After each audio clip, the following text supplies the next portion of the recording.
the horrible case of Ella Bennett. Ella Bennett was born on April 12, 2002 in Georgia, USA, into a family beset by conflicts. To understand the environment she was born into and lived in during her short life, we must understand her mother, Charity Lee. Her life was fraught with challenges from a young age, marked by tragedy and later struggles with substance abuse and problematic relationships. Charity was born on the outskirts of Atlanta, Georgia, to Killa Clark Bennett and James Robert Bennett Jr. A defining moment in her childhood occurred when she was just 6 years old. Her father, a 37-year-old trucking company owner, was fatally shot in a violent attack inside their home in an exclusive residential area of Atlanta. He was found with multiple gunshot wounds to his head, chest, and back. The police reported that he was alone at the time of the crime and that there were no signs of struggle at the scene.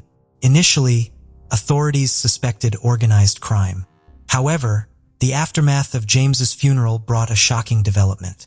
Charity's mother, Kayla, then 29, became the prime suspect in his murder. The charges were laid just 3 days after the couple, previously divorced, had remarried in Las Vegas. Evidence against Kayla included details like the unlocked doors of their home and her status as the primary heir to the trucking business. Additionally, the patrol officer who transported Kayla post-arrest noted that she occasionally exhibited satisfaction in her demeanor. During the trial, evidence was presented suggesting Kayla had been in contact with a truck driver and might have been involved in the crime. Despite this, the jury found her not guilty due to insufficient evidence, leading to her acquittal. The presiding judge described it as the most peculiar case of his career, given the variety of plausible angles and hypotheses. The controversy surrounding her father's death and her mother's high-profile trial deeply impacted Charity. During her mother's imprisonment, she was cared for by her maternal grandparents. Throughout her childhood and adolescence, Charity sought love and approval from her mother. In a desperate bid for attention, she intentionally turned to drugs, frustrated by her mother's apparent disinterest. At 17, Charity battled depression and heroin addiction, straining her relationship with her mother to the point of being kicked out of the house. With just $100 given by her mother, Charity faced a stark choice between rehabilitation and potential overdose. This money, however, became her lifeline as she chose to enter a rehabilitation center in Chattanooga, Tennessee. She achieved sobriety for about a year, finding a place to live and enrolling in college. Nevertheless, her journey to sobriety was fraught with internal battles against her darkest demons. Nevertheless, during these difficult moments, she attempted to end her life on several occasions. At the age of 18, Charity became pregnant with her child and, at 3 months pregnant, decided she must definitively leave behind that dark stage in her life to become the best mother for her unborn child.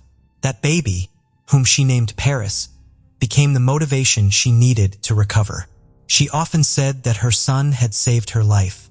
When Paris Lee Bennett was born on October 10, 1993, in Adeline, Texas, Charity was alone because the father of the child had left her as soon as he learned of the pregnancy. Later, when Paris was 17 old, his father returned to their lives. Charity recounted that it was clear the father was not well, having been diagnosed with paranoid schizophrenia and experiencing auditory and visual hallucinations. Paris was a very artistic and creative boy who enjoyed drawing, beginning at the age of 3. He was introverted, not very sociable, and reluctant to show affection to people he knew. The boy, who dreamed of becoming a paleontologist, was focused on his academic life. He studied a lot, had an IQ of 142, and never had problems at school. His performance was much higher than his peers, and his teachers considered him a unique child with potential and a promising future. After having her baby, Charity married twice, but neither union was successful. One marriage was with a man named Brendan, but the circumstances of their breakup were not disclosed. In her desire to form a family, Charity started a relationship with a man named Jonathan, and at the age of 28, she became pregnant with her child, a daughter. The news filled the family with joy, but initially, Paris did not seem happy about his mother's pregnancy, which worried Charity. However, once his sister was born, things changed. Paris fell in love with his sister, showing affection, protectiveness, and attentiveness towards her. Paris did not have many friends, and his little sister was his playmate. She was a loving, kind, intelligent, and very determined girl. From a young age, she demonstrated a compassionate nature, even expressing a desire for her mother to adopt all the hurt children in the world. Her loved ones described her as a little girl with a strong personality, always speaking her mind.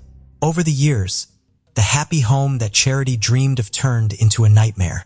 Her partner had serious alcoholism problems and was a violent man. According to Charity, the relationship ended when her husband was stopped by a police officer, and when asked to exit his vehicle, he refused. The officer reached into the car and the driver sped off, dragging the officer along. The officer then shot and injured him in the leg. When Charity learned about the incident, she decided she could not allow her children to live in such circumstances and chose to separate. The young girl enjoyed her relationship with her brother, finding fun and inspiration in playing with him, seeing him as a role model, and wanting to follow in his footsteps. Paris also appeared to enjoy his time with his younger sister. Childhood videos and photographs show them dancing, playing, and posing together, always smiling. In February 2005, Charity and her children moved to Dallas, Texas to be closer to Kyla, Charity's mother, who had been diagnosed with breast cancer. Charity was a loving mother, but the stress and anxiety from her partner's separation and disputes with her mother led her to relapse into drug use. During the 6 months that Charity was under the influence, Paris took on the role of the protective older brother, a situation that significantly changed his life. He no longer saw his mother as a loving figure but as an unpleasant woman full of flaws and mistakes. Soon after, the three of them moved to Kyla's ranch in Seymour, Texas, where their lives became even more chaotic. It was during this time that a more emotionally unstable and violent side of Paris began to emerge. He had fits of rage, banging his head against the wall or throwing things on the floor to seek attention. However, Charity seemingly failed to interpret these signs. On one occasion, while living at Kyla's ranch, Paris broke a toy that his sister and a friend were playing with. Seeing this, Charity scolded and punished him. Minutes later, when his mother was away, Paris took a kitchen knife and ran out with it in his hand. Alarmed by the screams of one of the ranch workers, Charity and Kylo rushed to the scene and managed to disarm him after some struggle. Worried about her son and his violent outbursts, Charity took Paris to a psychiatric center. However, feeling that he was not given adequate attention, she decided to return home with her son. According to some accounts, there were other similar episodes later on. On one such occasion, Paris threatened his aunt and sister, leading Charity to take him again to a health center where he underwent various tests. The specialist told Charity that it was concerning for a child so young to have thoughts about harming others, recommending that she seek treatment for him. However, Charity did not take the psychiatrist's suggestions well, finding the evaluation erroneous and offensive, and disregarded the advice. Nonetheless, doubts about how to handle her son's situation lingered in her mind, and shortly after, the family moved to Abilene. Over time, Paris developed resentment towards his mother, leading to constant arguments between them. For Charity, although the changes in her son confused her, she didn't believe they were as serious as the psychologist had suggested. Unfortunately, she was mistaken. Then came February 4th, 2007. That day, 13-year-old Paris was visibly upset with his mother from the morning. But as he was a teenager and fights between mother and son had become a daily occurrence, she didn't give it much thought. At that time, Charity was working at a well-known restaurant near Abilene and had hired a babysitter that day to help while she was at work. She thought she had faced worse things with Paris and that, as in the past, everything would be resolved. So, before leaving, she approached her son, kissed him, and told him she loved him. She had a demanding work day due to the Super Bowl. After midnight, around 12:30 a.m. on February 5th, 2007, exhausted from the intense hours, Charity was cleaning tables at the restaurant, eager to finish her shift and return home to rest and see her children. That's when several police officers arrived at the establishment. As she went to find the manager, She heard her name mentioned in the office and felt terror. Confused and disoriented, she couldn't understand what was happening when an officer told her that her 4-year-old daughter was injured. Her immediate reaction was to ask what had happened and where her daughter was. Then, the officer informed her that her daughter had passed away. Unable to bear the shock, Charity fainted. There is nothing more terrifying for a mother than the death of a child. But the truth she heard from the police was much crueler and more painful than she could have imagined. While being taken by the police to the station, Charity asked about her son Paris, and an officer responded that they had him. This brief and stark answer made her realize her worst nightmare had come true. When she heard her daughter had died, she felt shattered. But learning that Paris was the perpetrator was like having those shattered pieces broken again. According to the police investigation, that night the babysitter had taken the kids out for Chinese food. They returned home and watched a children's movie. The little girl then went to her room to sleep, while Paris retreated to his because he had to finish his homework. It's unknown at what moment Paris decided to end his sister's life, but as a bright and manipulative teenager around 10 at night, he managed to convince the babysitter she could go home, assuring her that his mother was on her way. With her absence, it would be easier for him to execute his plan.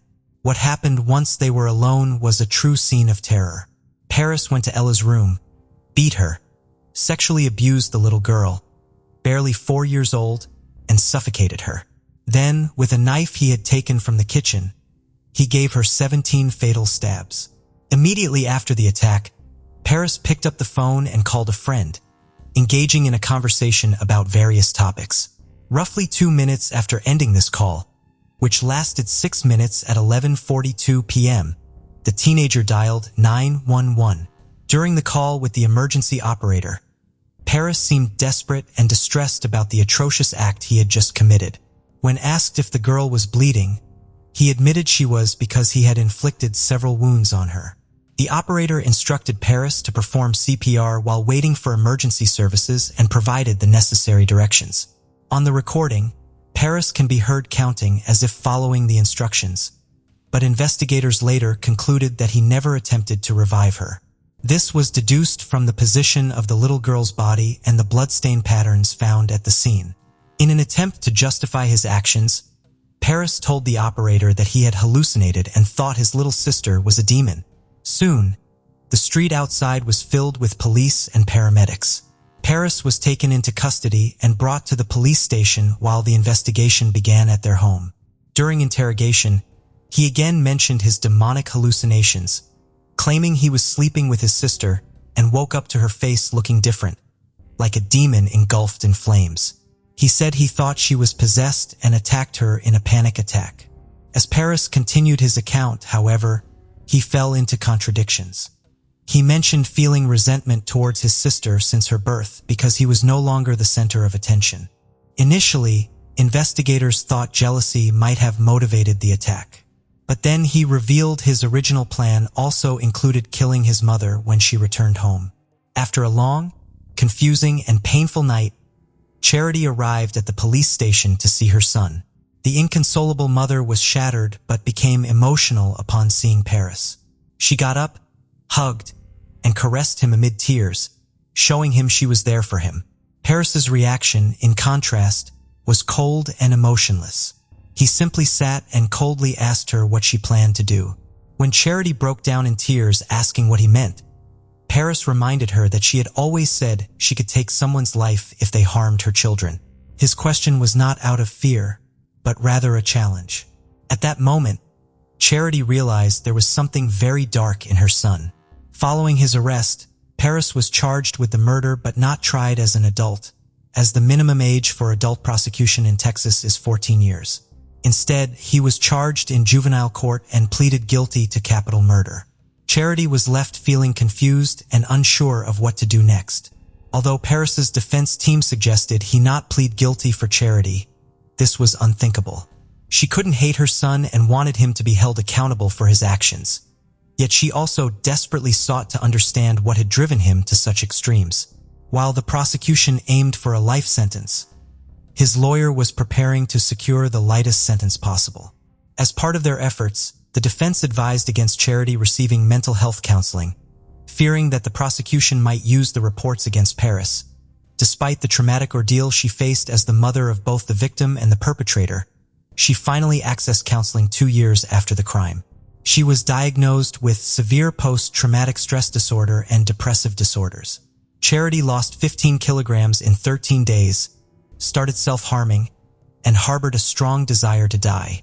Nevertheless, she knew she had to be strong for Paris, whom she never stopped loving despite the circumstances. In the months following, Paris was in complete isolation. He didn't speak and communicated only through letters and drawings. 2 months before his sentencing, Paris began to reject simple instructions and became more violent. On one occasion, he repeatedly hit a fellow inmate in the face and received a warning for making derogatory comments about other inmates. He later flooded his cell and confronted guards who came to see what was happening. During evaluations, he referred to the crime against his sister with a smile on his face. Prison staff reported that Paris repeatedly tried to manipulate them into giving him his mother's address. At one point, Texas Department of Justice officials said he had hacked the jail's computer system, though the intent was unclear. During this time, 2 psychologists evaluated Paris and reviewed the case. Each report described the boy as showing marked antisocial behavior, reduced empathy, and remorse. The specialist wrote that he had a moderate risk of developing traits characteristic of psychopathy and pathological narcissism. They asserted that the teenager displayed all the characteristics of a psychopath. They went further, suggesting to Charity that she change her identity and move somewhere Paris could never find her. Paris was sentenced to 40 years in prison with the possibility of parole after 20 years, which is the maximum sentence for capital murder in a Texas juvenile court. Had he been an adult, he would have faced the death penalty. Paris will be eligible for parole for the time in February 2027. If he is never granted parole, he will be released in February 2047, by which time he will be over 50 years old. 2 years after his sentencing, Paris made chilling and macabre confessions about his motivations. He revealed that his original plan was to take the life of his mother, Charity, but after much thought, he realized he wanted to make her suffer in a way that killing her would not achieve. By taking away her young daughter, Ella, he knew Charity would suffer for the rest of her life. In 2013, 6 years after losing Ella, Charity became pregnant and decided to raise her new baby, Phoenix, on her own. Despite still being devastated by the loss of her beloved Ella, Phoenix brought life, joy, and a renewed will to move forward back into her life. However, Phoenix's arrival was not without challenges. He was born with a defective heart valve and had to undergo open heart surgery. Fortunately, he recovered successfully. When Paris learned of his mother's pregnancy, he sent her a letter expressing his happiness. Even though he knew he would never be able to meet his half-brother in person due to legal restrictions preventing convicted felons from contacting minors under 17 years of age. This restriction was a relief for Charity, who never brought Phoenix to the prison. Although Paris and Phoenix never met in person, they talked over the phone when Charity called her eldest son. Despite trying to handle these interactions naturally, Charity always harbored the fear of doing something that might put Phoenix in danger from his brother. In 2013, at the age of 19, Paris was transferred to an adult prison. 6 years later, in 2019, he gained significant attention after an interview with journalist Piers Morgan. In the interview, a calm 26-year-old Paris claimed he never felt he achieved any goal by killing his sister. He expressed being completely different from the person he was at the time of the murder and acknowledged the deep hatred he once felt for his mother, though he admitted to harboring thoughts of committing a crime since he was very young. Paris' story inspired documentaries revealing his manipulative and narcissistic personality. However, he consistently insisted that he was not mentally ill. For a long time, Charity visited and communicated with Paris through letters and phone calls. She shared her story with various media outlets, explaining that after her daughter's death, nothing made sense anymore, marking the end of the life she knew. Reflecting on the past, she regretted relapsing into drug use, believing it injured Paris, but she did not regret how she raised him. In 2021, Charity declared that she had ceased all communication with Paris. This decision came after learning he had become involved with a woman on bail living 2 hours from her home. Charity acknowledged that while she still loved Paris as her son, she did not like the man he had become. Following the tragedy, Charity established a foundation named Ella in honor of her daughter, which also stands for empathy, love, lessons, and action in English. Through this initiative, she advises families of both victims of violent crimes and offenders. Having experienced both sides of such tragedies, as a child when her mother was accused of her father's murder, and later as a mother when Paris committed his crime, Charity understands the profound impact violent crimes have on families. She feels that the best way to honor her daughter, Ella, is by helping others navigate adversity, regardless of which side of the story they are on. This foundation serves as a testament to her commitment to supporting those affected by violent crimes and creating a platform for healing and understanding. Charity's work aims to provide guidance and support to those facing similar challenges, helping them to find a path forward amidst the turmoil and pain caused by such life-altering events. After 13 years working, Charity decided to shut down the Ella Foundation to focus on her son, Phoenix. In November of 1980, an archaeologist found a shallow grave in a secluded desert region that contained the remains of 2 unidentified homicide victims, a male and a female. Neither of the victims was wearing any clothing, nor was there any type of distinguishing identification found inside the gravesite. Examiners from the Specialized Investigations Division Homicide Detail began an investigation into the homicide of the 2 victims. A post-mortem examination was performed, which showed that the 2 victims died due to gunshot wounds, confirming that it was indeed a case of homicide. Agents subsequently began their investigation with the most common approach of that time to identify the 2 victims. For a long time, all efforts to identify the victims were met with failure. Every tool was employed by the police to find the culprit and identify the victims, but nothing worked. During the investigation, the police compiled data that identified a person of interest by the name of Howard Neal, originally from Mississippi. They learned that Neal had been living in the town of Ludlow, California, around the same time the victims were killed and buried in the shallow grave. Neal was living with his partner and their young daughter at the time, but it was found that they moved out of town soon after the victims were killed. After leaving Ludlow, Neal and his family traveled to Mississippi. He remained in Mississippi for a brief time, and if you thought that he ran away out of guilt and fear, you're sorely mistaken. While he was in Mississippi, he killed his brother and then assaulted and killed his 13-year-old niece and her 12-year-old close friend. Not long after those homicides, Neal and his family left Mississippi and began traveling across the United States. The crime scenes in Mississippi were discovered in February 1981. By March, Neal ended up in Stockton, California. On March 6, 1981, Neal was arrested for petty theft by the Stockton Police Department. While in custody in Stockton, the police discovered that there was a warrant from Mississippi for the triple homicides he had committed. Neal was sent back to Mississippi, and in February 1982, Neal stood trial for the Mississippi murders. He was found guilty and sentenced to death. Roughly 8 years after he was sentenced, Neal's lawyer filed an appeal, arguing that Neal's psychological state showed he was borderline mentally challenged. Testing was done, and the results showed that Neal's IQ was low enough for the judges to grant the appeal. The Mississippi Court of Appeals reduced his death sentence to 3 life terms, which he is still serving. The police investigating the Ludlow murders tried to talk to Neal, but each attempt was denied by his lawyer representing him in the Mississippi murders. His lawyers, however, did tell the agents in California that they didn't need to look any further for a suspect in the Ludlow murders. In the decades following the Ludlow murders, DNA technology advanced significantly. The remains of the Ludlow victims were sent to a lab to recover DNA samples.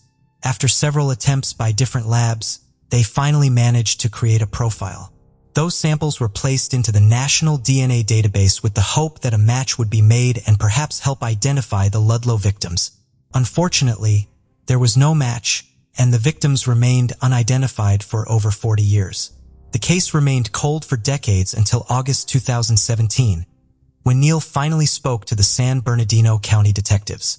In August 2017, Senior District Attorney Investigator Steve Shumway and San Bernardino County Sheriff's Investigator Garrett Teslar took over the investigation of the Ludlow homicides.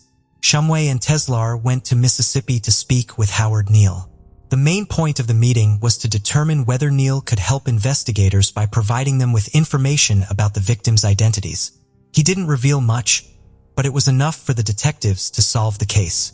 He did, however, admit that the female victim might have been from Arkansas and had abandoned her young daughter before she began hitchhiking across the region. He also said that the female had what appeared to be a twisted arm. He was unable to recall anything about the male victim other than that he seemed to be something of a hippie. He told investigators that he picked up the couple while they were hitchhiking on the highway. He then took the two to his home, where he got into an argument with the male. The argument was about Neal making inappropriate advances toward the female. Neal told the officers that the argument became so heated that he believed the male would likely kill him if he didn't act first. Neal then shot and killed the male. Immediately after killing the male, Neal continued his advances toward the female. The officers concluded that Neal physically assaulted her and then, at some point, killed her. Neal wasted no time in transporting the victims to a remote desert area south of Highway 66, digging a shallow grave and dumping the bodies. The female's daughter provided the clue that the detectives were searching for. Christine Marie Sally was looking for her biological mother and hired a private investigator in 2018. She provided them with her DNA samples, and a positive match was found between her and the female victim. She later told investigators that her mother's name was Pamela Diane Duffy, who had disappeared with a man called Digger Lane. She had no other information about him apart from the fact that he had been incarcerated in Virginia for a short time. After reaching out to investigators in Virginia, they discovered that the male victim was a man named William Everett Lane. His biological mother was located, and she provided her DNA samples to confirm the match and the male victim's identity. It was January 27, 1996, when 17-year-old Gladys Arellano went missing from her home in Boyle Heights, Los Angeles, California. She was a young girl with big ambitions and was ready to conquer the world. Gladys' family reported her missing the same day she failed to return, and investigators began their search for her. There was hope that Gladys would be found, until the unimaginable happened. 3 days later, on January 30th, a body was discovered. It was Gladys, located 34 miles from downtown Los Angeles, tossed into a ravine in a remote area of Topanga. Her autopsy showed that she had been assaulted and later murdered. Investigations began and DNA was collected from her body, leading to a DNA profile. The investigators were confident that they would find a match quickly. But to their surprise and disappointment, there was no match. After several attempts to find the culprit, no other evidence remained, and the case went cold for over 25 years. Decades later, in November 2019, a man named Jose Luis Garcia was arrested for domestic assault. According to California law, Garcia was required to submit a DNA sample. Little did the officers know that this unrelated crime would help them solve a long cold case. Investigators obtained a warrant to compare his DNA to the 1996 crime scene evidence. Unfortunately, this took time and Garcia was released, moving back to Dallas before results came in. Forensic experts analyzed the sample and confirmed it matched the DNA obtained from Gladys Arellano's body in 1996. Texas law enforcement acted quickly, arresting him and questioning him about the 1996 incident. Yet he claimed no knowledge of it, despite the DNA match. At the time of Gladys' murder, Garcia was only 18, but the motive remains unknown. Garcia has not yet been convicted and is still awaiting trial. He is currently held on a $1 million bail. After 25 years, sheer luck revealed Gladys' killer, but justice may still take time. Wendy Jerome, a 19-year-old teenager, was sexually assaulted, beaten, and then brutally killed in 1984. It was the 2nd of November, 1984 in Rochester, New York, and everyone was busy with their Thanksgiving celebrations when this horrible incident took place. It was in the evening when Wendy left her house to deliver a birthday card to her best friend, who lived in the same neighborhood. She was expected home by 8 p.m. that night, but she never returned. When she did not return, her family became frantic and called the authorities for help in looking for their daughter. A few hours later, it was reported that Wendy's body was found near a dumpster behind a school. She had been sexually assaulted and later brutally murdered. The investigations began, and DNA samples were collected from Wendy's body in order to find the culprit. Unfortunately, forensic technology was not as advanced in the 1980s, and no matches were found for the next few decades. 36 years later, the investigations were reopened after Wendy's mother was adamant about getting justice for her daughter. The sample, taken back in 1984, had stayed preserved since then. It was once again entered into the DNA database and used to find relatives. Only this time, a match was found. It was a 54-year-old man named Timothy Williams, who lived in Melbourne, Florida. Timothy had lived in Rochester in 1984 and shared the same neighborhood as Wendy Jerome. However, the two did not know each other. Timothy was extradited back to Rochester from Florida immediately and was asked multiple questions regarding the murder. At first, he refused to recall any association with Wendy, but the amount of evidence against him was far too much to ignore. The DNA from the semen found on Wendy's body was an exact match to Timothy's DNA. There was no room for escape. He was charged with second-degree murder but was not charged with sexual assault, as those charges had expired over 10 years before Timothy was arrested. Almost 36 years later, Wendy Jerome got justice. While it was said that her father passed away before he could see the face of her murderer, her mother lived to see the day. She was reported saying, "I never thought I would see this day, and now it's here." Mrs. Jerome said, "I just wish my husband had been alive to see this. He passed away in 2011, and I know he's up there with her, smiling and saying it's over. It's finally over." Bobby Jamieson and Sherry Lynn Jamieson, despite some eccentricities, were a rather ordinary couple. They preferred to keep a distance from commitments and other socialization demands. The couple met in the summer of 2002 and quickly fell in love, marrying soon after. Sherry Lynn had a son, Colton, from a previous marriage who got along well with Bobby. In 2004, their family expanded with the birth of their daughter, Madison Jamieson. The Jamiesons lived in Eufaula, Oklahoma, where Colton had spent part of his childhood. However, in July 2009, Colton was sent to live with his father for unknown reasons. Life wasn't always easy for the Jamiesons. Sherilyn had battled depression since her sister's death in a bizarre accident involving a bee sting on her tongue. She was also diagnosed with bipolar disorder and sometimes neglected her medication. Bobby faced his own challenges after a car accident, left him with chronic debilitating back pain, preventing him from working. The constant pain and financial worries contributed to his depression as well. Their mental health issues began affecting their marriage, leading to arguments and discussions about possible divorce. The Jamiesons were a reclusive family, often keeping their personal matters hidden from even those closest to them. Bobby and Sherilyn were deeply religious and engaged in spiritual practices, but they also harbored intense paranoia about spirits invading their home. They sought guidance from a preacher, sharing their fears with him. Sherilyn was particularly concerned about spirits communicating with their daughter, Madison, who talked to an imaginary friend named Emily. This behavior was likely Madison's way of coping with the family's chaotic environment. Bobby, worried about spirits on their roof, inquired about special bullets to eliminate them. He also possessed a satanic Bible, intending to use it for exorcising spirits from their home. The Jamiesons owned a storage container on their Eufaula property, intending to use it as temporary housing while building their new home on a mountain.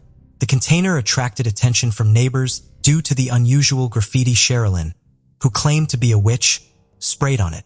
She believed her black cats were being poisoned and accused neighbors of the act, causing discomfort and leading them to avoid the Jamiesons. Sherilyn's desire for solitude ultimately aligned. The neighbors' inclination to keep their distance. Feeling uncomfortable in their neighborhood and seeking a fresh start to possibly save their marriage, the Jamiesons showed interest in a remote piece of land near Red Oak, about 30 miles from their home. On October 7, 2009, the family set out in their truck to see the land but got lost and stopped to ask for directions. Deciding to return home, they ventured back to the mountains the next day. The Jamisons, being a private family, often went weeks without contact with friends or relatives, so it wasn't unusual for them to be out of touch for over a week. On top of this, the family had informed Madison's school that they would be withdrawing her as they were moving away, hence why the school never asked after her.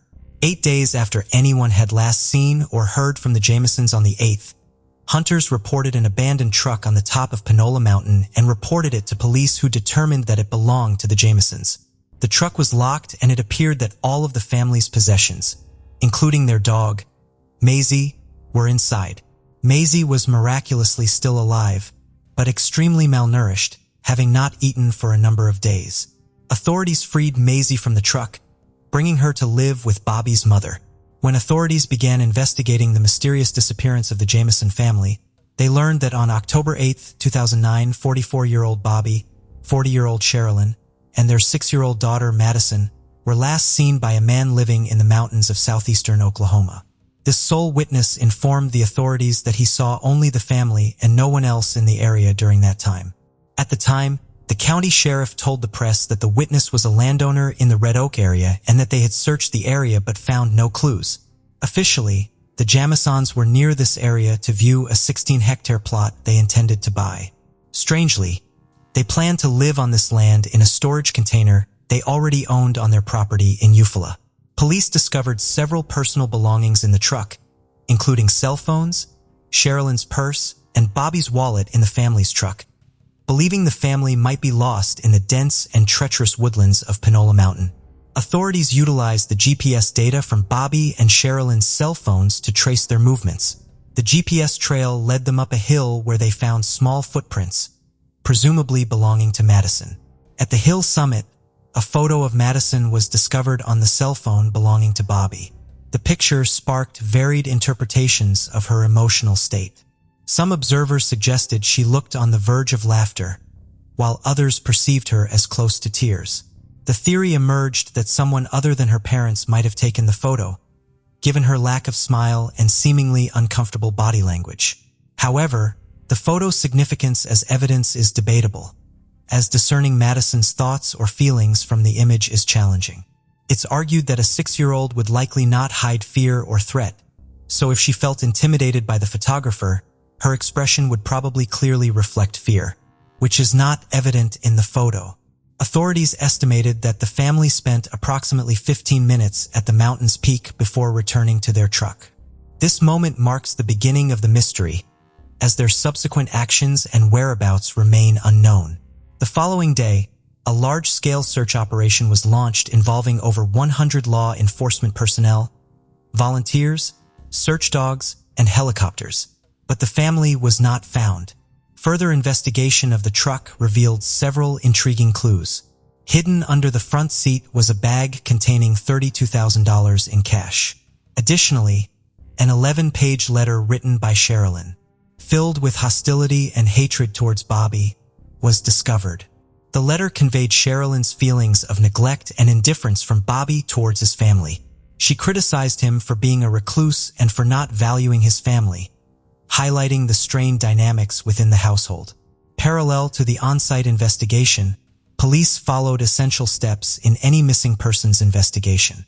They spoke with the couple's family in close circles, where they learned that the Jamisons had some peculiar traits. Friends reported that the family had begun acting strangely, and both Bobby and Sherilyn had lost a significant amount of weight before disappearing. The sheriff at the time speculated that the family might have been involved in drugs. Although no evidence of this was found, there were also references to the couple's erratic behavior, seeing moving objects to the vehicle in a way that seemed robotic or trance-like.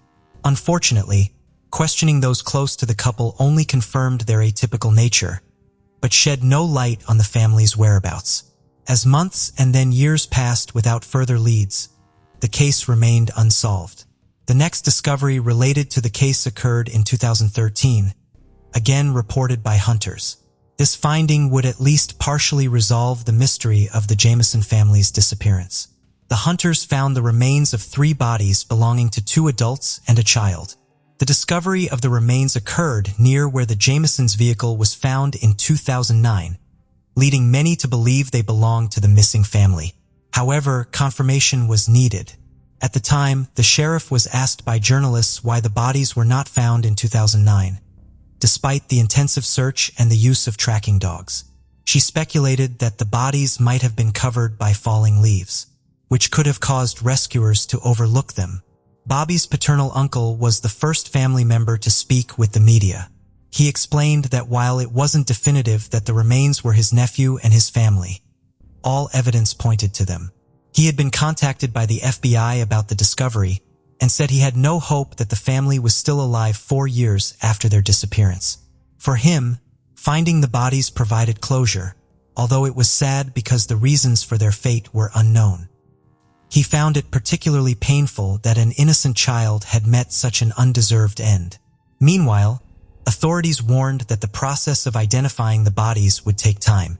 The county sheriff's office, the Oklahoma Bureau of Investigation, the FBI, and the state medical examiner's office searched the area but found no evidence to help identify the remains, as they reported in a joint statement. A spokesperson for the medical examiner's office said they received the skeletal remains of 2 adults and a child, and announced they would use pathological, anthropological, and forensic methods to determine if the remains belonged to the Jamison family. She clarified that identification could take days or even years, depending on the condition and preservation of the remains. Many months later, on July 3, 2014, it was confirmed that the remains belonged to the Jamison family. The forensic analysis of the bodies revealed no soft tissues, only partial skeletal remains due to significant scavenger and rodent activity at the site. Despite this, the bodies appeared to have been placed side by side and face down.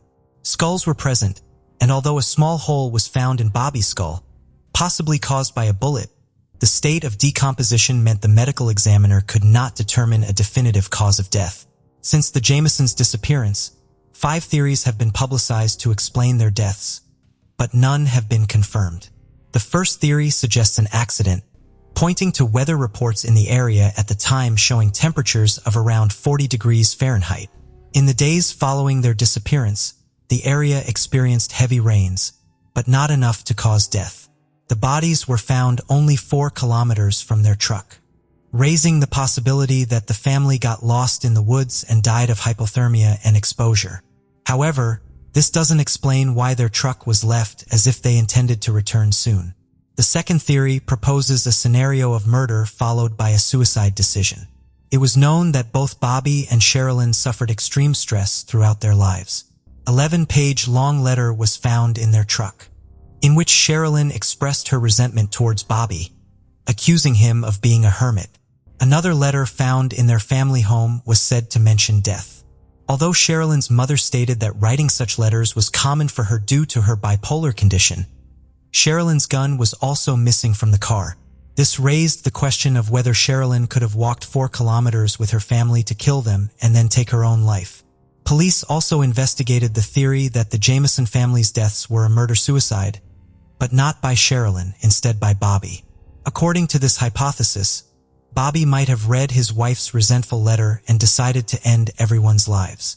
However, this theory weakens with the evidence, as no weapon was found near the bodies. This does not rule out the possibility of death by poison or other means.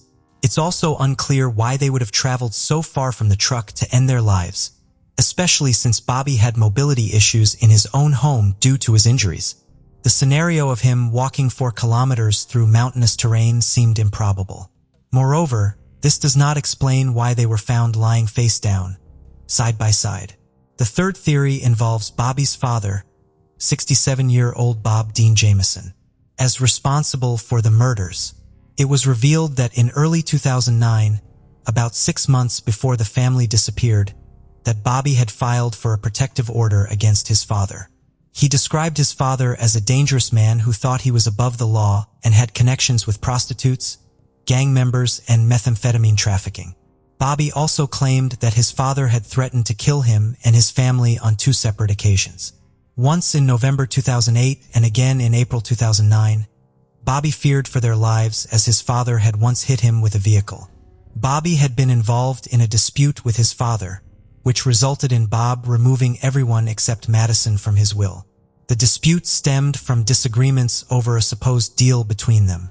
Bobby claimed he worked at his father's service station for free under the understanding that he would inherit half of the business. But his father later said that agreement never existed. However, Bob died just 2 months after the Jamesons' disappearance and had been ill for some time. His brother Jack stated that Bob was either in a hospital or a nursing home at the time of the incident and added that although Bob was a disturbed person, he was not capable of being involved in the murders. The fourth theory is that the Jamesons were killed by a cult. Sherilyn's mother believed that the Jamesons were murdered by a religious cult in southeastern Oklahoma. According to her, the cult had violent members and had put Sherilyn on a blacklist. However, she never named a specific cult, and no evidence has been found to support this theory. It has also been suggested that the Jamesons practiced witchcraft. Reports indicated that a witch's Bible was found in the family's home. However, Sherilyn's best friend, Nikki, stated that the supposed satanic book was purchased solely for the purpose of a prank. Yet Bobby's spiritual advisor mentioned that Bobby had confessed to reading the satanic Bible. This raises several questions about the theory of a cult-related murder. Why were the bodies found deep in the forest, and how did they get there? Were they forced to walk at gunpoint, or were they taken there after being killed? Transporting bodies 4 kilometers through dense forest would be challenging, suggesting the involvement of more than one perpetrator. The fifth theory relates to drug issues. Rumors suggested that Bobby's parents were involved in illicit substance trafficking, and some suspected that the family was involved in a drug deal gone wrong. The Jamesons' aforementioned strange behavior could be explained by drug influence. However, former sheriffs stated that there was no evidence to support the theory of drug use or trafficking by the couple. Many have pointed out that Bobby and Sherilyn were good parents and would not have taken medicine with them if they were involved in a drug-related event. The fact that the bodies were found aligned and face down could suggest an execution-style murder. If so, was it premeditated? Who knew they would be in that remote mountain area at that time? And what was the motive? Alternatively, they might have stumbled upon something they shouldn't have seen and were silenced. But again, why were they taken so deep into the forest?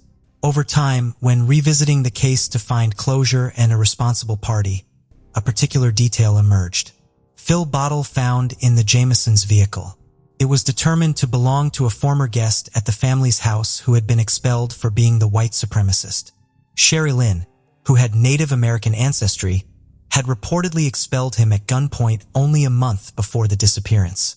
The dispute arose because the individual, whose identity remains confidential, expressed beliefs that all non-white people needed to die. While he seemed to have a motive for revenge, he provided a solid alibi and was ruled out as a suspect by the FBI. Rumors then circulated that the Jamesons were on the blacklist of a white supremacist group known as the United White Knights. The mountains where they disappeared were known as a hotbed for far-right extremists, and near where the Jamesons' truck was downed, a vandalized car was covered with racist slogans. Sherilyn had supposedly been part of the group's missions, but had rewritten the messages with religious words of peace and love. Although white supremacists are active in the area, no concrete evidence has been produced to support their involvement in the case. Ultimately, all the theories remain speculative. To this date, what happened to the Jamesons on October 8, 2009, remains unknown.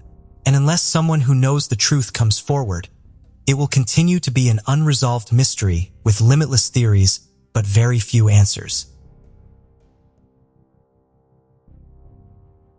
The story begins when a sweet girl named Susan Cox Powell was born on October 16, 1981. She was born in Oregon and was known to be a very social, outgoing, and warm person. She used to be the center of attention wherever she went. She had a great bond with everyone and was very selfless. She used to never think twice before helping someone, as she was a very friendly and kindred spirit. Susan was married to her husband Josh Powell, who was born on January 26, 1976 in Oregon. Josh was not a very normal person, as he had a very tumultuous yet disturbing childhood. His father Stephen was very abusive and ing towards Josh when he was growing up. Josh had also been previously divorced before meeting Susan, and his court documents stated that he was emotionally suffering due to the abuse his father Stephen had made him go through. At one time, Josh tried to commit suicide but did not succeed. This was not the end of Josh's story. He even pulled out a B***** to kill his mom once because she asked him to do the dishes. Josh's mental condition was evidently not normal because of his father, who used to show him inappropriate stuff such as P****y at a very young age, which molded his personality into something unimaginable. Josh used to work as a web designer as well as in real estate. Susan and Josh were both devout Mormons and met each other at a church.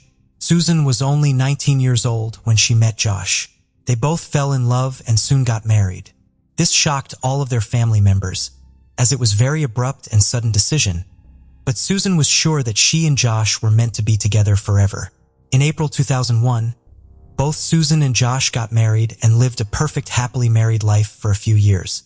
After a few years of living in Oregon, both Josh and Susan decided to move to Utah, specifically West Valley City. Later that year, January 19, 2005, they welcomed their first son Charlie into this world. 2 years later, they had their second son on January 2, 2007, named Braden. Charlie loved science, insects, and writing. He wanted to write a book one day, while Braden was an enthusiast when it came to trains, cars, and transformers. From the outside, they look like the perfect close-knit family, but sometimes things are not as they usually appear to be. Susan's childhood best friend Darlene was one of the first people Susan told that their marriage was not as perfect as it seems to be. She told her that Josh was very abusive towards her and was quite dominant when it came to their marriage. She said that Josh basically owned her, and every time she spoke about leaving, he would threaten her and says that the boys are his, and if she left, she would not be able to see their faces ever again. Darlene was confused if Susan knew all the stuff about Josh's childhood. Either she hid it pretty well or did not know about it all. She would also tell Darlene that there was no affection or understanding between husband and wife, and it was some understanding the abuse and Josh did to her. In addition to their deteriorating relationship, they were also struggling financially, which added more to their miseries. In April 2007, Josh went bankrupt after buying a lot of stuff on Susan's credit, which Susan made a video of. She filmed all of her belongings and said that she is making this video in case something happens to her or her family. She also mentioned a few times that Josh broke some of her necklaces because he was angry at her and threw them onto her. This video was quite odd for the spectators because they did not know what the actual purpose behind it was. Fast forward to December 6, 2009. It was a sunny morning when Susan and her 2 boys, who were 4 and 2 years old respectively, went to church. Later, a neighbor came to meet her at the house, and at 5 p.m., she left her house. The next day, December 7, 2007, Susan was supposed to drop her boys to the daycare, but surprisingly, she never showed up. The daycare called Josh's sister Jennifer, who claimed that Susan never came to meet her. Later, she went to their house and knocked at the door repeatedly, but nobody showed up. She got worried and suspected that something was wrong. She immediately called 911. When the police arrived, they decided to break into the house. After entering the house, all the police could find was Susan's purse and phone, but there was no sign of anyone there. This raised a lot of questions as to why Susan would leave without her purse and phone. Another thing that was odd was that 2 box fans were pointing towards the carpet as someone was trying to dry that.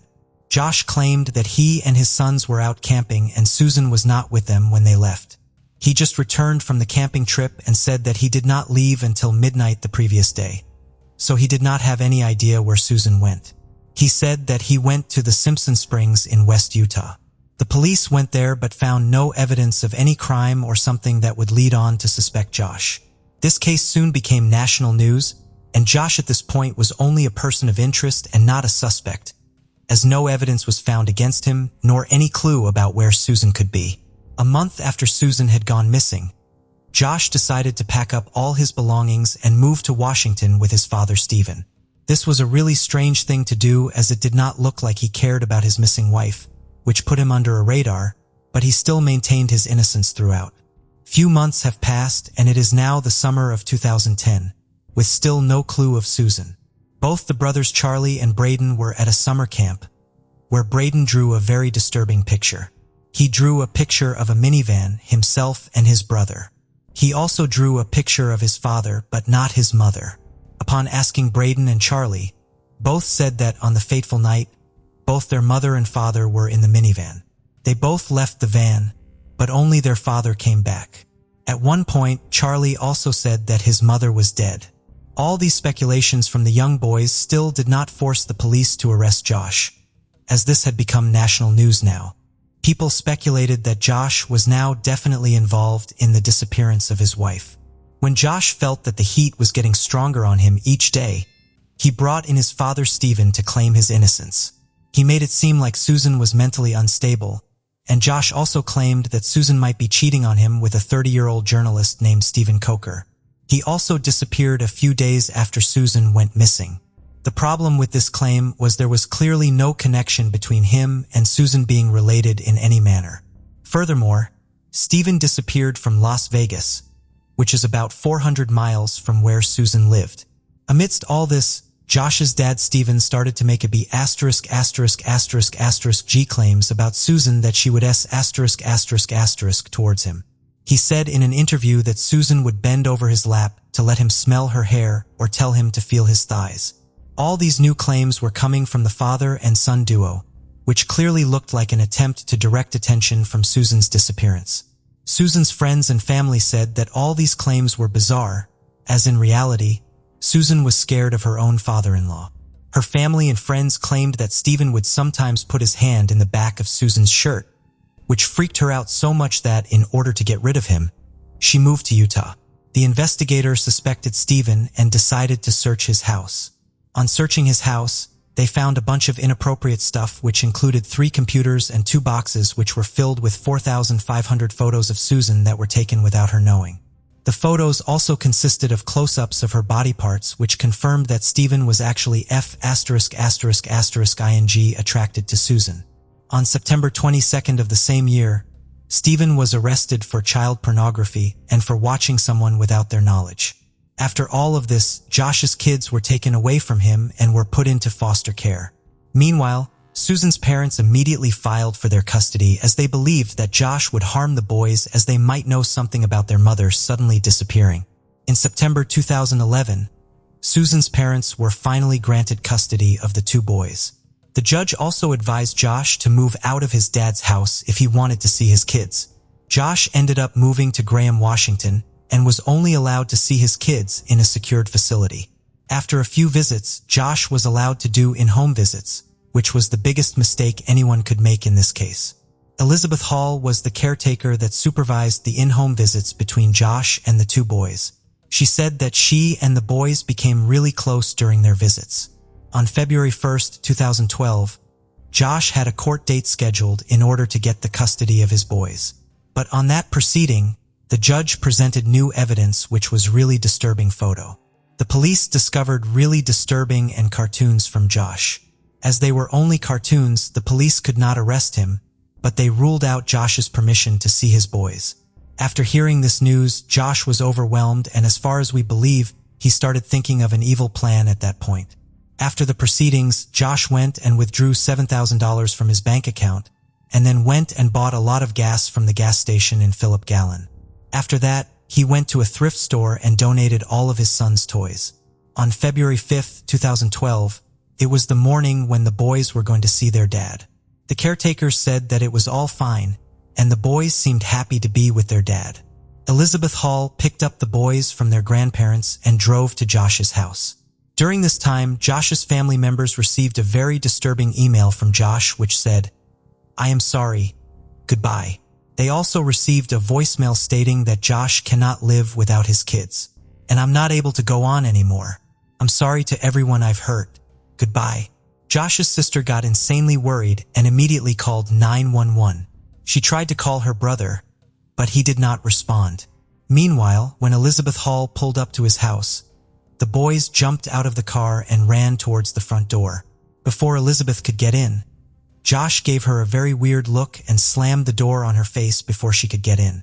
She started screaming and banging on the door. While she was doing so, She heard Josh's voice telling Charlie that he had a surprise planned for him.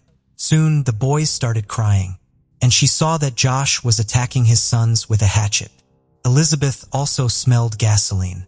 She called 911 and told them about the entire situation. Even after several minutes of trying to convince the police that the situation was serious, nobody came to help. The moment she turned around, the house was blown up in a huge fire and nobody survived. Josh not only killed himself, but also his 2 kids. After this incident, everybody was sure that Josh had done something to Susan. When Josh's father Stephen was asked about this, he did not seem to care. He was released from prison on July 11, 2017, and later passed away the following year in 2018. The official death cost of Josh and the 2 boys was carbon monoxide poisoning. And in August 2012, more information about Josh was revealed. Apparently, Josh had withdrawn his kids from daycare and canceled Susan's routine appointment with the chiropractor. He canceled her retirement account and also talked to a coworker about how to hide a body. Before Josh died, he named his friend Michael the sole beneficiary of his life insurance account.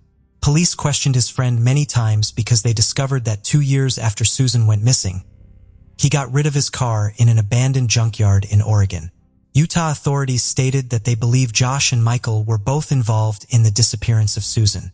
However, on February 11, 2013, Michael took his own life.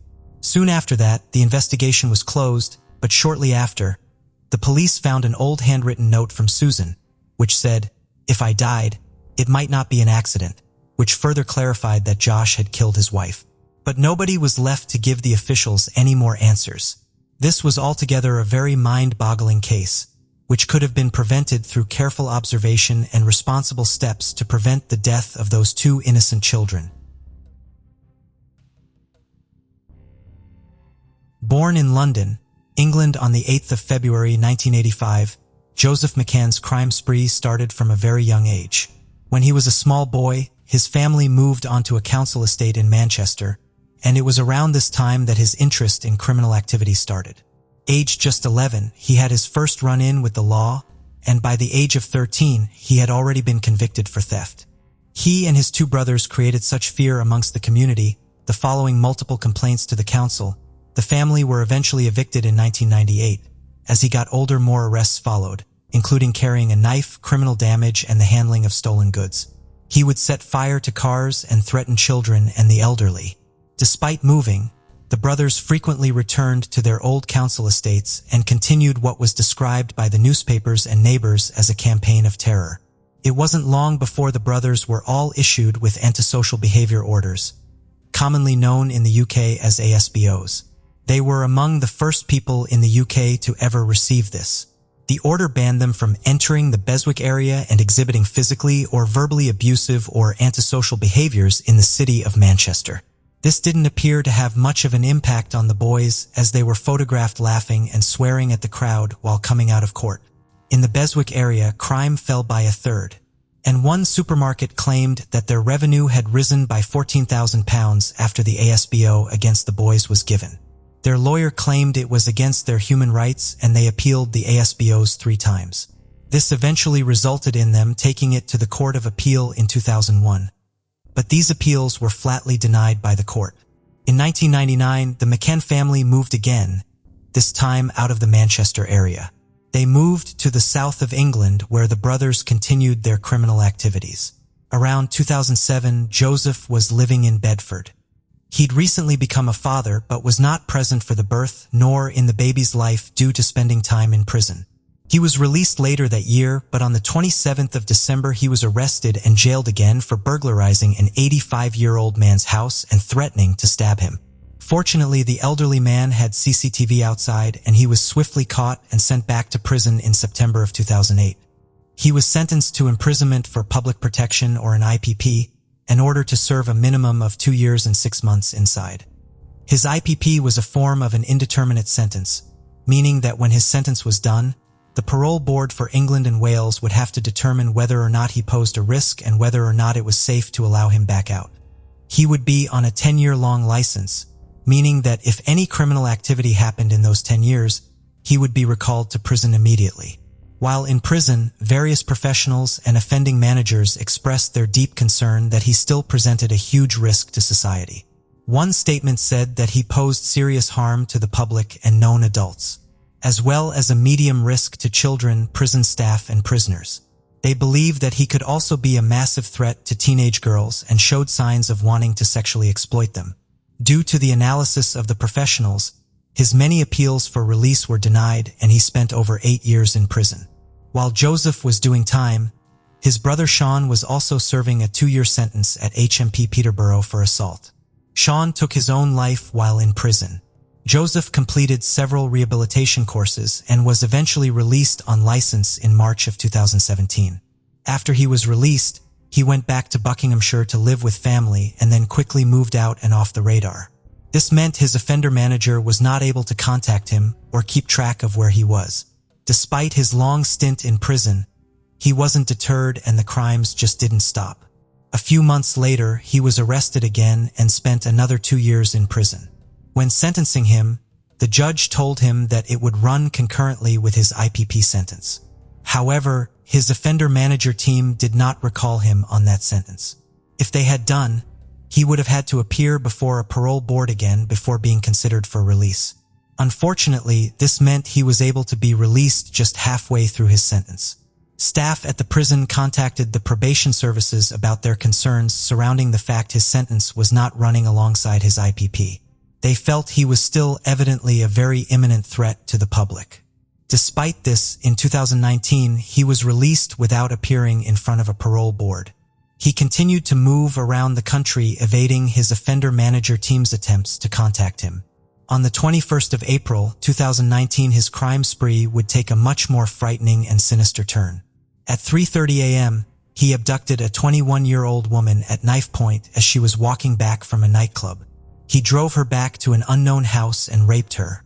Although he had told her his name was Joel McCann, he was identified the very next morning by Hertfordshire police. However, they couldn't locate him. Just 4 days later, he abducted another woman in northeast London and subjected her to a horrific sexual assault over the space of 14 hours. He was spotted casually making a stop to a drive-through with the frightened woman in the back seat. She was also still in his car when he held another woman at knife point and forced her into the vehicle. While drinking bottles of vodka, he drove to Watford with the women and attempted to book into a hotel. After he was unsuccessful, one of the women smashed the vodka bottle over his head, allowing them both to escape. Investigators drew up a list of suspects based on previous offending, but as McCann had never committed a sex offense before, he wasn't on the list. These cases weren't linked with the April 21st attack until over a week later. Following this, a nationwide manhunt was on to find Joseph McCann, and a reward of £20,000 was put up for anyone who could help. On the May 5th, McCann was back in Manchester. He met a woman in a bar and convinced her to let him go back to her house. Once at her house, he tied her up and raped both her 17-year-old daughter and her 11-year-old son. The daughter managed to escape out the window and ran for help, but Joseph was gone by the time the police and neighbors arrived at 8 a.m. Around 1 p.m. that day, a suspect had been arrested and taken into custody, but it wasn't Joseph McCann. While officers were interviewing the wrong man, McCann had moved on and driven to Bury. At 1:30 p.m., he abducted a 71-year-old woman outside of a Morrison supermarket. He attacked her and raped her. He stole her car, and while the woman was still in it with him, he attacked and kidnapped a 13-year-old girl. She too was sexually assaulted. The pair managed to escape at a service station later that afternoon, but Joseph carried on in the victim's car. That same evening at around 6:30 p.m., he was driving in Cheshire when he forced two 14-year-old girls into the car and threatened to kill them. He was seen driving to a petrol station and buying a packet of condoms. The two girls, although not shown, were in the back. He was on a dangerous and disturbing rampage. Fueled further by cocaine and vodka, he had no intent of stopping, and there was no limit to how far he would take his appalling crimes. Joseph McCann was now the most wanted man in the country. It was in this moment, however, that the police finally caught up with him. They spotted him in his car with the two girls in the back and began chasing him. McCann crashed the car into a Mercedes and started fleeing on foot. Fortunately, the two girls weren't injured, just extremely shaken. He somehow managed to escape on foot before stealing a bike and riding away. He then abandoned the bike and booked a taxi at around 8:15 p.m. It was at this point that roadblocks had been set up in the area and the police were closing in on Joseph McCann.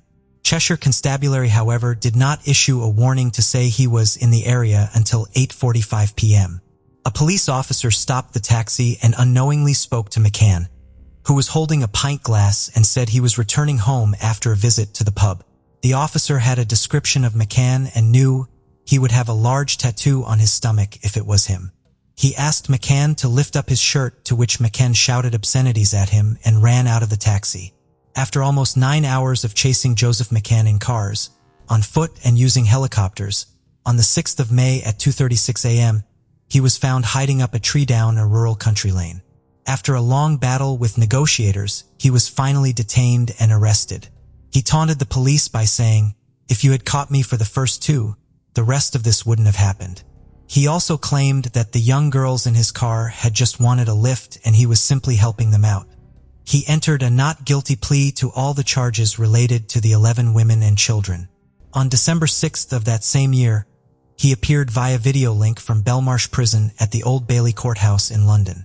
Mr. Justice Addis was presiding. McCann refused to come to court and complained that he was sleep-deprived and physically couldn't make it in. Not only did he show no respect for the justice system, he showed no remorse to any of his victims. He was tried and unanimously convicted of a shocking 37 offenses. The jury praised the victims for their bravery and courage in coming forward. Joseph McCann was given 33 life sentences in order to spend a minimum of 40 years in prison for his heinous and appalling crimes. The judge branded him a classic psychopath, and his violent and horrific rampage was described as unprecedented.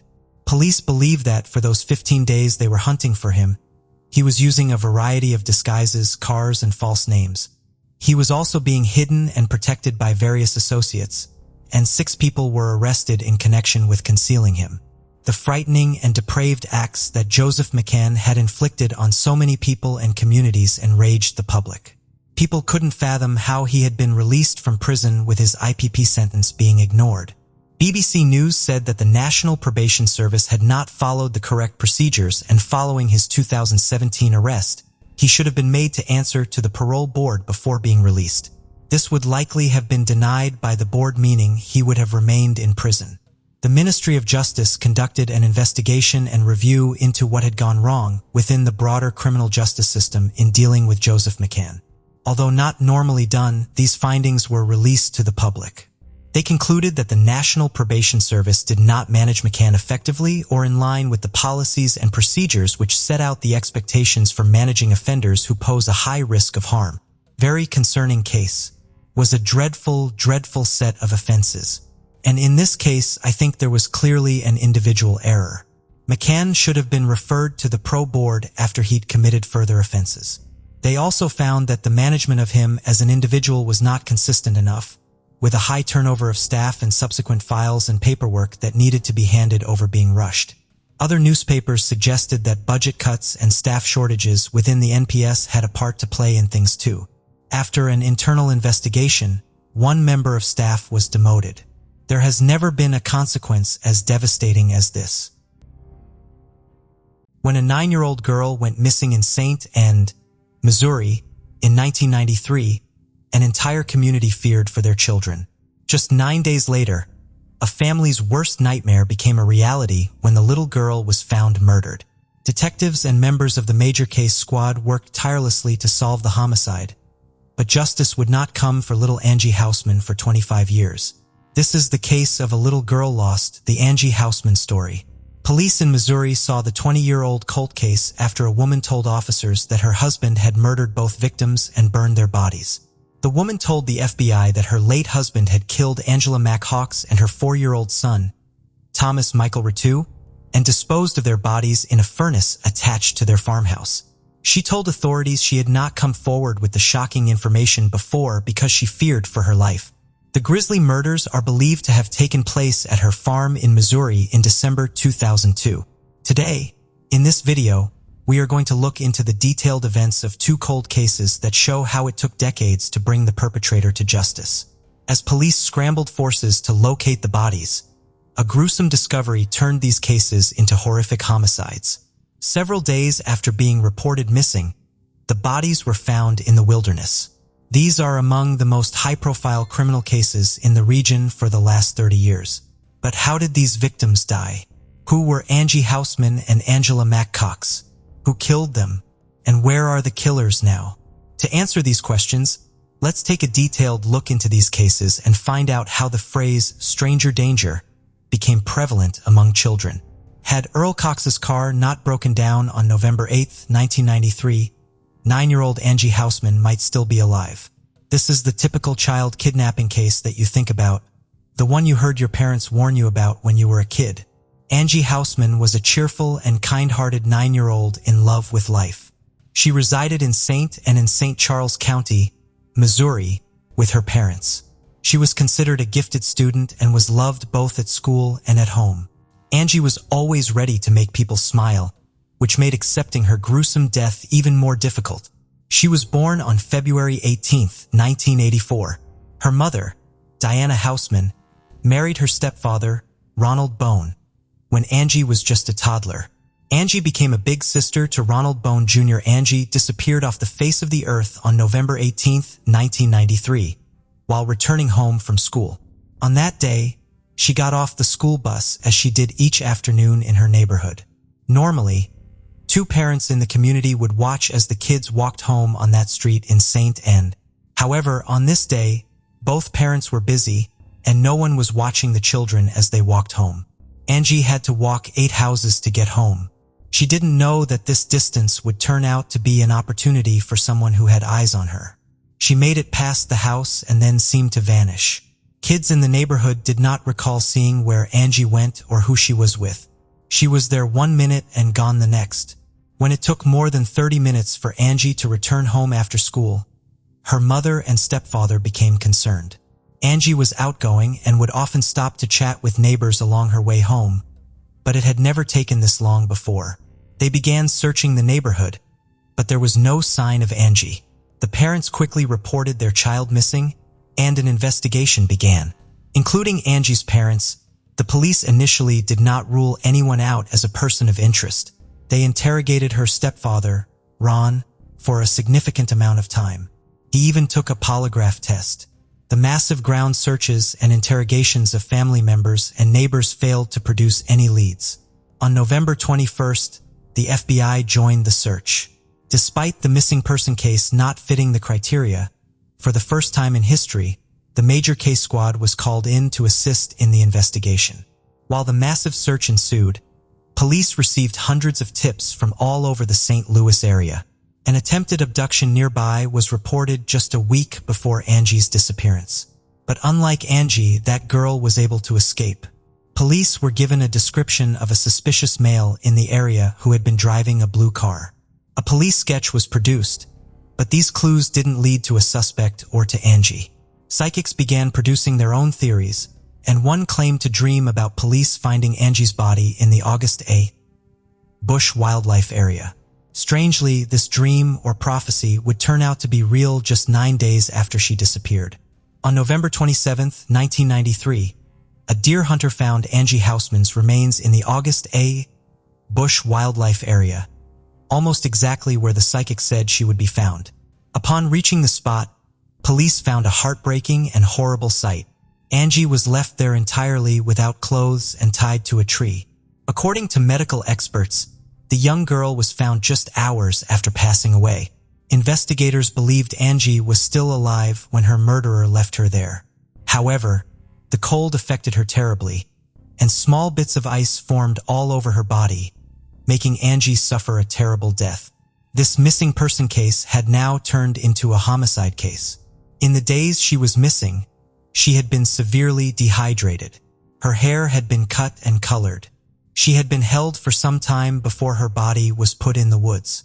Her autopsy determined that Angie likely died just hours before her body was found, with the official cause of death being hypothermia. She froze to death after being left naked and tied to a tree following a week of pure hell. Some forensic clues were retrieved from the examination, including a fingerprint on the duct tape that covered her mouth. Early clues in the investigation included Angie's teacher giving an alarming statement. She said Angie told her that her uncle was taking her for a visit to the countryside, but there was no uncle. None of Angie's friends or classmates knew who this uncle was. Then, for days after Angie's body was found, another girl disappeared from Hazelwood, Missouri. Hazelwood is about 10 miles from St. Anne, and police feared there was a serial predator in the area. These fears intensified when the girl was also found murdered. However, this case was solved in early 1994 and was not connected to Angie's case after all. The FBI profiled Angie's killer and described him as a white male aged 20 to 45, a loner who had recently lost his job and didn't get along well with women. This profile was made public, and thousands of leads came in. In total, 200 men were considered suspects and ruled out as the perpetrator in Angie's case. One of those men was a man from Florida named John Wayne Parsons. John Wayne admitted to molesting 2 9-year-old girls in Florida and another young girl in Potosi, Missouri. When he was arrested in Florida on sex offenses against minors, several newspaper clippings were found on the Angie Houseman case. However, forensics ruled out John Wayne in this case. Another man gave a deathbed confession to the crime, but he was in prison at the time of the murder and was also ruled out. In February 2001, a man named Corey Lynn Fox came forward and claimed to have murdered Angie. He even had some details of the crime that matched.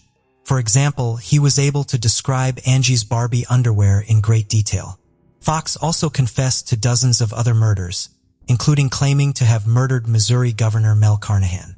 Only, Mel Carnahan died in a plane crash, and police were able to rule out Corey Fox in most of the crimes he confessed to, including Angie Houseman's murder. Police say press coverage of the story was too intense when Angie was murdered, so the details of her underwear were likely read in the newspaper. The years continued to pass, and Angie's case remained unsolved. Anyone living in the St. Louis area remembers the news coverage throughout the years, reminding the community that Angie's murder remained unsolved. Angie went on to have 2 more siblings who would never get to know their big sister. In 2016, Angie's mother tragically passed away from cancer. She passed away before police were able to bring her daughter's murderer to justice. Unfortunately, the case sat unsolved for decades, and although police kept getting several tips that were diligently followed, they all turned out to be dead ends. However, the detectives never gave up hope. In 2018, police in St. Charles County decided to reevaluate Angie's case. In 2019, DNA testing was performed on the evidence from the crime. All these years later, DNA testing on Angie's underwear was analyzed using advanced technology and produced a profile of a male suspect. When the DNA matched a man in federal custody, the detectives were shocked. After 25 years, police knew who killed Angie Houseman. On March 1, 2019, police identified Earl Cox as Angie's killer. Earl Cox was born and raised in St. Louis, Missouri. In 1975, he graduated from Jennings High School. After high school, he enrolled in the United States Air Force. In the Air Force, Cox worked as a computer operator and was stationed in Frankfurt, Germany. In 1982, Earl Cox was court-martialed for sexually abusing 4 girls under the age of 11 while stationed in Germany. He was dishonorably discharged and sentenced to 8 years at Fort Leavenworth Prison in Kansas. He was paroled in 1985 and returned to the St. Louis area. In 1989, Earl Cox was arrested in Overland after taking 2 11-year-old girls to the movies and the park, which, coincidentally, is right behind Angie's school. Despite the sexual assault allegations, those charges were eventually dropped due to a lack of evidence in 1991. However, his arrest was enough to revoke his parole, and he was locked back up. He was released again in 1992. Upon release, he again returned to the St. Louis area. On November 18, 1993, Earl was driving to his sister's house, which happened to be near Angie's bus stop. His car was acting up, so he stopped to look under the hood. He said he saw the school bus and watched as Angie Houseman exited the bus. When Angie walked past, he asked the little girl if she was hungry. Angie said she was cold and hungry and agreed to get in Earl's truck. He took her to Burger King and bought her food. He then drove around with the girl and eventually took her back to his home. He later claimed that after kidnapping Angie, he kept her hidden in his mobile home, even without the knowledge of his then live-in girlfriend. The girl also confirmed that she was not allowed to enter one of the rooms in their house. Angie's last few days on Earth were terrifying, as she was repeatedly assaulted and tortured before her killer decided to leave her out in the cold to die. Down the sidewalk, towards her home, Cox engaged her in conversation and then coaxed her into the vehicle. Ultimately, based on the DNA evidence, police were able to arrest Earl Cox and charge him with murder. Once produced in court, Earl Cox decided to enter a plea agreement wherein the prosecution would take the death penalty off the table in exchange for a guilty plea. He subsequently pleaded guilty to first-degree murder and sexual abuse. Based on his plea in August 2020, Cox was sentenced to life in prison without the possibility of parole for murder, with an additional 7 years for sexual abuse. A few months later, in March 2021, he further pleaded guilty through an Alford plea to molesting a child just 4 years before Angie's disappearance. As a result, he was convicted on 4 counts of sodomy against the 14-year-old victim, which got him a total of 40 years added to his sentence. As of today, Earl Webster Cox remains incarcerated at the Eastern Reception, Diagnostic and Correctional Center in Bonne Terre, Missouri. This is the case of Angela Mack Cox and her 4-year-old son, Thomas Michael Ritu, who disappeared and were later found to have been murdered in February 2002. The case now appears to have finally been solved, but the killer can't go to jail. In this story, a woman confessed to authorities that an Arkansas mother and son, missing for almost 20 years, were murdered by her husband. On September 1, 2002, Tommy Ritu, the father of Thomas Michael Ritu, filed a missing persons report with then Salina Police Chief Albert Rourke. The National Center for Missing and Exploited Children contacted FCSO investigator Dale Weaver about a message received regarding the missing child and his mother, Angela Mack Cox. Weaver interviewed Angela's friends and family during the investigation and learned that Angela married James Cox on April 10, 2002. She had remarried when her life began to spiral downward. Previously, she had been wed to Tommy Ritu, who had filed the missing persons report.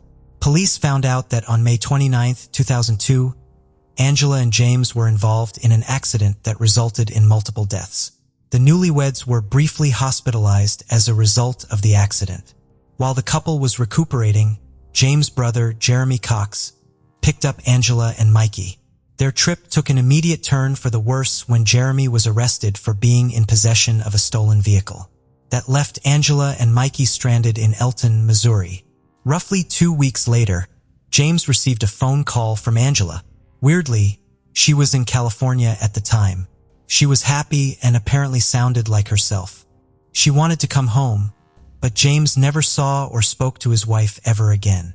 Authorities say that while staying in Missouri for a while, Angela and Mikey came into contact with brothers Dale and Clarence Cruson. Jeremy was looking for cattle work. He knew Dale but did not know Clarence very well. Clarence and Barbara Cruson got to know Angela and Mikey pretty well during this time. However, the 3 adults came to an adoption agreement. The Crusons would raise Mikey as their own, and Angela would be on her own.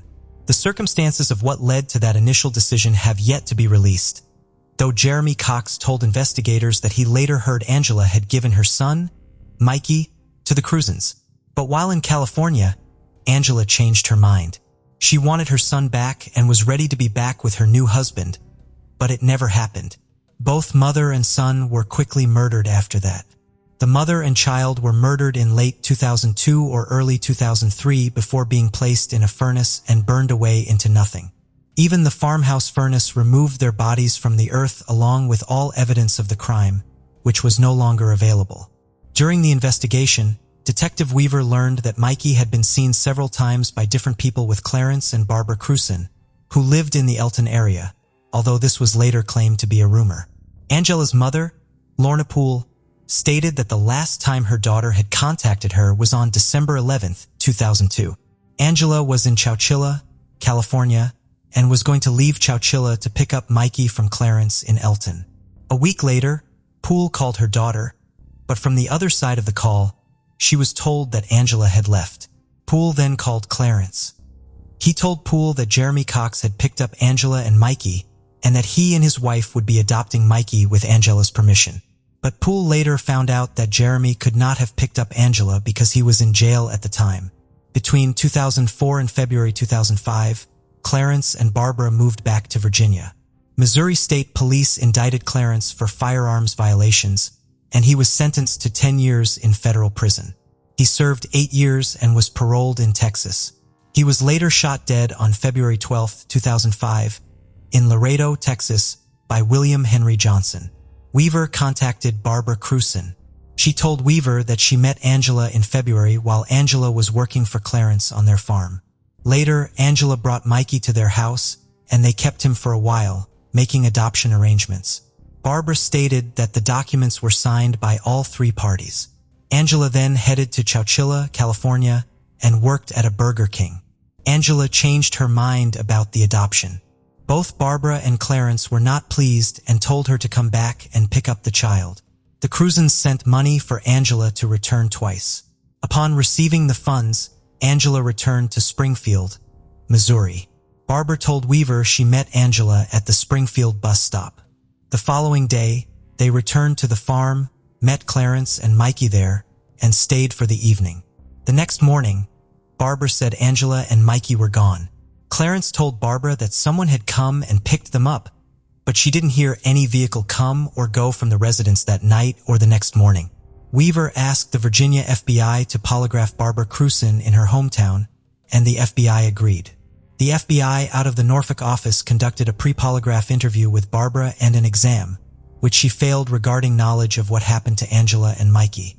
In a post-polygraph interview, Barbara told the agents that Clarence had confessed to her that he had done away with Angela Mack Cox and Thomas Michael Ritu by killing them and destroying their bodies in a furnace attached to their farmhouse. She said when they moved from the farmhouse to the house in Elton, Clarence told her they had to move the furnace because it had been used to destroy the bodies of Angela and Mikey. Weaver spoke to Barbara, who gave him the same information, that Clarence had admitted to killing them and destroying their bodies. She said they moved from the farmhouse and told her the furnace had to go because of what it had been used for. The Oregon County, Missouri, Sheriff King was contacted and provided assistance in the case, along with the Oregon County State's Attorney, the Arkansas State Police, and the Federal Bureau of Investigation. For Angela, Tiffany Thomas founded a Facebook page called Justice for Angie. Tiffany made it her mission to find her missing school friend and did not let Angie be forgotten. Tiffany appreciated the information on the case. She said that it was good to have some answers that she had been waiting for, but these were not the answers she had hoped for. The Sheriff's Department now says it considers the case solved. We were able to close this case as of April 7, 2021, Sheriff Rourke said. These cases were able to be closed by the authorities in some unusual ways. Though it took a long time for the detectives to track down the person responsible, it would be counted as justice served. What do you think about these 2 cold cases, which were high profile and especially victimized children? What could be the reason for such increasing crime and abuse directed toward children, and, to be precise, mostly female children? The horrible case of Neobaldo Villegas. Neobaldo Villegas worked as a computers teacher in the Valparaiso region of Chile. Everyone who knew him said he was a kind man who loved to help. He had many friends, both within and outside his work environment, and enjoyed socializing, often meeting up with relatives and friends. However, he never neglected his job. In February 2009, when Neobaldo was 41, he met Johanna Hernandez, a 23-year-old woman studying at the same university where he taught. Johanna was going through a tough time, having just ended a relationship with her boyfriend since she was 15, with whom she had 2 children. Neobaldo was like a beacon of light for her. In December of that year, they started a relationship and both their lives improved. Neobaldo and his family welcomed Johanna's children as if they were their own. After getting married, Neobaldo built a house with his own hands for them to live together and be happy. Their greatest joy came when Johanna gave birth to a daughter, their child together. For 8 years, The relationship faced no major problems, and Nibaldo's professional life continued to prosper. Motivated by him, Johanna continued her nursing technician studies. When they did argue, Nibaldo preferred to go running, and upon returning, after both had time to reflect, they would talk in their bedroom and resolve their differences. But good things don't last forever. In 2018, their arguments became constant. Johanna started reacting differently to problems, becoming physically and emotionally violent. Nibaldo tried his usual approach of walking away and returning when she was ready to talk. But Johanna had changed. Her mood would shift rapidly, leaving Nibaldo with no time to leave. Things escalated to the point where Johanna, during an argument, started throwing things around and declared the relationship over. Nibaldo agreed to end the relationship but was concerned about her reactions. He went to the police station and filed a domestic violence report, fearing for his daughter's safety. Although the police dismissed the complaint, Johanna took it seriously and a big dispute ensued over the house in custody of their daughter. Due to Johanna's violent outbursts, Nibaldo sought full custody. The family completely broke down, stopped living together, and Nibaldo filed for divorce, only seeing each other through lawyers. Eventually, the courts ruled for shared custody, which Johanna did not accept well. She began harassing Nibaldo, demanding the house he had painstakingly built. On one occasion, she showed up at the university parking lot and threw stones at his car. Nibaldo maintained his composure, not wanting to worsen the situation or make his daughter uncomfortable, and eagerly awaited the finalization of their divorce for a change. August 1038 was an important date for Nibaldo, his 50th birthday. He spent most of the day with his daughter, but went to his parents' house in the evening. He left his daughter with them as he was dining with friends and promised to return soon to put her to bed. The grandparents were happy to take care of her and spent quality time with her for several hours. However, when bedtime came, Nibaldo didn't show up. They tried calling his cell phone, but it went straight to voicemail, which was unusual for Nibaldo, who was always attentive when his daughter wasn't with him. They decided to go to their son's house. On arrival, they noticed something suspicious. Nibaldo's car was parked in front.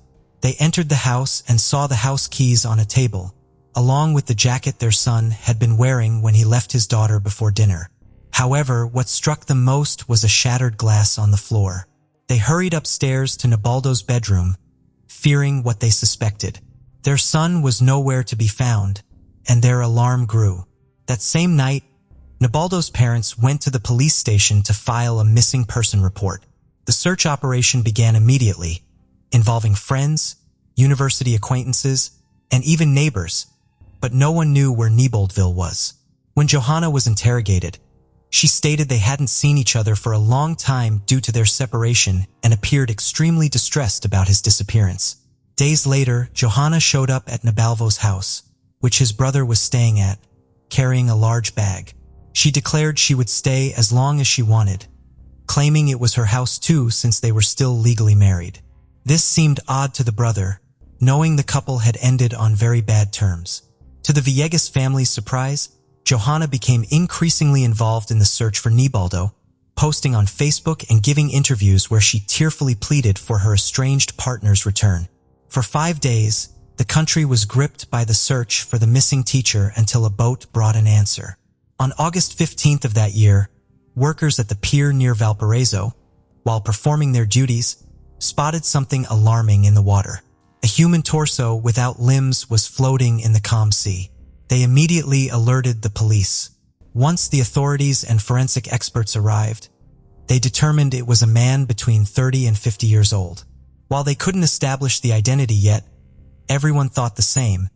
It had to be the missing professor, whose face had been all over the television for the past 5 days. On August 20th, the prosecution and homicide brigade of the investigative police confirmed that the torso belonged to none other than Nibaldo. The discovery made a strong statement. Nibaldo was a peaceful man, got along with everyone, and had never been involved in anything illegal. The perpetrator had to be someone from his close circle. As detectives began their investigation, Johanna was the of Nibaldo's relatives to give a television interview and crying inconsolably, urging the capture of the culprit. Unbeknownst to her, she was exposing herself. On the day the body was found, two men went to the police station, wanting to speak to detectives about what they had seen on the day Nibaldo disappeared. On the early morning of August 11th, the two individuals headed to the beach, intending to go on a fishing trip. Although unfamiliar with the area, they were excited about the expedition. However, their enthusiasm waned when they got lost at sea in the dark. Just as they were losing hope, they saw distant orange flames. They approached the shore with their boat and noticed a bonfire.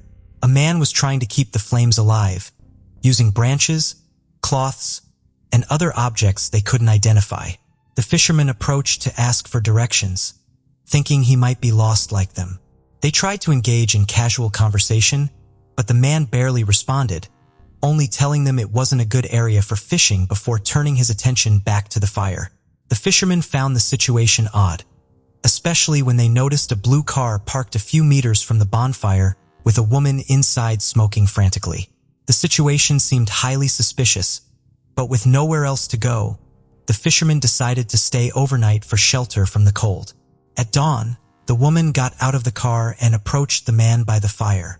They appeared unaware of the fisherman's presence, shared a kiss, and gave one last look at the bonfire before driving away without a word. Before leaving, the fishermen took a closer look at the fire and noticed a sharp knife among the flames. Although it seemed strange, they preferred not to investigate further. They didn't think about that night again until days later when a human torso was stung floating near where they had been, realizing they had accidentally witnessed a terrible crime. After hearing the fisherman's story, the police went to the beach. It was a secluded area, so the remains of the bonfire were still there. They discovered that the mysterious man wasn't just burning branches and cloths, but also human remains. Forensic experts confirmed these were the remaining limbs of Nibaldo. But the fishermen provided another crucial piece of information. They described the woman smoking in the blue car as dark-haired with long straight hair of a darker complexion and around 30 years old, the same woman seen crying on television. From that moment, the police began investigating Johanna as the primary suspect in Nibaldo's murder. The only question was the identity of the man with her. Days later, the police discovered that Nibaldo's credit card had been used to withdraw 35,000 pesos from an ATM at a gas station on the morning of August 11th. Security cameras showed a man in black making the transaction. The victim's family recognized him as Johanna's current partner, Francisco Silva. Additionally, shortly after the body's identification, Johanna went to a real estate agency to inquire about the property registered to Nibaldo, which they had fought over countless times and where she had moved after his disappearance. There was no doubt that both Johanna and Silva were guilty of the crime. Both suspects gave their testimony at the oral criminal court.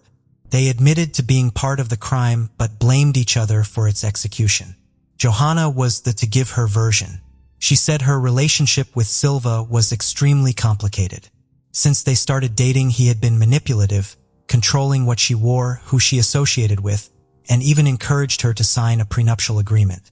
Silva's violence was not only reflected in his relationship with Johanna, but also in his strong feelings towards Nibaldo, seemingly driven by jealousy. After Nibaldo tried to gain full custody of the daughter he shared with Johanna, she came home crying. This intensified Silva's hatred, who said he would make Nibaldo disappear someday. The week before, on August 10/38, Silva arrived at Johanna's house with a jar containing a blue powder, instructing her not to ask questions and indicating he would have orders for her during the week. Accustomed to obeying Silva, Johanna agreed.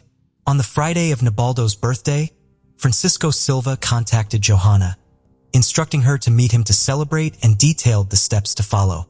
That night, Johanna arrived at the house of Nibaldo. He greeted her, hoping for reconciliation. Johanna brought sushi and a drink for dinner, but she omitted a crucial detail. The drink was laced with clonazepam. 10 minutes after sitting down to eat, Nibaldo began to doze off. Once he was completely unconscious, Johanna took him to his bed, snapped 2 photos, and sent them to Silva, completing her part of the plan. Silva then entered the house, changed into black clothing, and headed to the room where Nibaldo was carrying a knife. Minutes later, he came downstairs and informed Johanna that he had mutilated Nibaldo. He gave her gloves to clean the blood in the room and a trash bag for the limbs. While disposing of the body, Silva ominously warned Johanna that no matter what happened, she must not accuse him or he would ensure she was seen as the true perpetrator. They then drove to the beach where they burned the limbs and clothing in a bonfire and tossed the torso into the sea. However, Silva's version was somewhat different. He not only denied Johanna's accusations but also portrayed her as a violent person, prone to destructive outbursts when angry. According to him, Johanna used her tantrums and intimacy to manipulate him. He mentioned the prenuptial contract as a joke inside gag after watching the movie 50 Shades, which she exploited to her advantage. The worst crisis came when Nibaldo wanted full custody of their daughter. Johanna swore she'd never forgive him and was ready to murder him. Seeing how upset Johanna was, Silva felt it was his duty as a man to do something about it and decided to do whatever she asked. Days later, Johanna requested he buy 30 clomazepam pills and grind them, which he did. The main difference in Silva's story was that on Friday, August 10th, they were to follow their usual routine of having a barbecue, drinking, and sleeping in his car at the beach. However, when he picked Johanna up from her mother's house, he learned she had a different plan. She said they needed to stop by Nibaldo's to discuss their daughter. Once there, Johanna asked Silva to wait at a nearby place and wait for her instructions. He agreed. At 1 a.m., Silva woke to 3 WhatsApp messages from Johanna, 2 photos of an unconscious Nibaldo in bed, and a message asking him to come get her. Arriving at the house, Johanna was frantic, explaining she had drugged Nibaldo with clomazepam before attacking him with a knife. The problem was that while she was stabbing him, Nibaldo woke up and his pleas could be heard from the bedroom. Johanna instructed Silva to finish the murder, handing him a sharp knife. Silva went upstairs and fatally stabbed Nibaldo in the thoracic area. Immediately after, Johanna asked Silva to help her dismember the body to make it easier to hide.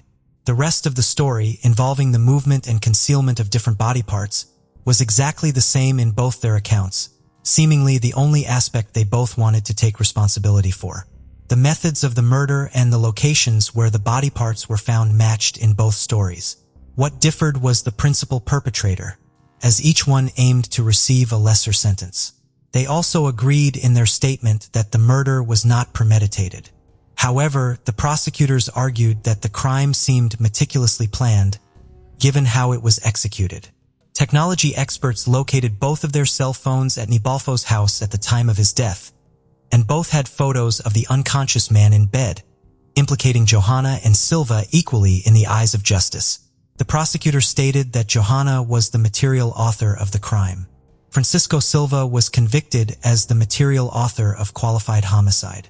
Both had the aggravating factor of treachery, which occurs when the perpetrator uses means or ways to eliminate all the victim's possibilities of defense.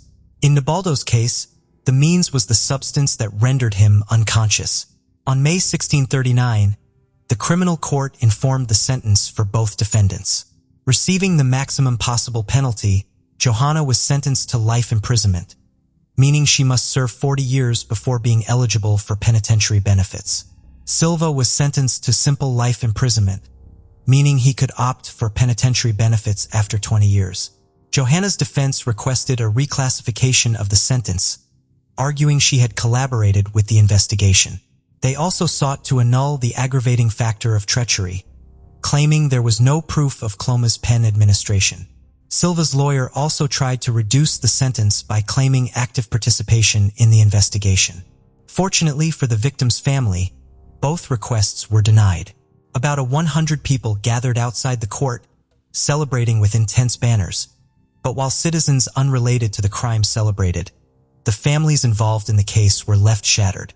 The village's family's lawyer stated that while they were satisfied with the sentence, Nibaldo's siblings would seek an update in the law, advocating for harsher penalties in dismemberment cases.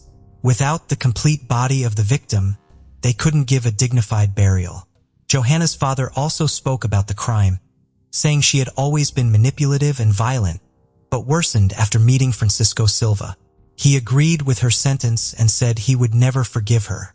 In other interviews, he recalled Nibaldo's good character and expressed that he would always consider him part of the family, often visiting his grave with flowers.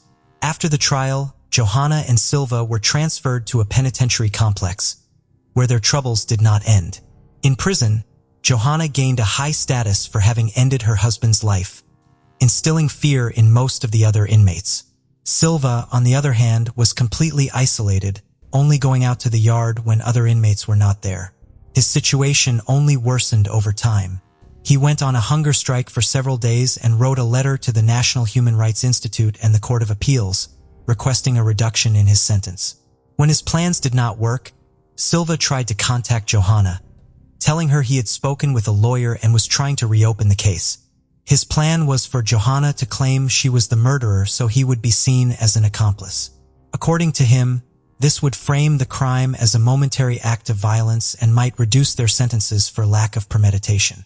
Johanna refused outright, and Raged Francisco threatened her, claiming he had contacts who could harm her at any time. Eventually, Johanna filed a complaint for murder threats with the public ministry, which could play in her favor as it portrayed Silva as manipulative and conspiratorial, just as she had described him in her version of the events. As a result, the only measures taken against Silva were the confiscation of his cell phone and his transfer to a high-security cell. He was also barred from receiving family visits. While the murderers continue their lives in prison, Nibaldo's family is still fighting for him to rest in peace. They submitted a request to amend the penal code. The proposal, named Nibaldo's Law, aimed to add a clause to more rigorously penalize dismemberment or damage to a corpse, increasing the sentence for perpetrators by 3 to 5 years. If enacted, this law would not be retroactive and would not change the sentences for Nibaldo's murderers, but it would apply to future cases. The Villegas family might never be able to give Nibaldo a dignified burial, but they could prevent other families from suffering the same pain. In March 2022, the law was unanimously approved by the Senate and is currently being debated in the Chamber of Deputies. If it passes, it will only need the executive's approval to be officially promulgated. The Villegas siblings continue to carry this fight on their shoulders. Nothing will bring Nibaldo back, but they are doing everything possible to make the world a fairer place. On June 5, 1986, in Eugene, Oregon, the police and the fire department were called to an apartment as they believed that a person had died. An apartment employee stated that he had not seen 62-year-old Gladys May Hensley for several days and was concerned about her. Unfortunately, the day the police arrived, he had found Gladys murdered in her apartment. The investigation started, but there was no sign of forced entry into the apartment, nor were there any suspects. The police believed that Gladys was killed in the early hours of June 4th. This case was still ongoing when, on June 19, 1986, the body of a 33-year-old woman, Janice Dickinson, was found on the hillside behind a car dealership on Coburg Road. She was found naked and was lying upside down on her face. The police quickly linked Janice's murder to Gladys's, as they had both been found in the same area and were also murdered in the same way. There were no further clues, unfortunately, and the case went cold until 2 years later, in 1988, when 73-year-old Geraldine Tuohy was on the phone with her sister. When her call suddenly dropped, her sister believed that it was a small power cut or that somebody else had called her, so she did not worry that much. The next day, when she dropped by her house, she found a horrible scene. Geraldine was lying naked on the floor and was brutally murdered. The investigators knew that this case was also linked to Janice's and Gladys's murders, as it was done in a similar manner. The murderer had broken in through the front door and had cut the phone lines so that nobody would reach Geraldine. Unfortunately, due to no evidence, this case also grew cold. Many years later, the police sought the help of the Genetic Genealogy Department to identify the murderer in this case. This time, it was successful and a suspect was found. It was a man named John Charles Balsinger. He was born on September 17, 1957, but unfortunately, the case once again hit a dead end, as he had ended his life on March 23, 1988, in Springfield, Oregon. When John's history was looked into, it was revealed that he had been taken into custody for murder in 1980 in the state of Utah and was sentenced to only 5 years of imprisonment. After serving only a short amount of time, he got out and was subsequently linked to the murders of those 3 women, Janice, Gladys, and Geraldine. The case was finally solved, but before the murderer could be caught, he was already dead.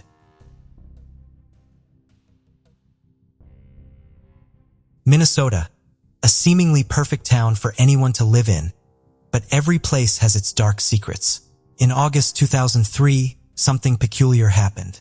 Some skeletal remains were discovered on Highway 5 in Bradford Township.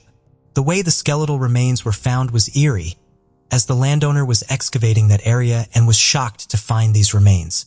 He alerted the authorities, who later sent them to forensics. They soon analyzed the details of the skeleton to find out more about who it belonged to. The forensic team revealed that it was the body of a white male who was no more than 28 years old. The Bureau of Criminal Apprehension in Minnesota also revealed that the body had been buried there for decades, and nobody had discovered it until now. The forensic team gathered all the evidence and started creating the man's DNA profile. They also analyzed his teeth to try and match them with a database of records to identify him. But no record was ever found. The investigators named the man the Asante County John Doe and made several attempts to reconstruct his face. Everybody wanted to know who this mysterious John Doe was and who killed the man and buried him there years ago. Several years passed, and many people came forward to give their DNA samples to help with the investigation. John's mystery, however, still seemed to be at a dead end. In 2019, the forensic department reopened the case with advanced technology at their disposal. It was when Chief Deputy Lisa Lovering initiated the process of advanced DNA technology that the case of John was reopened, and his DNA was submitted to the lab. Unfortunately, the DNA was too old to be analyzed. Later that year, Lisa heard of a Texas-based laboratory that used gray genome sequencing to build the profiles of skeletal remains. The laboratory was named Othram, and it was with their help that the forensics team was able to develop a new viable DNA profile for John Doe. A new DNA profile was made, and this time was sent to a genetic genealogy consultant, Barbara Ray, for further investigation. In less than 24 hours, Barbara Ray, along with Deputy Chief Lisa Lovering, found a match to a distant relative. In no time, she obtained the information on 2 of John's siblings and their phone numbers. Now the investigation officially started, and the siblings were contacted. It was revealed that their brother, Donald Rindle of Ramsey County, Minnesota, had been missing since 1970. The siblings told the investigators that the FBI had been looking for Donald but had not had any luck. Later, in 2022, the DNA of all the siblings was matched, and it was finally revealed that the Asante County John Doe was, in fact, the very same Donald who had been missing for 51 years. It was believed that someone had taken his life and he had been buried at that site when he was 22. Investigators also believe that people who might be involved in his murder or know the whole story might still be alive to this day, but nothing is confirmed. This was a very emotional moment for the family, as they were able to find closure about Donald's disappearance after 51 long years. In 1994, a 39-year-old woman named Cheryl Huss lived in Desert Hot Springs, California. She had recently gotten divorced from her husband Jeff Huss, who lived in Cathedral City, California. After their divorce, Cheryl moved to the Hot Springs to start a new life. They both had 3 children, and they shared custody of the 3. One of them was 14, the other 13, and the little one was only 8 years old. After 2 months of separation from her husband, Cheryl was excited to start fresh in her new apartment, but the unimaginable was about to happen. On April 23, 1994, Cheryl called her parents to tell them that someone had been taking photos of her and she had been receiving anonymous phone calls from someone. She sounded terrified, and so her parents decided to check on her. On April 23rd, they left their house to go to Hot Springs, California. When they reached Cheryl's apartment, things did not feel normal. The porch light was on, her dog was out, and her car was parked on the street instead of the driveway. The parents went inside and found a horrendous scene. Cheryl's body was lying partially naked on the floor. She had been stabbed multiple times. There was also a bite mark on her neck by her potential murderer. The parents called 911, and the investigations immediately started. The police took saliva samples from the bite on Cheryl's neck and created a DNA profile of the murderer. They tried to match it with several other DNA profiles in their database, but found no match. Years had passed, and Cheryl's parents tried their best to keep the case alive. They even offered a reward of $50,000 for anyone who might identify the murderer. In 2022, with the help of the latest genetic technology, the DNA was identified, and to everyone's surprise, a match was found. The DNA belonged to a male who lived 12 miles away from Cheryl's home and was now 48 years old. Cher and Eugene Gatton were the persons of interest. He was just 20 years old when he murdered Cheryl. On February 14th, they received a saliva sample from Sharon, and on the 18th, it was confirmed that he was the murderer. On March 4th, 2022, he was arrested, and it was found out that he had been arrested for trespassing, intoxication, and had gotten many DUIs in 1994, but was still roaming around free until his recent arrest. It was still unclear why he murdered Cheryl or what the main motive behind his barbaric act was. But after several years of being in the dark, Cheryl's family finally got justice. The case of Jennifer Sabina. Benjamin and Jennifer, both from Wisconsin, didn't meet until many years later. Benjamin served in the U.S. Marine Corps, while Jennifer was a recent addition to the police department. A video recorded 2 years ago features her husband, Benjamin, sharing how they met while he was stationed in Iraq. In February 2005, Benjamin and several fellow Marines were struck by a mortar shell during the war. One Marine lost his life and several others, including Benjamin, were injured by shrapnel. He sustained serious injuries to his leg near the knee, his left arm, chest, and head. Fortunately, he survived the attack. While receiving treatment in Germany, he kept in touch with Jennifer by writing to her every day. Eventually, Benjamin returned to his home base in California. Throughout that time, he continued to email Jennifer frequently, and their relationship gradually developed.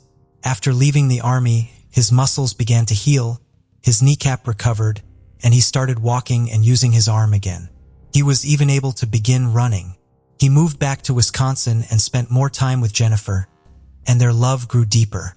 One day, he asked her if she would be happy to spend the rest of her life with him, and she said yes. Benjamin was honorably discharged in February 2005. After that, he married Jennifer, and they actively participated in church activities. There, Benjamin worked to overcome the psychological issues he experienced during the war. He also helped others in his church who were going through mental and emotional struggles. On December 24, 2012, Officer Jennifer Sabina was working the night shift.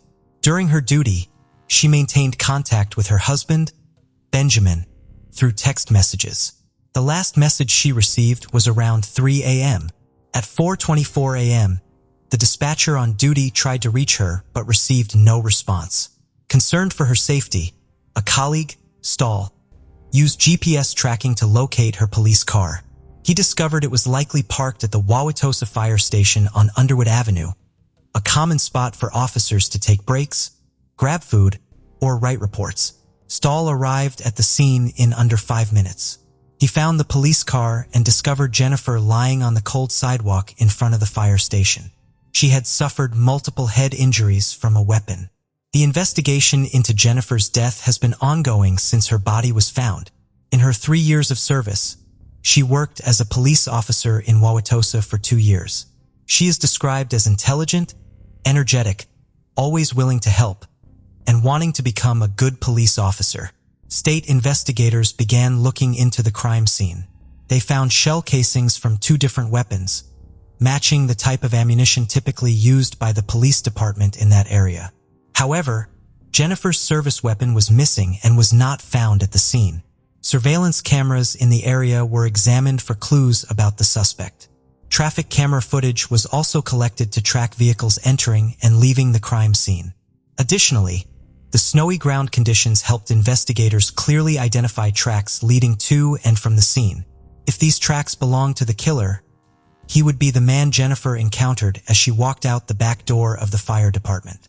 When Benjamin arrived at the Wauwatosa police station that morning, he was promptly questioned about his activities the previous night, which is standard procedure. Benjamin stated that Jennifer left for her night shift around 5:15 p.m. on December 23rd. He did not leave the house until 10 p.m., and the only reason for leaving was to purchase a new video game. After returning home, he did not go out again until the police sergeant called him in the morning, after which he went directly to the station. Benjamin had not received any information about Jennifer over the phone and did not inquire about her condition. However, once at the station and during his questioning by detectives, he eventually asked about her after a few minutes. The police officer faced a difficult task in delivering to him the tragic news. After a moment of silence, when Benjamin calmed down, he shared that his wife was the one who supported him a lot in overcoming his post-war trauma. She was his strong support throughout his psychological struggles, always caring and present by his side. The situation was perplexing.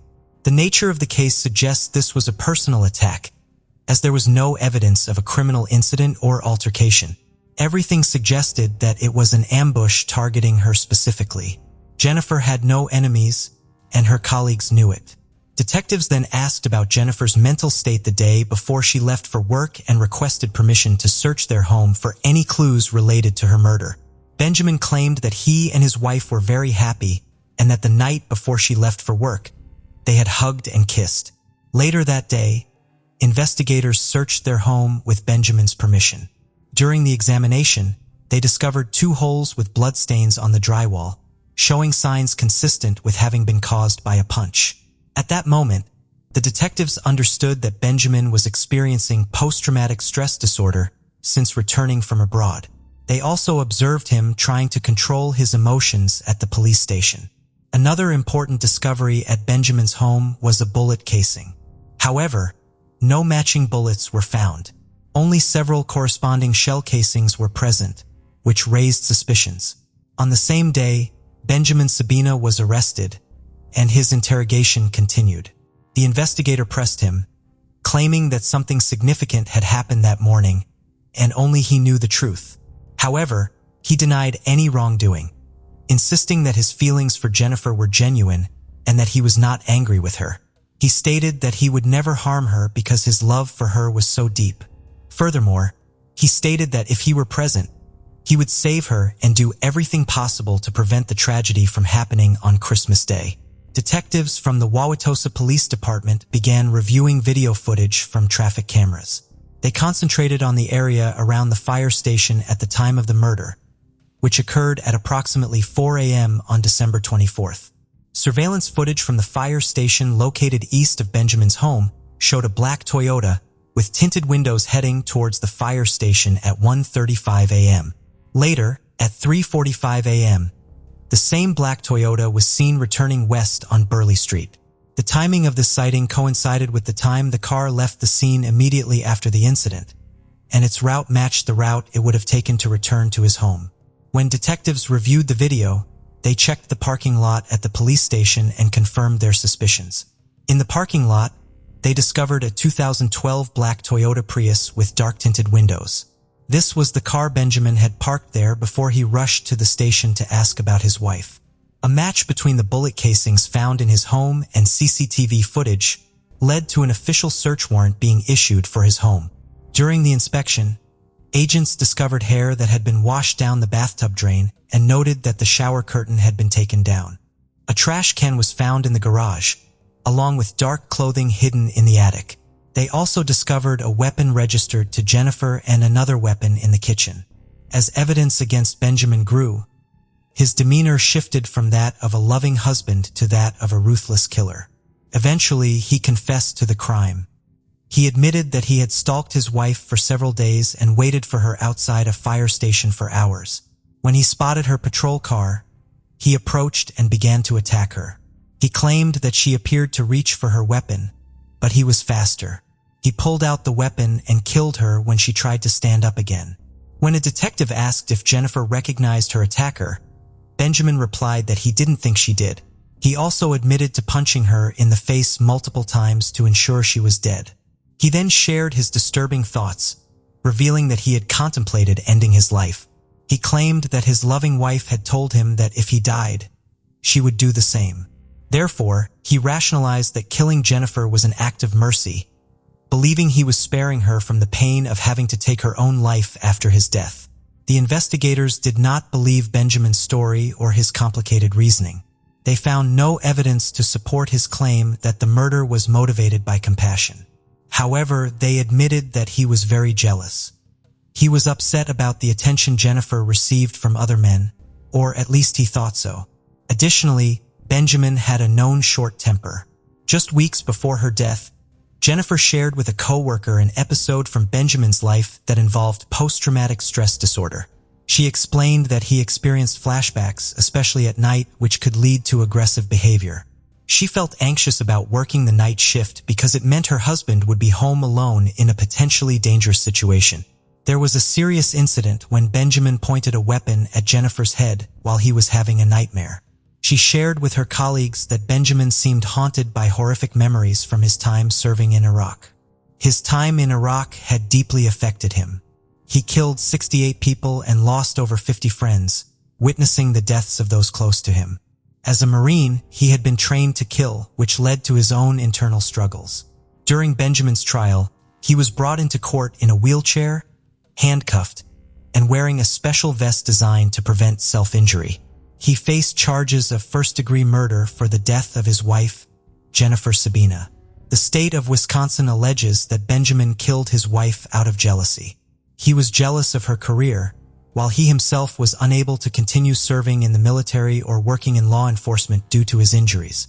He was also described as possessive and prone to angry outbursts. However, his defense attorney, Michael Steeney, pointed out that he had a troubled military past and had suffered a traumatic brain injury and severe post-traumatic stress disorder. Psychiatrists also noted that Benjamin's condition was one of the worst they had ever seen. Eventually, Benjamin officially changed his plea to not guilty. Although he had previously admitted his guilt, he now cited mental illness and defects, thereby shifting the focus to psychological evaluations of him. The judge appointed a psychiatrist to assess his mental condition. The prosecution needed to show that Benjamin was aware of his actions. He admitted to stalking his wife in the days leading up to her murder, suggesting that his actions were premeditated. Furthermore, he took steps to cover up his tracks, such as showering extensively to remove evidence. He also hid both weapons in his home and spent several hours denying his guilt to the police, initially reacting with shock and anger. As the trial progressed, the evidence against him grew, and it became clear that he was guilty of the premeditated murder of his wife. Proving Benjamin's innocence due to mental illness or defect is challenging. In his case, 2 psychiatrists testified in court, both agreeing that he had mental health issues, including post-traumatic stress disorder. However, they also concluded that he was still capable of understanding right from wrong and did not find him not guilty by reason of insanity. Therefore, it was clearly established from a medical perspective that Benjamin Sabina was mentally ill but still conscious of his actions. After 6 months, Benjamin changed his plea and pleaded guilty to first-degree murder. The plea agreement gave him the opportunity to receive a sentence that would make him eligible for parole. He admitted causing Jennifer's death and intending to kill her, which is a violation of Wisconsin law. Jennifer's family supported the plea bargain and expressed their gratitude for it. During the sentencing, Benjamin's mother read a statement to the court, reflecting on how her son had changed after returning from war. She shared that the once joyful and playful Benjamin had become consumed by the emotional scars from his experiences. She mentioned that he suffered from severe PTSD, experienced flashbacks, insomnia, hypervigilance, anxiety, and had even attempted to end his life due to the trauma of the deaths he witnessed while serving. She noted that she wore her son's dog tags as a reminder that the son they had sent to war was not the same person who had come home. Jennifer's mother also testified at Benjamin's sentencing hearing. She recounted that after a sleepless night, she received a call from the funeral home on Christmas Day. She had asked to see her daughter, but they told her that her face was so badly damaged that she shouldn't look at her. She was overwhelmed with panic and tears. Then, on December 26th, Benjamin, whom she considered her son, admitted to killing Jennifer. She forgave him. The minimum sentence for first-degree murder is 20 years, while the maximum sentence is life imprisonment without the possibility of parole. Prosecutor Mark Williams recommended a sentence of 40 to 60 years. In his final statement, Benjamin expressed remorse, saying he did not mean to do this to Jennifer Sabina and that he was sorry for taking her life. He added that if he could trade his life for hers right now, he would do it without hesitation. The judge considered Benjamin's confession and acceptance of responsibility as positive factors. The key issue for the judge was to determine how long Benjamin would have to wait before he could apply for early release. It's important to note that a petition for parole does not guarantee it will be granted. Ultimately, the parole term was set at 35 years. If Benjamin Sabina is ever approved for parole, he will be 65 years old at that time. The story of Jennifer Sabina is a heartbreaking tragedy that reflects the impact of war and the terrible consequences of being unable to control emotions. She dedicated her entire life to the community and always supported her husband. However, it all ended tragically in an act of violence, leaving her family and friends in deep sorrow. Lisa Holm was born on February 7, 1998 in the small Swedish town of Havdi. It was a quiet and peaceful place where she lived with her parents and older sister. Lisa was a kind, positive, and determined person. Even before finishing school, she decided she wanted to go to Australia and study architecture. Lisa also traveled a lot with her parents, visiting many other countries. She was also quite independent. Since her teenage years, Lisa had been working at various part-time jobs to earn some money on her own. Before the summer of 2015, when Lisa was 17, she finally got a serious job at a cafe about a 40-minute drive from her home. For the first few weeks, her parents drove her there, but soon her father decided to buy her a scooter. Lisa had a license for this type of transport, while she could only get a car license after turning 18. She was happy with this gift because she wanted to commute to work on her own. But for the first few weeks, her father accompanied her in his car since Lisa had almost no experience driving on the roads. She only worked weekends, and her father accompanied her every morning and evening. This went on until June 7th, when he finally let her drive to the cafe alone. Somewhere around lunchtime, her parents decided to visit her at work and have lunch together. That day, the cafe was pretty crowded, so Lisa was really busy with work. She took a short break for lunch, had a snack with her parents, and they went back home. At 6:23 p.m., Lisa texted her father that she was leaving work, but 3 minutes later, he received a call from her. He picked up, but no one answered. He heard some voices in the background and thought Lisa had dialed his number accidentally. The father thought she was talking to her colleagues and also heard the sound of a car door slamming shut. He called Lisa's name several times with no answer, then ended the call and began waiting for her to get home. But she didn't show up. An hour passed, and Lisa's parents started to worry. She should have arrived by now, so her father immediately thought something might have happened to her on the way. It was her first time riding alone on the scooter, and he was deeply concerned about her safety. He tried calling her several times, but Lisa's phone was off. After waiting a few more minutes, her father decided to hit the road, hoping to meet her along the way since Lisa should have taken the shortest route. The father feared Lisa might have had an accident, so he drove at a slow pace, scanning the road. But Lisa was nowhere to be found. The man eventually reached the cafe without finding his daughter.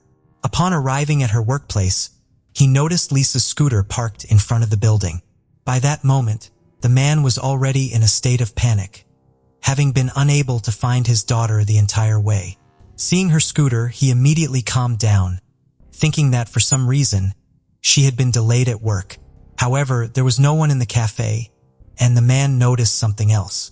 Lisa's scooter keys were left in the ignition, with a helmet hanging from its handle. All of this led him to believe that something bad had happened to his daughter. She would have never left the keys in the scooter, abandoning it in the parking lot unattended. Meanwhile, Lisa's mother called the cafe owner in hopes of shedding light on her daughter's whereabouts. But the woman claimed to have no idea where she could have gone. She had called her employees around 6 p.m., and they said they were closing the cafe. After the call from Lisa's mother, the cafe owner immediately got into her car and headed there. On the way, she called 4 of her friends, who lived nearby, and asked them to help with the search. When the cafe owner arrived at the scene, they, along with Lisa's father, began searching both the establishment itself and the surrounding area. Their last hope was that Lisa, for some reason, might have decided to take a bus instead of the scooter.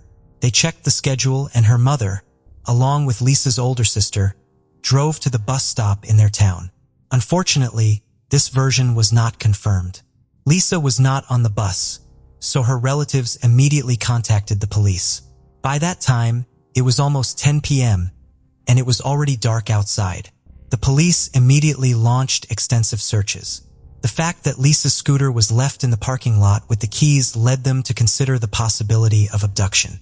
Cases like this are quite rare in Sweden, especially in the remote provincial area where Lisa's town was located. Therefore, police immediately dispatched several groups with search dogs, while other officers began knocking on every house located near the cafe. When Lisa's classmates and friends learned about her disappearance, they began spreading information about it on social media, hoping to attract more attention and possibly find some witnesses. The search continued all night, but it yielded no results. On Monday morning, the police department announced Lisa's disappearance to the public, urging anyone who had useful information to come forward. Around the same time, a man who came to work at a barn right across from the cafe discovered a motorcycle glove on the floor and reported it to the police. Detectives had already inspected this barn on the evening of Lisa's disappearance, but they hadn't noticed the glove there. They showed it to Lisa's parents, who confirmed that the glove indeed belonged to their daughter. This further supported the abduction theory, and the police deployed additional resources for the search. By that time, news of Lisa's disappearance had spread throughout the country, and hundreds of volunteers joined the search. On Tuesday, police received several more alarming clues. Volunteers searched the area along the dirt road located a few hundred yards from the cafe. There, they found a phone case, a receipt, a ticket, and a broken smartphone screen. Investigators immediately determined that all these items belonged to Lisa and focused the search in that area. Soon, they found other parts of the broken smartphone, Lisa's ID, and several more receipts. All these items were scattered along the same dirt road. After the discovery of those pieces of evidence, the police became almost certain that Lisa had become a victim of abduction. They threw all available resources into the search, and with each passing day, more and more people joined in. This case became the main news topic in Sweden, and hundreds of volunteers flocked from all over the country to participate in the search. A local volunteer organization specializing in finding missing people also joined the effort. All of this made Lisa's search operation the largest in the country's modern history, with over 1,000 people participating in total. The police also received numerous calls with tips. One woman recounted that she went for a jog the day before Lisa's disappearance. At some point, a man who stood next to his car stopped her in the middle of the road. He spoke to her in English and asked for directions to a city she had never heard of. She tried to show him the way on Google Maps, but the man asked her to get into his car and show the route on his navigator. Naturally, the woman found this request quite suspicious, so she refused and continued running. She also shared one interesting detail with the police. The woman believed she had already seen this man among the workers who were repairing the same barn located across the road from the cafe. Lisa's colleagues also shared one observation. On the day of her disappearance, one of the witnesses noticed two men standing across the road from the cafe, looking towards the establishment. She didn't think much of it at the time, but after Lisa's disappearance, she decided to share this fact with the police. The next morning, on Wednesday, Lisa's father, along with some friends, went to search the dirt road where her belongings were found. Walking a bit further, he made several more alarming discoveries. He found Lisa's driver's license and her house keys. It all seemed as if Lisa was being taken along this road away from the cafe while the abductor was throwing her belongings out of their car or other vehicle they used to kidnap her. The police and volunteers concentrated all their efforts on this area, but no other items were found. That same evening, a friend of Lisa's father was returning home from the search. Passing by the cafe, he noticed that the police tape had been removed from the barn where Lisa's glove was found. The man decided to go inside and look for any other clues once more. He grabbed a flashlight from his car as it was already getting dark outside and walked around the premises for several minutes until something shiny on the floor caught his attention. When he looked closer, he saw a woman's earring and another one just like it nearby. The man reported this to the police, who showed the earrings to Lisa's parents. They confirmed that these pieces of jewelry belonged to their daughter. The police once again sealed off the barn and searched it more thoroughly. The lead detective later explained that on the day of Lisa's search, their main focus was on finding the girl herself, so the barn was inspected not so thoroughly. They might have missed such small items as earrings, but now they brought in numerous forensic experts along with search dogs. This time, they noticed a rather unusual piece of evidence. Behind one of the walls, the police found human feces. At a glance, it may seem unrelated to the case, but the forensic experts put forward a quite interesting theory. They explained that when criminals commit serious and horrible crimes, their bodies produce an extreme amount of adrenaline, which sometimes leads to the uncontrollable need to relieve themselves. For example, it's common for killers to wet themselves before or during the murder. Considering that Lisa's glove and earrings were found in the barn, the police theorized that if she was indeed abducted, the perpetrator might have dragged her into this building. Therefore, detectives didn't rule out the possibility that this person, under the influence of adrenaline, couldn't hold it and relieve themselves, so these feces were sent for DNA analysis. On Friday, the search area was expanded, and volunteers reached a farm located about 2 miles from the cafe. It was a complex of several large buildings where many people worked, and the search team decided to inspect them all.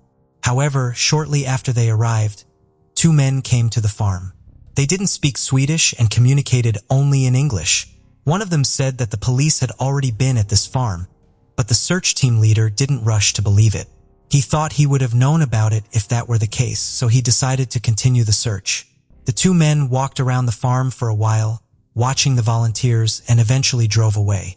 About an hour later, members of the search team found a pile of branches behind the cowshed. Under it, they found a motorcycle helmet, jacket, and headphones. The police immediately arrived at the scene and confirmed that all these items belonged to Lisa. They sent forensic experts to the farm for a more thorough search. Detectives also heard the story about the 2 strange men who tried to dissuade the volunteers from inspecting the farm. The police also recalled the story of a woman who encountered a suspicious man speaking English while jogging. In fact, they already had an idea who it might be. From the first days of the search, they had visited all the houses near the cafe, and in one of them lived 2 brothers from Lithuania along with the wife of one of them. All 3 didn't speak Swedish and communicated in English. They were the only people within several miles who didn't speak the local language. The police also had other indirect reasons to suspect them. The brothers worked in the barn across the road from the cafe and at the farm where Lisa's helmet was found. They were familiar with these locations, and the dirt road where Lisa's belongings were found led to their house. Considering that there were no other suspects, the police decided to question all 3 of them. Meanwhile, forensic experts arrived at the farm. Together with the volunteers, they continued to inspect this area, and soon, their attention was drawn to an old trailer. It was surrounded by tall grass and looked as if it hadn't been used in many years. But next to its door, the grass was flattened, as if something had been lying there recently. Some of the grass was also trapped under the door, indicating that it had been recently opened. As soon as the forensic experts opened the door, they were immediately met with a strong smell of decay. Inside the trailer, there were many lockers for clothing. Apparently, it was once used as a changing room for workers. All the lockers except one were locked, leading the experts to suspect that Lisa's body might be in one of them. They began opening each locker and eventually saw that Lisa's body was actually in one that was left open, hidden behind a pile of old clothes and rags. Despite the small size of the locker, the perpetrator managed to fit their victim inside. Lisa had a rope around her neck and a large amount of tape over her head. Her pants were pulled down and her shirt was pulled up. Medical experts determined that Lisa died from strangulation. However, they found no signs of sexual assault. All of her clothing was handed over to the lab while news of the discovery of her body rapidly spread throughout the country. All this time, the news of Lisa's abduction dominated headlines in Sweden. When her body was found and the public learned of Lisa's brutal murder, the case shook the entire country. Such crimes were extremely rare in Sweden, and people were shocked that someone could commit such a heinous act. On the same day that her body was discovered, something unusual and rather eerie occurred. YouTube users stumbled upon a video posted 13 days before the murder. The video was titled 13, and it featured a countdown timer. What was most unsettling was the name of the channel that uploaded the video. It was called Lisa Home. News of this video quickly spread throughout the media, leaving many people stunned by the series of coincidences. Some people began to speculate that someone had predicted the murder, but in reality, it turned out to be much simpler. It appeared that someone had just changed the channel name and video title after Lisa's body was found. Either this person wanted to spark another conspiracy theory or was just playing a cruel prank. Meanwhile, the police were doing everything in their power to find the killer as quickly as possible. At the time of Lisa's discovery, investigators had already brought in 2 brothers and a woman, and they all denied any involvement in the murder. They claimed that at the time of the abduction, they were at home, providing alibis for each other. According to their accounts, the older brother, Narigis, was asleep in his room while his wife was preparing dinner, and the younger brother was on the computer. Narigis also added that around 8 p.m., he woke up and went to the gas station, where he bought pizza and cigarettes. The police were pretty skeptical of their alibis, as all 3 could have simply been covering for each other. They collected their DNA samples, but investigators still lacked any evidence directly linking any of them to the murder. However, this didn't last long. Forensic experts were working in the barn and on the farm, utilizing all available resources and manpower, and soon their efforts paid off. In the barn, there was a small, office-like room. It had a large window overlooking the cafe. Upon examining this room, experts discovered 15 different traces of male semen on the walls and floor near this window. It appeared as if someone had stood there watching the cafe employees, including Lisa, and satisfying themselves. These semen samples were immediately sent to the laboratory, and experts quickly extracted DNA profiles from them. All 15 semen traces matched the DNA of the older brother, 35-year-old Narigis. The same applied to the feces found in the barn. They also belonged to him.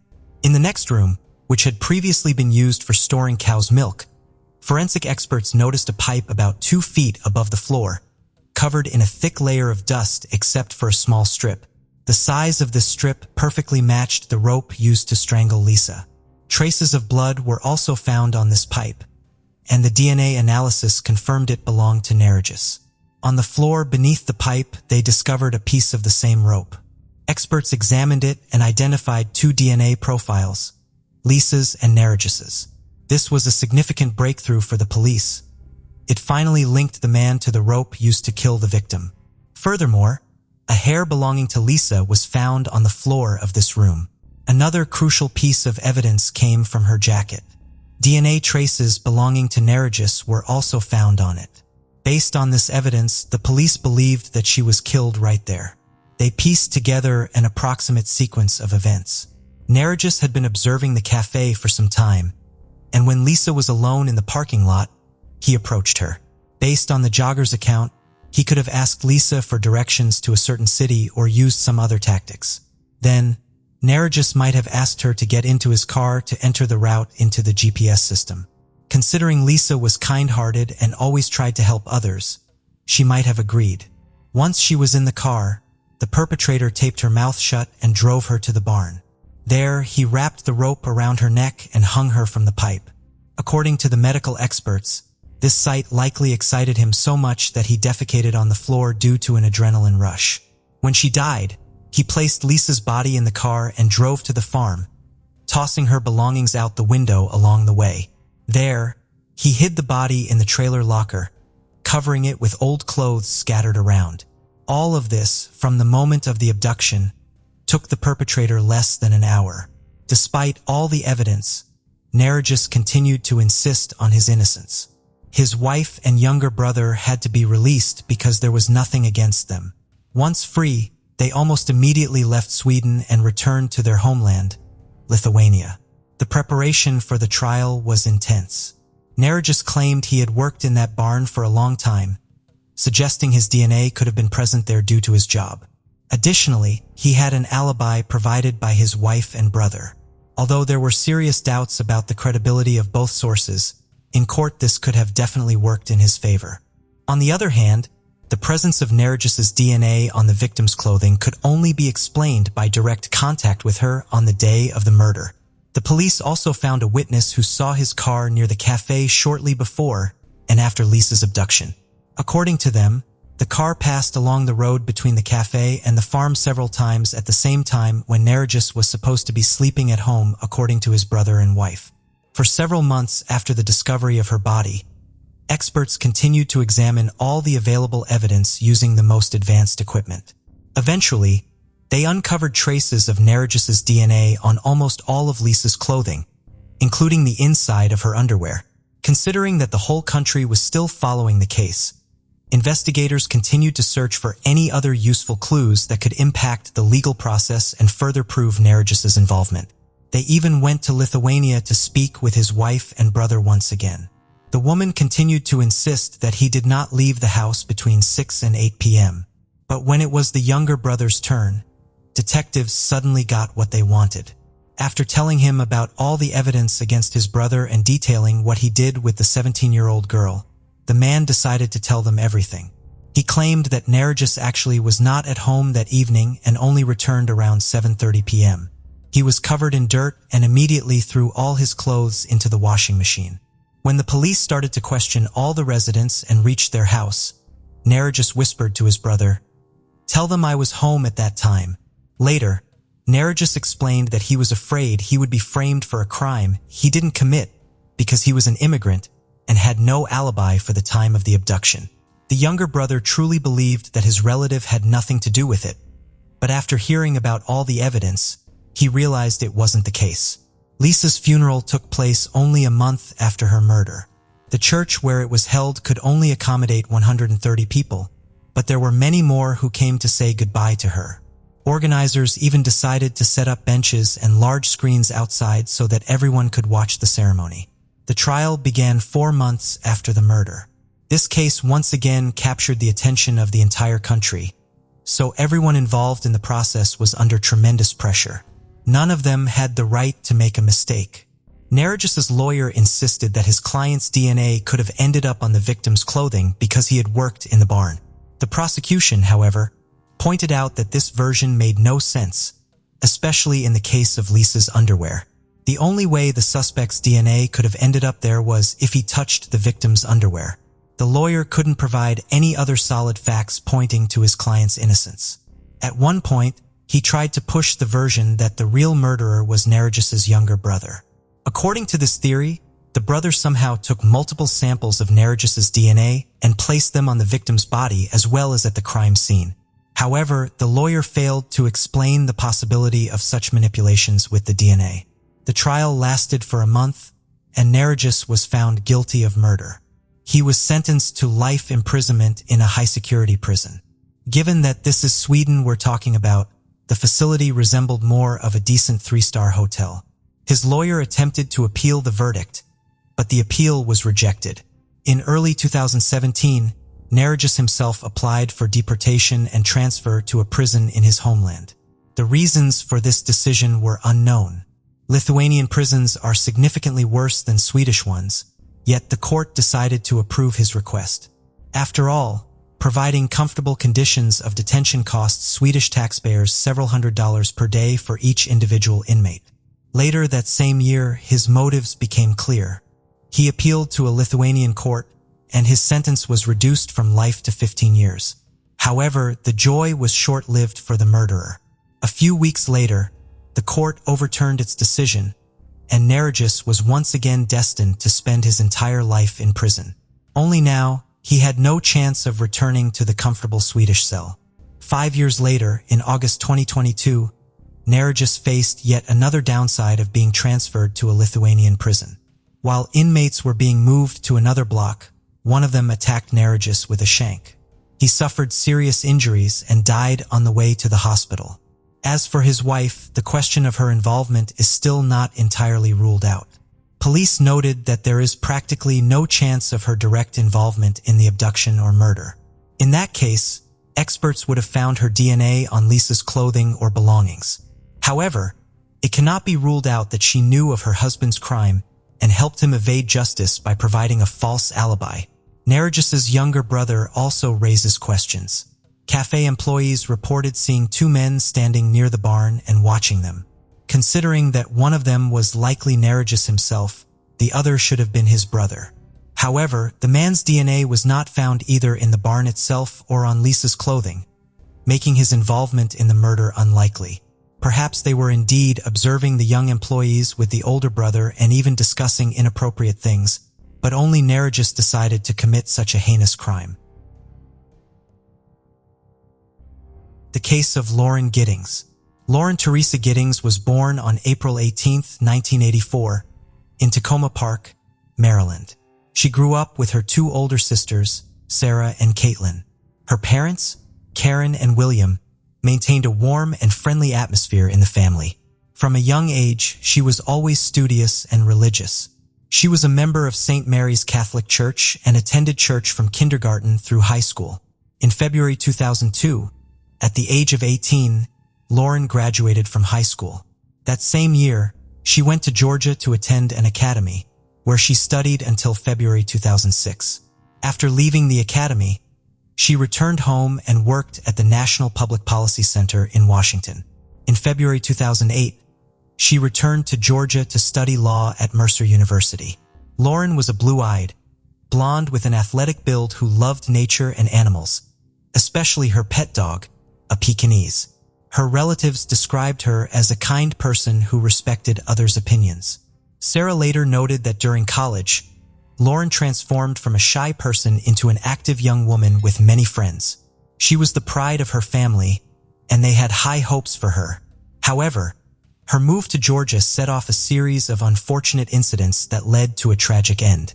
Mercer University is located in Macon, a city in central Georgia, right across from Lauren's dorm. Most of the people living in the dormitories were university students, and they usually knew each other. Among them was Stephen Mark McDaniel, who lived near Lauren's room and was also in law school. Both were members of the Federalist Society, an organization of some 60,000 lawyers, including both students and practicing professionals. Lauren served as president of the society, while Stephen served as vice president. This was their only relationship. Stephen was known to be quiet. He was not very social and rarely drank. Lauren, on the other hand, was very attractive, had many interests, and maintained a busy schedule. Before they met at university, Stephen and Lauren had very different lives. Stephen was born on September 9, 1985, in Atlanta, Georgia. His parents, Glenda and William, worked in a factory. He was a bright child who valued cleanliness and organization. Until he was 13, he sang in the church choir in his hometown. Stephen aspired to write a novel, pursue a career in criminal law, and ultimately become a federal judge. After completing high school, he enrolled in law school in February 2008, where he met Lauren. He had worked up the courage to ask her out a few times, but Lauren had kindly declined, explaining that she was dating David, a lawyer from Atlanta, who was 20 years her senior. They started dating in February 2007, before she went to college, when she interned at the law firm where he worked. After she moved to Georgia, David followed her, and their relationship continued. To discourage Stephen from pursuing her, Lauren mentioned that she and David planned to leave the city after graduation and live together. On May 31st, Lauren fulfilled one of her biggest dreams, graduating with a Juris Doctorate. Her next goal was to obtain a license to practice as a lawyer, which required passing a challenging exam. As she prepared for the exam, everything went smoothly, and she felt confident about her future. However, she knew she would soon need to leave the city. Stephen silently accepted this fact. On the surface, he appeared calm, but in his mind, he had other plans. In June, Caitlin got married in Maryland, and Lauren attended the wedding. Soon after, she returned to her dormitory in Georgia to focus on studying for her upcoming exams. On the evening of June 25th, David received an email from Lauren. In the email, she mentioned feeling uneasy and sensing that something strange was happening in her house that reminded her of a similar experience she had over a year ago. At the time, she told her sister, Caitlin, that she suspected someone had broken into her home and gone through her belongings. At this point, Lauren's family and friends knew she was busy studying for exams, so they weren't worried when she stopped communicating. The last time anyone saw her was on Saturday, June 25th, at a store. Caitlin sent her a few messages but didn't think much about the lack of response. Caitlin believed she was too busy to respond. It wasn't until Wednesday evening, June 29th, that David and her relatives began to worry because she had been silent for so long. David called Caitlin to ask if she had heard from Lauren, which worried her, as she had also tried to contact Lauren to no avail. She then contacted some of Lauren's friends, but no one had any information. Ashley, a friend of Lauren's, went to knock on her room, but no one answered, and it was quiet inside. Curious, she looked for Lauren's car and found it missing. The 2004 Mitsubishi was usually parked where Lauren always left it.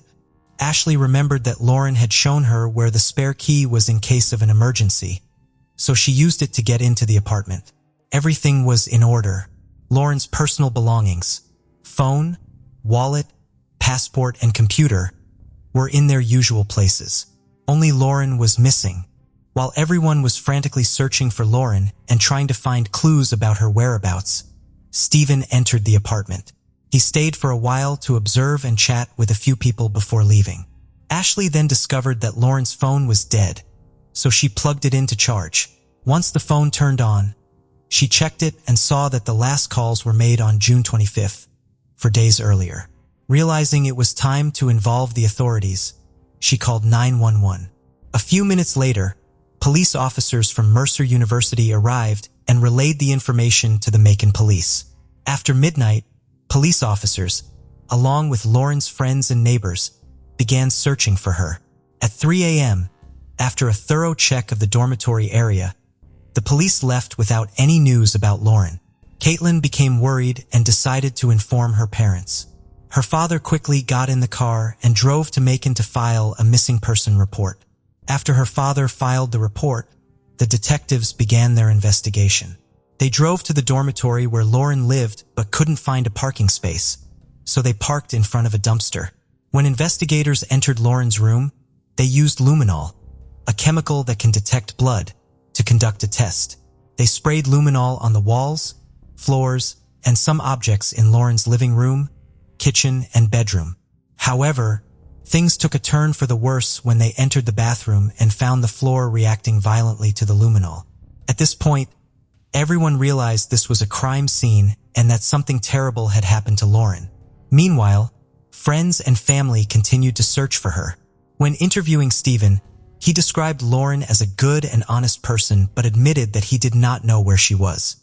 According to Stephen, she had gone jogging and was attacked by a criminal. At the time he was sharing this, a garbage truck arrived. However, they were unable to collect the trash because a police car had parked in the wrong place and blocked the entrance to the trash bin. This was a pivotal moment that helped investigators quickly uncover the truth about what had happened to Lauren. Several detectives, having found nothing in Lauren's apartment and returning to their car, suddenly sensed a foul odor. It was the smell of death. They traced the odor to the garbage containers and began to investigate them. Inside one black plastic bag, they discovered a decomposing human torso. After examining it, the detectives concluded that it was likely the remains of a female, probably belonging to Lauren. While Stephen was talking to a reporter, a press officer interrupted to announce that the police had just discovered a body in a trash can behind the house. Initially confused and silent for a few seconds, Stephen then asked again about the body. He stammered that he needed to sit down, turned away from the camera, walked a short distance, and sat down near some bushes.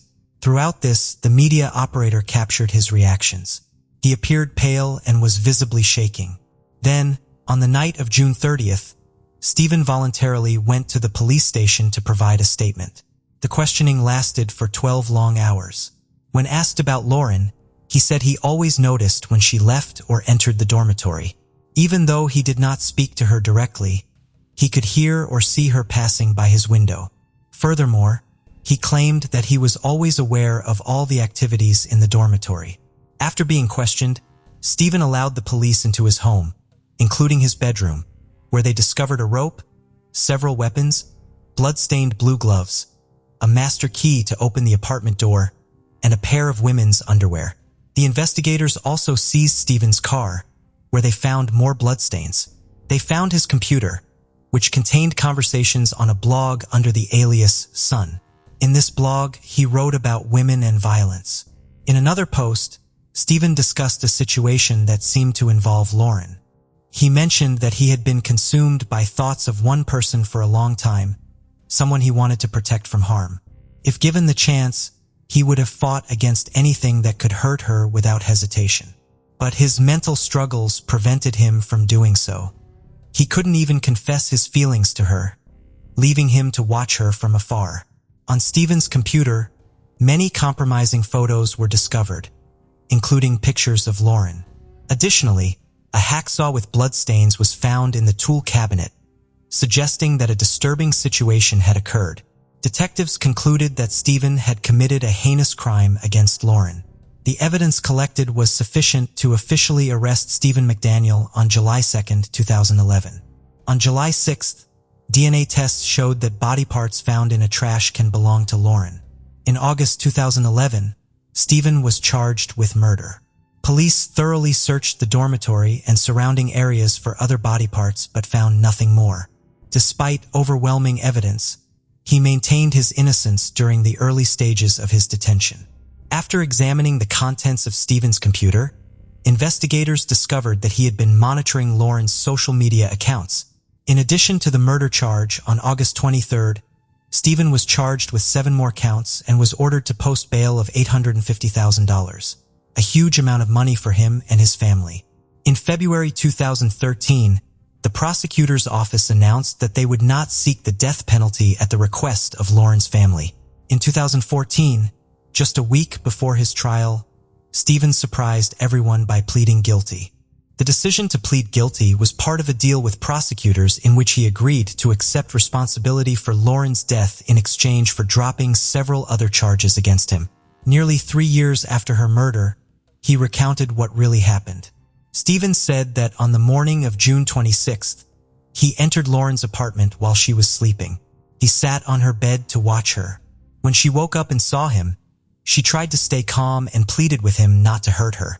Instead of leaving, he grabbed Lauren by the neck and squeezed tightly. She fought back desperately to escape. They both fell to the floor, and her legs got trapped under the bed, which worked to Stephen's advantage since she couldn't kick him. However, she managed to hit him with her hands and pulled off his mask. Fear engulfed her when she realized the attacker was her neighbor, Stephen, a fellow law student and vice president of the same organization she led. Once a shy and reserved guy who had asked her out, he had transformed into a terrifying figure. He violently grabbed her by the neck in an attempt to strangle her. Despite Lauren's desperate pleas for him to stop, he ignored her cries and continued to tighten his grip for several minutes. When she fell still, he released her at 4:30 a.m. Stephen then dragged Lauren's body into the bathroom, placed her in the bathtub, and returned to his apartment. There, he spent the day on his computer. He eventually returned to Lauren's apartment with a hacksaw. Without hesitation, he began wrapping the body parts in black bags and throwing them into various trash cans around the dormitory. He kept her torso for 2 more days before dumping it in a container outside the building, where police later discovered it. Stephen reported that within 48 hours of the crime, he had disposed of the mask and shirt stained with Lauren's blood. When questioned about the motive for the murder, he confessed to being obsessed with Lauren since they met. He revealed that he had been spying on her for months, using a setup to observe her without her noticing. Stephen also admitted that he had carefully researched methods to avoid detection. Thanks to this, he was able to use the master key he had stolen from the dormitory manager to enter Lauren's room. She was about to become a lawyer, something she had always dreamed of throughout her life. However, she had no idea that Stephen, who had been secretly watching her, would completely transform her life. After a trial in 2014, Stephen Mark McDaniel was convicted of a violent crime and sentenced to life in prison, with the possibility of parole. After receiving the verdict, he began to do everything he could to regain his freedom. Despite admitting guilt, he maintained that he did not abuse Lauren. Stephen also shared with investigators his irrational belief that Lauren was still alive. He claimed to have a split personality, which he said made it difficult for him to explain his actions, yet he continued to follow his daily routine. He expressed feelings of remorse and stated that he missed Lauren greatly, but he understood that he could not expect forgiveness from her family. In 2018, Stephen's father set up an online fundraising page to hire a lawyer for his son's defense. However, the campaign was met with strong opposition from Lauren's family and friends, leading to its immediate cancellation. As a result, Stephen was forced to represent himself at the hearing. He argued that his rights were violated in the original sentence. Additionally, he criticized his previous lawyers for not defending him adequately, but his request for a review was denied. He subsequently appealed to the Supreme Court of Georgia and then to the Supreme Court of the United States, but both appeals were rejected. In January 2022, as well as in May and December of that year, he attempted to have his trial reviewed but was unsuccessful. In January 2023, nearly 9 years after pleading guilty, he filed another appeal seeking to reduce his parole eligibility period. This time, he submitted a petition to the federal district court. But as before, his appeal was denied. Stephen's mother struggled to accept the painful reality of her son's involvement in the murder. His grandfather expressed deep sadness, reflecting on the 25 years during which he had been proud of his grandson but now found it hard to recognize him. During a visit to the facility where Stephen was held, the grandfather felt as if he were seeing a different person. Overwhelmed with despair, he left and chose not to visit Stephen again. Lauren's relatives found some comfort in the belief that Stephen would eventually realize the significance of his actions during his time in prison, which might lead to his repentance. Caitlin, her sister, honored Lauren by naming one of her daughters after her. The family continues to celebrate Lauren's birthday and maintains a tradition of wearing pink clothes on Wednesdays, just as Lauren had during her life. Lauren's tragic fate is a reminder of the importance of staying vigilant when sensing danger. In Lauren's case, the threat was not only visible but also close at hand, as she fell victim to someone who appeared harmless. This incident not only destroyed her dreams but also broke the hearts of her loved ones. Gretchen Harrington was born on June 13, 1967, in Pennsylvania. She was the youngest of 3 daughters. Soon after her birth, the family moved to the small town of Brummel. Her father, who was a pastor, got a job at the local church. Gretchen immediately loved this town. She spent a lot of time outdoors with her sisters and new friends. Brummel was a safe place, so parents weren't afraid to let their children play outside until dark. With its rich nature and close-knit community, this place was more like a paradise for kids. Raised in a religious family, Gretchen spent a lot of time at her father's church. She also excelled in Sunday school, always getting top grades. On the morning of August 15, 1975, when Gretchen was 8 years old, her family eagerly awaited the arrival of her mother and newborn sister from the hospital. Gretchen also wanted to wait for them, but her father encouraged her not to miss Sunday school to keep her perfect grades. Reluctantly, she agreed, took her Bible, and headed to church. Usually, she walked there with her older sisters, but they both stayed home that morning. Gretchen wasn't afraid to walk alone, as the church was less than a mile away, just an 8-minute walk from her house. The Sunday school lessons consisted of 2 parts. The children gathered at Trinity Church, and after about an hour and a half, some of them headed to Gretchen's father church. But at 11:30 a.m., when the kids arrived at the church, Gretchen's father noticed that his daughter was not among them. It seemed strange because the children were brought as a group. He thought Gretchen might have stayed at the other church, so he called there. Answering the call was the wife of the pastor named David, who taught at the Sunday school. She said Gretchen wasn't there and told her husband about what was happening. He was surprised because Gretchen hadn't even attended his classes that morning. Her father immediately started to worry. He asked David to call the police and went searching for his daughter. The father drove along the route between the churches, checked other streets nearby, but Gretchen was nowhere to be found. He also reached out to her friend's parents, hoping she might have decided to spend time with some of them, but they were all either at church or home.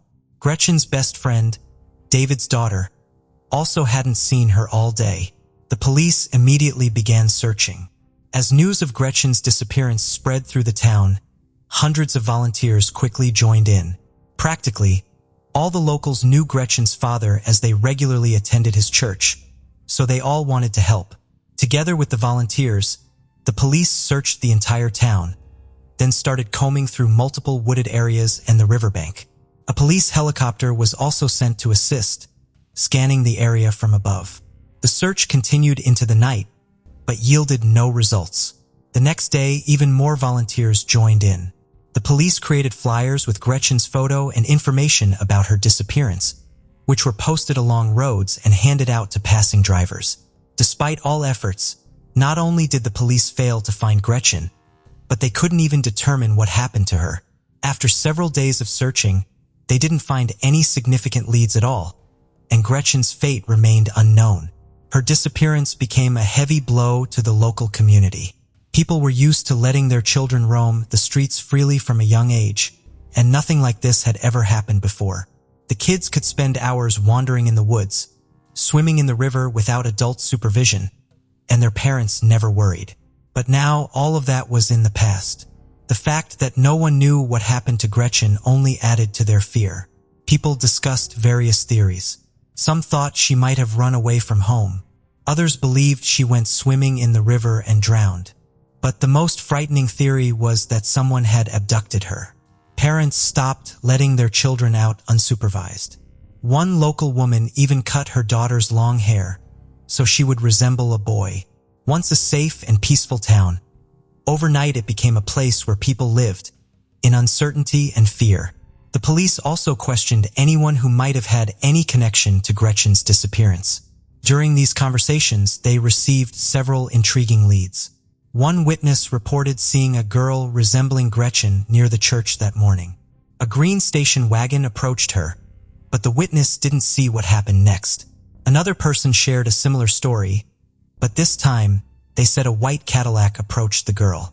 The police followed up on these leads, checked the owners of all vehicles matching the descriptions in the area, but couldn't establish their involvement. For days after Gretchen's disappearance, detectives got a new lead. A resident of Westchester, Brummel, called the police and said that he had found children's shorts matching the description of Gretchen's clothing. Investigators immediately showed them to Gretchen's mother, but she said they didn't belong to her daughter. From then on, there was no progress in the case for several weeks. The police called off the search operation and focused on the investigation. They continued interviewing people, following up on any available leads, but with each passing day, their hope of finding Gretchen alive diminished. This continued for 2 months until October 14th, when a chilling call came in to the police.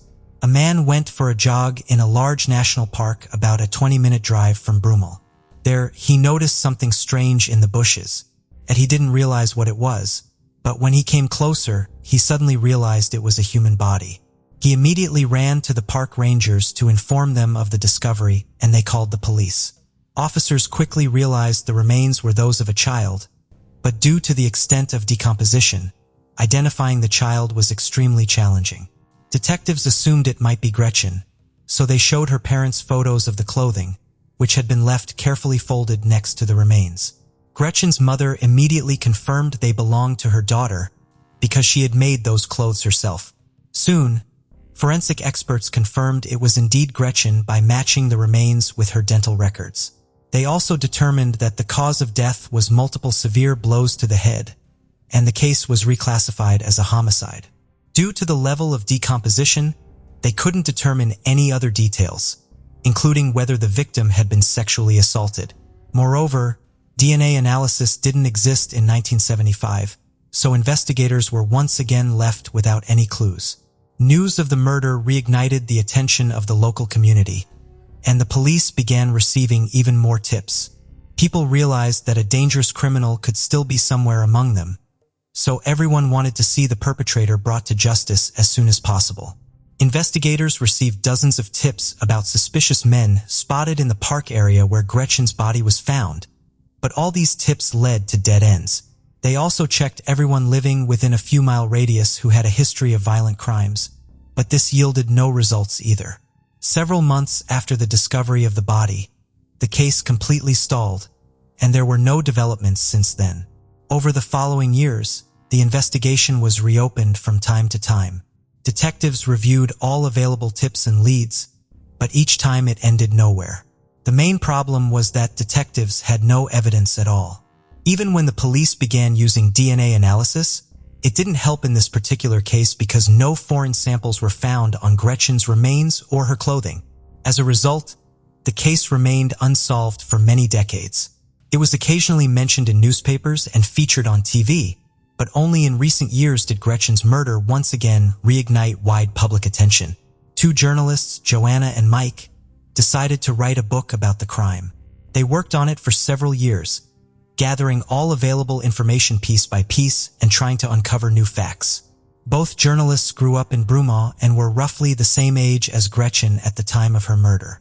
Joanna, who was only 9 at the time, remembered it pretty well because it not only impacted her life but also the entire town. After Gretchen's disappearance, children could no longer roam the streets or leave home unsupervised. They all feared that the perpetrator might strike again, and this fear haunted them for many years.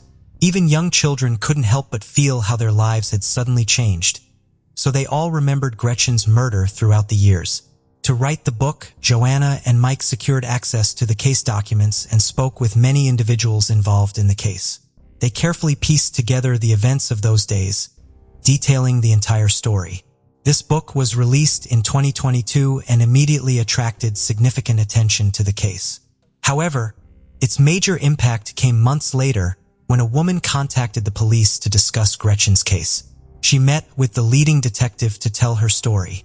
The woman said that she was 10 years old at the time of the murder and lived in Havertone, just a short distance from Gretchen's home. She was friends with Gretchen and her older sisters, as well as numerous other kids in the area. She often slept over at her friends' houses. And one night, something horrifying happened. While she was staying at the house of two sisters, she woke up in the middle of the night to someone touching her. When she opened her eyes, she saw their father in front of her, who quickly left the room. She was afraid to tell anyone about it and stayed in this house for another night. The same thing happened again. Her friend's father entered the bedroom and started touching her. The following morning, she finally told one of the sisters what had happened. To her surprise, she answered that it happened quite frequently. The girl also said that her father sometimes came to her sister at night. When she returned home, she told her parents everything. However, instead of going to the police, they simply prohibited her from visiting her friend's house anymore. And all of this happened just a week before Gretchen's disappearance. After telling her story, the woman finally disclosed the name of this man. It was David Zanstra, the same pastor who taught at the Sunday school. But that wasn't the end of her story. She also revealed that a month after Gretchen's disappearance, one of her friends was twice approached by a man who attempted to abduct her. The girl refused to get into his car and later told her friends that it was Zanstra who tried to lure her somewhere. To corroborate her statement, the woman showed detectives her personal diary from that time. On September 15, 1975, she wrote about her friend's plea to keep it a secret, fearing that David Zanstra might harm her. After receiving this information, the police immediately reopened the investigation. Upon reviewing the case materials, detectives uncovered several suspicious facts that indirectly implicated David. As we remember, it was he who reported Gretchen's disappearance to the police.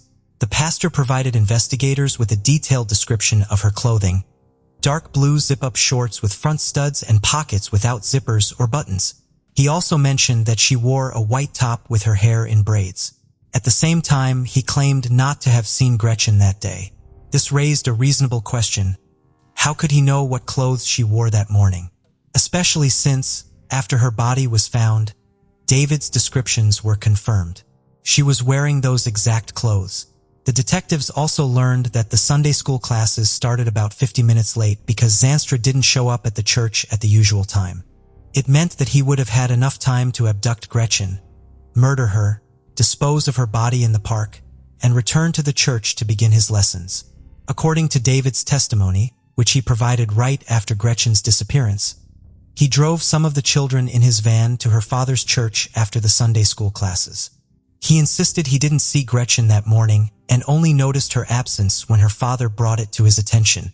Another intriguing fact was that David, along with his wife and 3 children, moved to another state just a few months after the disappearance. The pastor also owned several vehicles, one of which was a green station wagon. As we recall, a witness told the police they saw a similar vehicle approaching a girl near the church on the day Gretchen disappeared. Piecing together all this information, the detectives decided to speak with the man. At that time, he was 83 years old and lived in Georgia, so they drove there. On July 17, 2023, they met with him at the police station and began questioning him. When Zanstra realized the detectives suspected him of murder, he began to deny everything, asking them what exactly they got against him. They told him they had the testimony of a woman he had touched during a sleepover at his house, as well as a story about him molesting his own daughters. Upon hearing this, David was stunned, and pretty soon his demeanor changed completely. Understanding that his dirty secrets were exposed, he stopped denying, and 48 years after the murder, he began to speak. According to his account, that morning he drove to Gretchen's father's church in his green American motor station wagon and saw the girl leaving her house. Waiting until there were no witnesses around, he approached her and offered her a ride. Without any hesitation, Gretchen got into his car. She knew David well because their families were friends, and she was also on her way to his Sunday school classes.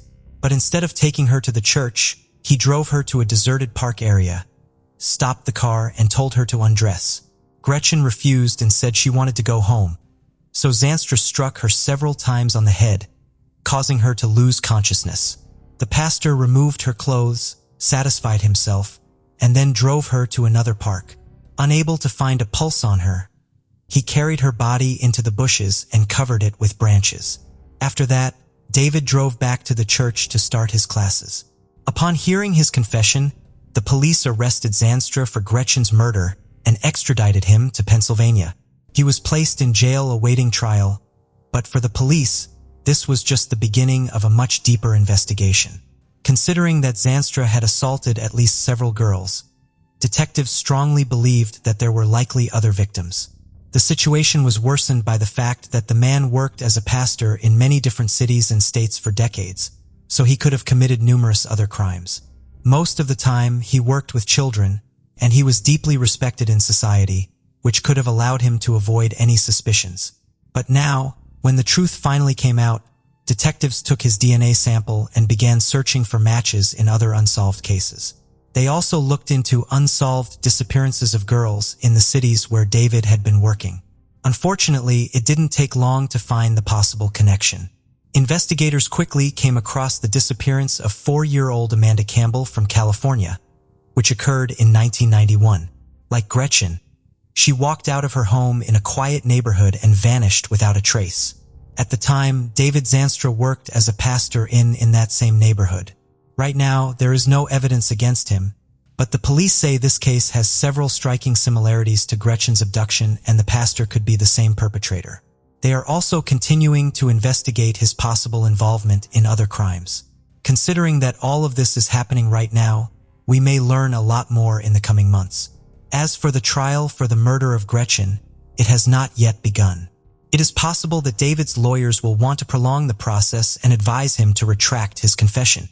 In that case, the trial could drag on for years, and there are no guarantees that the man will live to see the verdict. The case of Orshal Yagal. Orshal Yagal had lived in Forest Hills for over 10 years. She is originally from Hungary and met her future husband, Howard, at a Christmas party in Budapest in 1994. At that time, she was 20 years old and had just graduated from business school, while Howard was about to complete his master's degree. They exchanged love letters for several weeks, then taking a vacation together in Thailand. After returning to New York to continue his studies, he invited Schur to visit him, and they have been together ever since. He founded a consulting firm and was very successful. Meanwhile, she worked in Manhattan for many years, eventually putting her career on hold to have and raise her 2 sons, Jamie and Leo. On August 2, 2012, the family moved into a 5-bedroom home. They lived happily together, and friends described Ursolia as outgoing and friendly. People say she is always smiling, loves to joke, and is willing to chat about any topic. She loved to travel, and her Facebook profile showcased photos from family trips to Paris, China, and Tokyo. However, her greatest happiness is her sons, whom she cared for deeply and was very attentive. On the morning of April 16, 2022, Glenn Van Nostrand was walking his dog around 8:00 a.m. At this time, he saw a large cloth bag lying among a pile of trash near the sidewalk, on the grass near the corner of Venue Subway and Jackie Robinson Avenue. While he often encountered litter on that busy road, something about this bag felt off. As he approached, his dog became agitated and tense. Only when he stood near the bag he noticed the reason. Blood was seeping out and running down the concrete sidewalk. Initially, Glenn suspected the bag contained an animal carcass. He nudged it with his foot and found it surprisingly heavy. Curious, he bent down to unzip the bag. Then he saw a pair of pale bare legs inside. He tried to make sense of what he was seeing. He thought they were the legs of a mannequin because the skin looked stiff and unnatural. However, when he unzipped the bag further, he realized that the legs were covered by black jeans, a belt, and part of a woman's waist. Glenn found the woman curled up in a fetal position, her head bowed. He called 911 at 8:02 a.m., deeply disturbed by his discovery. He believed the victim might have been a teenage girl based on her physique. Immediately after that, the police arrived. They quickly blocked the area around the crime scene. At this time, Glenn decided to use his dog to search the nearby area. While crossing the subway avenue, he noticed a trail of blood and alerted the police. This bloody trail, which extended for half a mile from the location of the bag, ultimately led the investigators to a $2 million house on Juno Street. A team of police stormed that house. During a quick search, they discovered blood on the first floor and in the basement, as well as a bloody knife on the third floor. In a bedroom, they found Leo Klein lying in bed. He said he lived in the house with his parents, Ursolia and Howard. He also said that his brother Jamie was away. After questioning, the police determined that Leo knew nothing about the situation, so they released him into the care of a relative. Meanwhile, the police identified the body found in a bag. It was Ursolia, Leo's mother, who was 51 years old.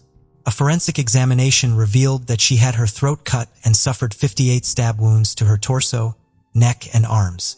There were also injuries on her palms and fingers, indicating a struggle. Forensic expert Miles said that the crime was very brutal, and the fact that the body was carelessly disposed of showed that this was an act driven by emotion. The extreme violence of the attack indicated that the murderer was likely someone known to Ursolia rather than a stranger. This led investigators to suspect that the perpetrator could be the husband, a child, or even a lover. The youngest son, Leo, has been eliminated as a suspect. Jamie, the eldest son, and Howard, the husband, were both out of town on the day of Ursolia's death, but they were still being questioned. The identity of the mystery man who dumped the bag remains unknown. The investigation has caused anxiety in Forest Hills following Ursolia's sad death. Neighbors were deeply moved by the tragedy. Those familiar with Ursolia and her family brought flowers and offered their condolences. The shocking death has raised more questions than answers, leaving the motive for the crime a mystery, as police continue to hunt for the suspect. When the police informed the media that Howard and Jamie were important people, the public's attention quickly turned to Jamie. On the morning of Friday, April 15th, Ursolia was reportedly looking at potential colleges for Jamie. Howard tweeted that he arrived in Portland at 1:36 a.m. on April 16th. He later posted another status, which has since been deleted, announcing that he would be returning home to New York soon. The change appears to have come after Howard received a heartbreaking text message from Ursolia earlier that morning. The message said, "He's back. Don't call the police or he'll kill the Howard family." Shortly thereafter, Howard was contacted by police and informed that the body of his wife, Ursolia, had been found. He worried about his family's safety and faced scrutiny from reporters and social analysts. They said that his Twitter post seemed like a way to create an alibi. The message from Ursolia's phone seems like a fictional threat from a movie, making one wonder why a killer would waste time sending such a message after committing the crime. Additionally, there were no signs of forced entry into the house. It appears that Orshalia knew the killer or that he used a spare key to enter the house. Police are examining phone calls, surveillance camera videos, and receipts from places Orshalia visited to reconstruct her journey before her death. On Friday, April 16, 2022, she planned to go to Manhattan that evening to see an opera at Lincoln Center with friends. However, when checking her phone, the truth was completely different. On the night of her murder, she had been in contact with 3 different men. One of them will accompany her to Lincoln Center. All 3 men are currently under investigation. That night, Orshalia returned home alone by train and stopped by a bar at Forest Hills train station. This is where she often comes to have a drink or a snack after going out. She spoke with the manager, whom she knew well. Police believe Orshalia entered her home at 2:40 a.m., around the same time her attacker gained entry. At 4:30 a.m., he carried her body out using her son's hockey bag. A note found on the refrigerator read, "Find a new handyman." On the night of the murder, Orshalia had spoken with 3 men, one of whom was David Benola, a 40-years-old handyman who had been working in their home for the past 2 years. He specialized in heating and ventilation. He is married with 2 children. However, 21 years ago, he illegally immigrated to the United States from Mexico. By the time of Orshalia's death, he had become estranged from his family and was living in an apartment in nearby Richmond Hill. Neighbors described he as a night owl who often played guitar or rode his bike after dark, frequently stopping at a local cafe for food. The police discovered that David had a close relationship with Orshalia, as they often communicated over the phone. He frequently left comments and heart emojis on her Facebook photos, often calling her the most beautiful woman. According to the owner of a store across the street from his apartment, he would come in every evening to buy a red rose and even showed the owner a photo of Orshalia, expressing his love for her. The police were aware that she had been in contact with he in early April 2022, just weeks before her murder. The authorities then decided to secretly follow him to look for new clues. 21-years-old Olivia Kalinsky had been a barista at a cafe for 3 years, where David was a frequent visitor.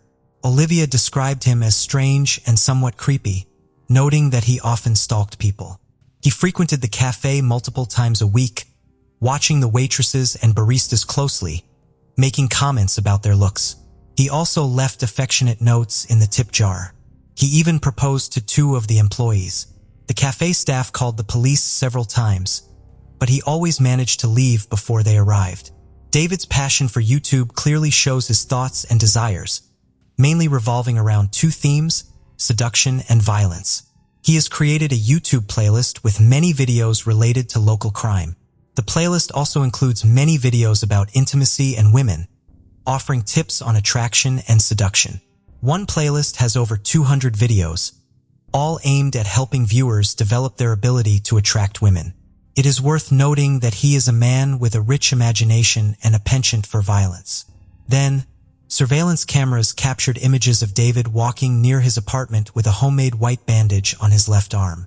That day, he visited a city doctor for treatment of cuts on his hands.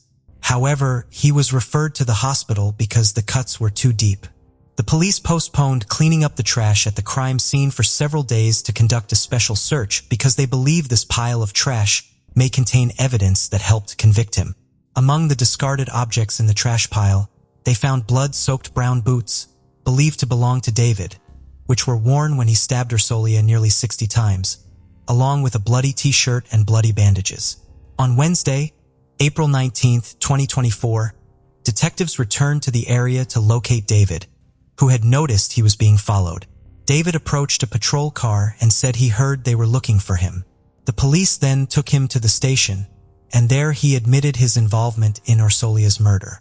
After a brief pause to eat a croissant, he repeated his confession for the video recording. During the prosecution, David explained that he and Orshalia had an on-again, off-again relationship for 2 years. Recently, she had ended their relationship again. On the morning of April 16th, he went to her house to try to reconcile. However, their argument became so violent and loud that they had to go down to the basement to avoid waking her son, Leo. The argument became more heated, making David very angry. In a fit of anger, he grabbed a knife and cut her throat, stabbing her multiple times. To prevent Leo from discovering the body, he placed it in the boy's hockey bag and discarded it in a nearby forest park. David admitted that he sent a threatening message to her husband Howard in which he stated he would kill the rest of the family. However, his testimony contained several inconsistencies, particularly regarding his possession of a knife from Orsolia's kitchen during the fight in the basement. The next day, he changed his confession. He explained that he had gone to her house after learning that she had given him HIV and a sexually transmitted disease she had contracted from other men. He claimed that he knew she had received a call from another man and was planning to meet that man, which he could not accept. He also reported that during the altercation, she took a knife and forced him to leave the house, threatening to kill him. At that moment, he seized the knife from her and harmed her. On April 20th, David Benola was arrested and charged with degree murder, degree criminal trespass, and degree criminal possession of a weapon. Despite confessing to the crime twice, he pleaded not guilty. If found guilty, he could face a sentence ranging from 25 years to life in prison. District Attorney Melinda Catt announced that a serious crime had occurred, leaving two teenagers, Leo and Jamie, without their mother. This incident has also created fear in the community. David Benola was sentenced to 25 years in prison in November 2022 after pleading guilty to manslaughter in the killing of Orsolia Gall in Queens, New York. After his prison term, he will be required to serve 5 years of probation.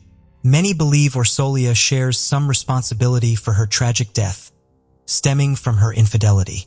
At the memorial service, Jamie, the eldest son of she, spoke for himself and his younger brother, Leo. He expressed that when he thinks of his mother, he remembers the hard work and dedication she put into them. He said she wanted her children to be happy, and her happiness was their happiness. He stressed that they would always remember this. Alexandra Kemp was born on October 11, 1982 in the city of Leawood, Kansas.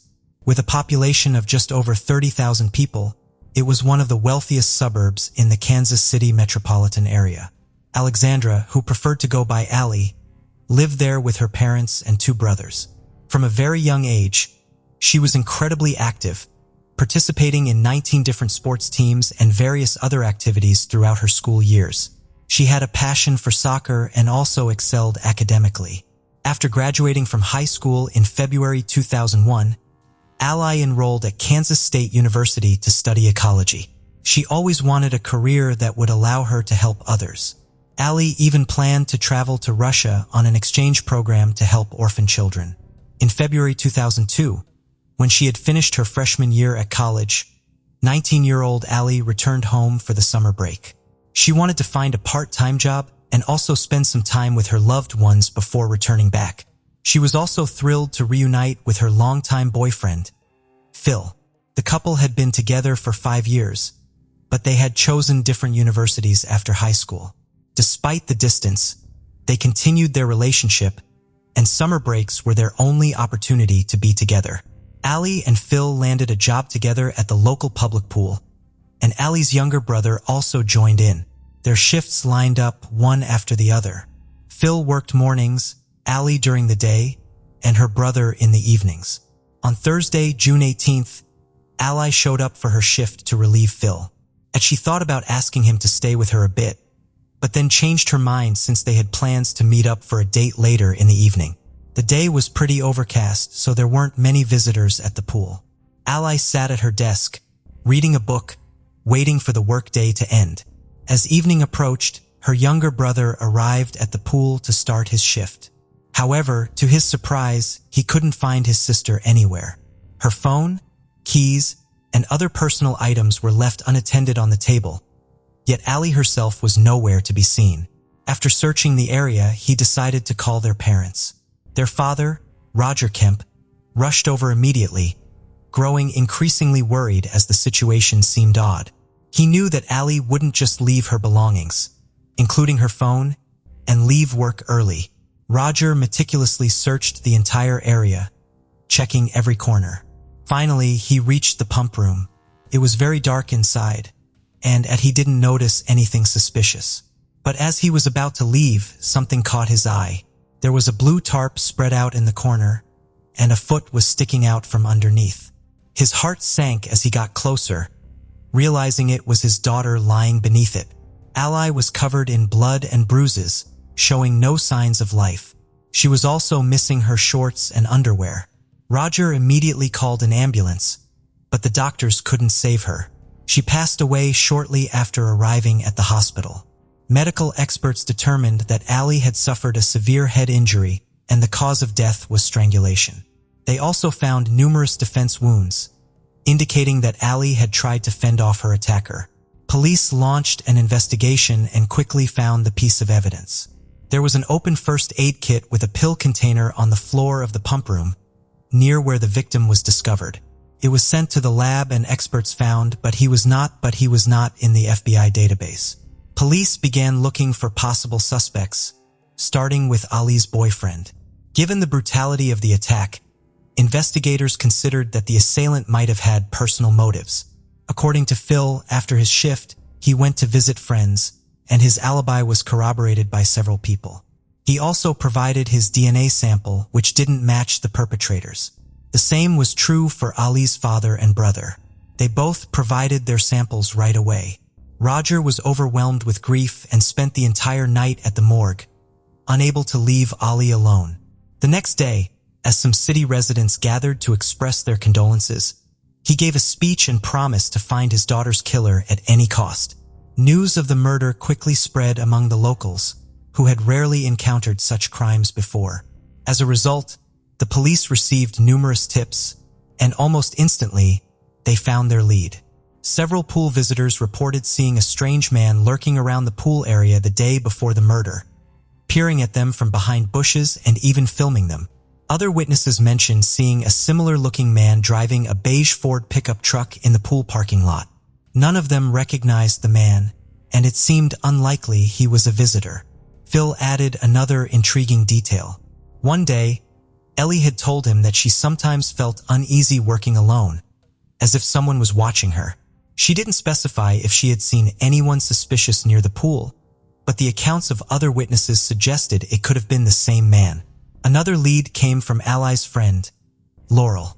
On the day of the murder, around 3 p.m., Ally called her, saying she was bored. Laurel decided to drive to the pool to keep her company. Upon arrival, she honked several times, expecting Ally to come out and meet her. But instead, a man came out from the pump room and waved at Laurel. Thinking it was Ally's boss, she thought that her visit might cause trouble for her friend and decided to leave. Upon hearing this account, detectives believed that this man was likely the killer. Based on Laurel's testimony, they created a composite sketch of the suspect, which was then distributed to local newspapers and TV channels. Phil initiated a flyer distribution campaign featuring the composite sketch and a description of the suspect. With the help of his friends and numerous volunteers, thousands of flyers were spread throughout this town. Despite all these efforts, the police still couldn't close in on the perpetrator. Roger also raised $50,000 as a reward for any information leading to the murderer, but it yielded no results. Sometime later, he suddenly had an idea to put up a billboard featuring the suspect's composite sketch along the busy highway he regularly uses on his way to work. He discussed this idea with the police, who supported it. However, they mentioned that their department had no money to rent a billboard and he would have to cover all the expenses himself. Roger contacted a company that was renting billboards and asked about the cost. When they learned about his daughter's murder, they decided to provide the billboard completely free of charge, wanting to help crack the case. Ally's father, who hadn't expected such a turn of events, gratefully accepted their offer. Together with the police, they created a banner featuring the composite sketch, the suspect's car drawing, and information about the $50,000 reward. After the billboard went up, the police began receiving significantly more tips, with the number surpassing 1,000 in just a few weeks. They carefully checked each one and soon stumbled upon some intriguing lead. They were told the composite sketch resembled a local resident named James Strader. Detectives went to talk to him, but Strader claimed he was at work during the time of the however. Soon the police received another tip about Strader and found out he owned the same type of car as the suspect. But there was more to come. The police learned that he was wanted in 2 states, suspected of a series of crimes. In just 3 weeks, he allegedly committed 3 sexual assaults and 2 kidnappings. He assaulted his ex-girlfriend, then forced her to drive with him in search of a new victim. Soon, he stopped and attempted to break into someone's home to steal money. At that moment, a 14-year-old girl was passing by, and Strader forced her into his car with threats. He then drove to a remote area, assaulted the girl and his ex-girlfriend, left them both there, and drove away. Sometime later, he knocked on another woman's door and said that his car had broken down. When she opened the door, Strader pulled out a knife, entered the house, and assaulted her. He then abducted the woman and drove her to another town, but she managed to escape. Eventually, he was apprehended in Utah, pulled into a gas station, and drove away without paying, prompting the staff to call the police. Soon after, a police officer noticed his car and pulled him over, ran his ID, and saw that the man was wanted for kidnappings and assaults. While speaking with the officer, Strader smirked at him and said he should handcuff him. Investigators in Ally's case immediately reached out to their colleagues in another state, asking for a DNA sample from Strader. However, as soon as the lab finished the analysis, the detectives faced an unexpected turn. His DNA didn't match the sample found on Ollie's clothing or the pill bottle. Eventually, Strader received a life sentence for his other crimes, and detectives continued their search for Ollie's killer. For many months, they made no progress. But in February, the detectives received another interesting tip. A person called the police saying the composite sketch resembled his acquaintance, a man named Teddy Hoover. Upon investigating this man, police learned that he lived in Kansas City and worked for a pool maintenance company. They also found his name in the case files. Hoover was one of the people gathered at the pool when the body was discovered. He had been questioned along with others but hadn't raised any suspicions. Investigators went to his house and asked some questions about Ali's murder. Hoover claimed he hardly remembered where he was on that particular day, as it had been 2 years. The officers asked for his DNA sample, but Teddy refused, saying he needed to discuss it with his lawyer. Police didn't rush to rule him out as a suspect, but they lacked any evidence to tie him to this crime. Later, they decided to speak with him again, but there was a problem. Teddy, along with his girlfriend, had simply disappeared, and their current whereabouts remained unknown. A month later, another tip came into the police. Someone, who decided to remain anonymous, informed them that Teddy and his girlfriend were now living in Connecticut, over 1,000 miles away from Kansas City. This seemed highly suspicious. Teddy had moved across the country right after the police took an interest in him. The detectives reached out to the state's postal service to track Teddy's new address through them, but they couldn't find any information about him. So, detectives requested the same for his girlfriend's name, and this time they hit the mark. The woman was receiving mail at an address in the small town of Bantam. However, there was something peculiar. A man named Benjamin Appleby was also receiving mail at the same address. Investigators checked this name and discovered that this man had an extensive criminal record, including robberies and assaults.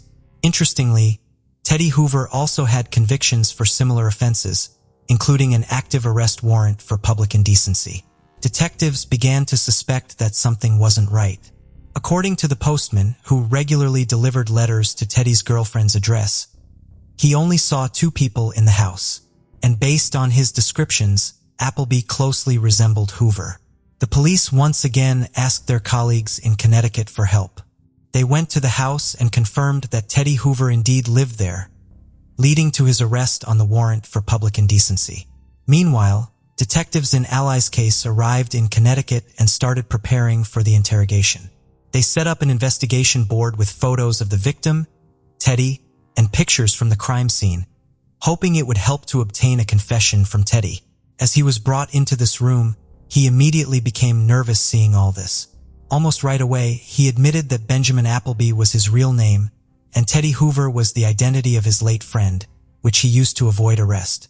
He denied any involvement in Ally's murder, but that didn't last long. Just 10 minutes into the questioning, he started talking. According to Benjamin, on that day, He went to the pool to speak with the manager and offer his company's cleaning services. That's when he saw Allie, and he instantly liked her. She was in the pump room, and Benjamin approached her, trying to start a conversation. Allie responded politely to his compliments but clearly wasn't interested. Benjamin continued to compliment her, but she wasn't into it and tried to leave. He blocked the door with his hand and tried to touch her. When Allie pushed him away, he started beating her. He hit her multiple times, took off her clothes, intending to assault her, but then he heard a honking outside. So he strangled her, covered her with a tarp, and went outside, where he saw her friend, Laurel, sitting in her car. He waved at her and she drove away. After that, he left the crime scene too. Sometime later, Benjamin decided to come back and arrived just as medics were taking Allie out of the pump room. That's when the police questioned him, but he didn't raise any suspicions. Benjamin said he didn't know why he committed this crime and regretted it.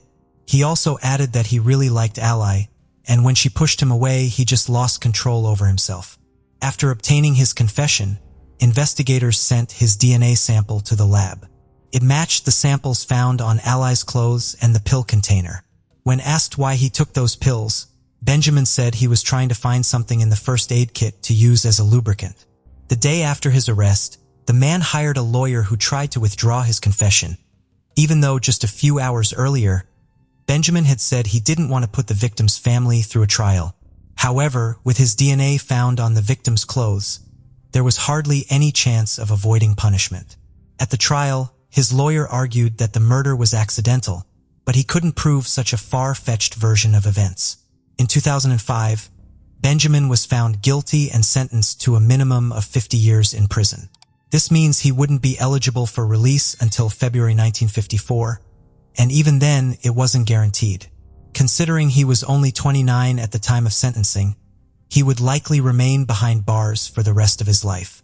Since then, Benjamin has repeatedly tried to appeal his sentence, but all his attempts have failed. However, each attempt has been a heavy burden for Allie's family.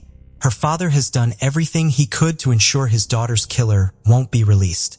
Allie's parents also organized self-defense classes for women in her memory. The project gained widespread attention, and tens of thousands of women have been trained through it. Ali's father was even invited to the White House to meet with Barack Obama.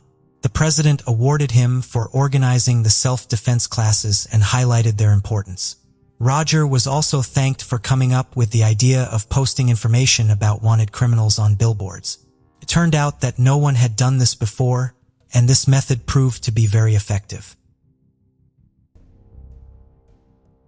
The case of Rola Pisparagu. Rola Pisparagu was born in 1989 in Patras, Greece. She had a younger sister named Dimitra, who was 8 years her junior. The sisters primarily grew up with their grandparents. Rola was known for her spirited personality and was often described as a mischievous girl. She pursued a medical education to become a nurse, but never worked in that field.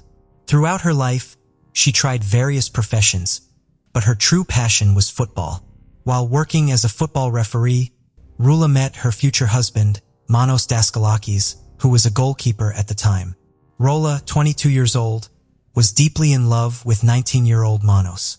They began dating, and soon after, Rola became pregnant, and they to decide to marry. Manos' parents opposed their relationship, feeling embarrassed by Rola's unusual behavior and the fact that she was 3 years older than him. However, this did not stop Manos. They got married in 2012, and soon after, their daughter Georgina was born. Like her mother, Georgina also developed a love for football, and Rola took her to training sessions. In February 2015, Melina, Manos and Rula's daughter, was born. Although on the surface they looked like a happy family with 2 children, in reality, many problems still existed within. They frequently argued, and Rola struggled with depression, having attempted to end her life twice without success. A tragedy struck on April 13, 2019, when their 3.5-year-old daughter Melina died.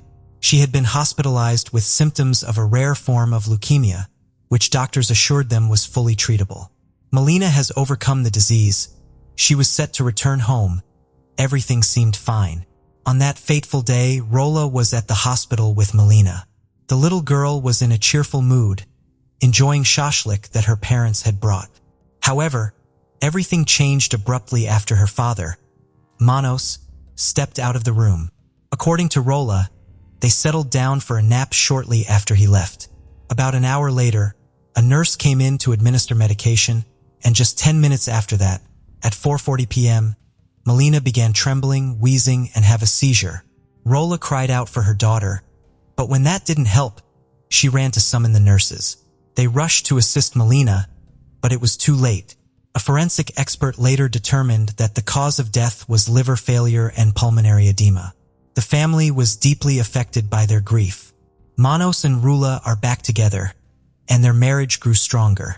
In 2021, they welcomed their child, Irita, and they felt happy again, believing that nothing could disrupt their joy. Tragically, just 6 months later, the baby passed away. She passed away in her sleep at their home in March 2021, while sharing a room with her mother, Rolla. According to the forensic examination, she died of sinus node aplasia and heart cell degeneration, leading to cardiac arrest. This disease usually occurs in the elderly and is rarely seen in children. However, doctors believe that this is a congenital disease. On that tragic night, Rolla's sister Demitra was not staying over, leaving Rolla alone with the baby. Around 7:30 a.m., Irita woke up, and Rolla gave her a pacifier before they both tried to go back to sleep. When they checked on Irita at 11 a.m., she was unresponsive. In a panic, Rula called Manos for help and attempted to perform CPR. After several unsuccessful tries, she decided to call an ambulance. An hour later, the paramedics arrived and confirmed Irita's death. Her body had already begun to cool and stiffen. The loss of her child, Irita, raised many questions about Rolla's actions. Why did she not call an ambulance right away, instead of trying to resuscitate her child in contacting Manos? Valuable time was lost, and there were concerns that Irita might have been saved. Rula explained that she was in shock, and an hour later, she realized she needed to call an ambulance. The family was left with one child, their eldest daughter Georgina. Before Irita's death, the relationship between Manos and Rula was already strained, and the loss only increased the emotional distance between them. Their problems are getting more and more stressful, and divorce seemed imminent. Georgina also suffered from many health problems. Just 15 days after Irita's passing, she was hospitalized due to convulsions. The medical team tried their best to resuscitate her, and thanks to their efforts, she survived. However, she was diagnosed with heart failure, which led to the implantation of a defibrillator and a pacemaker. Following this, she was closely monitored by doctors and had to be rehospitalized multiple times for encephalopathy, the cause of which remained unknown. She experienced seizures, and despite thorough examinations, the reasons for them could not be identified.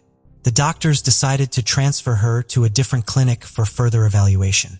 Tragically, on January 29, 2022, 9-year-old Georgina passed away.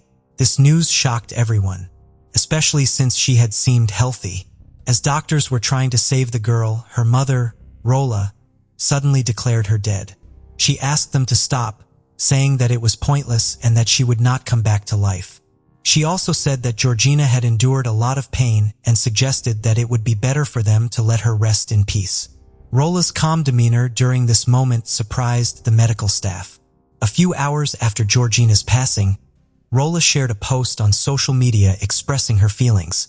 She stated that she had given life to Georgina but was upset that Georgina had left her.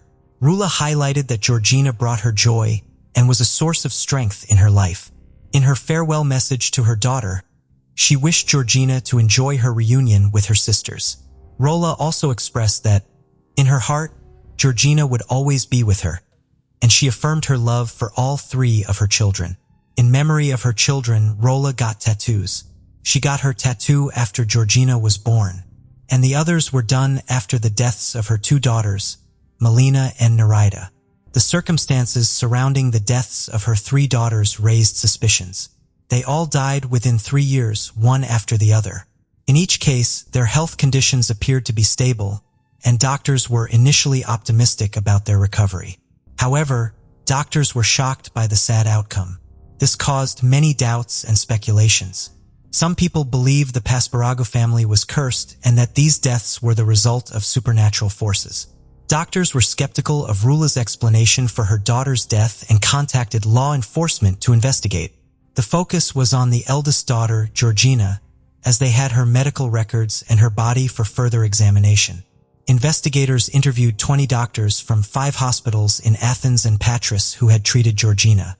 A discrepancy arose between what the doctors reported and what Rula claimed. Initially, doctors suspected Georgina had heart problems, but later tests revealed little girl did not have any heart issues. Rula frequently reported seizures and neurological issues, but examinations did not show any evidence of these conditions.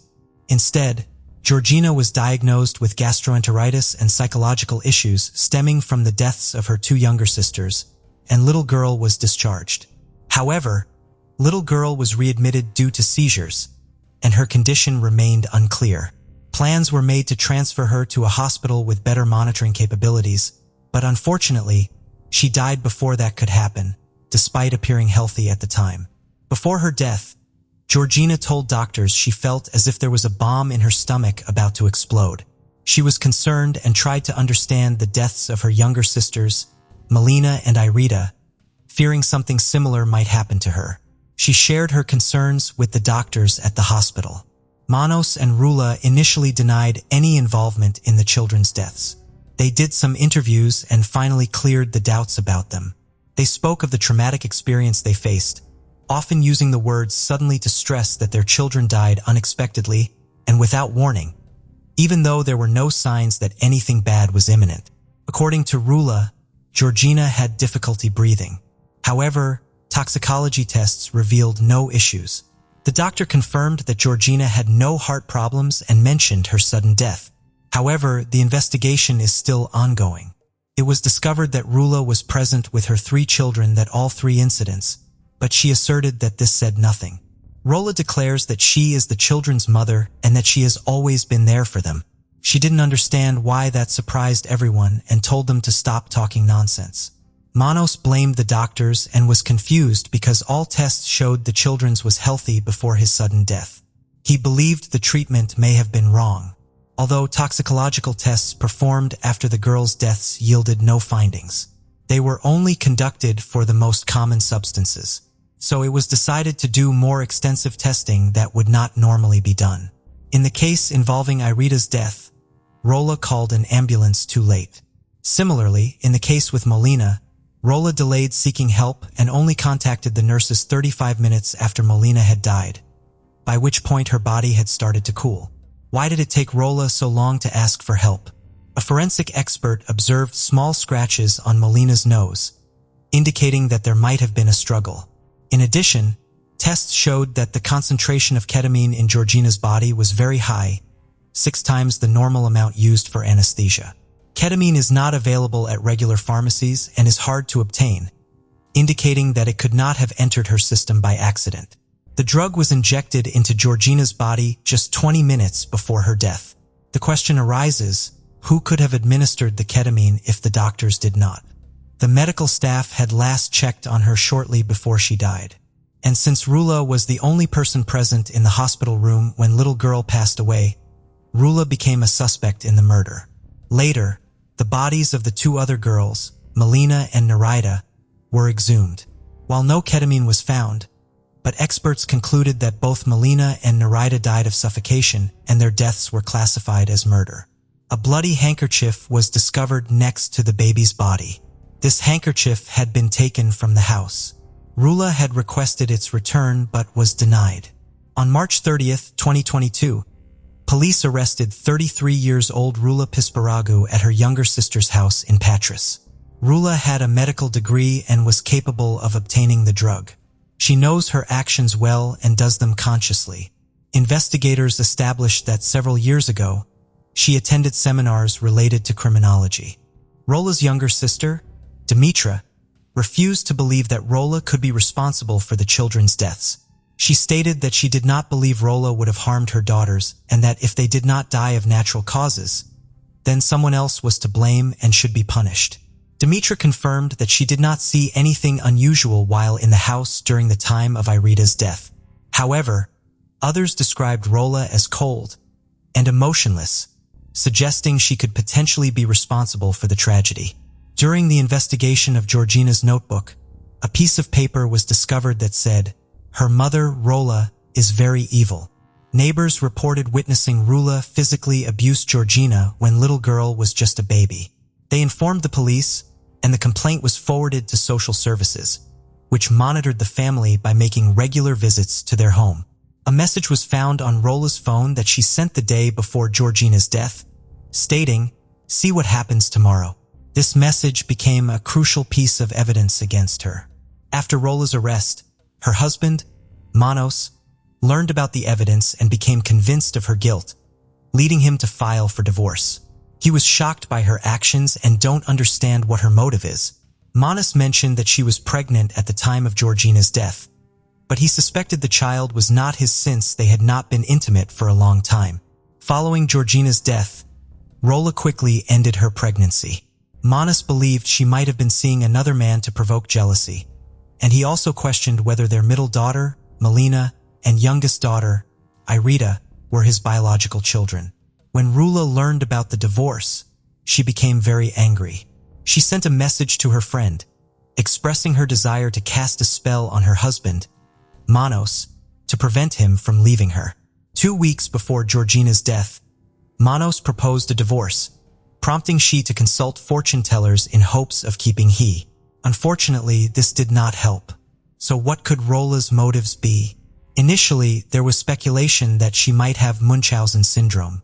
This is a condition in which caregivers intentionally harm or create health problems for the person they care for in order to gain attention or sympathy.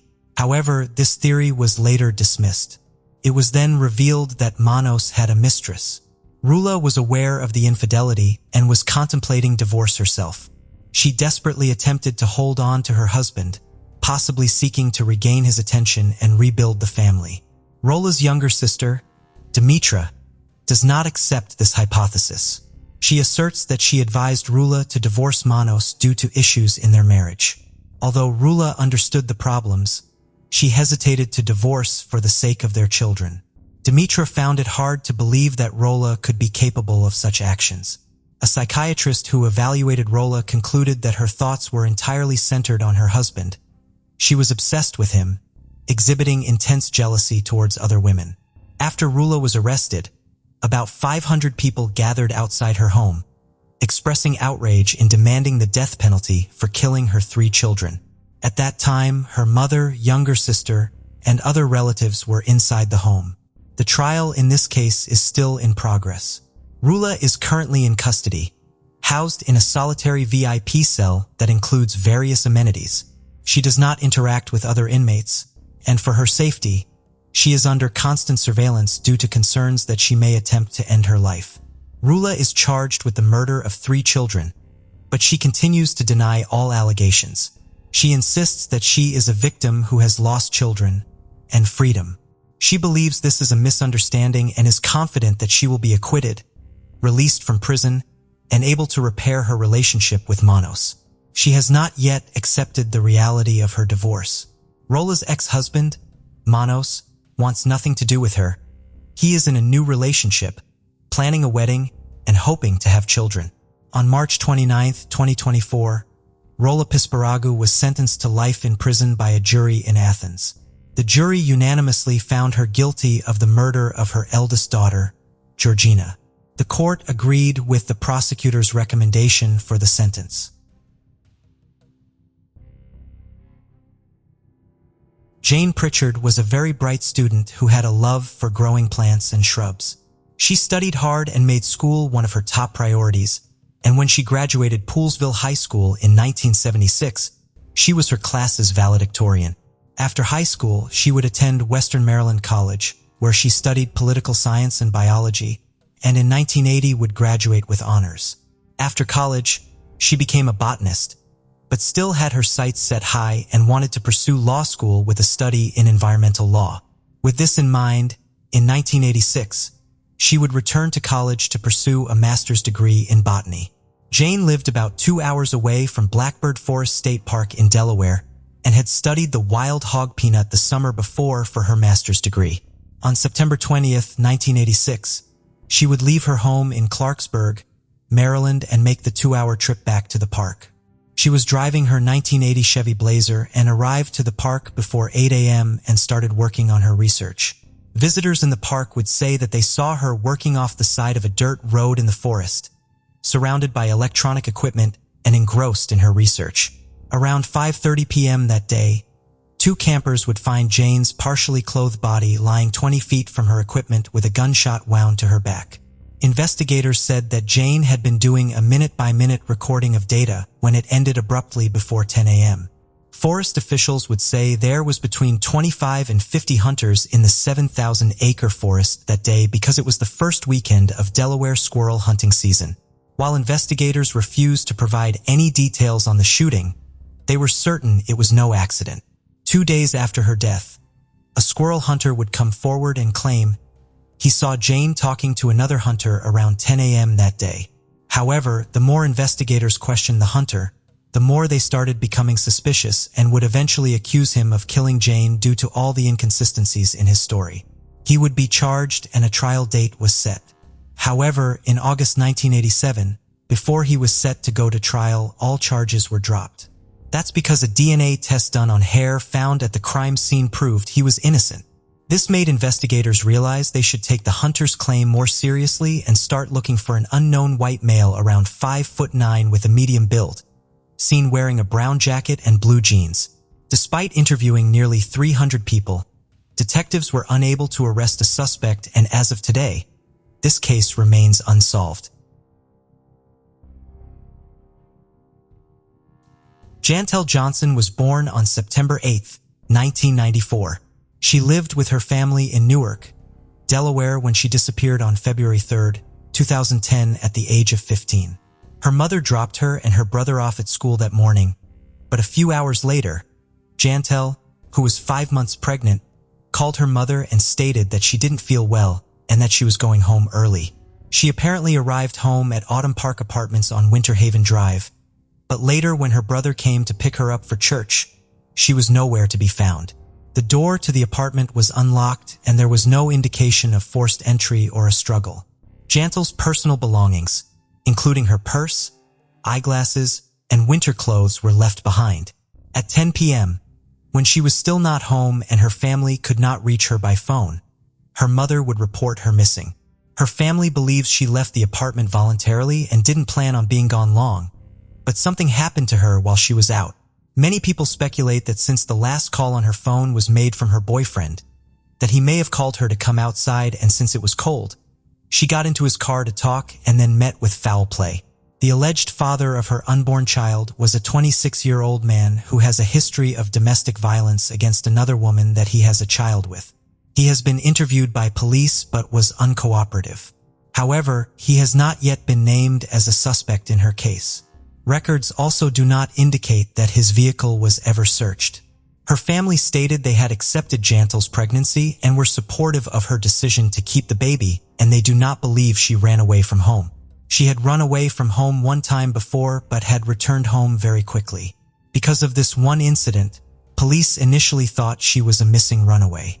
This case has sadly received very little attention, with no news conferences or much publicity at all.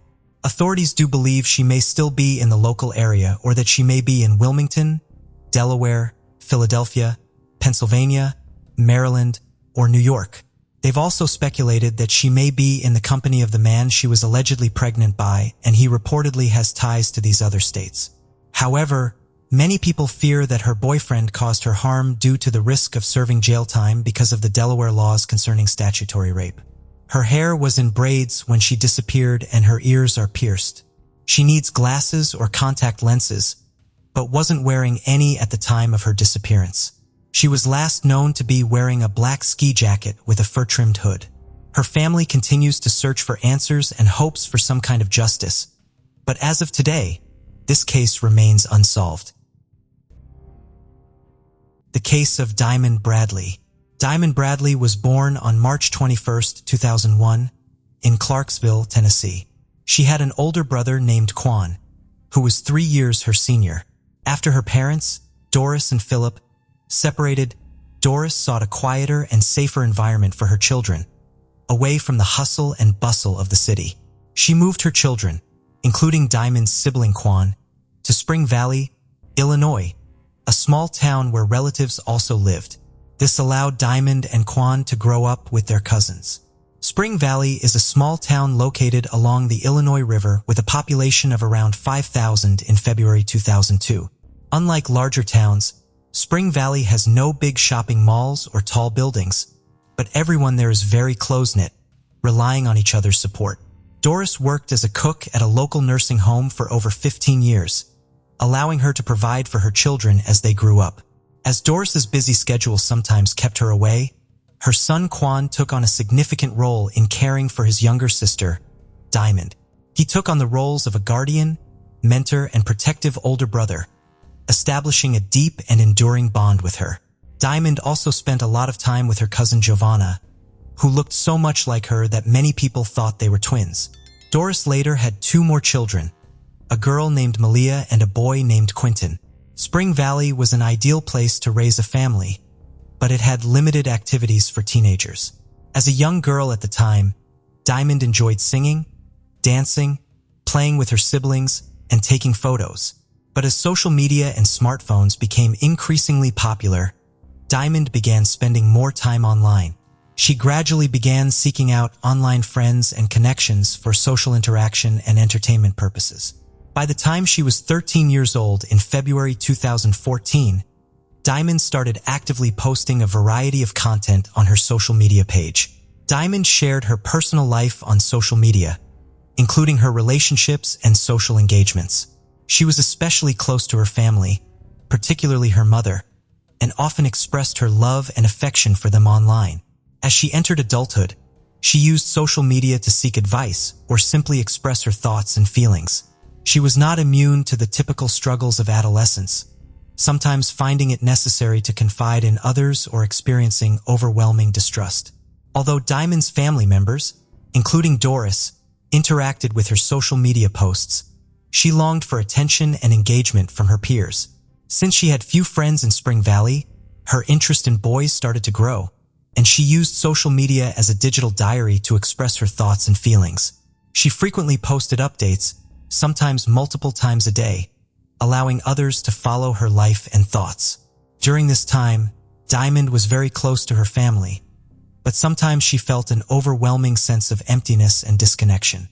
To fill this void, she turned to social media, where she openly shared her struggles with forming friendships and expressed her deep longing for affection and attention.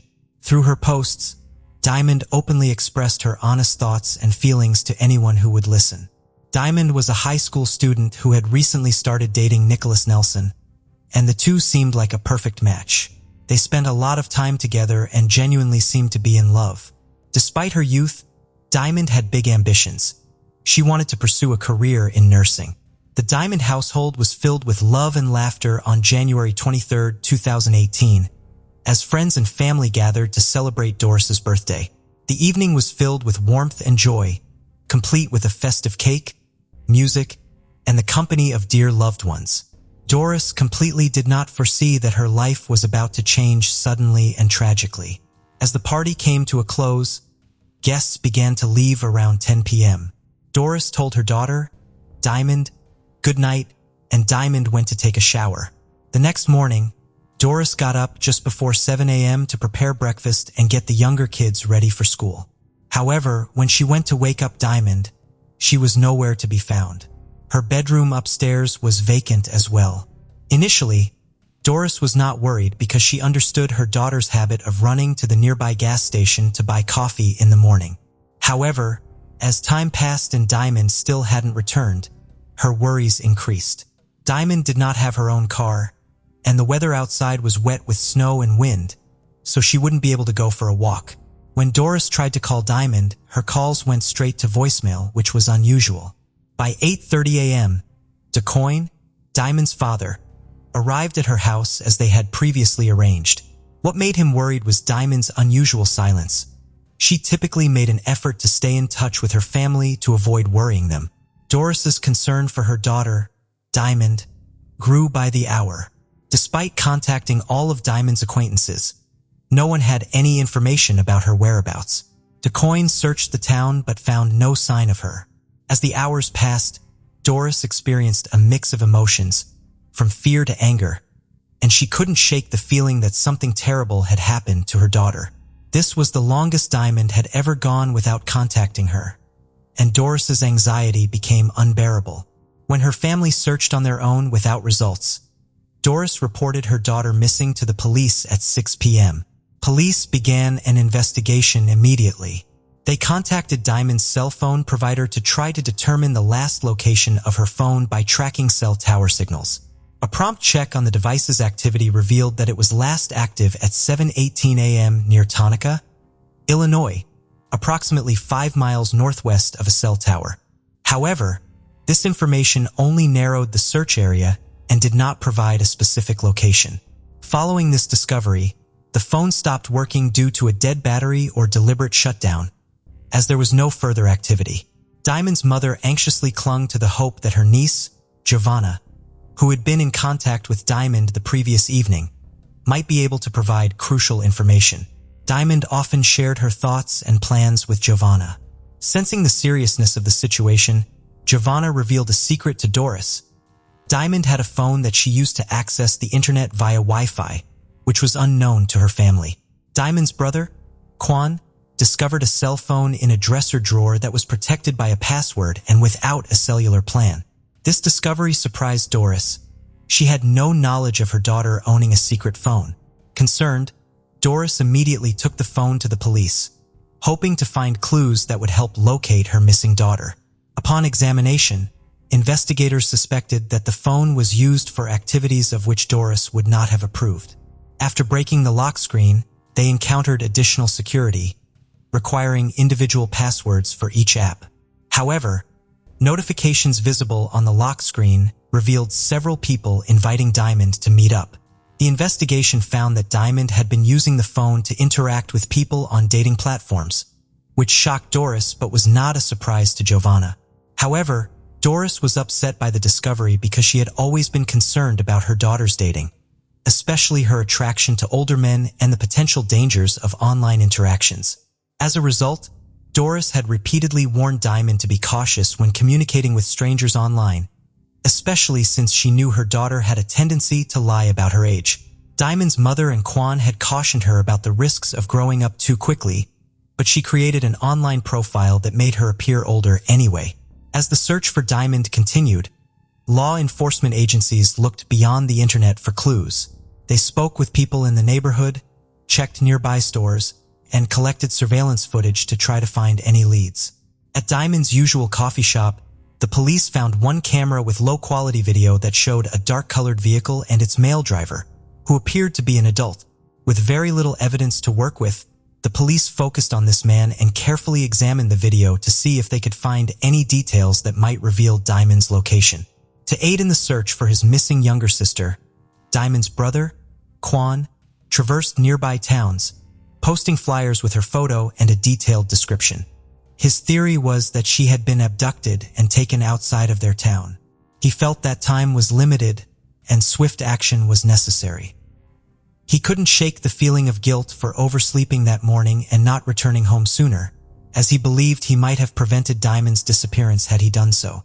On January 25th, Jasmine, another of Diamond's cousins, visited the police station to share crucial information that could aid in locating Diamond. Jasmine discovered a disturbing truth about Diamond's online activity. It was putting her in greater danger. Diamond had been exploring dating websites and noticed ads for paid meetups with men, which piqued her interest. She learned that some men would pay women to meet up with them. What Jasmine found out was that, unknown to everyone, Diamond had been experimenting with this idea. In fact, Diamond had even posted her own ads on adult websites, which explained why her phone's lock screen was filled with notifications. Doris's daughter, Diamond, had been receiving numerous messages from unfamiliar men who responded to her online profiles and advertisements. The majority of these messages were from older men. Doris was shocked and felt guilty as a mother, She could never have imagined that her underage daughter would use this way to make money. Kwan's perspective, however, differed from Doris's. He believed that his mother always balanced between being strict and giving her children independence. Diamond may not have understood the severity of her actions. She may have thought that she would be paid for spending time on dates, especially with older men who she thought would be more generous. She was exploring life with the curiosity and inexperience of youth, unaware of the hidden dangers on those digital platforms. The temptation of easy money for social activities online can be particularly enticing for young girls. The police knew that many young people in Spring Valley felt trapped in a dull routine, spending most of their free time on the internet, a world that their parents didn't fully understand. As a result, many parents were unaware of the online risks their children faced every day. The local police asked the FBI for help in analyzing data from Diamond's main phone to track her movements on the day she disappeared. With the FBI's advanced resources, they were able to map out Diamond's route, indicating she was likely in a moving vehicle due to the speed of her movement. Investigators then reviewed nearby surveillance footage and found 13 vehicles that matched the time and location, but unfortunately, the poor image quality made it impossible to read the license plate numbers. As detectives examined Diamond's digital communications, they focused on her interactions on dating apps and social media platforms. A key clue was a message Diamond sent on the morning of her disappearance to a 26-year-old man known as Jay. He confirmed that he had a romantic connection with Diamond but stated that he ended contact after learning her true age on the morning of January 24th at 6 a.m. Earlier that morning, Diamond had invited Jay to meet at an IHOP restaurant, but she quickly rescinded the invitation, apologizing and claiming she meant to send the message to someone else. Jay responded with a harmless smiley face at 6:40 a.m. Not long after, Diamond sent a disturbing message saying, "She dying." Doris was consumed by anger and desperation after learning Jay was the last person to see her 16-year-old daughter, Diamond. In her distress, she quickly accused Jay of harming her child. However, Jay had an alibi. He claimed to have spent the entire night at home playing video games with a friend. Although Jay was initially hesitant to reveal the friend's identity, he eventually disclosed that it was Giovanna, Diamond's cousin. This information complicated the investigation, and it also did not help investigators find Diamond. Investigators refocused on the black Jeep, finding more surveillance footage showing it heading to Putnam County, where Diamond's phone signal disappeared, either because the phone was turned off or the battery ran out. The vehicle became central to the investigation, as authorities believed it was involved in Diamond's disappearance. However, the situation took a dire turn on January 27th, 3 days after Diamond was reported missing, when the Putnam County Sheriff's Office received a concerning call before noon. A pedestrian walking down Pebble Path in Granville Township found the body of a young African-American woman in a ditch beside the road. When the head of Putnam County authorities arrived, they realized the woman's death was no accident. She had been intentionally killed. Her body showed multiple wounds on her back, stomach, legs, arms, and hands. The discovery prompted the police chief to recall a recent missing person report from Spring Valley that matched the woman's description, leading him to make an urgent call. The area where Diamond's body was found was a rural landscape covered in snow, with cornfields on either side of a narrow path. The nearest house was several miles away. Unfortunately, part of her body was submerged in water from a brook flowing through a ditch. A close examination of her remains revealed defensive injuries, indicating that she fought back fiercely until the very end. Following this heartbreaking discovery, the lead detective had the difficult task of informing Diamond's family about her tragic death. At 7 p.m., police arrived at the doorstep, and Doris immediately had a foreboding feeling, a sense of impending sorrow. Even before the police spoke, a mother's intuition sensed something was terribly wrong. Kwan came home to an atmosphere of unimaginable grief, faced with the harsh reality that Diamond was gone forever. The devastating news that she had been found deceased was too much for him to bear, causing him to faint. When the news spread through the small community, everyone was deeply shaken. Many were worried about letting their children play outside, fearing the suspect might be nearby. To aid in their search, investigators closely examined the security footage of a black Jeep, focusing on key details. The police sought the expertise of a specialized automotive shop, and a technician carefully reviewed the footage. The technician was able to identify the Jeep as a specific model year of the Jeep Wrangler. With this new information, the police searched their databases for Jeep owners in the area who matched the suspect description. After contacting several owners of similar Jeeps, the officers visited a house a few kilometers north of where Diamond's remains were found. When they arrived, a woman answered the door and told them the owner of the black Jeep had moved to a different town called Standard, but unfortunately, she didn't have their new address. Standard, a small community with a population of about 200 people located just 2 miles away, made the search for the suspect less overwhelming. While patrolling the area, the police found a black Jeep Wrangler parked in the driveway of a house. The vehicle belonged to 26-year-old Richard Henderson. On January 24th, Richard had driven to Spring Valley and stopped at a gas station across from the Bradley residence, matching the individual seen in the gas station surveillance footage. According to the video, he waited at the gas station for a call from a friend but left before the call came through. The detectives carefully studied Richard's behavior, paying close attention to the pauses in his story and the expressions on his face. In particular, they noticed that he hesitated when they asked him the name of his friend. He revealed that her name was Diamond but admitted that he didn't know her last name. As the detectives continued to question him, they skillfully guided the conversation to extract more information. Eventually, Richard confessed to meeting Diamond that day, although their original plans were canceled. However, his alibi raised suspicions. He claimed to have left Diamond at a mobile home, which seemed inconsistent with the direction her phone had been moving. The investigators became suspicious. They decided to drive along the route Richard and Diamond had taken that day to gather more information. Starting from the gas station, they drove past the intersection that had been caught on video, over a bridge, and into the rural area of Putnam County. The drive ended where Diamond's phone signal stopped working. What remains of the little girl are stuffed toys and artificial flowers at her memorial next to the stream bed. When questioned by the detective about the site, Richard became overcome with emotion, tears streaming down his face. The detective took advantage of this vulnerable moment to press Richard for more information about what had happened. Richard described the incidents that occurred as follows. He and Diamond had gone to a secluded area for a private encounter. Afterward, he asked her to leave his car, but she refused and pulled out a knife. A fight broke out, and Richard claimed he was acting in self-defense. He stated that in an attempt to block her knife, the blade accidentally stabbed her in the abdomen. According to Richard, she continued to be aggressive, so he disarmed her and hit her twice in what he described as further self-defense. Ultimately, he left her in a nearby ditch. The autopsy results contradicted Richard's story, revealing that Diamond had received over 20 stab wounds, with some of them found on her back. Given the substantial physical disparity between Richard and Diamond, Richard's explanation became extremely improbable. As a fully grown adult, nearly 6 feet tall and weighing twice as much as Diamond, who was just under 5 feet tall, he was attacking a young child.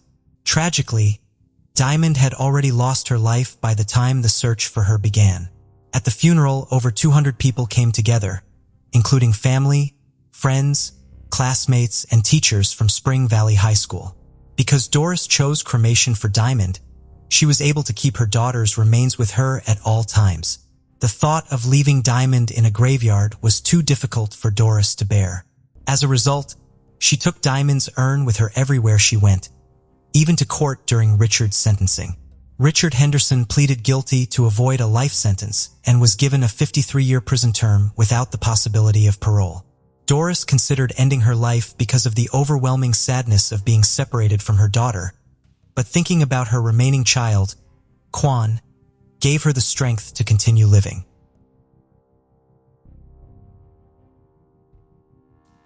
Kamaya Mobley was born on July 10, 1998, in a hospital in Jacksonville, Florida. Her parents are Shannara Mobley and Greg Aiken. Greg was imprisoned at the time for drug possession and delivery, and also because he was 19 and Shannara was 15 at the time of Kamaya's conception.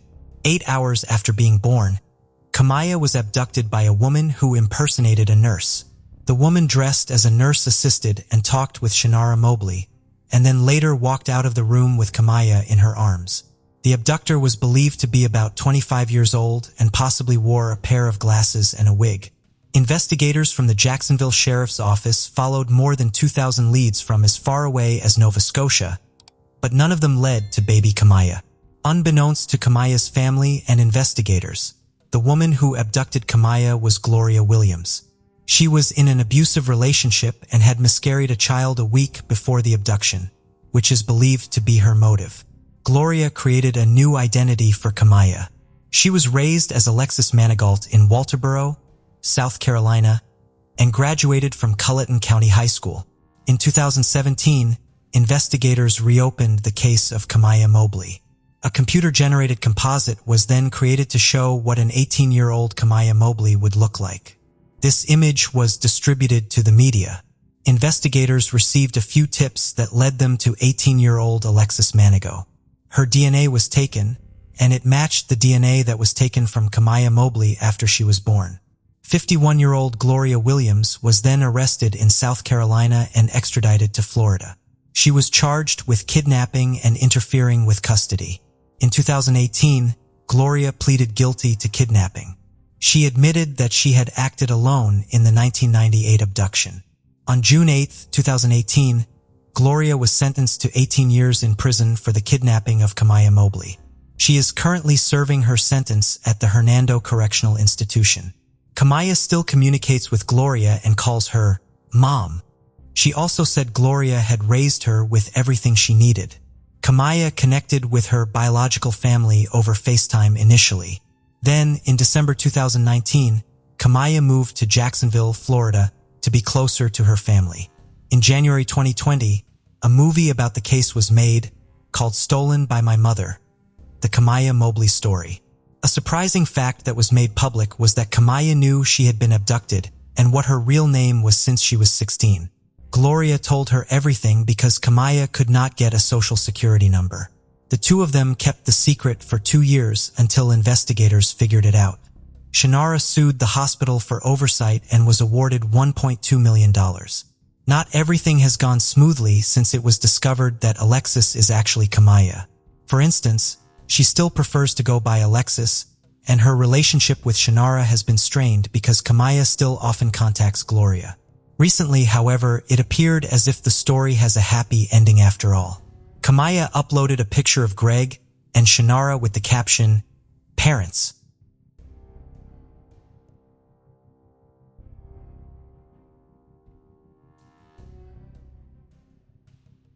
14-year-old Tina Fells lived in Pleasanton, California in 1984. She attended Foothill High School. On April 5th, Tina was walking home from school. She normally took the bus, but some of the other students had been picking on her, so she decided to walk home instead. Tina took a shortcut, walking on a path that connected Astor Court to Lemonwood Way. Then she used the I-680 underpass to her Valley Trails home, but Tina would never make it there. Her family got worried and called 911 to inform investigators that Tina was missing. Her body was quickly found close to the underpass. Tina had been stabbed 44 times. Investigators found DNA from the attacker at the crime scene. Investigators could, however, not find a solid suspect, and the case went cold for some time. In 2011, investigators submitted the DNA that was found at the crime scene to the Cody's database. It led investigators to a man who was already in jail, Stephen Carlson. Stephen was 16 years old at the time of the crime. He attended the same school as Tina. Stephen also lived right next to the crime scene, and he told people at a party in 1986 that he took Tina's life, but later claimed that he was joking. Stephen said that he was innocent, but he was convicted in 2014 for taking the life of Tina. He was sentenced to 26 years in prison. It was only in October 2020 that he confessed to what he had done. He sent confession letters to Tina's family. Here are some of the things he said in the letters. On that day of April 5th, 1984, I want you and your family to know you did absolutely nothing to deserve what I did to you. That is what makes what I did so callous and horrific. On the day that he took her life, he was also picked on at school. He had an altercation with the school football team, where he ended up in a dumpster. Asterisk. I remember being full of rage at the way all my classmates were laughing at me. Everything happened so fast.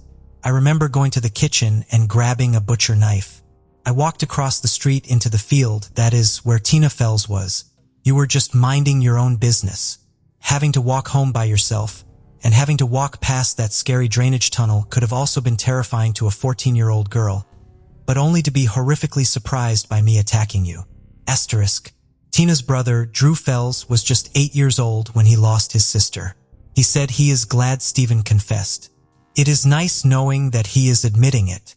That part makes me feel better to get confirmation, but it does not resolve anything. Classmates of Stephen and Tina were not surprised that Stephen was guilty. They said that his nickname was Creepy Carlson in school.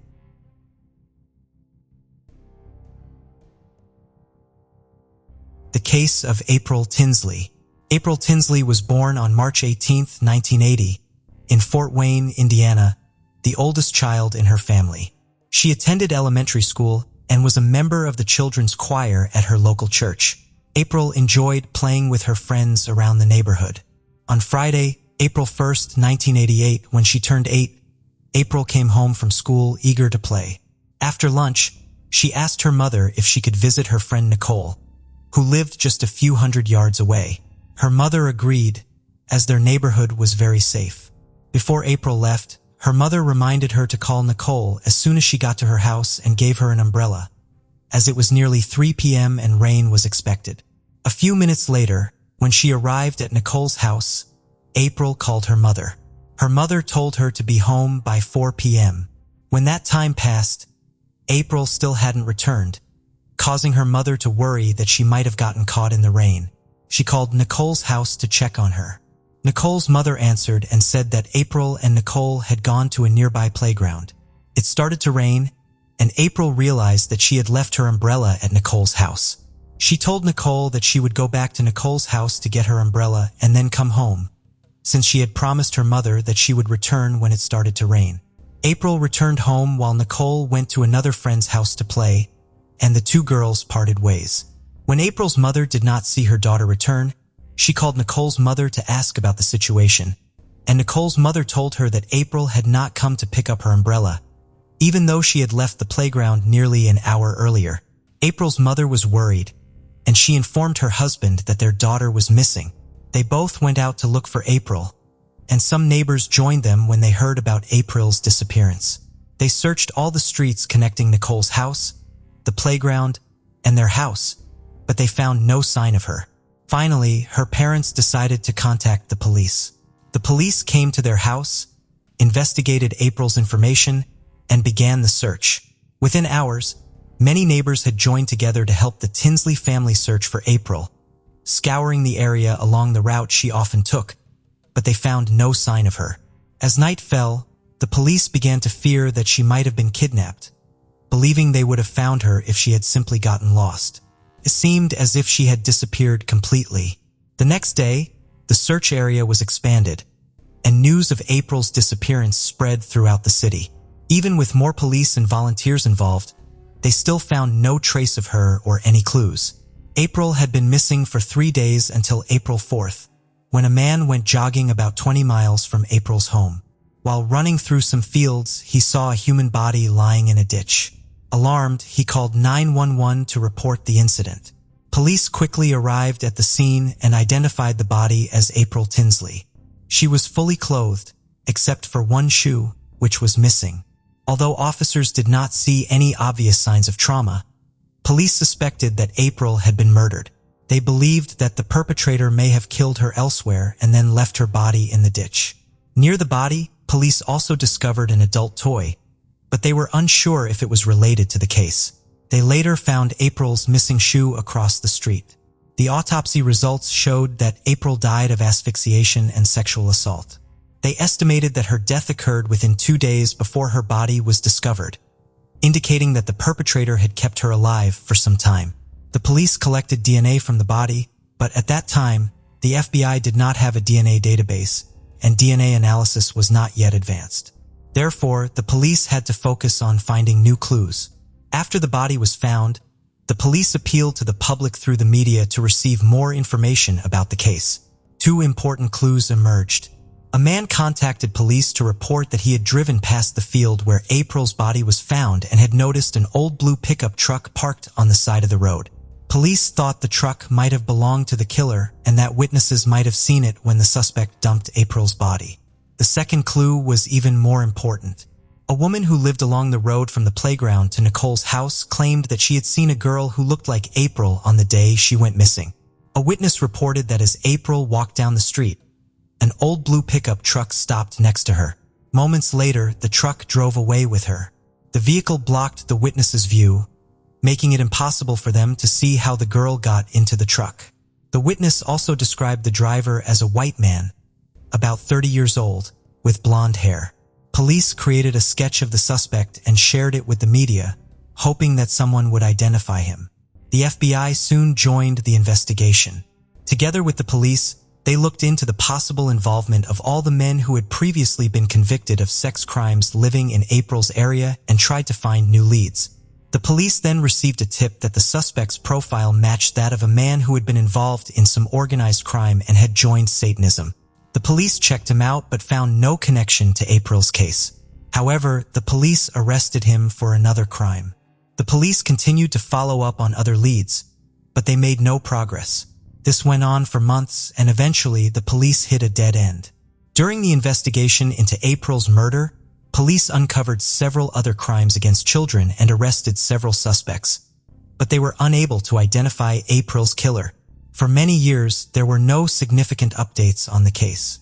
However, in May 1990, a breakthrough occurred. A boy, who lived about 10 miles from where April's body was found, discovered a note on his shed. The note appeared to be from the killer, who confessed to killing April and hinted that more killings might occur in the future. The author of the note also asked if police had found April's shoe. This led police to suspect that the person who wrote the note was indeed April's killer. At that time, the media had not reported that April's shoe was found several hundred yards from her body, meaning only the killer would know this information. Another interesting detail is that the message was originally written in pencil and then outlined in marker. This led police to believe that the perpetrator may have left the message months ago and then returned to make it more visible by tracing it. Police decided to release a photo of the message in the hopes that someone would recognize the handwriting, but this effort yielded no leads. A few months later, Fort Wayne residents were shocked to hear that police had discovered the body of a 7-year-old girl in another part of the city. She had been sexually assaulted and died of asphyxiation. Because of the alarming similarities to April's case, police suspected that the same killer was responsible for both murders. However, FBI analysts believed that the two cases involved two different perpetrators. No progress was made in either case until 1995, when it was confirmed that the murder was committed by a deceased family friend. As a result, the case was closed, and police no longer linked it to April's murder. Police were also awaiting new messages from the killer. His original message said he enjoyed taunting police. Years passed without any new evidence. However, in February 2004, the situation changed dramatically. A girl from Fort Wayne discovered a Ziploc plastic bag in her bicycle basket containing a terrifying note. She immediately gave it to her parents, who then contacted the police. The note read, "Hello, honey. I've been watching you. I'm the one who kidnapped, assaulted, and murdered April Tinsley. I have a gift for you. You will be my next victim if you don't call the police and if I don't see this note on the local news tomorrow. I will destroy your house, kill everyone but you. You will be mine." Police were certain that the author of the note was April's killer. Along with the note, they found a used condom which was sent for laboratory analysis. By February 2004, DNA testing was commonly used, and experts had already developed a DNA profile from the semen found on April's body. The analysis revealed that the DNA from the condom matched this profile, but the suspect was not listed in the FBI database. The police reopened April's case and soon received a report about another note. Another girl had discovered a plastic bag containing a similar message. The note stated that the writer had killed April Tinsley and threatened to kill her as well. Inside the bag was another used condom, which also contained the DNA of the same man. In the following months, police received 2 more reports of similar notes found by other girls. In these cases, the perpetrator included Polaroid photos of his genitals. Police examined the images for clues to identify the suspect, but they only found a green-patterned bedsheet in the background, which was on the killer's bed. They searched for stores that sold similar bedding, but this effort did not yield any leads. Over the course of a few months, the perpetrator left 4 notes, but then he suddenly stopped communicating for years. In February 2009, the FBI released a profile of the killer based on eyewitness descriptions of his appearance, hoping to generate new leads. However, this did not help the Fort Wayne police. The case remained a top priority for a number of reasons. Most importantly, they wanted to bring justice to April and hold the killer accountable. The killer also taunted the police with his messages, confident that he would never be caught. He even threatened other girls and left his DNA for the police to find. Police collected numerous biological samples over the years, but April's killer was never matched to the FBI database. This means he had not been arrested for serious crimes and was still at large. In 2012, April's case was featured on a popular television show about unsolved cases, but with no new leads, the case went cold again. In February 2015, police reopened the investigation and contacted Parabon, a company that provides investigative services to law enforcement. Experts there create portraits based on DNA samples, and this approach has helped solve several cases. Police contacted Parabon, who created a portrait of the suspect in April's case. The portrait was posted online and shared with the media in the hope that someone would recognize the person. Unfortunately, they did not receive any useful leads. However, the police were determined to continue their investigation. In February 2018, they contacted Parabon again, this time to use a new method called genetic genealogy. Experts take a DNA sample and search public genetic databases to find potential relatives of the DNA sample owner, even if they are distant relatives.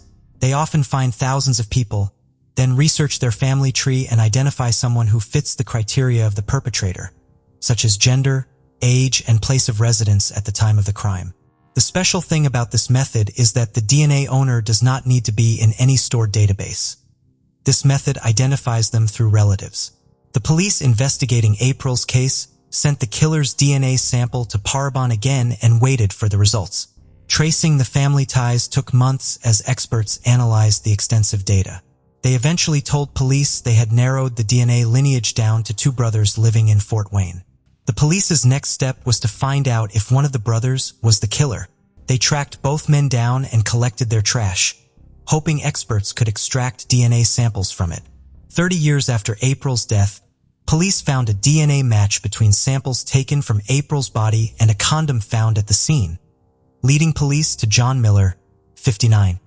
He lived in a small town called Grable, near where April's body was found. He was 29 years old at the time of the murder and lived in a trailer. The police's next step was to take a DNA sample directly from John and question him. When police approached his trailer, they informed him that they wanted to ask him some questions at the station. John inquired about the reason for their visit, and one officer asked him to guess. He then replied, "April Tinsley." The police decided to take John to the station for further questioning. During the ride, he chatted comfortably with the police. When they began questioning John, he confessed to kidnapping and killing April. According to John, on the day April disappeared, he deliberately went to Fort Wayne and drove around the streets looking for a girl to kidnap. Finding April on a deserted street, he stopped and told her to get into his car. He said April silently agreed, which the police found strange. However, witnesses did not hear any screams or signs of a struggle, so the police did not rule out the possibility that John convinced April to get into the car willingly. He took her to his trailer, sexually assaulted her, and killed her. He then loaded her body into his pickup truck, drove to the fields, and dumped her in a ditch. He also admitted that the adult toys found at the scene belonged to him. 6 months after his arrest, when John Miller's trial began, John, on the advice of his attorney, pleaded not guilty. John received a plea deal. The prosecutor initially sought the death penalty, But if John admitted guilt, the sentence would be replaced with a prison term. Ultimately, Miller accepted the plea deal, confessed his guilt in court, and was sentenced to 80 years in prison. He will be eligible for parole in 2058, when he will be 99 years old. April's mother, who attended the trial, was disappointed that John was not given the death penalty but admitted that given his age, the chances of him being released were slim. April's father was unable to attend the trial due to health reasons, but he expressed gratitude to the police for their efforts in finding his daughter's killer.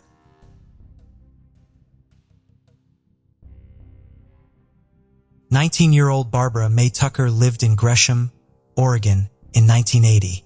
She was a sophomore studying business at Mount Hood Community College. Barbara was last seen on the evening of January 15, 1980. She was on her way to a night class at the community college. Multiple witnesses who drove by saw Barbara running onto Kane Drive from the wooded area on the west edge of the campus. It appeared to the witnesses that she was waving at someone or trying to get people's attention, but no one stopped to help her. The next morning, a fellow student found Barbara's body in a wooded area off the campus. She had been assaulted. Her belongings were also found nearby. Another witness came forward, telling investigators that he saw an unknown man who had led Barbara back to the campus against her will. Her family believed that she may have accepted a ride from someone because she would not have walked to the class on that rainy night. Investigators collected DNA from the crime scene that belonged to an unknown male and stored it so that it could be used later. Unfortunately, decades went by without identifying a suspect. Barbara's father, Albert Tucker, passed away in 1989, and her mother, Louise Tucker, passed away in 1995 without learning who took their daughter's life. The Gresham Police Department recently contacted C.C. Moore from Parabon Nanolabs to solve the case. Parabon makes use of genetic genealogy, a process where an unknown suspect's DNA left at a crime scene can be identified by their family members, who voluntarily submitted their DNA to a genealogy database. This allows investigators to create a much larger family tree than if they were limited to law enforcement databases, such as Cody's. Using this process, investigators discovered that the unknown male DNA found at the crime scene back in 1980 belonged to 59-year-old Robert Plimpton. On June 8, 2021, he was arrested at his home in Troutdale, Oregon. He is married and has a son. He is currently in custody at the Multnomah County Detention Center. At the time of the crime, Robert was 16 years old and in high school. Investigators found that he had a quite long criminal history. He was convicted of kidnapping in 1985 and served a 2.5-year sentence until 1987. He also served sentences for driving under the influence and parole violations. In 1997, he was also accused of assaulting a woman, but the case was dismissed. Investigators are also looking into the possibility that he could very well be responsible for more crimes. C.C. Moore from Parabon said, "I have worked on hundreds of cases, but this case stuck with me unlike any other. I would wake up thinking about it and go to sleep still thinking about it. I'm so happy the family will get some answers, though I don't believe there's such a thing as closure. But if he is convicted, there may be some justice." Barbara's siblings lost hope that the case would ever be solved. They were convinced that the person who took Barbara's life was deceased. They said that she had sadly never aged past 19. She was almost 6 feet tall, strong, and athletic. Her hair was light brown, her eyes a warm chocolate brown. She was outgoing, smart, and determined. Barbara was the first one in her family to attend college, but sadly, she would never get to graduate. The news after his arrest brought overwhelming emotions from her siblings. The extraordinary break in the case provides some comfort, but it has also reignited their grief. Someone brutally took her away from us when she was so young and went on living their life after.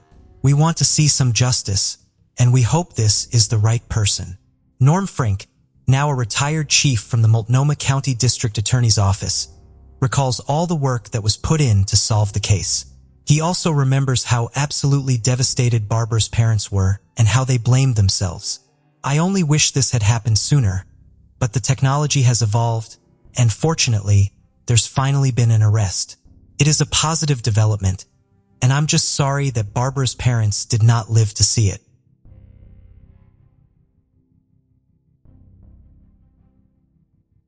15-year-old Julie Ann Hansen lived in Naperville, Illinois, in 1972.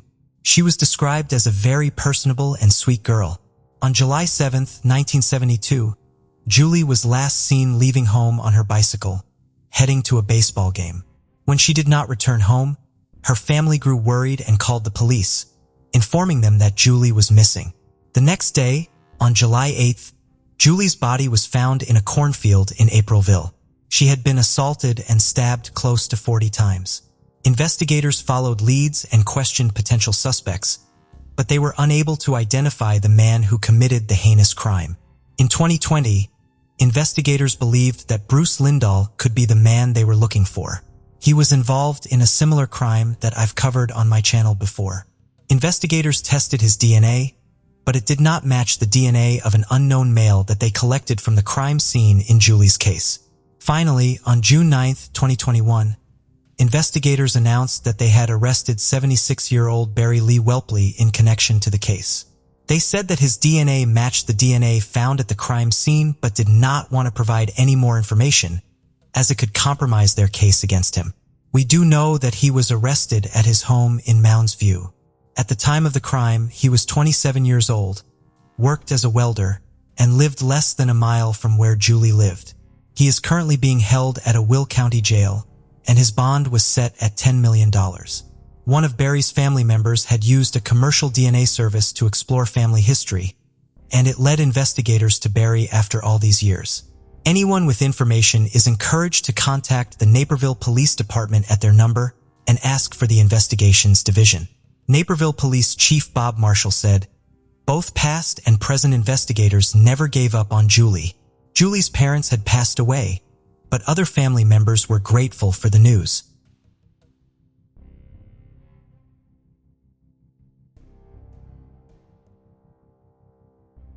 The case of Zoe Hastings. Zoe Hastings was born on November 21, 1996, in Kansas, as the oldest of 5 children. She was a responsible sibling, often putting her parents' needs before her own. Her family was deeply rooted in their faith, spending a significant amount of time at church. When Zoe was in high school, her family moved to Dallas, where she attended a school that fostered her creativity and passion for the arts. She excelled in drawing and enjoyed participating in school plays. Outside of school, Zoe worked at an art studio and as a lifeguard during her summer breaks. After graduating, Zoe had the opportunity to attend top universities, but she decided to delay her education to focus on her church. In October 2015, at the age of 18, Zoe was preparing for a mission trip with her church. She planned to attend the Sunday service to discuss the trip's details. Zoe left her house around 4:40 p.m. in the family minivan, promising her parents she would return for dinner. However, she failed to come back, which was unusual for her. Zoe's parents tried to reach her after the service, but she didn't respond to their messages or calls. They then contacted her friends, thinking she might have visited someone, but no one had seen her. As the evening wore on, her parents grew increasingly worried and decided to call the church to see if Zoe had shown up there. However, they were surprised to learn that Zoe had never arrived at the church. This was highly unusual behavior for Zoe, as she had always kept her parents informed of her whereabouts and had never disappeared without explanation. So, they drove to the police station to report Zoe missing, and the police began the search. The police spent all night retracing the route from Zoe's house to the church but found no sign of her. Using an iPhone tracking app, police were able to locate her phone. They discovered Zoe's phone just a few hundred yards from the church, near a small creek across the street. Zoe's parents rushed to the creek. An officer approached them and informed them that a car accident had been reported a few hours earlier and that police had received a call from a witness walking a dog. That witness claimed that a man had approached him and said a woman had been injured in a car accident near the creek. The witness rushed to the scene and found a woman lying in a pool of blood, so he called 911. As the police investigated, they quickly identified the victim as Zoe Hastings. However, it soon became clear that she had not died as a result of the accident. The evidence suggested that she had been murdered. Zoe's body was found a short distance from the minivan, which was partially submerged in the creek. There was a significant amount of blood near her body, and police observed multiple cuts on her neck. Her dress was pulled up, and her underwear was rolled down, leading detectives to suspect that the killer had likely assaulted her. The police prevented Zoe's parents from approaching her body, shielding them from the gruesome scene. As they investigated further, they discovered several clues. Notably, all the minivan doors except the driver's side were locked, suggesting that the perpetrator may have driven the vehicle themselves or approached Zoe directly at the scene. Beneath the bridge, about 10 feet from the creek, a blood-stained knife was discovered. It was likely that this was the weapon used in Zoe's murder. By examining her phone records and GPS data, investigators established that Zoe had arrived at the creek by 5:01 p.m. after leaving home at 4:41 p.m. GPS revealed she drove there in approximately 20 minutes, indicating her death probably occurred within a few minutes of arrival. To account for this timeline, investigators reconstructed her activities that afternoon, tracing her stops from leaving her home. During the examination, investigators uncovered evidence that Zoe visited the nearby DVD rental store after departing home to return a DVD she had borrowed. The rental shop was situated beside a Walgreens near her residence. More than 50 people in the area had confirmed this. Among them was Lester Clark, a tattoo shop employee who worked next door to the DVD store. It wasn't until a few hours after work, around 4:45 p.m., that Lester revealed he had seen a female customer who had been shopping at the store and had approached her. Lester admitted to having witnessed Zoe going to the DVD rental store. He added that he saw a man behaving suspiciously near the crime scene. Lester described the man as short, heavily built, and African American. However, Lester was too far away to notice any other distinguishing features. Later that evening, Lester saw the same man walking toward the store alone. The witness, Gary Whitman, a homeless man, corroborated Lester's account.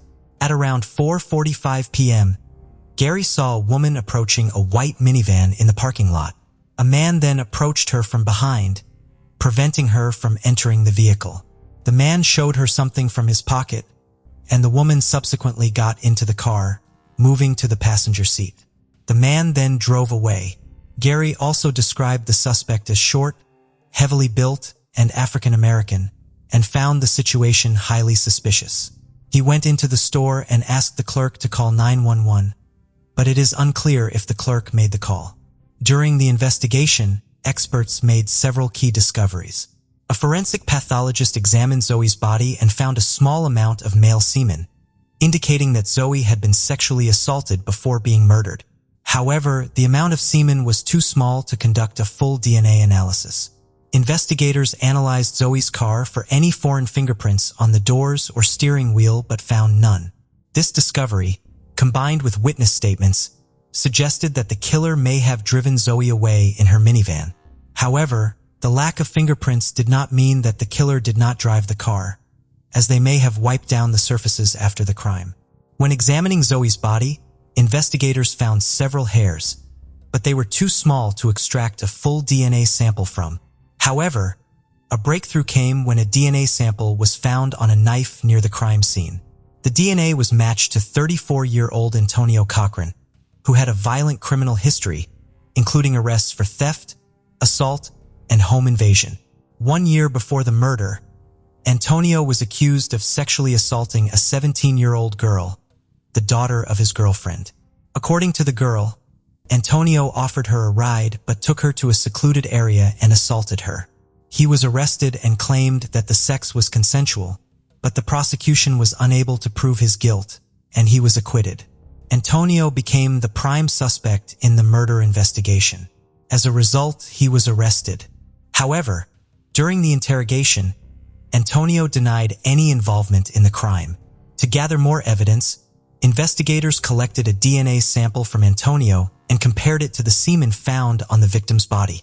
Unfortunately, both DNA samples were too small for a full analysis, so the experts used a different method. The partial DNA profiles from the hair and semen were then compared to Antonio's DNA. The results showed a match, but not definitively. Meanwhile, detectives searched Antonio's smartphone and found some incriminating text messages. On the day before the murder, Antonio sent a message to a friend he lived with, stating he was moving out and would never see him again. At 1:48 a.m. the next day, Antonio sent another message to his ex-girlfriend, telling her that his stepmother had died right in front of him. But this information was later found to be false. In the hour leading up to Zoe's death, Antonio sent 2 texts to another woman, revealing that he had been drinking, driving around the city, and crying.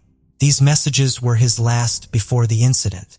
Later that evening, at 9:30 p.m., Antonio texted a friend, expressing confusion and despair about his life. The next day, he sent a message to his ex-girlfriend, stating that his life was over and that she would soon understand why. Detectives investigating Antonio's online activities found that he had visited local news websites over 30 times before his arrest, with a particular focus on the crime sections. Notably, 5 of these accesses were directly related to articles about Zoe's murder. This was unusual, as prior to Zoe's death, Antonio rarely visited news sites. His browser history also showed a single visit to a page about gang activity. Further investigation of Antonio's smartphone revealed GPS data showing that at 4:34 p.m., Antonio's phone connected to a cell tower covering the area where the store was located, coinciding with the time Zoe was there. Although this data was not conclusive evidence, it suggested that Antonio's phone was in the vicinity of the store just minutes before Zoe left the parking lot. This was significant, as Antonio's home was far away, and his phone had been connected to a different nearby tower throughout the day. Detectives discovered that Antonio had started working at a grocery store just 3 days before the incident. However, on the day after the murder, he skipped his shift without providing any explanation. Despite the extensive circumstantial evidence against Antonio, the strongest evidence remained his DNA on the knife handle. Nevertheless, this evidence alone might not be enough for a conviction, as merely holding a knife does not prove involvement in the murder. It is possible that Antonio used the knife in a different context, and someone else could have used it to commit the crime. Since no other evidence was found, detectives decided to proceed with the case and take it to court. The prosecution presented its report of the events. According to the prosecution, Antonio approached Zoe in the parking lot, threatening her with a knife and forcing her to get into her car. He then took the driver's seat and drove away. The prosecution argued that Antonio, who was emotionally distressed due to the death of a relative and intoxicated from consuming a significant amount of alcohol, had intended to assault Zoe when he abducted her. He chose his victim, Zoe, by chance when he spotted her in the parking lot. Antonio saw an opportunity to commit a crime and acted on it. He then drove to a secluded creek area that was difficult to spot due to the surrounding trees and low-lying terrain. At this location, he forced Zoe out of the car and attacked her, stabbing her 6 times in the neck area. Antonio got back into the car and tried to drive it into the creek, possibly to hide any remaining evidence. However, the car only partially submerged, allowing Antonio to potentially wipe his fingerprints from the steering wheel and door handle before fleeing the scene and returning to the store, where Lester had seen him, according to initial testimony. The defense argued that most of the evidence was not convincing enough and did not prove Antonio's guilt. For example, hair analysis only showed that the DNA could not be ruled out as belonging to Antonio, but it did not confirm his involvement. DNA on the knife also did not necessarily prove that Antonio committed murder. The defense argued that Antonio could have touched the knife under different circumstances before working at the store. They suggested he might have used the knife while working at a movie theater, where he sometimes collected items left behind by visitors. However, there was no evidence to support this claim. Furthermore, if someone had taken the knife from the theater and used it to commit the murder, they would have had to be careful to avoid removing Antonio's DNA from the handle, which would have been a difficult task. The defense attempted to downplay the testimony of the witness, Gary, by revealing that Gary had a warrant for his arrest due to a parole violation. They tried to exclude Gary's testimony, but the prosecution argued that Gary's willingness to cooperate with police, despite the risk of arrest, proved his sincerity. Gary insisted he wanted to do the right thing, even if it meant getting arrested. Antonio's lawyers argued that their client was elsewhere at the time of Zoe's murder, helping a friend, but they failed to provide any substantial evidence to support this claim. Initially, the prosecution sought the death penalty for Antonio, but as the trial progressed, they realized this would be difficult to achieve with the available evidence. They dropped the request for the death penalty. After a lengthy deliberation, the jury found Antonio guilty of murder and sentenced him to life imprisonment with the possibility of parole after 30 years. Zoe's parents expressed gratitude to the investigators and all those involved in the trial for delivering justice for their daughter. Her father shared that he had always warned his children about the dangers of the world and had taken every precaution to protect them. However, despite his efforts, his eldest daughter was abducted just a short distance from their home, and he was powerless to prevent it.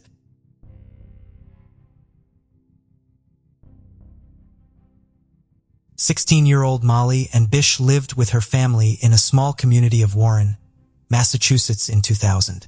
Molly got her first job as a lifeguard at Comins Pond. The pond is isolated, surrounded by mostly woods. On June 27th, Molly's mother Maggie dropped her off at a pond for work. A few hours later, Maggie received a disturbing call. A police officer informed her that several people have called the police department, saying there was no lifeguard at a pond. Maggie drove there and found Molly's flip-flops, chair, first aid kit, radio and lunch, but no sign of Molly. Investigators were quickly on the scene and they searched the surrounding woods, but also found no sign of Molly. Investigators and Molly's family were convinced that she was abducted and did not leave by herself.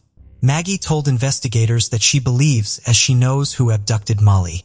The day before Molly was last seen, also dropped her off at a pond. She saw a man sitting in a white sedan in a parking lot. His presence made her uncomfortable. When she dropped Molly off on the day she disappeared, Maggie did not see the man, but witnesses said that they saw him in the parking lot that day. A sketch was made of the man that Maggie saw, hoping someone would identify him. Molly's family also created a website trying to get more eyes on the case. In 2002, Molly's case was featured on Unsolved Mysteries. It was also featured on Hunting Evidence, America's Most Wanted, and Disappeared. In late fall 2002, a hunter saw a blue bathing suit in a woods on Whiskey Hill in Hampton County, Massachusetts. The area was searched, and then on June 9, 2003, Molly's body was found. The area is just 5 miles from her family home. It was not possible to say how she passed away, but investigators were positive that someone took her life. Investigators believed that Molly's case could be connected to the case of Holly Barronin. 10-year-old Holly lived in Grafton, Massachusetts. She disappeared in August 1993. In October of the same year, her body was found by hunters in Hampton County, Massachusetts. Even though the two cases took place 7 years apart, investigators believed it could be connected because the two girls looked similar and were both found in the same area. In the years since Molly's body was found, there have been a few suspects. There was never enough evidence, however, to make an arrest. In June of 2021, investigators announced a other person of interest in Molly's case. Francis Summers' senior investigators did not want to say what exactly led them to Francis, as the investigation is still ongoing. District Attorney Joseph Early had us to say, however, we got information. Every tip has to be verified. The tip was verified, and as it was verified and corroborated, we got more information and led us to this point where we are today, where we believe he is a person of interest, a suspect if you will. We know that Francis was born in 1945. He ran an auto repair shop in Massachusetts. He was convicted of abducting and assaulting a 21-year-old woman in 1981. In 2016, he passed away. I hope that we are getting closer, and I hope that we coming to an end to this really, really tragic story. I believe if it is not science that's going to figure it out, it is definitely going to be someone who is brave enough to tell their story and tell their piece. And maybe it'll fit into the pieces and we'll get a whole picture and end the whole story and have a better idea of what happened to Molly. We're getting closer no matter what, so I'm confident in that, but I'm scared. Honestly, I'm kind of scared to know what happened to my sister. The investigators encourage anyone with information on Francis or any additional information on Molly's case to call the anonymous step line at his number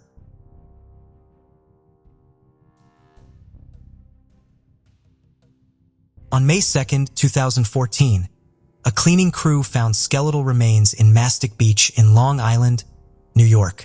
Suffolk County police officers then investigated the area the body was found in. It was discovered that the remains belonged to a Caucasian woman. She was about 5 feet and 4 inches tall. A DNA sample was taken from the bones of the woman. A DNA profile was then created. Recently, genetic genealogy was used to help identify the woman. On May 28, 2021, the Suffolk County Police Department announced that the woman was identified as 51-year-old Lisa Westford. Lisa lived in Long Island, in a 60 block of Parkway Drive in New York. She was last seen at her home on January 8, 2014. She suffered from schizophrenia and attempted to take her own life on a regular basis. When Lisa was last seen, she was wearing blue jeans, with flared bottoms and neon-colored size 7 DC sneakers. The manner in which she passed away is still not known yet. If you perhaps knew her or have any useful information, you can call the Suffolk County Police Department at this number. On February 1, 1991, a woman's body was found in a swampy area of Jackson County, Mississippi. It was believed that a woman was in her 20s and that had brown hair. A clay reconstruction were made in hopes that someone would be able to identify her, but unsurprisingly, no one did. In 2012, DNA was taken from her body so that DNA profile could be created. It was then submitted to the National Missing and Unidentified Person System, but no matches could be made. It would only be recently had investigators would be able to identify the woman using genetic genealogy. In 2019, the Mississippi Crime Lab worked alongside DNA companies to help identify the Jane Doe. They were able to build a family tree using the DNA that belonged to the woman. Then, in March 2021, a sibling of the victim was identified. Investigators talked with him, and he confirmed that he had a sister named Kimberly, who went missing in 1990. DNA was collected from him, and after some more testing, the Jane Doe was finally identified as Kimberly and Funk in June of 2021. 22-year-old Kimberly lived in Sharon, Pennsylvania. She spent some time in Houston, Texas, and made her way to the Mississippi Gulf Coast sometime between April and June 1990. Investigators are trying to create a timeline of her whereabouts from April 1990 to the start of 1991, when her body was found. Anyone with information on this case can contact the Jackson County Sheriff's Office at his number or Mississippi Crime Stoppers. The case of Hannah Clark. Hannah Clark was born on September 8, 1988. By 2020, she was a devoted mother of 3 young children, 2 sweet girls, Aaliyah and Liana, and a rambunctious boy named Trey. Hannah's loved ones remember her as a kind and gentle soul with a bright smile that could light up anyone's heart. She was a selfless and caring mother who gave her all to her children. Hannah's family life was marked by her relationship with her ex-husband, Rowan Baxter, a rugby player for the New Zealand Warriors team. Despite their significant age difference, they formed a strong bond, which deepened over time.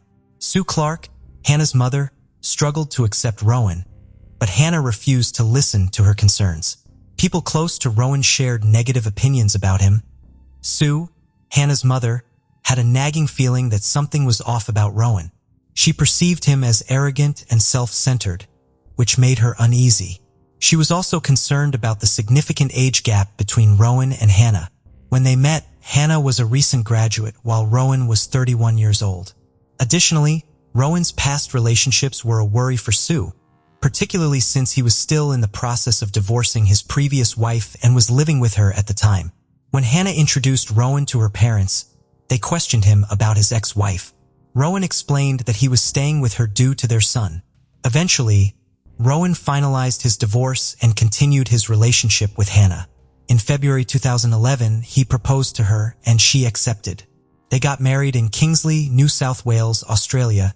The following year, they had 3 children together. Hannah and her family, including her father Rowan, were passionate about sports. However, Rowan's muscular physique, developed during his professional athlete days, was partly due to steroid use, which led to mental health issues. As a personal trainer, Hannah's approach differed from her father's. She was loved by her clients for her kindness, empathy, and dedication, earning her a loyal following. Rowan's approach to training was unique, but his behavior was marred by aggression and inappropriateness, likely caused by steroid use. This made him a poor trainer, as clients don't need someone who makes them feel uncomfortable. Rowan struggled to communicate effectively with people, which negatively impacted his career and finances. As a result, his wife Hannah had to become the primary breadwinner, which further irritated Rowan. He felt emasculated by her success, as she was doing a better job than he was. Despite their financial struggles, they decided to open their own fitness club. However, this decision was largely driven by Rowan's desire to control Hannah's every move and monitor her whereabouts. Rowan's behavior in the store mirrored his past actions at the gyms where he worked. He often felt the need to assert superiority over women. During a private training session with So's mother, he showed his cruel side, acting inappropriately instead of showing respect. He dropped So, causing her to hit her head and bleed, and laughed at her clumsiness, showing no sympathy. Despite this alarming behavior, Hannah's parents tried to accept him for their daughter's sake. Rowan's control over Hannah was all-encompassing, and he isolated her from her family and friends. He dictated who she could see and when, and even forbade the children from visiting their grandmother and Hannah from communicating with her brother, whom he disliked. As a result, Hannah felt trapped and enslaved, confined to the walls of her own home. Rowan's behavior towards Hannah was also emotionally and physically abusive. He would demand intimacy from her, and if she refused, he would become enraged, taking out his anger on her and the children.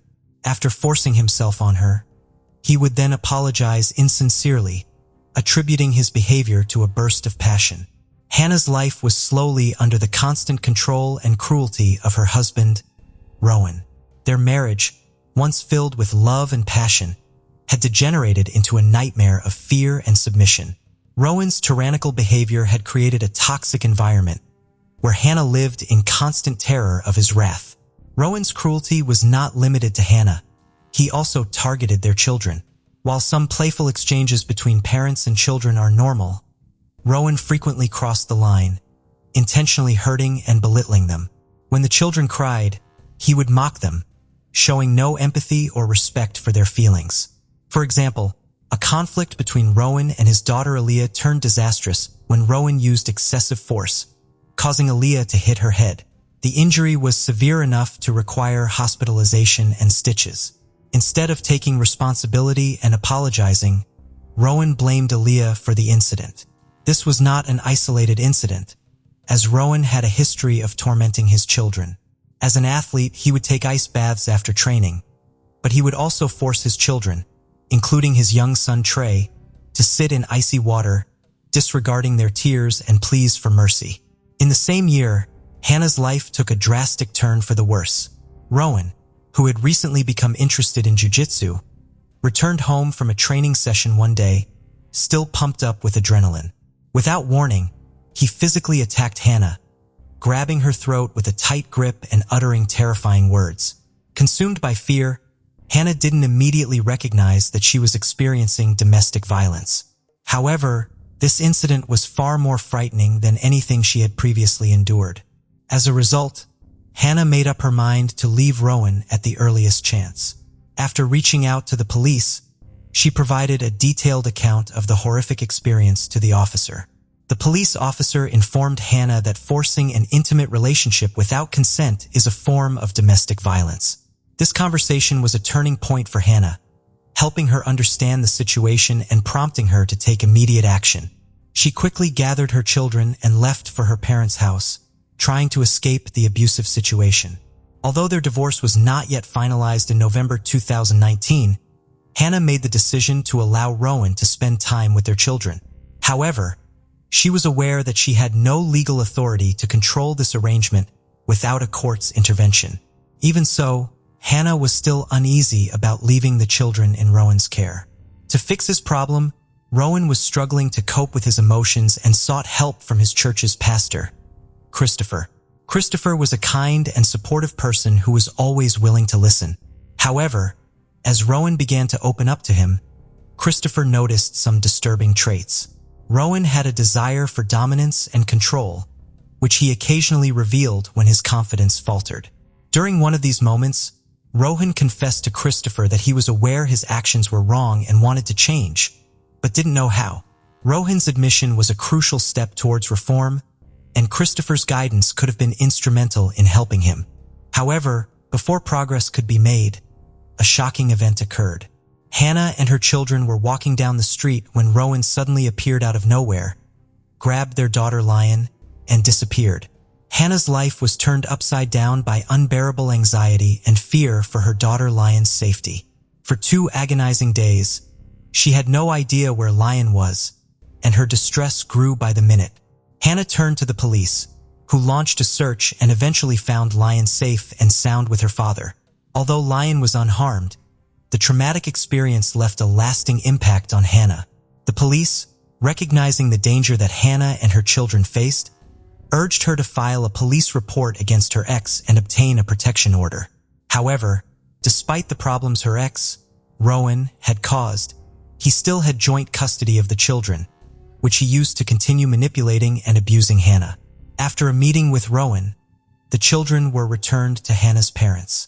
However, before leaving, Rowan attempted to humiliate Hannah by displaying pictures of her in her underwear on his car, in plain sight of their children. Hannah, enraged, tried to remove the photos, but Rowan responded violently. He grabbed her shoulder, twisted her arm, and punched her in the face, splitting her lip. The attack was only stopped when Hannah's mother, Sue, intervened. As Rowan drove away, he yelled insults. Hannah, traumatized, immediately reported the incident to the police, as it was a clear violation of the protection order. Unfortunately, the authorities were unable to respond in time, which ultimately led to a tragic outcome. It was a typical morning on February 19, 2020. Hannah grabbed her car keys and left her parents' house to drop off her 3 kids at kindergarten. Hannah and her children got into the car, but before they could leave, Rowan jumped in, causing Hannah to become frightened for their safety. She tried to calm Rowan down, but he was furious and began yelling threats and ordering Hannah to start the car and drive away. Hannah carefully drove off, trying not to escalate the situation. As she turned on to Raven Street, the car stopped. In a desperate and vengeful act, Rowan grabbed a canister of gasoline from under the car seat and drenched Hannah and her children with it. Michael ZCK, who happened to be nearby, witnessed the horrific scene. He said that earlier that morning, he had heard a car pull up outside his house. Hannah, frantic and pleading for help, screamed that Rowan was trying to kill her and pouring gasoline all over them. As Hannah begged for mercy, Rowan refused to let her go, his face twisted in a rage. Michael rushed to the car and was met with a Rowan's emotionless face, holding a lighter in his hand. In the next moment, the car erupted in flames. The explosion was followed by blood-curdling screams, a deafening ringing, and then an eerie silence. Luckily, Hannah had narrowly escaped the inferno, but was left with severe burns and bleeding. Frantically, she pleaded for assistance, not for her own suffering, but for her children who remained trapped in the blazing car. A car happened to drive by, and a doctor who was not on duty stopped to offer assistance. Seeing Hannah's distress, the doctor rushed to her side. Meanwhile, Michael intervened quickly, grabbing a hose from his house to try and extinguish the flames. However, the fire was too intense and it engulfed the entire car, leaving no hope of rescuing the children. The doctor and Michael yelled at Hannah to take cover and get away from the fire, but she was too consumed by grief to hear them. With growing desperation, Michael rushed to the car to rescue the children, but the intense flames and scorching heat thwarted his efforts. Hannah lay on the road, her body badly burned, repeatedly begging for someone to save her children. At that moment, no one grasped the full extent of the tragedy. Hannah's body was severely burned, with over 97% of her skin damaged, except for her feet.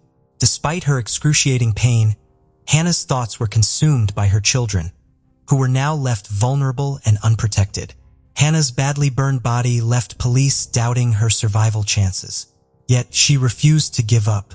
With fierce determination, she provided a crucial testimony.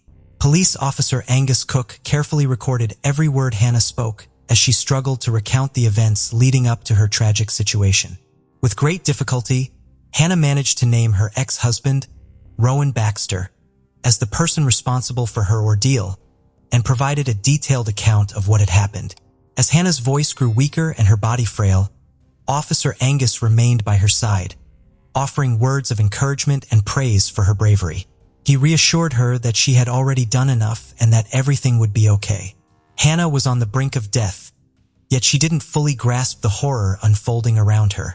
When questioned about whether Rowan had threatened her earlier, she replied that he hadn't. As doctors approached to alleviate her suffering, she lost the ability to speak. Meanwhile, Rowan Baxter's behavior was erratic. Despite suffering severe burns covering 80% of his body, he managed to exit the car unassisted. Rowan sat on the road, staring at the burning vehicle. After a brief moment, he inexplicably climbed back into the car, which was engulfed in flames. A witness, putting their own life at risk, attempted to extinguish the fire at the back of the car. It was then that Rowan retrieved a knife from the vehicle and began to chase people away, preventing them from putting out the flames. The children, trapped in the burning car, had little chance of survival. Nevertheless, bystanders refused to give up their efforts to save them. Rowan refused to let anyone approach the car, claimed them to a horrific death. In a final, selfish act, he stabbed himself with the knife. Despite her own life-threatening injuries, her primary concern was for the health of her children and her desire to reveal the truth. Tragically, Hannah passed away in the hospital on the same day, at the young age of 31. Hannah was a victim of severe domestic violence, which also affected her children. She fought tirelessly to protect her family from their abuser, but sadly, her efforts were ultimately unsuccessful. Throughout her daily struggles, Hannah showed immense courage, standing up for her loved ones despite the numerous challenges she faced. For days later, a massive gathering took place to pay tribute to Hannah and her children. A lasting memorial, Hannah's house, was also created in Camp Hill, where a tree planting ceremony was held in her honor, accompanied by a plaque that tells the story of her life.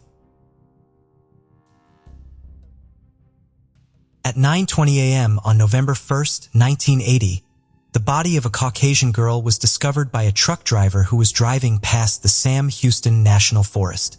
Her body was about 20 feet from Interstate Highway 45 in Walker County, Texas. An autopsy concluded that the victim passed away about 6 hours before being found. She was approximately 5 feet and 6 inches in height and weighed 105 pounds. It was estimated as was between 14 and 20 years old.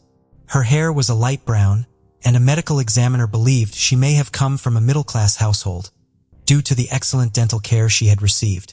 It was determined that the victim had been strangled and assaulted. DNA from an unknown man was collected from her body.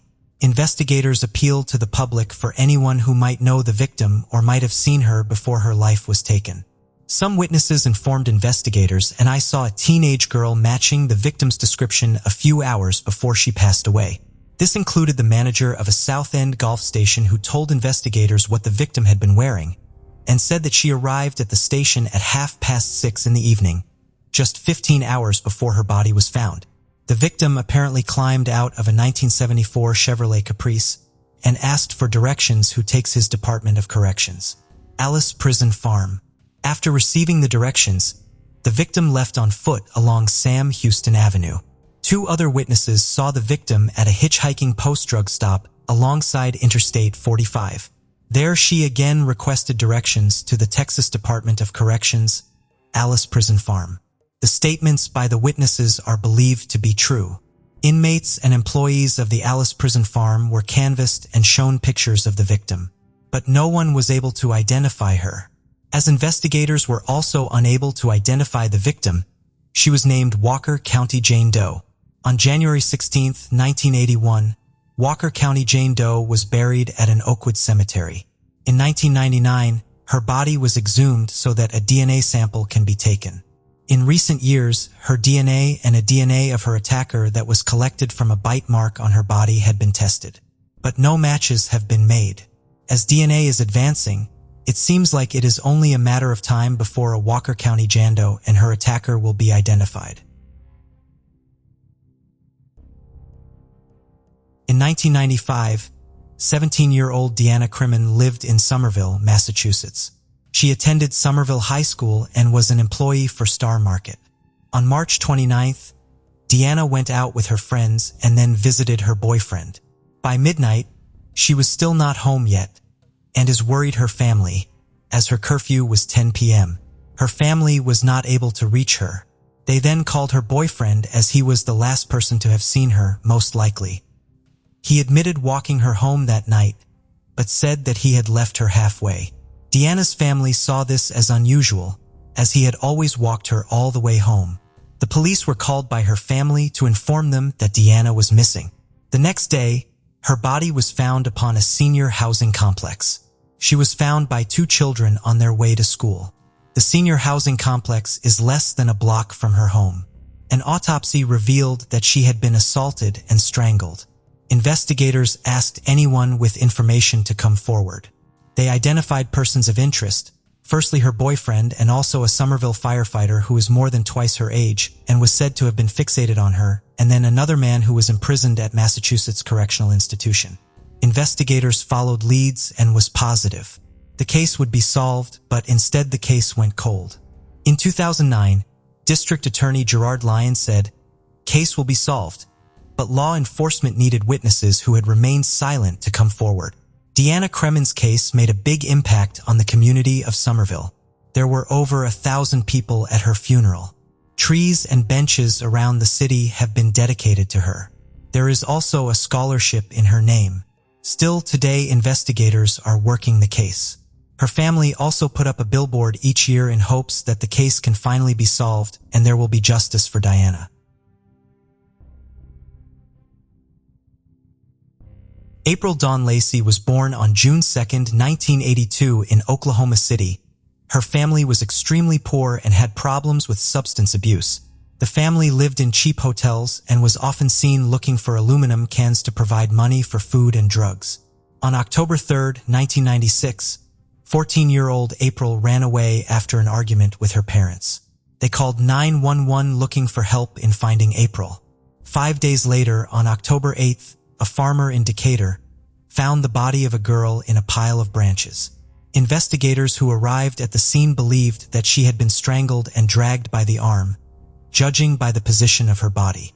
It was not possible to identify the victim, as the decomposition process was far along. Investigators noted that she had blonde hair, was around 5 feet, 4 inches tall, and weighed 110 pounds. She did not have any identifying features, such as tattoos or scars.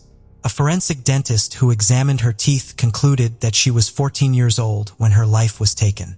A forensic artist then made a sketch of what a victim might have looked like, hoping someone would recognize her.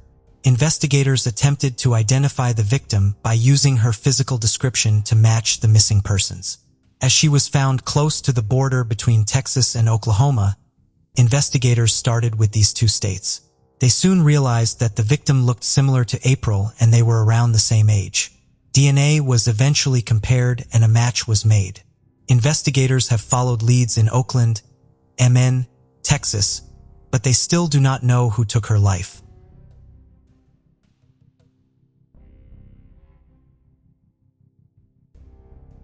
The case of Shauna Nelson. Heather Hodges and Ignacio gets met at a university party where Ignacio's friendly and charming personality immediately caught Heather's eye. It was instant attraction for both of them, and they soon realized they had fallen in love. Heather was a vibrant person with an innocent charm. Her striking features, including pale skin, red lips, and dark hair, captivated Ignacio, who affectionately nicknamed her Snow White. When Ignacio asked Heather out on their date, she was thrilled and shared the news with her roommates, who joined in her excitement. As their relationship grew stronger, Ignacio continued to shower Heather with affection, surprising her with her favorite flowers and coffee. His thoughtful gestures made Heather feel loved and valued. After graduating from the University of Northern Colorado, Ignacio decided to take their relationship to the next level. proposing to Heather and receiving a happy yes in response. Heather set one non-negotiable condition for their engagement. If Ignacio ever cheated on her, she would end their marriage instantly, no matter how sorry he was or how hard he tried to make things right. She made it clear that infidelity was a deal breaker, and she wouldn't tolerate it. Heather and Ignacio got married within a year, surrounded by loved ones on a joyful and beautiful day. After that, Ignacio became a police officer in Gray, Colorado, while Heather worked as a supervisor at the local credit union. Her colleagues and clients adored her for her exceptional ability to comfort them during difficult times. One coworker even described her as wonderful in every way. After 5 years of marriage, Heather and Ignacio decided to have a child. They were overjoyed when Heather gave birth to a beautiful baby girl named Victoria. As a mother, Heather's entire world centered around her daughter, and she felt immense happiness. Ignacio also turned out to be an exceptional father. From the outside, it seemed like Heather and Ignacio had the perfect life. In 1997, Heather's life was forever changed when her father passed away from a heart attack. Just days later, her mother was diagnosed with cancer. Heather took on the enormous responsibility of caring for her ailing mother, selflessly dedicating herself to her care. Her mother eventually passed away in February 2003. Heather's husband, Ignacio, was a devoted and caring partner who helped take care of their daughter Victoria and managed household chores. After providing emotional support to Heather during her difficult time, Ignacio's focus shifted towards his coworker, Shauna Nelson, a dispatcher at the Gray Police Department. Shauna was married to Ken, a deputy at the Wells County Sheriff's Office, and they had 2 children together, but their marriage was struggling. At Shauna and Ignacio's interaction was friendly, but it gradually became flirtatious. They started exchanging playful comments and compliments, which caught Ignacio's attention. Over time, Shauna captivated him, and his interest deepened. Ignacio spent more time with Shauna, and their connection evolved into a strong emotional bond. As they continued to see each other, their feelings intensified. Their playful flirting turned into passionate and intimate feelings. Despite being married to others, they found themselves powerless against their attraction. The affair between Ignacio and Shauna became the center of town gossip, but Heather remained unaware of her husband's infidelity. Everyone knew the situation, but no one had the courage to tell Heather the truth. As a result, Shauna and Ignacio's secret relationship grew stronger while Heather remained unaware. When Shauna discovered she was pregnant, she excitedly told Ignacio the news. However, Ignacio was not happy and started doubting whether he was the father of the baby, suspecting that it might be her husband Ken's instead. Shauna reassured Ignacio that Ken was not the father because he had a vasectomy after their child. Knowing that he would face severe consequences if Heather found out, Ignacio became anxious. He didn't want the baby and frantically searched for a solution with Shauna's consent. Heather had no idea that her husband, Ignacio, was having an affair with Shauna. Shauna, however, grew tired of being secretive and decided to confront Heather. One day, Shauna, accompanied by her friend Michelle, followed Heather to the grocery store. Shauna and Michelle discreetly trailed Heather around the store, watching her every move. Meanwhile, Heather, unaware of their presence, chatted with a friend on her phone. Eventually, Shauna approached Heather and hurled insults and accusations at her. The encounter left Heather deeply disturbed. Determined to get answers, Heather confronted Ignacio about the incident. She knew Shauna from his work Christmas parties and was aware that Shauna was his coworker at the police department. When Heather asked Ignacio why Shauna, who had always been friendly towards her, would suddenly attack her in the grocery store, Ignacio explained that Shauna had romantic feelings for him, but reassured Heather that she had nothing to worry about. Ignacio promised Heather that he would tell Shauna to leave her alone. He followed through on his promise and confronted Shauna, telling her to stop bothering Heather. However, Shauna became very angry with him and refused to back off. Despite Ignacio's efforts, Shauna continued to harass Heather. One day, Shauna even showed up at Heather and Ignacio's house demanding to speak with Ignacio. This made Heather suspicious of Ignacio's true intentions. Unbeknownst to Heather, Shauna had confided in a coworker at the county dispatch center about her affair with Ignacio, revealing her strong feelings for him. Shauna expressed frustration that Heather, Ignacio's wife, was standing in the way of their relationship. According to the coworker, Shauna also mentioned that she would relieve her frustrations by shooting at targets at the shooting range, imagining that the targets were Heather. Shauna had been having an affair with Ignacio for over a year, but her husband, Ken, remained unaware of the situation until he discovered Shauna's journal, which detailed her relationship with Ignacio. After discovering Shauna's infidelity, Ken chose to stay in the relationship for the sake of their children. Meanwhile, Shauna was aware that Ignacio was having multiple affairs, which motivated her to maintain control over him. She threatened to expose his secrets to Heather if he ever left her. Shauna's obsession with Ignacio intensified, and in July 2005, she got a tattoo of his family name on her leg to solidify her connection to him. Shauna's behavior became increasingly unhealthy, crossing into stalking territory. If Ignacio and Heather took their daughter Victoria out, Shauna and her family would coincidentally appear at the same restaurant. Despite recognizing Shauna's concerning behavior, Ignacio continued their affair. When Shauna became pregnant with Ignacio's child, she insisted on keeping the baby, refusing to consider termination. Shauna had a son named Christian with her coworker, Oso, in March 2006 while still married to Ken. To keep the truth from Oso's wife, Ken offered to raise Christian as his own if Shauna stayed married to him. Shauna agreed to this arrangement. Later that summer, a woman approached Heather, Oso's wife, with surprising news. Shauna had given birth to Oso's baby. Heather was stunned and demanded answers from Oso when she got home. However, Oso lied to her, trying to conceal his affair with Shauna. But one night in December 2006, Heather caught Oso in the act. She waited up for him to return and confronted him as soon as he walked in. This time, Oso decided to be honest with Heather. He confessed to being out with Shauna that night and revealed that their affair had been going on for years. He also told her about Shauna's 2 pregnancies, including her recent birth of his son, Christian. Heather's husband Ignacio confessed to having an affair with Shauna, and Heather kicked him out of the house. However, the next day, she called him back because she didn't want to break up their family and wanted to keep their marriage intact. Heather told Ignacio she loved him and knew he loved her back, but she wasn't ready to forgive him immediately. Instead, she gave him several conditions to fulfill before considering taking him back. These conditions included getting an STD test, seeking counseling, giving up his parental rights to Shauna's baby, and ending his relationship with Shauna. Ignacio agreed to all the conditions and ended his affair with Shauna. However, Shauna was furious and began harassing Heather, even sending her a text message with a picture of her and Ignacio's son, saying, "Flesh and blood." Shauna threatened to sue Ignacio for child support, and her harassment became so bad that Ignacio and Heather had to take precautions to protect their family and property. They even had to get a lawyer to send Shauna a formal notice to stop harassing them. Despite the warnings, Shauna continued to harass Heather through text messages, emails, and voicemails.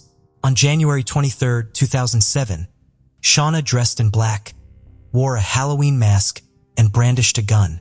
She approached Heather as she left work and shot her twice in the head at point-blank range, execution style. Heather died at the scene, and Shauna was later caught and charged with her murder. Ignacio rushed to Heather's trauma room only to be met by a doctor with devastating news. Heather had passed away. This shattered Ignacio, who now had to break the heart-wrenching news to their 9-year-old daughter, Victoria. Telling Victoria that her mother was gone was the most difficult task Ignacio had ever faced. He remembered spending a long time holding and comforting her as they both cried uncontrollably. Meanwhile, at the crime scene, witnesses were sharing their accounts of the murder with the police. One witness described the shooter as suddenly appearing and fleeing in a red pickup truck. Another thought the shooter might have been a woman, judging by the way they ran. The investigation had already raised one name in connection with Heather's harassment, Shauna Nelson, who was aware of Oso's affair. Shauna, a police dispatcher, was suspected of being involved in Heather's shooting. The police were familiar with her and her husband Ken, a police officer, and knew that Ken owned a car similar to the one driven by the shooter. As evidence mounted against Shauna, the police issued an all-points bulletin, APB, for her and the red pickup truck she was believed to be driving. Ken, who was on patrol that night, heard the APB on his radio and immediately started searching for his wife. Within 20 minutes, he found her driving his vehicle near their home. Shauna claimed she had been running errands, but Ken was suspicious because she wasn't wearing shoes despite the cold January weather in Colorado.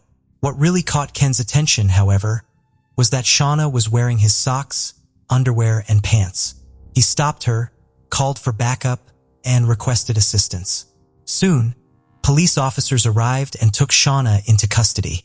The authorities then began investigating to determine if she was involved in Heather's murder. Shauna's DNA was found on a pair of shoes discovered near the crime scene about 1,000 feet away. Additionally, investigators found two .42 caliber Glock Model 22 shell casings in the parking lot where Heather was shot. This was significant because Ken, Shauna's partner, used the same type of gun for work. These findings strengthened the case against Shauna. A Halloween mask similar to the one worn by the shooter was found hidden under the seat of Ken's red pickup truck. At Shauna's home, investigators found a fully filled bathtub, which led some to suspect she was preparing to wash away any potential blood evidence.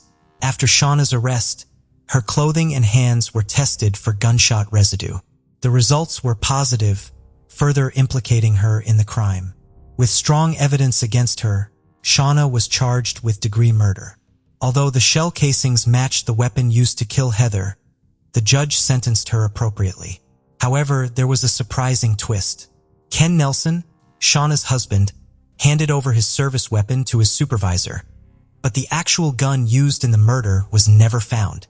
Despite this, Ken was charged with tampering with evidence and being an accessory to degree murder because he stopped Shauna after the murder, but failed to detain her. During her interrogation, Shauna claimed she had gone out to run errands and had accidentally put on her husband's dirty clothes from the laundry basket. She said that when she arrived at the store, she realized she had forgotten her wallet and drove back home. When questioned about Heather's murder, Shauna denied any involvement or knowledge of the crime. The police also extensively questioned Ignacio, but he was cleared of all suspicion. In February 2008, Shauna's trial began for Heather Garris's murder. Shauna pleaded not guilty to the charges. During the trial, the prosecution argued that Shauna had a history of affairs with married officers, including Ignacio. Shauna's motive for killing Heather Garris, according to the prosecution, was her obsession with Ignacio. A key witness in the case was Michelle Moore, Shauna's former best friend, who often accompanied her when she would publicly bully Heather Garris. In exchange for a lighter sentence, Michelle agreed to cooperate with the state and testify against Shauna. Michelle testified against Shauna, describing how much Shauna despised Heather Garris and even admitting to helping plan her murder.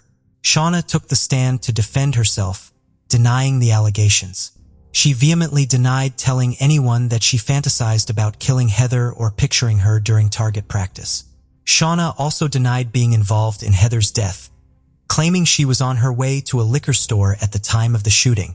During her testimony, she suggested an alternative theory, accusing her best friend Michelle of being obsessed with her and wanting to make her happy by eliminating Heather. However, when Michelle was questioned as a witness, she rejected Shauna's allegations. The prosecution argued that Shauna wore her husband's clothing during the shooting to frame him for the crime. According to the prosecution, by killing Heather, Shauna's husband's wife, and Ken, her own husband, Shauna and Ignacio, would be free to be together. After deliberating for just 5 hours, the jury delivered a verdict. Shauna Nelson was guilty of degree murder. The judge sternly addressed Shauna, declaring that she deserved every day of her sentence.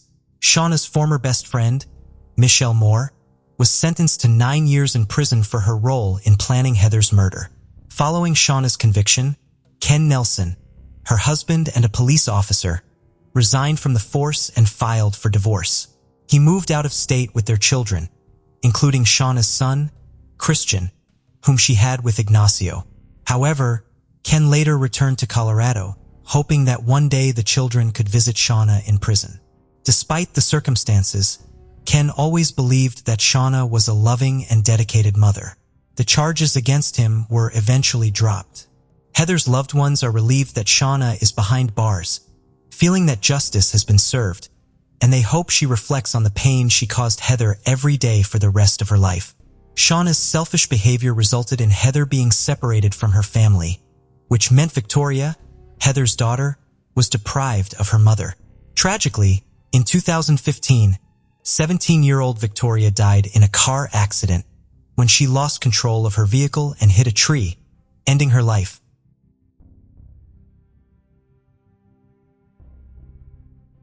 The case of Timothy Jones Jr. Timothy Jones Jr. and Amber Kaiser, a divorced couple, had 5 children together, all under the age of 9: Mara Grace, Elias, Xavier, Natalie, Gabriel Asher, and Elaine Marie. The family lived in Lexington, South Carolina. When they met as teenagers, Amber was attracted to Timothy's world and felt a strong connection to him and his way of life. They got married young, and while Timothy pursued his education in Mississippi, Amber dedicated herself to being a homemaker. Timothy grew up with a mother who struggled with schizophrenia, which gradually worsened over time. She eventually needed constant care. When Timothy's father was just 20 years old, he took Timothy to live with his grandmother. There, Timothy was exposed to a troubled environment marked by domestic violence, substance abuse, and alcoholism. Despite a tough upbringing, Timothy displayed a natural aptitude for numbers, effortlessly solving math problems and disassembling and reassembling computers with ease. However, his life took a dramatic turn when he entered adolescence and began experiencing auditory hallucinations. At the age of 10, Timothy started using drugs and drinking excessively. And at 15, he suffered a traumatic brain injury in a car accident. This injury affected his frontal lobe, the area of the brain responsible for regulating impulses, which is also linked to psychopathic tendencies. Following the accident, Timothy's behavior became increasingly erratic and stubborn. He grew intensely jealous of his father, feeling threatened by anyone who had a relationship with him, believing they were taking away his father's attention. Over time, Timothy became convinced that his father didn't love him and harbored a deep-seated fear of abandonment. After completing high school, Timothy aspired to join the elite U.S. Navy SEALs, but he lacked the required athletic talent and discipline, leading to his eventual expulsion from the training program due to substance abuse. In February 2001, Timothy Jones Jr. was sentenced to a year in a labor camp at an Illinois state prison. When he was released, he appeared to have undergone a significant transformation, with religion becoming a central guiding force in his life. At an amusement park in Chicago, he met Amber, the woman who would become the mother of his children, and they quickly decided to get married in accordance with the rigid expectations of Timothy's Pentecostal church. At the time of their marriage, Amber was 19 years old, and Timothy was 22. Soon after, Amber became aware of the church's strict rules, which prohibited women from cutting their hair, wearing pants, makeup, or jewelry. Timothy believed in the principle that women should submit to their husbands and have many children. Timothy was a devout individual who dedicated his life to the church. Despite many people warning him against taking the Bible too literally, he remained committed to his faith. He and his spouse had 3 children in quick succession: Mara, Elias, and Natan, each born a year apart. As their family grew, they relocated to Mississippi, where Timothy earned a degree in computer science and engineering from the state university with highest honors. Throughout this period, Timothy Jones Jr. successfully balanced his marital life, parenthood, and various jobs. His family was incredibly proud of him, recognizing Timothy as a remarkable genius with a bright future. Timothy's life seemed to be progressing smoothly. He secured a job at Intel as a computer chip manufacturer, which his wife Amber saw as a means to a better life. Having lived in student housing in Mississippi, they aspired to raise their 3 children in a larger house and even considered hiring a nanny.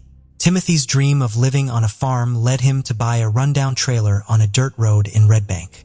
He purchased animals to raise, and Amber stayed at home to care for the kids and the animals. The problem was that Amber was isolated with no car and no driving skills in this rural area. By 2012, they had 2 more children, and problems started to surface. Timothy questioned whether he was the father of their youngest daughter, Elaine. He also wanted Amber to homeschool the kids. Despite her limited education, she only finished high school. Amber, who already felt lonely with no nearby family and her husband's family living far away in Mississippi, felt even more inferior to her intelligent and educated husband. Tensions rose when Timothy accused Amber of having an affair with their neighbor. Their marriage began to fall apart, and they considered getting a divorce. Timothy wanted sole custody of the children, so he visited a therapist and asked for a statement to give to his divorce lawyer, claiming he was capable of raising the children on his own. Amber, who didn't have a lawyer and was unsure of what to do, eventually decided it would be best for the children to stay with their father, as she was unemployed and lacked education. As the primary breadwinner, Timothy was granted full custody, and Amber was allowed to visit the children regularly. She left her husband and children behind. However, Timothy's mental state began to deteriorate. Haunted by his failed marriage, he started using drugs and drinking again, struggling with the voices in his head. He became easily provoked over minor issues, and Amber reported that he had once beaten her in front of their children until she lost consciousness. As Timothy struggled to balance work and taking care of the children, he hired a nanny service despite his own instability. The 2 nannies observed that his home was spotless, and he was dedicated and attentive to his children. Later, he switched services and hired 17-year-old Crystal, who had a young daughter of her own. Timothy soon began an affair with the nanny and attempted to convert her to his religion, insisting she adopt the church's customs, such as wearing long dresses, growing her hair out, and submitting to his authority. When Crystal refused, their relationship began to fall apart. Crystal later stated that Timothy was extremely harsh towards his children, making them stand on their toes for hours because he believed punishment was necessary to purify their sick bodies. She left after catching him trying to hit her young daughter. After Crystal's departure, Timothy hired another nanny who noticed a significant change in him. His previously clean home was now filthy, filled with trash, dirty clothes, and infested with cockroaches. Over time, Timothy Jones Jr. became increasingly violent, punishing his children daily. He started feeding them only oatmeal throughout the day, limiting them to 1 meal. In August 2014, the nanny contacted South Carolina's social services to report the neglect and abuse in Timothy's home. She described the lack of food and the physical abuse the children suffered. The abuse was so severe that the teachers at the elementary school attended by the older children had previously reported it to the agency months earlier. The agency had required Jones to sign a written promise never to mistreat or hit his children again, as they often arrived at school with bruises. On the afternoon of Thursday, August 28, 2014, Timothy picked up his 3 older children from elementary school and his 2 younger ones from the nanny around 7 p.m. Timothy became enraged about some broken outlets in their mobile home. He questioned his 6-year-old son, Nathan, about the damage, and when Nathan denied any involvement, Timothy forced Nathan to do push-ups, squats, and other exercises repeatedly while whipping him with a belt whenever he slowed down. Amber, Timothy's ex-wife, called to talk to her kids. During the call, Nathan told his mom about the punishment he got for breaking some outlets, saying it was an accident. Timothy got angry, ended the call, and told Amber to stop protecting Nathan. After hours of being punished, Nathan was extremely tired, dehydrated, and begging for it to stop. He passed out, and Timothy carried him to bed, leaving him alone without water or any help. Phone records show that Amber tried to call back 8 more times, but Timothy didn't answer. Around 1 a.m., Timothy searched for a specific scene from the movie American History on YouTube. Even though he knew Nathan was already unconscious, at around 1 a.m., Timothy took his 8-year-old daughter, Mia, to a local store to buy 10 packs of cigarettes. When they got back home, Timothy grabbed Mia and started choking her. Then he went to his 7-year-old son Elias and did the same thing. After that, he took off his belt and went to his 2-year-old son, Gabriel, and 1-year-old daughter Elaine, putting the belt around their necks and pulling until they stopped breathing. Seeing that the kids weren't moving, Timothy took their sheets and blankets, wrapped each of them separately, and put them in the back seat of his car. On Friday, August 29th, Jones's father called him at 7:43 a.m., but got no response. Later, at 9:36 a.m., the nanny tried calling Jones and finally got through to him on her attempt. She asked if he would be taking the younger kids to daycare, and he told her not to worry, saying he would take them the following week, explaining that they were currently out of town and would return by Tuesday. Between noon and 2 p.m. that day, Jones drove around searching online for out-of-state drugs. At 1:27 p.m., he was near Alabama, but he ignored his grandmother's multiple calls, totaling 23 attempts between 3 and 5 p.m.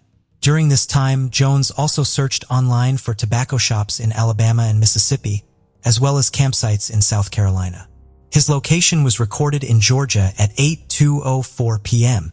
The next day, August 30th, his grandmother continued sending messages, asking why he wasn't responding to her calls. Then on August 31st, his phone's location was recorded in Red Bank, New Jersey at 10:08 a.m. Jones spent the day searching the internet for camping stores, RV parks, and landfills in South Carolina, as well as animal services. He also looked up 2 songs at 4:54 p.m. Timothy Jones Jr. received a reminder from the nanny to bring diapers when he dropped off Gabriel. An hour later, he responded, informing her that he had left South Carolina with the children to start anew and asking her to clean the mobile home, giving her permission to take whatever she wanted from the belongings he left behind. On September 1st, Timothy was driving from one place to another. The next morning at 10:35, he searched online for information on disposing of bodies in landfills, making muriatic acid, and camping near countries with no extradition laws as he was facing legal issues and considering his escape options. Throughout the day, he received updates from the nanny who had cleaned the mobile home. His boss at Intel also messaged him inquiring about his work attendance around 6 p.m. On the morning of September 3rd, a coworker called him twice, but Timothy did not respond. Later, surveillance video captured Timothy at a well-known store purchasing a saw, muriatic acid, garbage bags, a 5-gallon bucket, and goggles at 3:37 a.m. He also searched online for information about his missing children.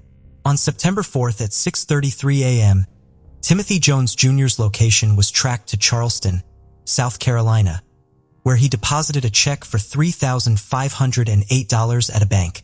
The next day, on September 5th, his phone was briefly turned on in Louisville, Georgia, but his exact location was not recorded. On the morning of September 6th, Jones placed the decomposing bodies of his children in black plastic garbage bags and abandoned them in a clearing along a rural forest road in Alabama, which was recorded at 9:14 a.m. The bodies had been in the back seat of his vehicle since August 29th. Later that day, at around 7 p.m., Jones was stopped at a traffic checkpoint in Smith County, Mississippi. A police officer approached his vehicle and noticed a strong, unpleasant smell coming from inside, as well as apparent bleach stains on the carpet that suggested a recent cleaning attempt. When questioned about the whereabouts of his children, Jones initially denied having any children, then claimed he had 3 children who were in South Carolina. The officers asked for the phone numbers of his father, grandmother, and ex-wife to verify the children's safety, and after making the calls, they promptly arrested Jones. Jones felt overwhelmed with sorrow and anger when he caught one of his sons playing with an electrical outlet. In a fit of rage, he grabbed the boy by the neck and choked him until he lost consciousness. Later, he used a belt to discipline his other son as his hands were too large to fit around the boy's neck. When his eldest daughter walked into the room and saw what was happening, Jones grabbed her and choked her with his hands until her face turned purple. After the incident, Jones put his son, Nathan, to bed only to discover him dead when he checked on him later. During the investigation, Jones explained that he killed his children because he heard voices in his head, leading him to believe they were plotting against him. He also thought that they would be better off in heaven.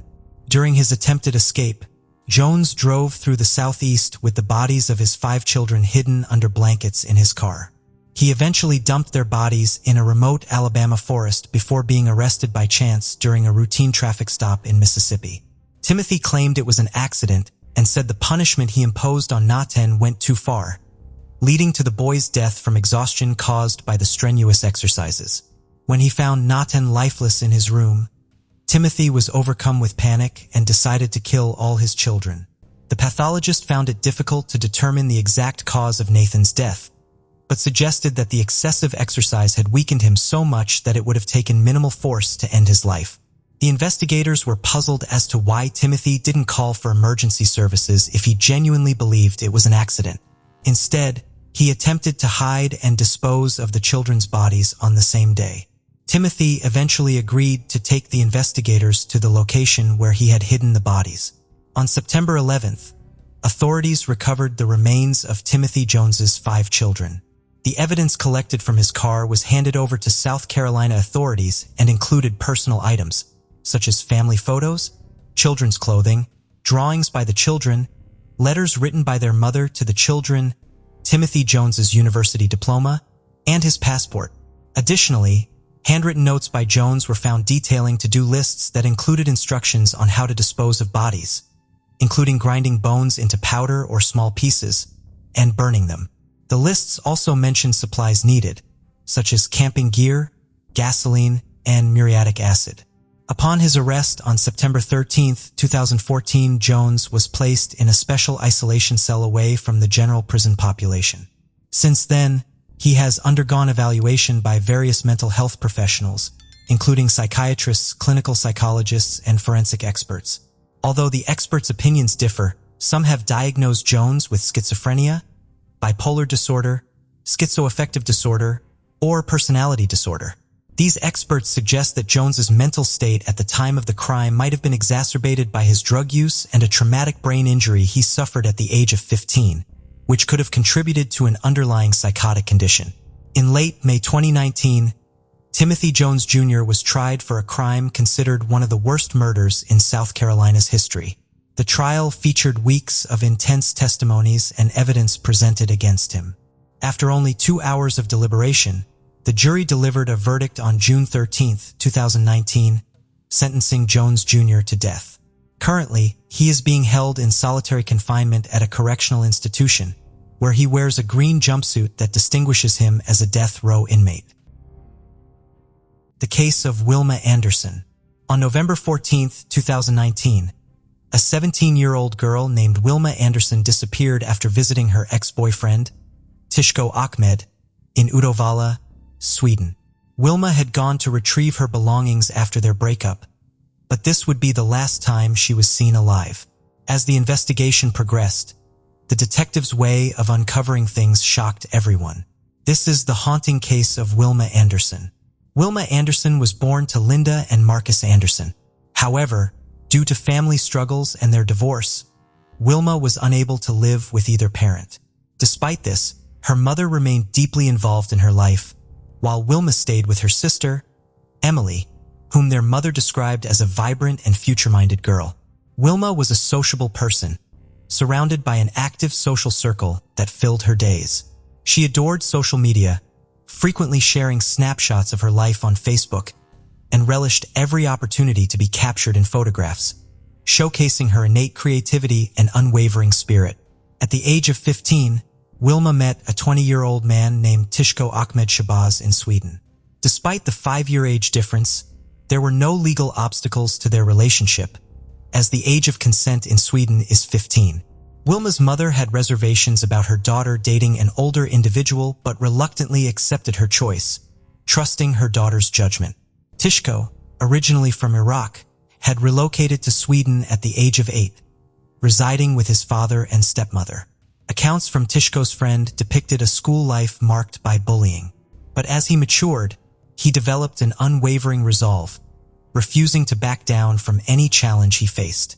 He gained his Swedish citizenship in 2014 and eventually found employment in the care sector after completing his education in 2018. Wilma and Tishko took a significant step, moving in together in Uddevalla, Sweden. Initially, their relationship was smooth, but it eventually shifted, taking a darker and more troubling turn. Tishko's demeanor grew increasingly controlling, a change that did not escape Wilma's mother, who had noticed her daughter's altered behavior over the 2 years spent with her boyfriend. Wilma frequently confided in her sister Emily about the turbulent relationship with Tishko. On November 14, 2019, while on the phone with Emily, Wilma revealed her intention to end the relationship during her visit to Tishko's apartment to collect her belongings.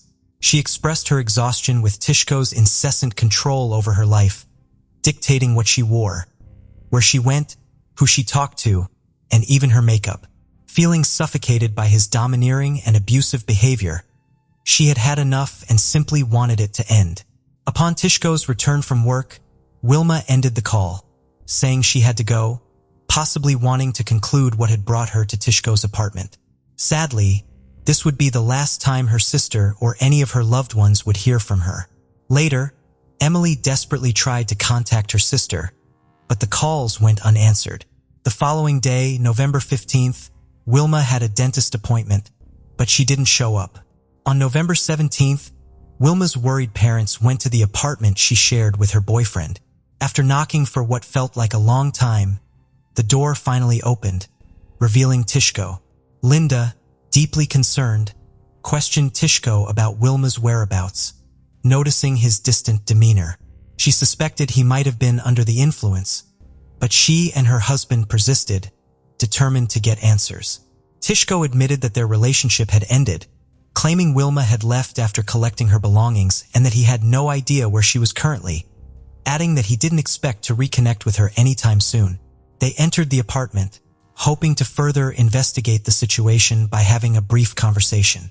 Tishko recounted the evening's events to Wilma's parents, a heated argument that had occurred upon his return from work around 5:30 p.m., which led to Wilma leaving their relationship. Initially, Tishko and Wilma had an unpredictable and on-and-off relationship, primarily due to Tishko's behavior toward Wilma. Her parents were not overly alarmed at first, as this was not an unusual occurrence.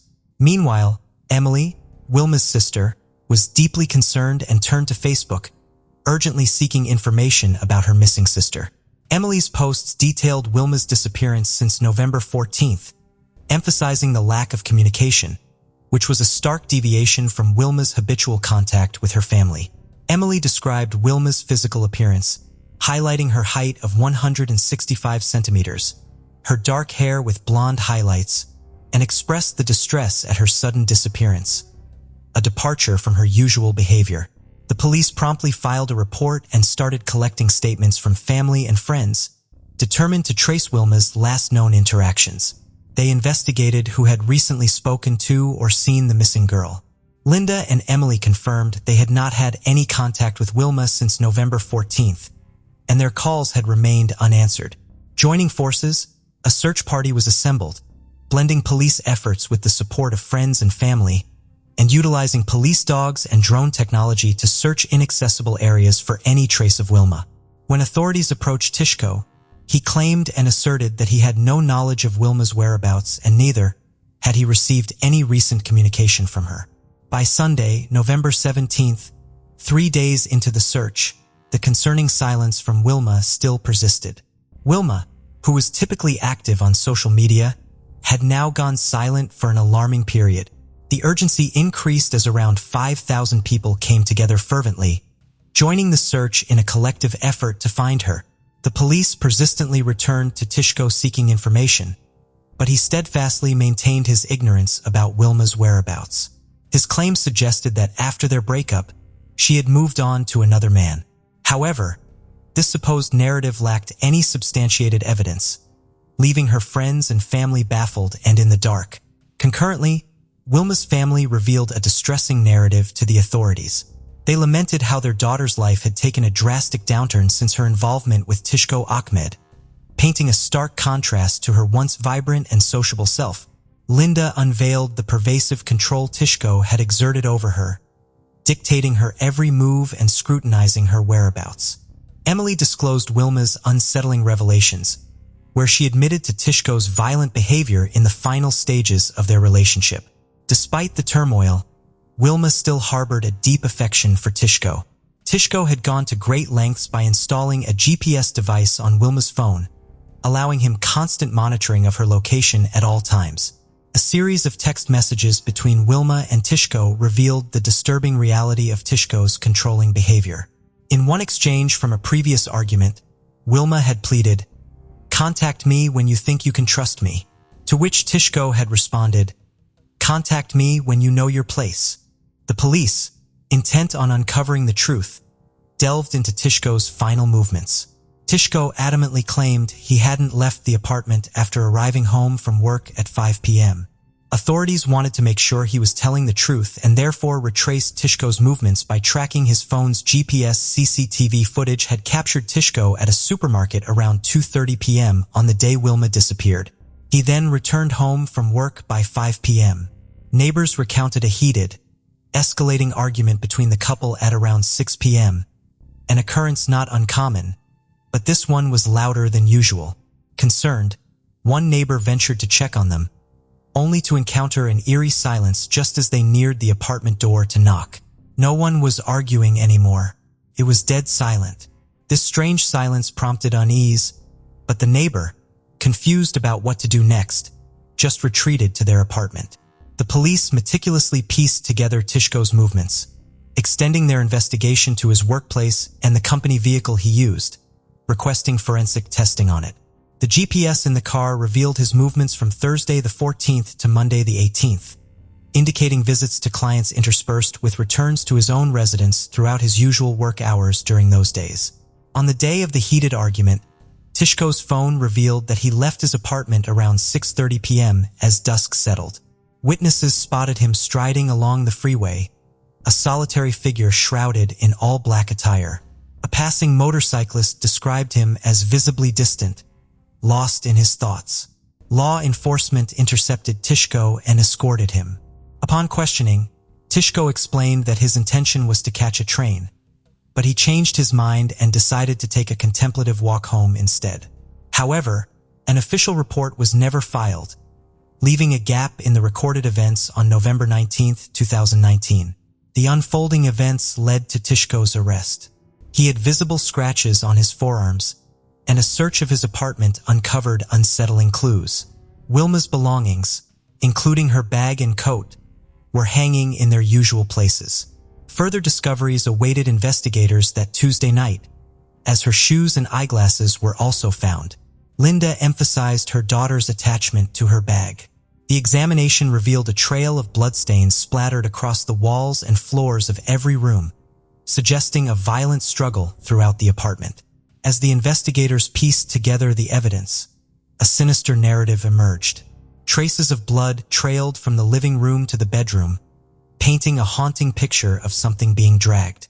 The bed bore a grim imprint, a haunting shape of a torso, highlighted by the revealing glow of blue star.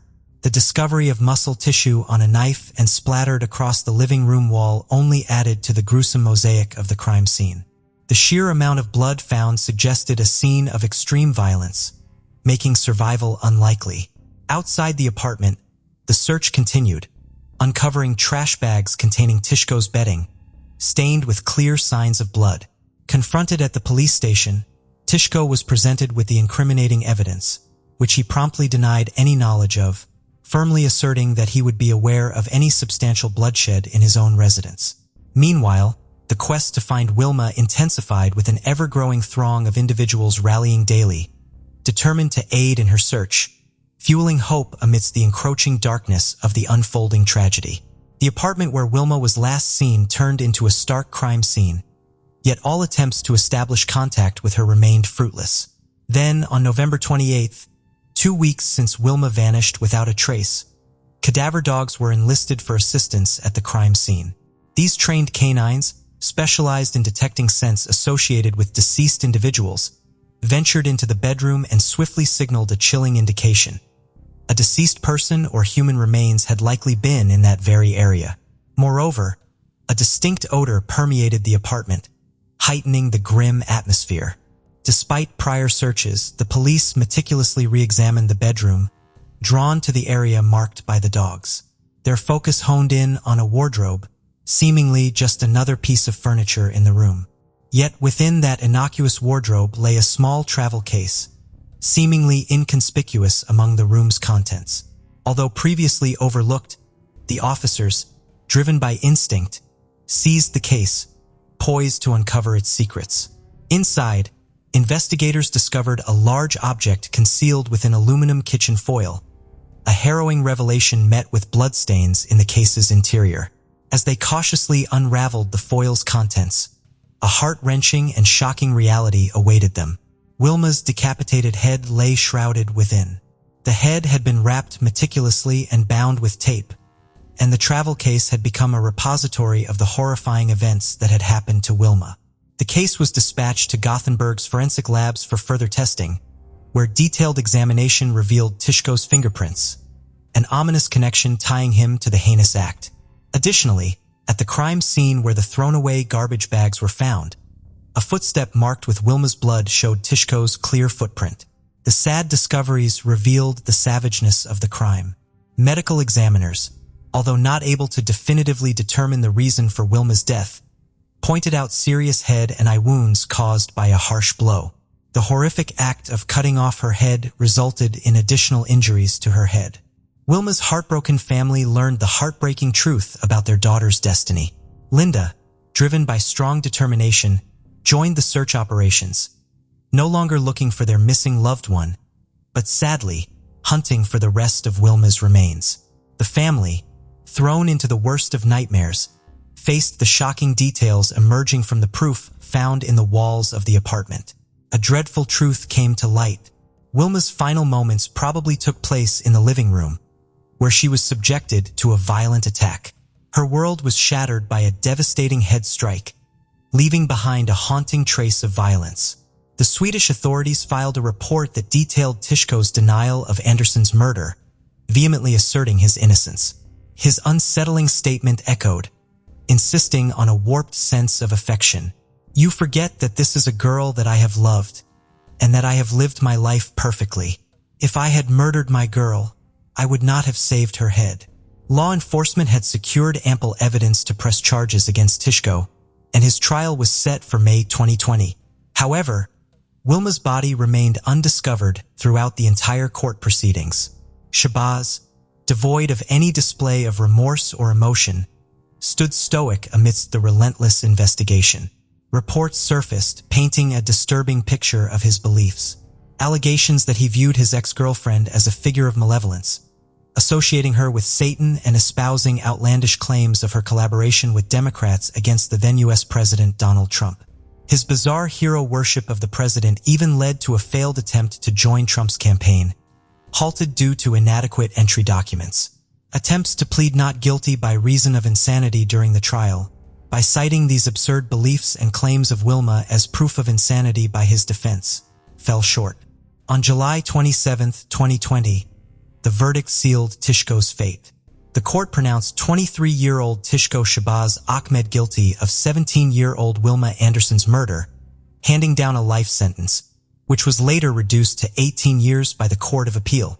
The baffling reduction of the sentence stemmed from the absence of concrete evidence pinpointing the exact cause of Wilma's demise or the sequence of events due to the absence of her body, a haunting absence that left critical questions unanswered, hindering the pursuit of justice.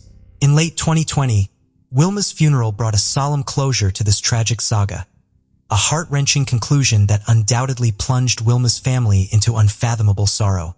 Our deepest sympathies go out to the life lost too soon and the grieving loved ones she left behind. The Maria Alejandra La Fuente Casco case. Maria Alejandra La Fuente Casco was a charming young Mexican psychologist, well known for her love of staying fit and active. She took great care of her petite figure, delighting in her own beauty and charm. With her light, wheat-colored complexion, long black hair, full lips, and deep-set eyes, she was a sight to behold. Maria Alejandra loved spending time at the beach, basking in the sun to maintain her impeccable tan. Following in her father's footsteps, the esteemed psychologist and renowned psychiatrist, Dr. Alberto Eduardo, Maria Alejandra held a deep admiration for her father, which ultimately inspired her to pursue a career in psychology.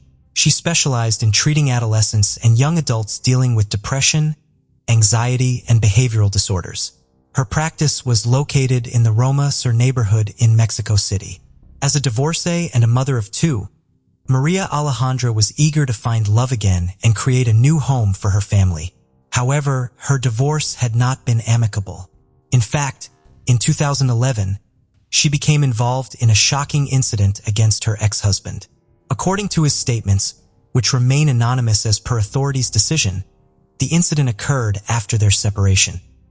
He had gone to visit their children when Maria Alejandra asked him to enter the living room and sit on a strangely plastic-covered sofa. At first, he refused, but she insisted, claiming their daughter had a surprise for him. Reluctantly, he agreed to blindfold himself and take a seat. After several minutes of silence, not hearing any sounds from his daughter or Maria Alejandra, he grew suspicious. Just as he was confirming his suspicions, he felt a severe blow to his head, struck by the fireplace poker. Instantly removing his blindfold, he pleaded with his ex-wife to calm down, but she continued her assault. In a desperate attempt to escape, he realized the door was locked. With her ex-husband now fully at her mercy, Maria Alejandra grabbed a kitchen knife and stabbed him in the abdomen and back. Cornered and in severe pain, he tried to wrest the knife from her grasp, only for her to bite his arm. The woman tried to inject him with a substance using a syringe, but he struggled and managed to get her off of him, eventually escaping.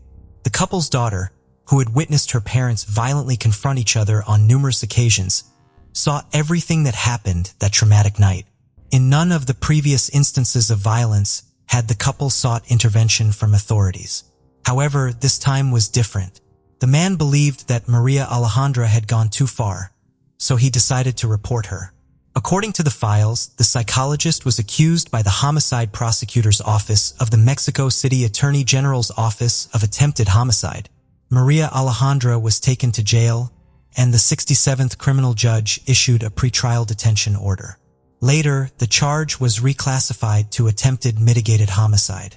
On June 14, 2012, she was sentenced to serve 1 year and 4 months in prison.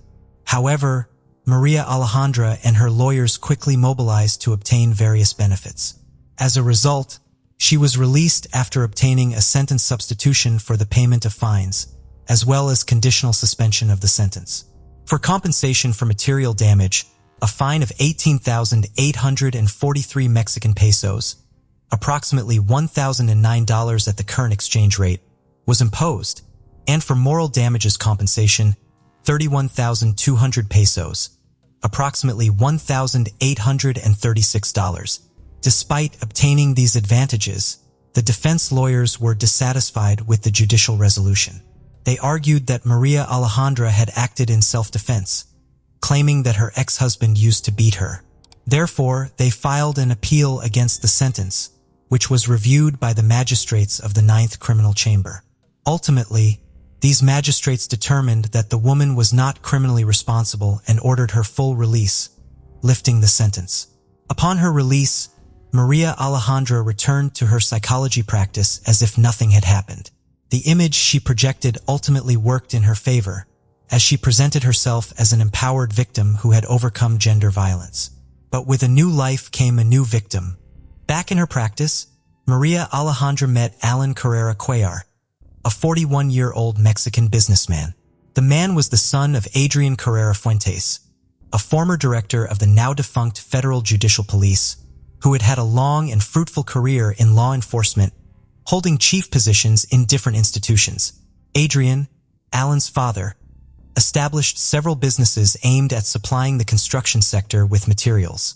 He specialized mainly in the sale of tiles and founded a chain of stores in southern Mexico. While his commercial establishments were legitimate, Adrian had mafia connections. Consequently, he was removed from his position to face legal proceedings and was charged due to his direct ties with the Juarez cartel, a Mexican criminal organization involved in drug trafficking and other illicit activities. This group controlled a significant percentage of drug trafficking from Mexico to the United States. The organization was led by Amado Carrillo, who died in 1997 in a Mexico City hospital after undergoing extensive plastic surgery to change his appearance. Adrian was accused of providing protection to both Carrillo and Juan Garcia, the leader of the Gulf Cartel. Garcia was on the FBI's 10 most wanted fugitives list in the 1990s until his arrest in January 1996. He was later extradited to the United States, where he was convicted on 22 counts of money laundering, drug possession, and trafficking. These events are significant due to their direct and indirect impact on Alan's life. Since Adrian was associated with such influential figures in the criminal world, it was anticipated, given the accumulated evidence against him and his own confession, that he would spend at least 20 years in prison. However, by participating in the Witness Protection Program during the investigation of the Juarez cartel by the Attorney General's Office of Mexico, he was released on July 18, 2000, to dedicate himself entirely to his businesses. Meanwhile, Alan joined the family business, managing the tile stores founded by his influential father. This role not only helped him earn a good income, but also left him with a lot of free time.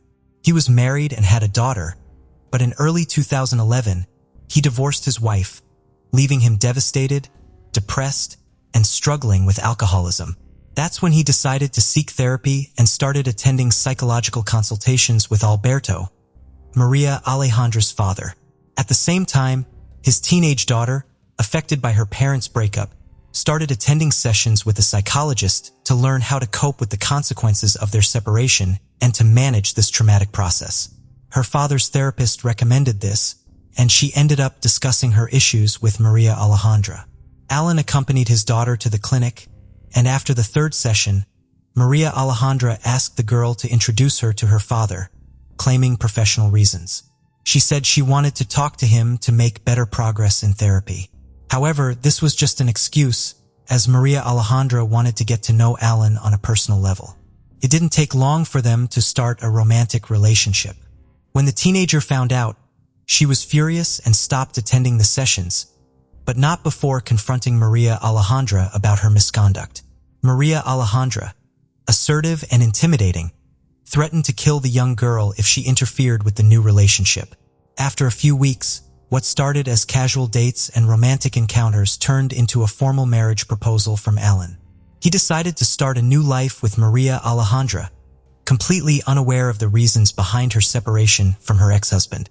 One weekend in April 2014, Alan went to visit his family and introduced Maria Alejandra as his soon-to-be wife.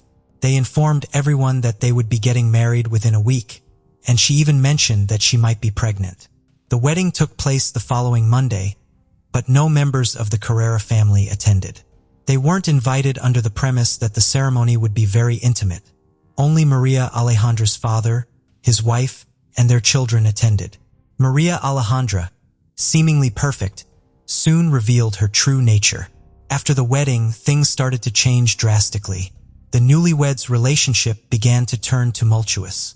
Though there are not many details about what transpired between them, as Alan was a very reserved man, it is known that violence escalated in their interactions.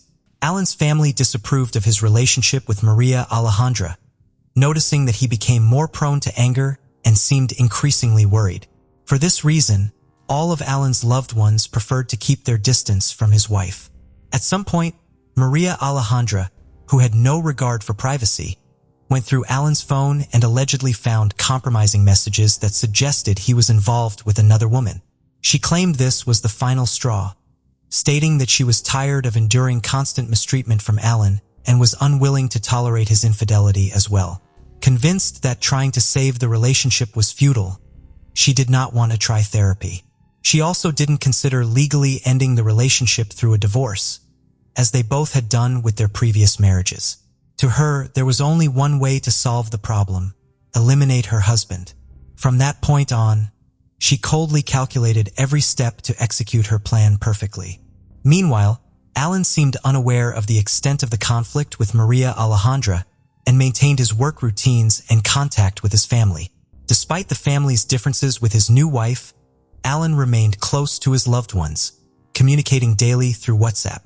They respected his decisions, and although they found the marriage to be somewhat rushed, they continued to support him. Surprisingly, the family contact dynamic changed abruptly. On October 31, 2014, Alan exchanged messages with his family for the last time. Overnight, everyone lost contact with him. He didn't show up at work, at his parents' house, or at his daughter's house. Additionally, while he responded to text messages, they seemed to be written strangely. He didn't answer phone calls or send voice messages. On November 5, 2014, Maria Alejandra executed her plan with premeditation and cold blood. She waited for her husband to return home from work and gave him a glass containing a drink laced with a psychoactive drug used to treat depression and other mood disorders. The drug has sedative effects due to its composition, and it's a prescription medication that causes drowsiness and impairs movement. Once she was sure he was completely sedated, Maria Alejandra showed no mercy.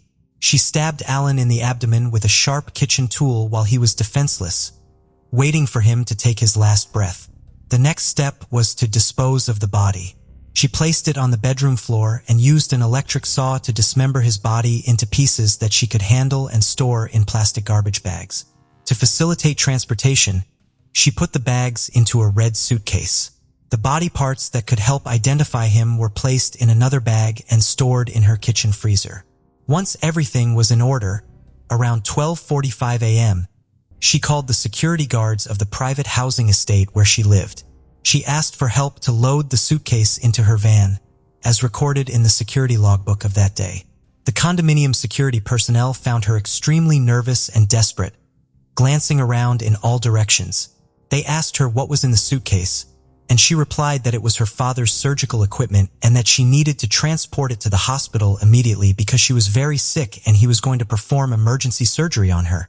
During the time she was away from her residence, she scattered the bags containing the body parts in 2 different parts of the city. Upon returning home, she changed the locks on the doors and informed the residential security guard that she was going on a trip with her husband. On November 6, 2014, Mexico City police found a human torso without upper limbs.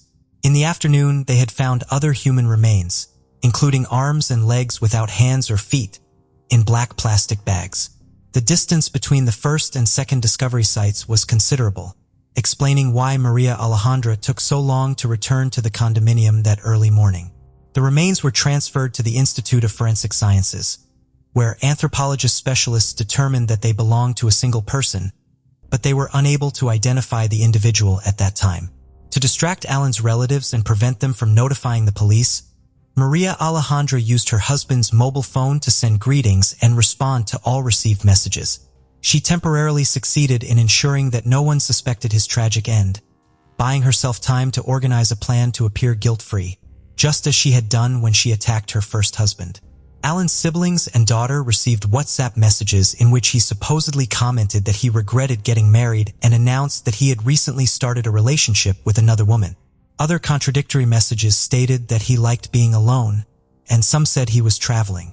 At the same time, Alberto, Maria Alejandra's father, began calling Alan's father to inquire if they knew the whereabouts of his daughter, whom he had been searching for days without any news. Later, he called Alan's parents again to inform them that he had found Maria Alejandra and that she was admitted to the National Institute of Psychiatry, seeking treatment for depression caused by Alan's supposed infidelity. He also mentioned that she had become paranoid, thinking that the police were after her, which was another reason for her hospitalization. In the midst of this web of deception, months passed. But when December came with its special connotation of family unity, Alan's relatives decided to go to his house to see him. Once again, Maria Alejandra was a step ahead. She notified them that they would not be at the location, as they had decided to take a vacation.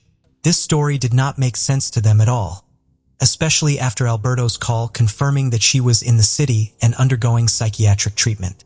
So when the alarmed family went to the police and filed a missing person report for Alan, it only took a few days for the authorities to notice that the report matched the recently found remains. The prosecutors cross-referenced information with staff from the Center for Missing and Absent Persons.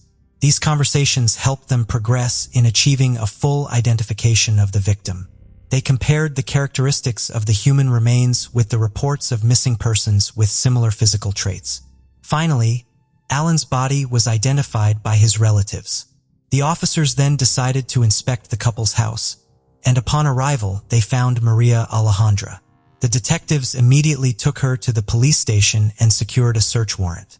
Once obtained, They searched the house for evidence and finally found Alan's head, feet, and hands, as well as an electric saw. The investigators found blood traces in one of the rooms and in the bathroom using luminal tests. They also noticed that the surface of the mattress and a piece of the carpet had been cut out to erase evidence of fluids. It was later determined that Maria Alejandra had used these items to support Alan's body parts. Initially, she was questioned as a witness but fell into constant and obvious contradictions, becoming the main person of interest in the case. The investigation soon determined that she was the one sending messages from her husband's cell phone to make his family believe he was alive and not report his disappearance. Maria Alejandra claimed she knew nothing about Alan, that she had not seen him for several days, and that they barely communicated through text messages.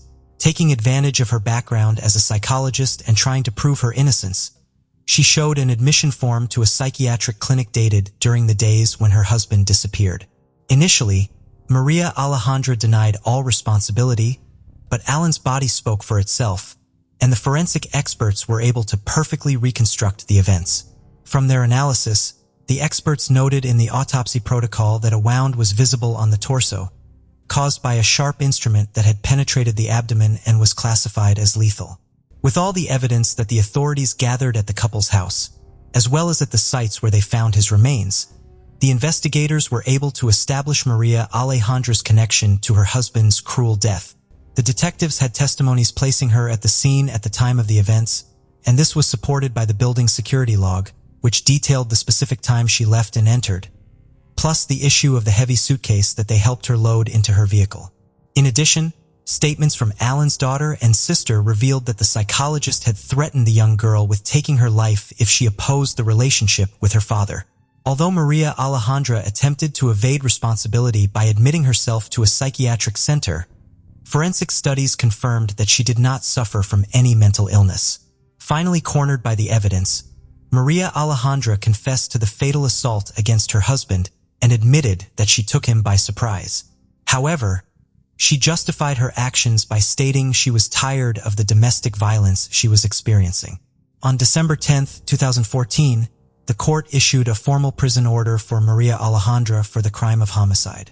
From that moment on, information began to emerge that could implicate the woman in other fatal violent events. For instance, it was said that Maria Alejandra might have committed another serious crime against people in 2012.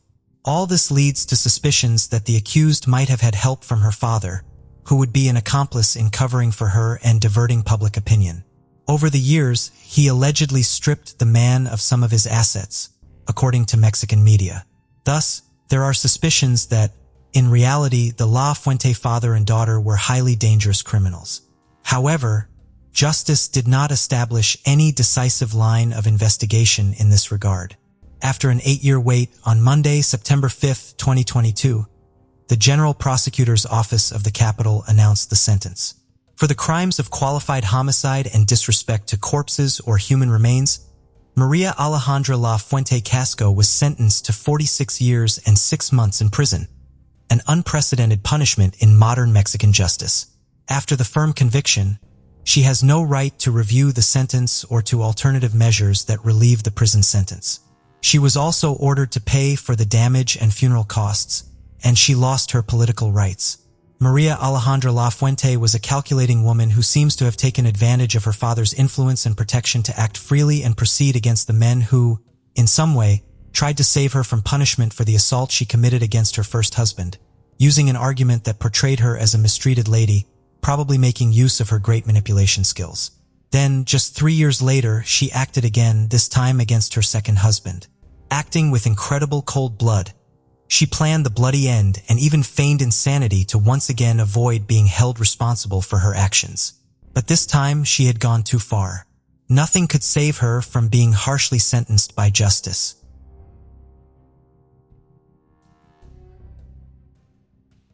Blake Leibel was born in Toronto, Ontario, Canada on May 8th. His family was a well-off family right up the tree. His father, Lorne Leibel, is a well-known real estate tycoon and Canadian Motorsport Hall of Famer, while Blake's mother, Eleanor Chaitel, inherited Alrose products from her father, Paul Chaitel, This company makes plastic polytart materials and is reported to generate over $28 million US in sales annually. But while grandfather Paul Chaitel was a success, it was reported that he was known to be a control freak and bully. Paul's wife, Blake's grandmother, suffered from a severe mental illness of some kind. The specific diagnosis remains unknown, but what is known is that when Paul Chaitel passed away, he left a will behind that withheld inheritance from his family, pending not only alcohol and drug screening but also an HIV test. Once relatives successfully passed these stipulations, Paul Chaitel's girlfriend would get 2 Mercedes-Benz cars, a Cadillac, and some other parting gifts, while Blake's mother got a payout of $12 million. Oddly enough, Blake's brother, Cody Leibel, was cut out of the will, with Paul Chaitel stating that it wasn't out of lack of love but rather that he knew Cody's father would adequately provide for him. On the other side of the family, Blake and Cody's father, Lorne Leibel, was a man who dated beautiful young women and took them out in fancy Ferraris. He was the envy of any man who set eyes on his fortunes or female companions. When Lorne Leibel split up with Eleanor Chaitel, Blake lived with his mom, while Cody lived with his dad.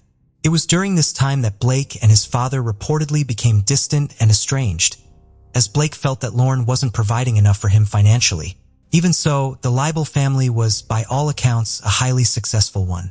Even Blake's grandfather, Stanley Leibel, was a well-known sailor who competed in the 1968 Summer Olympics and later developed hundreds of homes across Toronto. Even Blake's aunt, Terry Leibel, is a Canadian journalist who served as a host for CBC's Olympic coverage during the 1996, 2002, 2004, and 2006 games. Blake and his brother Cody Leibel were destined for success right from the very start, or at least they certainly had the financial environment around them to allow them to succeed at whatever they put their minds to.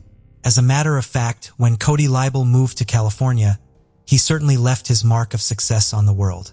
He even sold his 5,500 square foot home in Beverly Crest for almost $18 million in 2017. The buyer was reportedly Katy Perry. Then, later the same year, Cody bought Reba McEntire's house for a reported $25 million, crowning him the youngest homeowner in Beverly Park history. This move made him neighbors with big names like Sylvester Stallone, Mark Wahlberg, Denzel Washington, and Eddie Murphy. As the world's youngest owner of a Ferrari Enzo, Cody not only owned a record label but was a regular at a poker club called Molly's Game, which reportedly hosted famous faces like Leonardo DiCaprio, Ben Affleck, Matt Damon, and Tobey Maguire. Cody Leibel certainly seemed as successful as the family that raised him. Cody's brother, Blake Leibel, moved to California in 2004. He reportedly still received an allowance from his mother that totaled close to $2 million in just 8 years. In 2011, Blake's mother, Eleanor, would die of brain cancer, leaving a huge inheritance behind to Blake and Cody. Roughly 2 years later, Blake challenged his mother's will to remove his father as trustee and deny his brother, Cody, his inheritance. But Blake, who reportedly didn't even attend his mother's funeral, received little sympathy from the courts. But who is Blake Leibel? He wrote and directed a comedy film in 2009 called Bold. It was very low budget and it didn't hit well at all. The movie was a massive flop with a 2.6-star rating on IMDb, but apparently you can still find it on Plex TV if you're curious. Blake Leibel also directed a 2013 film called Soulmates. He's even listed as a creative consultant and director on a few episodes of Mel Brooks' Spaceballs, the animated series. In 2010, Blake published a graphic novel called Syndrome. The novel was about a man named Dr. Chaitel, who happens to share the same name as Blake's own mother. In the novel, Dr. Chaitel studies serial killers. He also goes as far as to recruit a town full of actors and then set up a fake Truman Show-style scenario. Next, he fakes the execution of a serial killer before wiping his mind and allowing the memoryless man to run free in the fake town so Chaitel can monitor his actions. The doctor's goal in the book is to cure serial killers. Chaitel's character can be quoted saying, "Evil is not some mysterious force. Evil is a syndrome." Co-author of the book, Ryan Roberts, stated that Blake told him he had done a lot of research on serial killers. Ryan also recalled how Leibel jerked his hands upward when showing how a victim could be flipped upside down to drain them of fluid. In hindsight, Ryan Roberts said he'll never forget that. While Blake didn't actually write or illustrate the final edition of Syndrome, he was credited as the creator of the book, and he wrote an introduction at the start of the novel, asking the question, "If you loved hurting things, what would you do?" Syndrome, Blake's biggest success, ended up with him giving away stacks of the graphic novels for free at Comic-Con in San Diego. A producer said Blake wanted to be a respected comic book artist, and he used his cash to try and buy that image. He tried hard to come across as cool and edgy, but it was clear to everyone that Blake Leibel had some serious mental issues that he needed to address.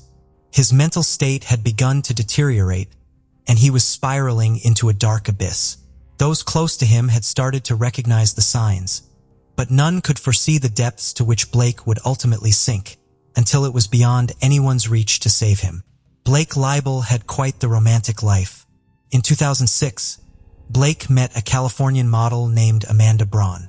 Amanda was previously in a relationship with Andrew Alczyk, who died in prison following convictions for crimes committed as a crooked hedge fund manager. After 5 years of dating, Blake and Amanda finally tied the knot in 2011. Not long after the wedding, Amanda Braun Leibel gave birth to a son. While the couple appeared to live comfortably in their Beverly Hills mansion, Blake continued to cash in and spend his checks pretty much as quickly as he received them. He reportedly smoked weed constantly and came up with various plans for success, but none of his ideas proved fruitful. During this time, one of Leibel's friends said, Blake was developing a dark obsession with brutal violence. It was like Blake was becoming a different person. He was distant and paranoid. Then, in the summer of 2015, Blake left Amanda while she was pregnant with their second child. This was reportedly due to his pot-smoking habit consuming his life, but I'd say there was more than a marijuana issue brewing. Blake began isolating from almost everyone as he sank deeper into a world filled with gore, violence, and darkness. He even stopped returning his family's calls and began to suspect that his brother Cody was in deep debt to some Russian gang members, and he was worried it could potentially bring harm his way. But there was never any evidence that Cody Leibel owed any major debt like that, and no one could understand why Blake's sanity was spiraling out of control. Most of his friends claimed it was initially the death of his mother that brought on this dark madness. Eleanor Chettle's $5,500,000 home in Toronto, plus the millions of other dollars acquired due to her death, just wasn't enough for Blake. He was broke, and when he failed to have his mother's will overturned in 2013, he turned to his father to help him pay for his mounting credit card debts. Then, Blake was sued by his lawyers for non-payment in the unsuccessful case of Eleanor Chettle's will. After Blake split up with Amanda, he began pitching another original script called Psychopomp. It was about a caped vigilante who cuts off the heads of villains and then uploads his antics to YouTube. But reviewers of the script stated that it was terrible in every way possible. There wasn't one thing about Blake Leibel's new project that anyone liked. It was likened to a bad rip-off version of Batman, where Batman is violent, psychotic, stupid, sadistic, and highly unlikable. Psychopomp was nothing more than a gratuitously violent film, devoid of any imaginative flair. However, there were whispers that Hilary Shore, a producer involved in Children of Men, had expressed interest in the Psychopomp screenplay, yet this supposed development never materialized. While married to a pregnant Amanda Braun, Blake had started seeing Iana Kashin, a stunning 30-year-old Ukrainian former attorney from Kiev. In no time, Blake got her pregnant too, and for a while, they seemed happy and healthy as Blake pulled Iana into his fantasy world of Hollywood hot pink. All the while, his mental decline was picking up speed at a volatile pace. In May 2016, Iana gave birth to a baby girl named Diana, and to outside observers, the new family appeared to be doing well. However, the reality was far from idyllic. Blake harbored intense jealousy toward the infant as a storm of anger raged within him. No longer the sole object of Iana's affection, Blake found himself replaced by baby Diana, pushing him to new heights of psychological instability. He incessantly demanded sexual attention from Iana, threatening to abandon her for another woman if she refused his advances. In an attempt to salvage their relationship, Iana sent her newborn daughter to live with her mother in a nearby apartment, which Blake financially supported. Then, on May 20th, Blake Leibel was arrested for sexual assault not far from his condo. The alleged victim was Blake's third girlfriend, Constance. She'd been living in another house he owned, a couple of miles away from his West Hollywood apartment where he lived with Iana. Constance claimed Blake forced himself on her in the house. Buka Fury, known for being a storyboard artist on Aquaman and working in the art department for films like Snow White and the Huntsman, P.S. I Love You and the Emoji Movie, was among those who later commented on the case. Blake Leibel was released from custody around 15 hours after he was arrested following a bail payment of $100,000. Iana had bailed Blake out of jail, but finding out about the affair with Constance was the final straw for her. She moved into her mother, Olga Kazian's, apartment. When Iana stopped responding to messages, her mother called the police for a welfare check. Officers arrived at Blake Leibel's apartment on May 26, 2016. They knocked, and after several attempts, Blake finally opened the door. He was wearing only boxer shorts and had visible scratches on his face. The officers asked where Iana was, and Blake claimed she had gone to the hospital. Suspicious, they entered the apartment. There was only one door left to check, and it was locked. The cops tried to force the door open to the bedroom, but a mattress was barricading the door from the other side. The cops shouted for whoever was in there to come out. And that's when Blake's voice finally responded, saying he wasn't going to come out because he was scared that the officers were going to beat him up.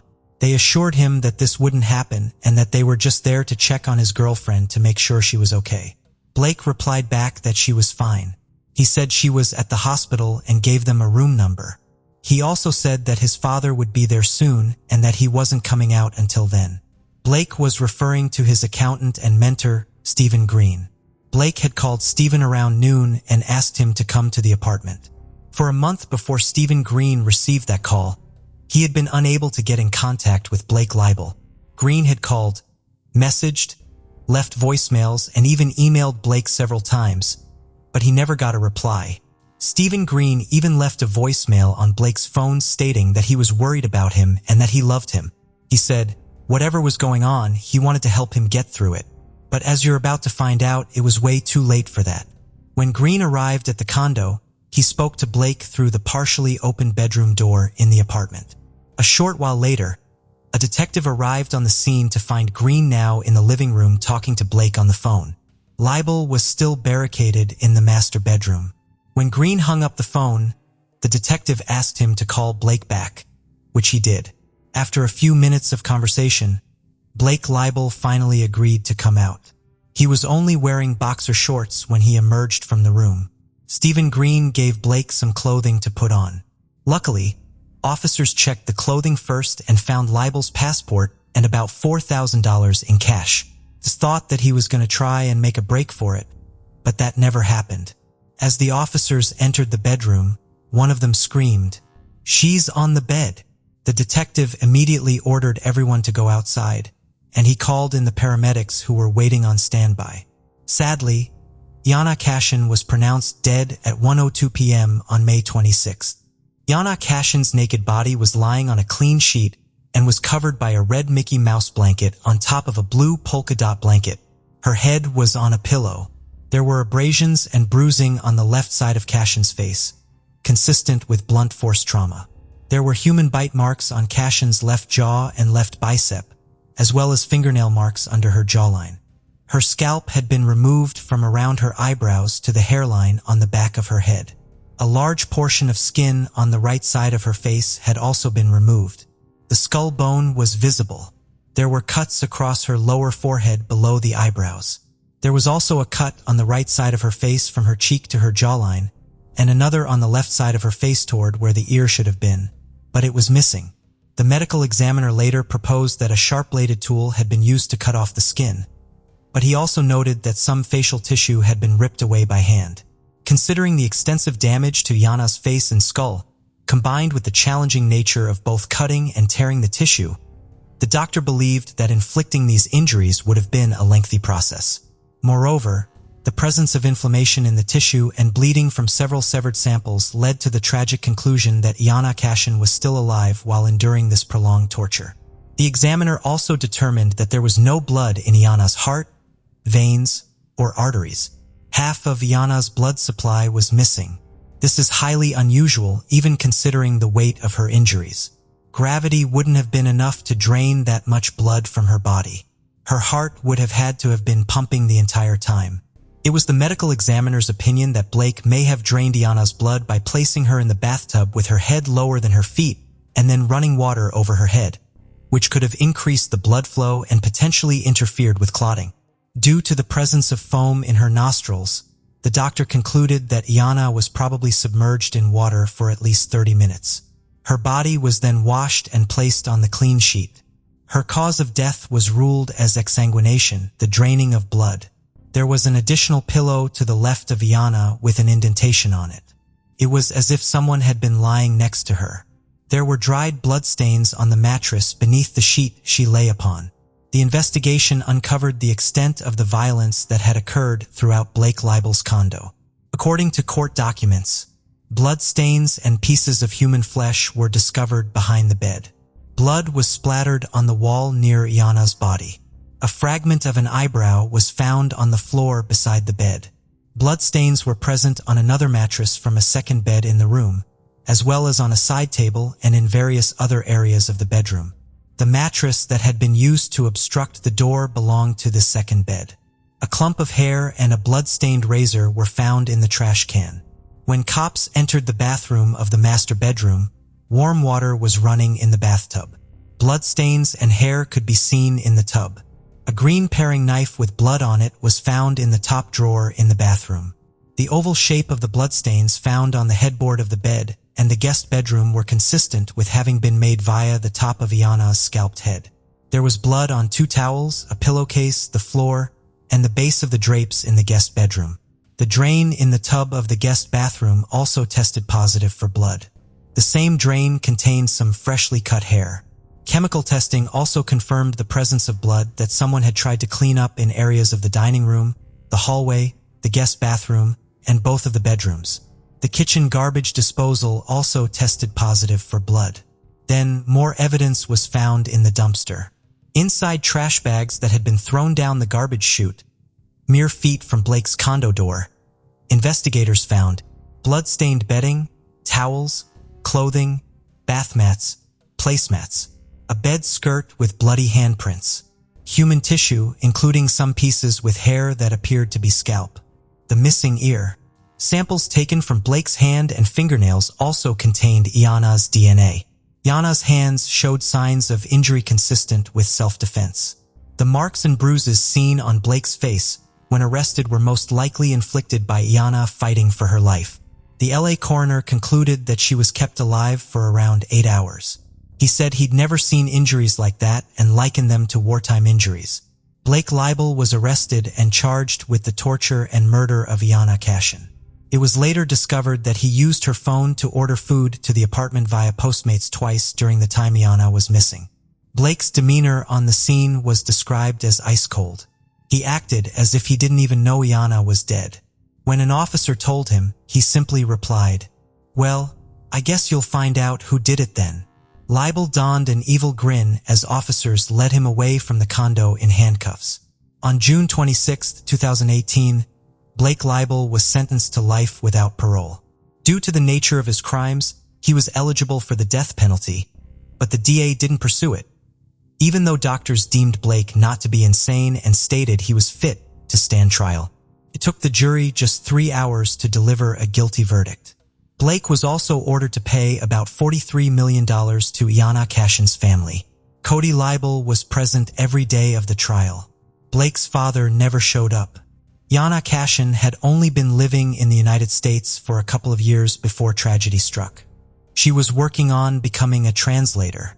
What happened to her was absolutely devastating. It was a crime with little motive outside of Blake's narcissistic desire to control women with his allowance. It was as if this aged, evil little boy had never been rejected. And once he was, or rather felt like he couldn't take it. His ego collapsed, and he snatched away the life of his newborn daughter's beautiful mother in the cruelest way possible. Blake Libel will rot in prison where he belongs, alone, with no one, nothing, and no future that will lead to any shedding of light in his direction. Sidney Luft was born on August 21, 1993, in a small Nebraska town called Broken Bow. In February, her family moved to the city of Nilia in search of other opportunities. From a young age, Sidney was known to be very good at fishing, which she loved. She also played volleyball and other sports at school, but unfortunately had to give them up due to developing scoliosis during her adolescence, a condition that affects the spine and causes an abnormal curvature to the sides, greatly increasing the risk of injuries during physical exertion. After finishing her high school studies in 2011, Sidney got a job at a hardware store and was able to move into a small apartment 3 hours away from her parents' home. According to her family, Sidney suffered from anxiety and had been struggling with severe depression. They were aware of this because, just a few days before her disappearance, Sidney had opened up about it, leading her parents to help her get an appointment with a doctor and even taking her to the consultation to be prescribed antidepressants in hopes of improving her situation. Unfortunately, that day would be the last time her parents saw her alive. As the investigation progressed in search of useful information, the police contacted friends and acquaintances of the missing young woman for clues about her possible whereabouts. Thanks to a friend of Sidney, they learned that the girl had met a young woman named Audrey on the Tinder app, who had agreed to a date on November 1437. For that date, Sidney had asked if it would just be the two of them, to which Audrey affirmatively replied. The date between the two women was to take place in the basement of an apartment that Audrey had rented. Strangely, it seemed to go well, as that night Sidney returned to her apartment, and they planned another date for the next day. There were several pieces of evidence for this, as Sidney had even posted a photo on her Snapchat on November 15th with the caption "Ready for my date?" along with a heart emoji. Until that moment, this was the only information the police had about Sidney. She had taken the precaution of informing her friends that she was going out with an unknown person from Tinder whom she had been talking to for some time. Among these friends was a girl named Brooklyn McChrystal, who, upon learning of Sidney's disappearance, set out to gather information about the person her friend had gone out with to hand over to the police. For this, she decided to create a Tinder account and began searching through profiles in the area until she finally found one of a girl, also named Audrey, like the person who had gone out with Sidney. Brooklyn proceeded to like this profile and thus managed to make a match with this supposed Audrey, and they both started messaging until Brooklyn finally got Audrey to share her phone number. Once she had the number, Sidney's friend gave all the information to the police so they could start tracking the number and thus find the location of the suspect. This plan seemed unlikely to work, as many things could go wrong, but 2 days later, the authorities made a terrifying discovery. It turns out that when tracking Sidney's last phone movements before it lost signal, it was found in the same location as the phone number given by Sidney's friend. This left the officers no choice but to head to that location, leading them to the city of Wilbur, also in Nebraska, to a duplex apartment. On one side lived the owner, and on the other, a couple of tenants who immediately caught the officers' attention. The person renting the apartment was a 51-year-old man named Aubrey Trail, and his name was suspiciously similar to Audrey from Tinder, and the girl in these photos could perfectly be this man's girlfriend, a 23-year-old girl named Bailey Boswell. Despite all this, the police did not consider this couple as direct suspects, and for them, the possibility that Sidney was still alive was very high. For this reason, the visit they made to Aubrey and Bailey was routine and to leave no stone unturned. Upon arriving at the apartment and after knocking on the door several times, no one came out to greet them, so the officers asked the owner of the complex for help, who handed over the key, and they were able to confirm that there was no one at home. The only thing that caught the police's attention was that a penetrating smell of chlorine was coming out of this apartment, impregnating the entire place. The owner even told them that he had noticed this a day ago and that because of that intense smell, a family member of the owner had vomited and developed a rash due to the potent chemical.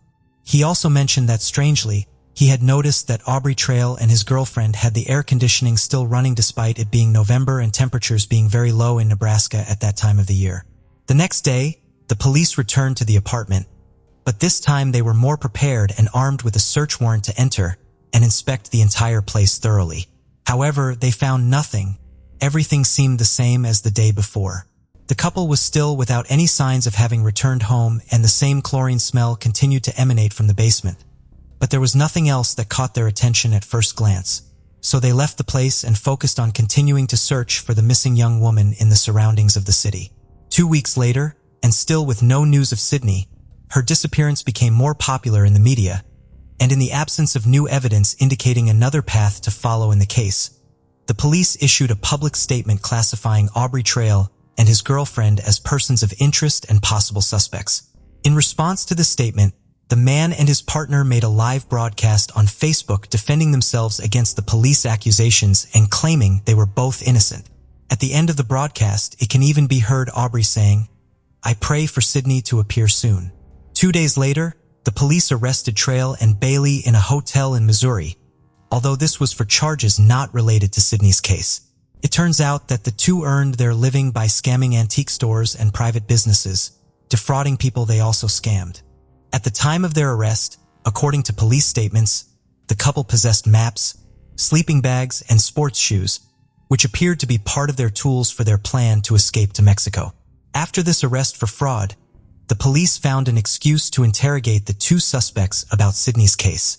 At first, they did not say much, but Bailey confessed to being the owner of the Tinder profile identified as Audrey and confirmed that she had met with the girl on both occasions.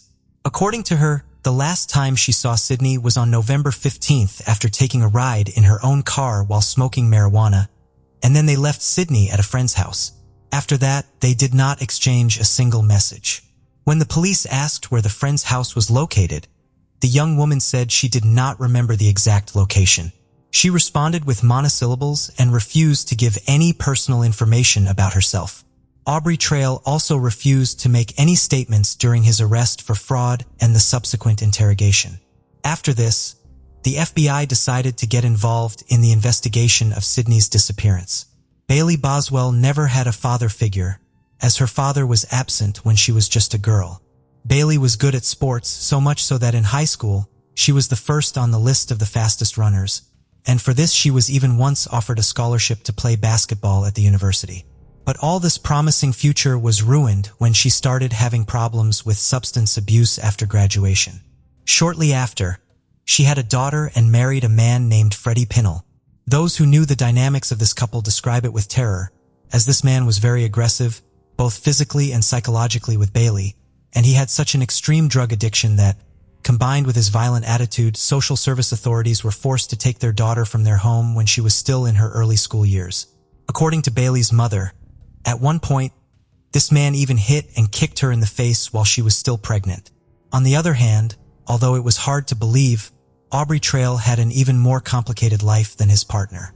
As a child, his parents were abusive to him in all possible ways, and Aubrey said he felt as if their greatest wish was for him to disappear. These mistreatments continued until his grandfather took over his upbringing. Sometime later, while still very young, Aubrey was forced to return to his childhood home, where he would again suffer abuse from his stepfather. Growing up in poverty, he had to move through various foster homes until, as a teenager, he ended up in prison after being convicted of armed robbery. Upon his release, he began looking for different ways to make a living, avoiding traditional employment. Scams became a part of Aubrey's daily life. He primarily defrauded antique shops by selling them fake objects purported to be ancient, and he also got involved in thefts whenever the opportunity arose among other illegal activities.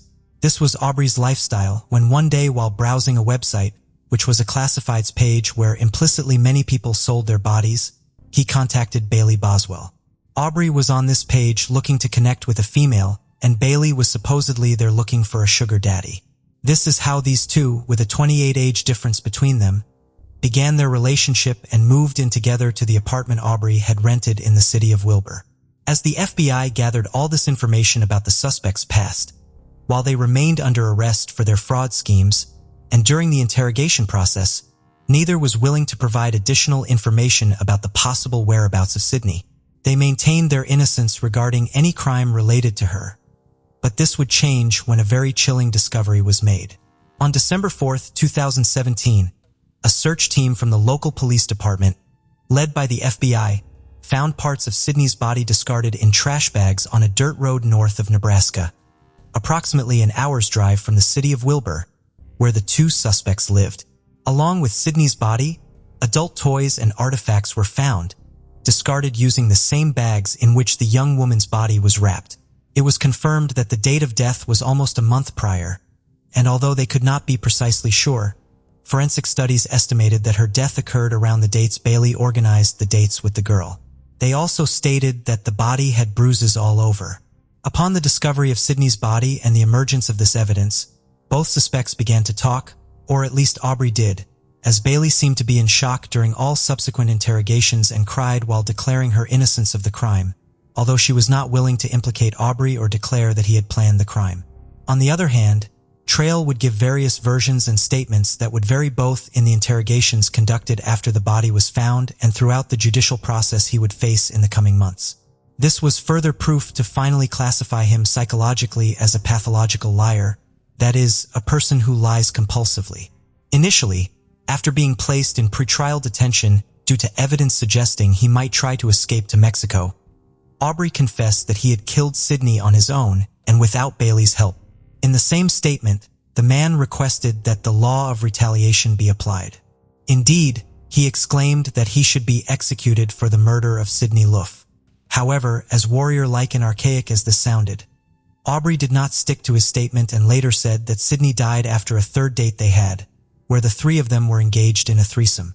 Each one, consensually of course, was fulfilling their fantasies until it came to a point where, again consensually, Sydney's neck had to be tightened a bit. At that moment, Aubrey went too far and the young woman ended up dying from asphyxiation. At some point in this whole snowball of lies created by Aubrey, he began to tell the FBI agents something that wasn't entirely a lie because there was evidence that he did something similar, but not exactly as he told it. This was that he practically dedicated himself to uploading videos on the dark web, and these videos were of him, Bailey, and another girl. In this case, it was believed that Sydney participated in this as he made them believe, and that these videos were quite perverse, in which clients with strange fetishes paid him to perform all these bizarre acts. Aubrey also said that he used the money he received from these videos to pay different young women to participate and help him make them. He claimed that they were aware that there were practices or fetishes that could result in injuries or even death. He even went so far as to say that Sydney had consented to participate as part of the deal and that he had a video of her consenting to this.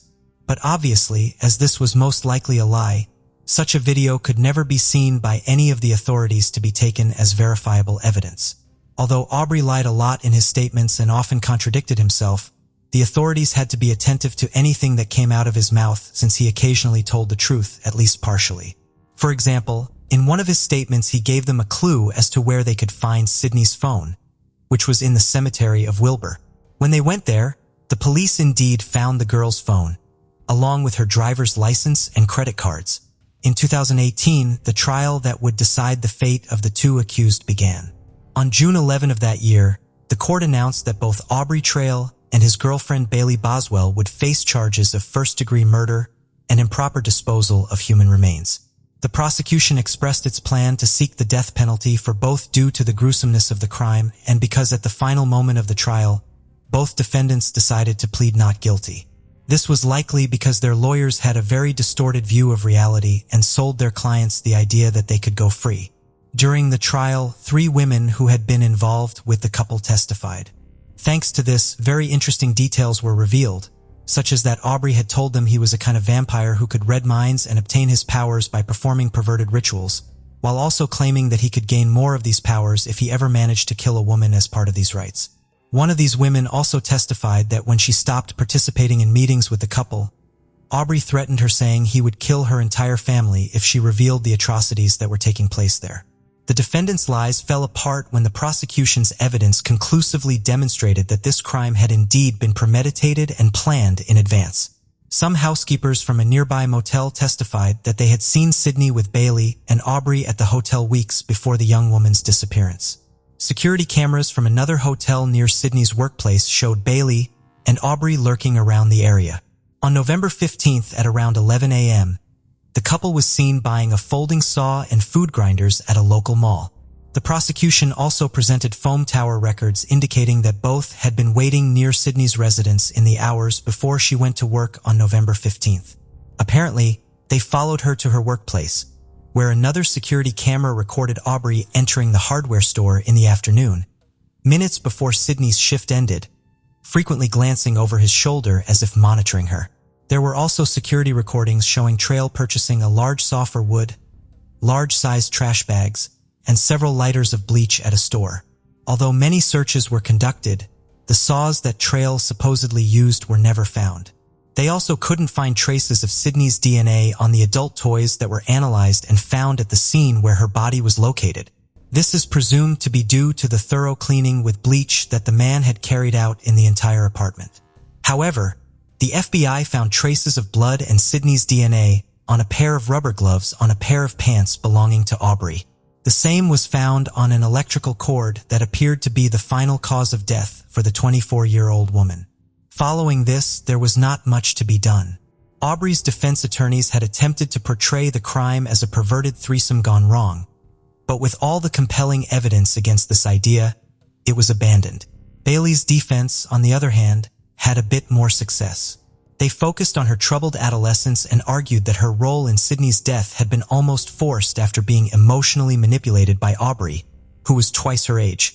When the time came for the trial that would determine the final fate of the 52-year-old man, the jury decided that Aubrey Trail would be sentenced to death. This was for charges of first-degree murder and many more such as conspiracy. Trail's defense attempted to appeal the verdict, but the judge denied this request. Meanwhile, Bailey's defense asked for her final sentence to be postponed for later. In October 2020, a jury sentenced her to life imprisonment for the same charges imposed on Aubrey. Bailey was not given the death penalty because the court considered the circumstances of her young age and the emotional manipulation by Trail in committing these acts. Today, Bailey is incarcerated in a women's correctional center in Nebraska, and Aubrey is on death row, awaiting the fulfillment of his sentence in the coming years. At some point during the trial, specifically when the prosecution began seeking the death penalty for Bailey, Aubrey became very upset because he wanted all the blame to fall on him and not on his partner. At that moment, he caused a scandal in the courtroom. After saying that Bailey did not understand and cursing everyone in the court, he suddenly pulled out a razor blade. It's unclear where he got it from, as he was in court and attempted to harm himself in an area where he obviously intended to do the most damage. However, he did not die from this act, dispelling any notion that he was a vampire or had any special powers.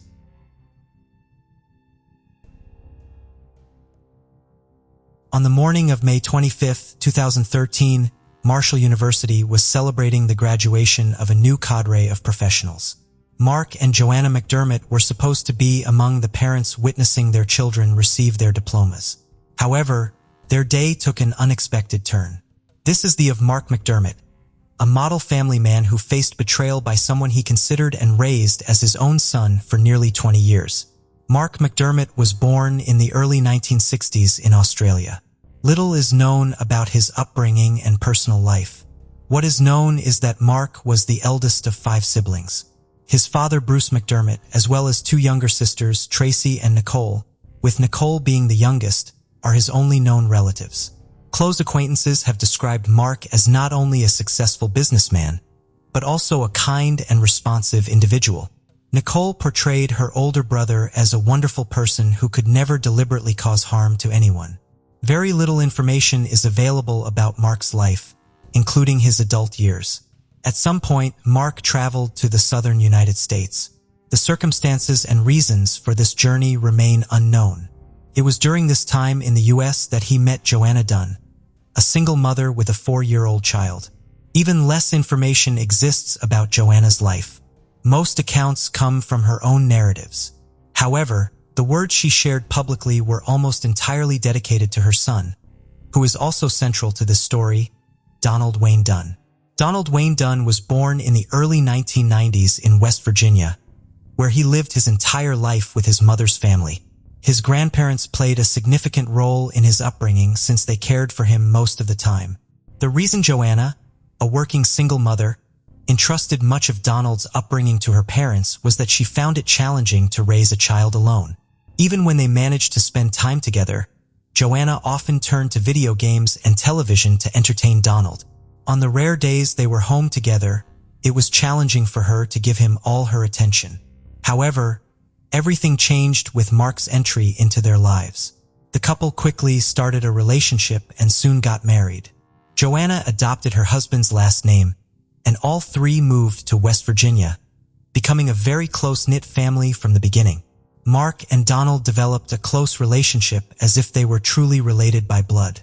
Some who knew them, including Mark's sisters and father, confidently stated that Mark treated the boy as his own son, and Donald regarded him as his only father. Their strong bond was evident. When Donald was still a minor, Mark and Joanna's relationship went through a difficult period that ended in a temporary separation. Despite Mark living alone for some time, Donald insisted on residing with him rather than his mother. During those months, the family faced another challenging period when Joanna was diagnosed with cancer. However, by supporting each other, they managed to get through these tough times. Mark always ensured that his stepson had a comfortable life without any deprivation. He made sure Donald never lacked anything he needed. Although Donald was a simple person who never asked for much, he seemed grateful for the peaceful and luxurious life his stepfather provided. In February 2008, when Donald graduated from high school, Mark took on the financial responsibility for his higher education at Rio Noa Community College, where he studied for 2 years. Mark continued to pay for his education even when, in 2010, Donald transferred to Marshall University. Despite living with his girlfriend, with whom he had been in a relationship since he was 15, and her family, he always enjoyed unconditional support from Mark and Joanna. It's noteworthy that their financial assistance wasn't limited to just tuition fees. They also covered expenses for clothing, car insurance, and paid for his living and food expenses. Donald only had to focus on his studies, a responsible and dedicated young man who strictly followed his daily routine and often canceled or declined plans with loved ones due to study commitments or practical work requirements for upcoming exams. During his 5 years of university education, he maintained this lifestyle, aiming to graduate on time without falling behind in any semester. Saturday, May 25, 2013, was to be a significant day for him, as he was scheduled to receive his diploma. However, what was meant to be as special for celebration turned into a deeply distressing moment that would forever alter his life. As the McCott family prepared for Donald's graduation ceremony, an emergency call was made to 911 from their home. "What is your name?" "Joanna McDermott. I shot my husband." "Okay. Is he breathing?" "No." "Was it an accident?" "No. We were fighting." "You were fighting?" "Yes. It was supposed to be a happy day. It's his graduation." "Your child's graduation?" "Yes." "Is your child okay? Will the police be coming too?" "Yes." Authorities promptly headed to the McDermott residence. Sergeant Greg Kean of the Raleigh County Sheriff's Office was one of the first law enforcement officers to arrive at the scene. Upon arrival, he found Joanna in a state of severe shock. Moving further into the house, he saw Mark lying lifelessly on the couch in the living room. It appeared he had been reading a book at the time of his death. At first glance, Mark had 2 gunshot wounds to the head. When investigators moved the body, they discovered a 3rd wound in the back of his shoulder. The medical examiner at the scene confirmed that although the cause of death was indeed due to head wounds, death was likely not instantaneous. The amount of blood at the scene indicated that Mark's prolonged survival led to significant blood loss.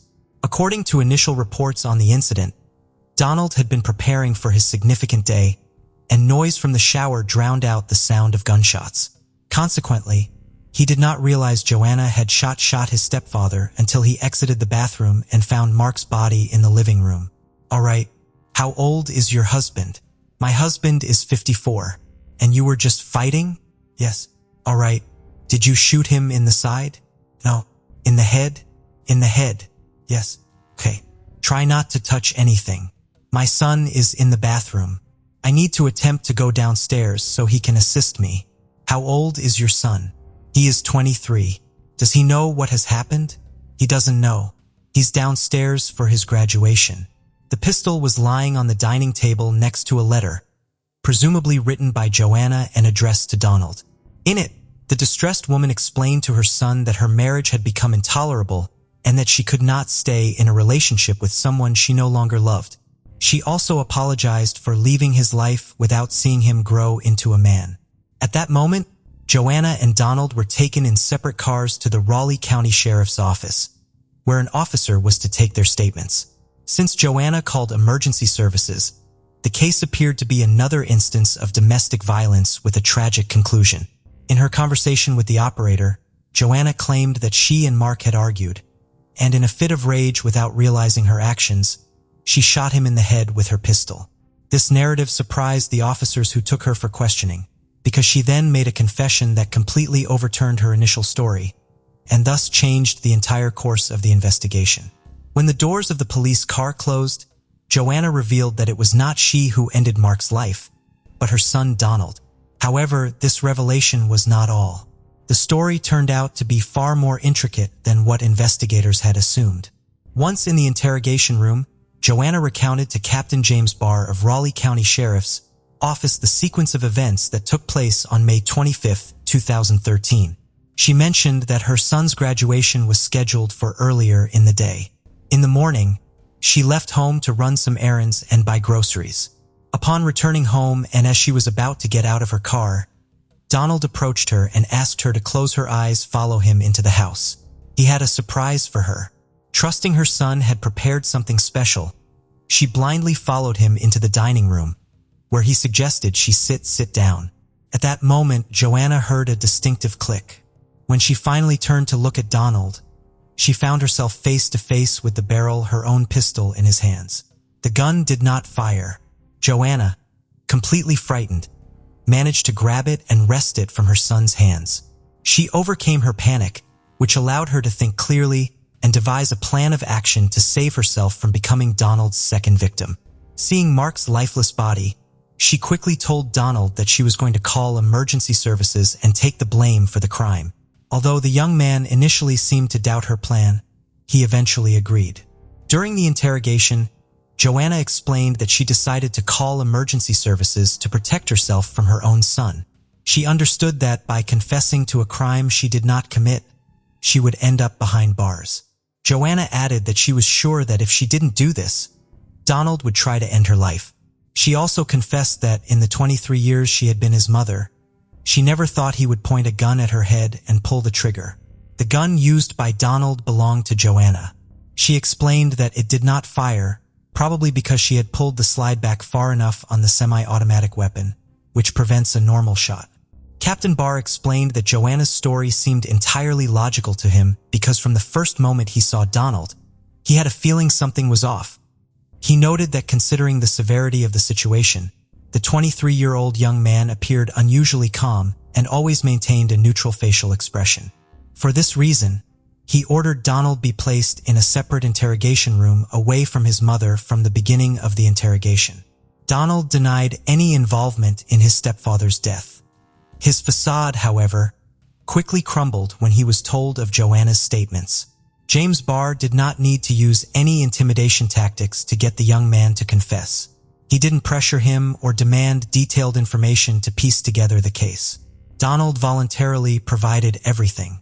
The story that unfolded was almost unbelievable. It all began after Donald's first year of college. He wasn't doing well in his studies and decided to drop out due to poor grades. Initially, his classes were simple. Just showing up at the right room in time was enough for good grades.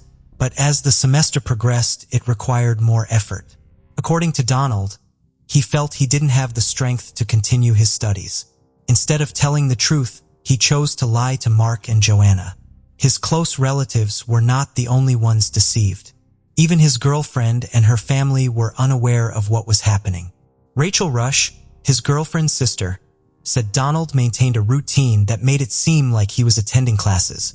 He left and returned home at regular times, spending most of his day in his room under the pretense of needing focus for assignments or tests. Donald even went as far as falsifying grade reports. This deception lasted for 4.5 years without anyone suspecting a thing. His family's faith in him remained unwavering as he pretended to be a student. Joanna and Mark had no idea that their son was misusing the money they provided to support him. Donald claimed he never meant to deceive his family for so long. But as days went by, speaking the truth just got harder and harder. The one thing that stopped him from being honest the fear that Mark and Joanna would stop covering his expenses. Even though he acted like material things, a car and fancy clothes didn't matter much. The reality different. Losing his lifestyle was a big deal for him. Over several months, Donald thought he had the perfect plan to get away everything. From the start, he planned something drastic to take his parents' lives. He wanted to avoid suspicion by leaving a note, something similar to what was found on the dining table with the pistol. Donald believed that when authorities read it, they'd think it was written by a distressed woman, stuck in an unhappy marriage, who saw no other way but to take her husband's life and then her own. On May 25th, Donald told Captain Barr that he secretly took Joanna's pistol and kept it all day while pretending to prepare for his graduation. Part of his plan included creating an alibi by going to the supermarket so surveillance cameras would record him there. However, things didn't go as planned. He didn't expect his mother's gun to jam just as he tried to pull the trigger aimed at her head. The conclusions and plans Donald revealed later baffled everyone who heard them. James Barr shared that Donald even confessed he had practiced the emotions he'd display on his face when authorities arrived at the scene. He also considered how he would finance his life after losing the stable income provided by Mark, and decided to rely on the sympathy of his relatives for as long as. While they supported him, he planned to engage in sports to improve his physical condition. Ultimately, when left with no other options, he intended to enlist in the police or the army. Reflecting on the feasibility of his plan, Donald concluded it would be easier to kill his mother and stepfather than to confess that he had been deceiving them for almost 5 years. According to a legal document from the Supreme Court of West Virginia, published in April 2016, a month after his arrest in June 2013, Donald was charged with first-degree murder and attempted murder. Even before the trial commenced, Donald and his legal team sought ways to delay proceedings. A few weeks before the scheduled start of hearings, while already in solitary confinement, Donald underwent surgery on his right hand. His lawyers used this surgery as a pretext to request a delay in starting the process, and arguing that during initial sessions, Donald would be under strong painkillers' influence. To decide on this matter, the court first required medical documents of the defendant. Eventually, the request was denied. The court observed that during preliminary hearings, Donald showed no signs of being significantly impaired by painkillers and thus deemed him competent to participate in the trial, approving its continuation. The trial took place in August 2014, more than a year following Mark's tragic death. The jury trial was presided over by Judge John A. Hutchinson, with David White serving as Donald's attorney and Christine Keller representing Raleigh County Prosecutor's Office. Mark's two sisters, accompanied by one niece, traveled over 15,000 kilometers from Australia to witness the trial of someone they had considered family for nearly 20 years. Although detailed information from witness testimonies or evidence presented is not available, and there is a lack of photos and videos, it is known that the defense intended to state in their opening arguments that Donald was under illegal drugs influence at the time of the crime. There is no evidence that this was ever referenced before or confirmed through any toxicological tests. Just a few days after the initial, specifically on August 14, 2014, Donald Dunn was found guilty of the first degree of his stepfather, Mark McDermott. He was also convicted of attempting to murder his mother, Joanna McDermott, and using a firearm in the commission of these crimes. On September 5th of the same year, Judge John Hutchinson sentenced Donald to life imprisonment without the possibility of parole for his stepfather's murder and an additional 15 years for attempting to murder his mother. After the sentence was announced, Joanna read an emotional letter she had prepared for the court. In her statement, Donald's mother mentioned that something bad had happened at some point in her son's life, possibly after his grandparents' illness or due to the pressure she applied for him to study at the university. She also suggested that frequent play of violent video games from a young age might have had an impact. Joanna expressed her disapproval of the public image created of her son and made clear her disagreement with the harsh sentence handed down. Judge Hutchinson responded that Joanna's disapproval did not influence his decision. He stated that he believed the sentence imposed was necessary to restore justice in this unjust situation. The judge sympathized with Donald's mother, but maintained that shielding her son from the consequences of his actions could not be justified under these serious circumstances. After the verdict, Mark's sister and father expressed their continuing disbelief at how Donald could take the life of a man who had raised him as his own son for 19 years. Though they acknowledged that Mark would never be brought back by this verdict, they were grateful for the judgment rendered by Judge Hutchinson. The horrible case of Cindy James. Cindy James was born on June 12, 1944, the daughter of Otto and Matilda. Her original name was Cynthia Elizabeth Hack, but she later changed it to Cindy James for reasons that will become apparent. Her father, a retired colonel from the Canadian Air Force, and her mother, housewife, raised Cindy and her 5 siblings in a home known for its kindness, generosity, and friendliness. Cindy, characterized by her special nature and desire to help others, pursued a career in nursing. During this period, her father had re-enlisted with the Air Force and relocated the family to France, where she visited them during holidays.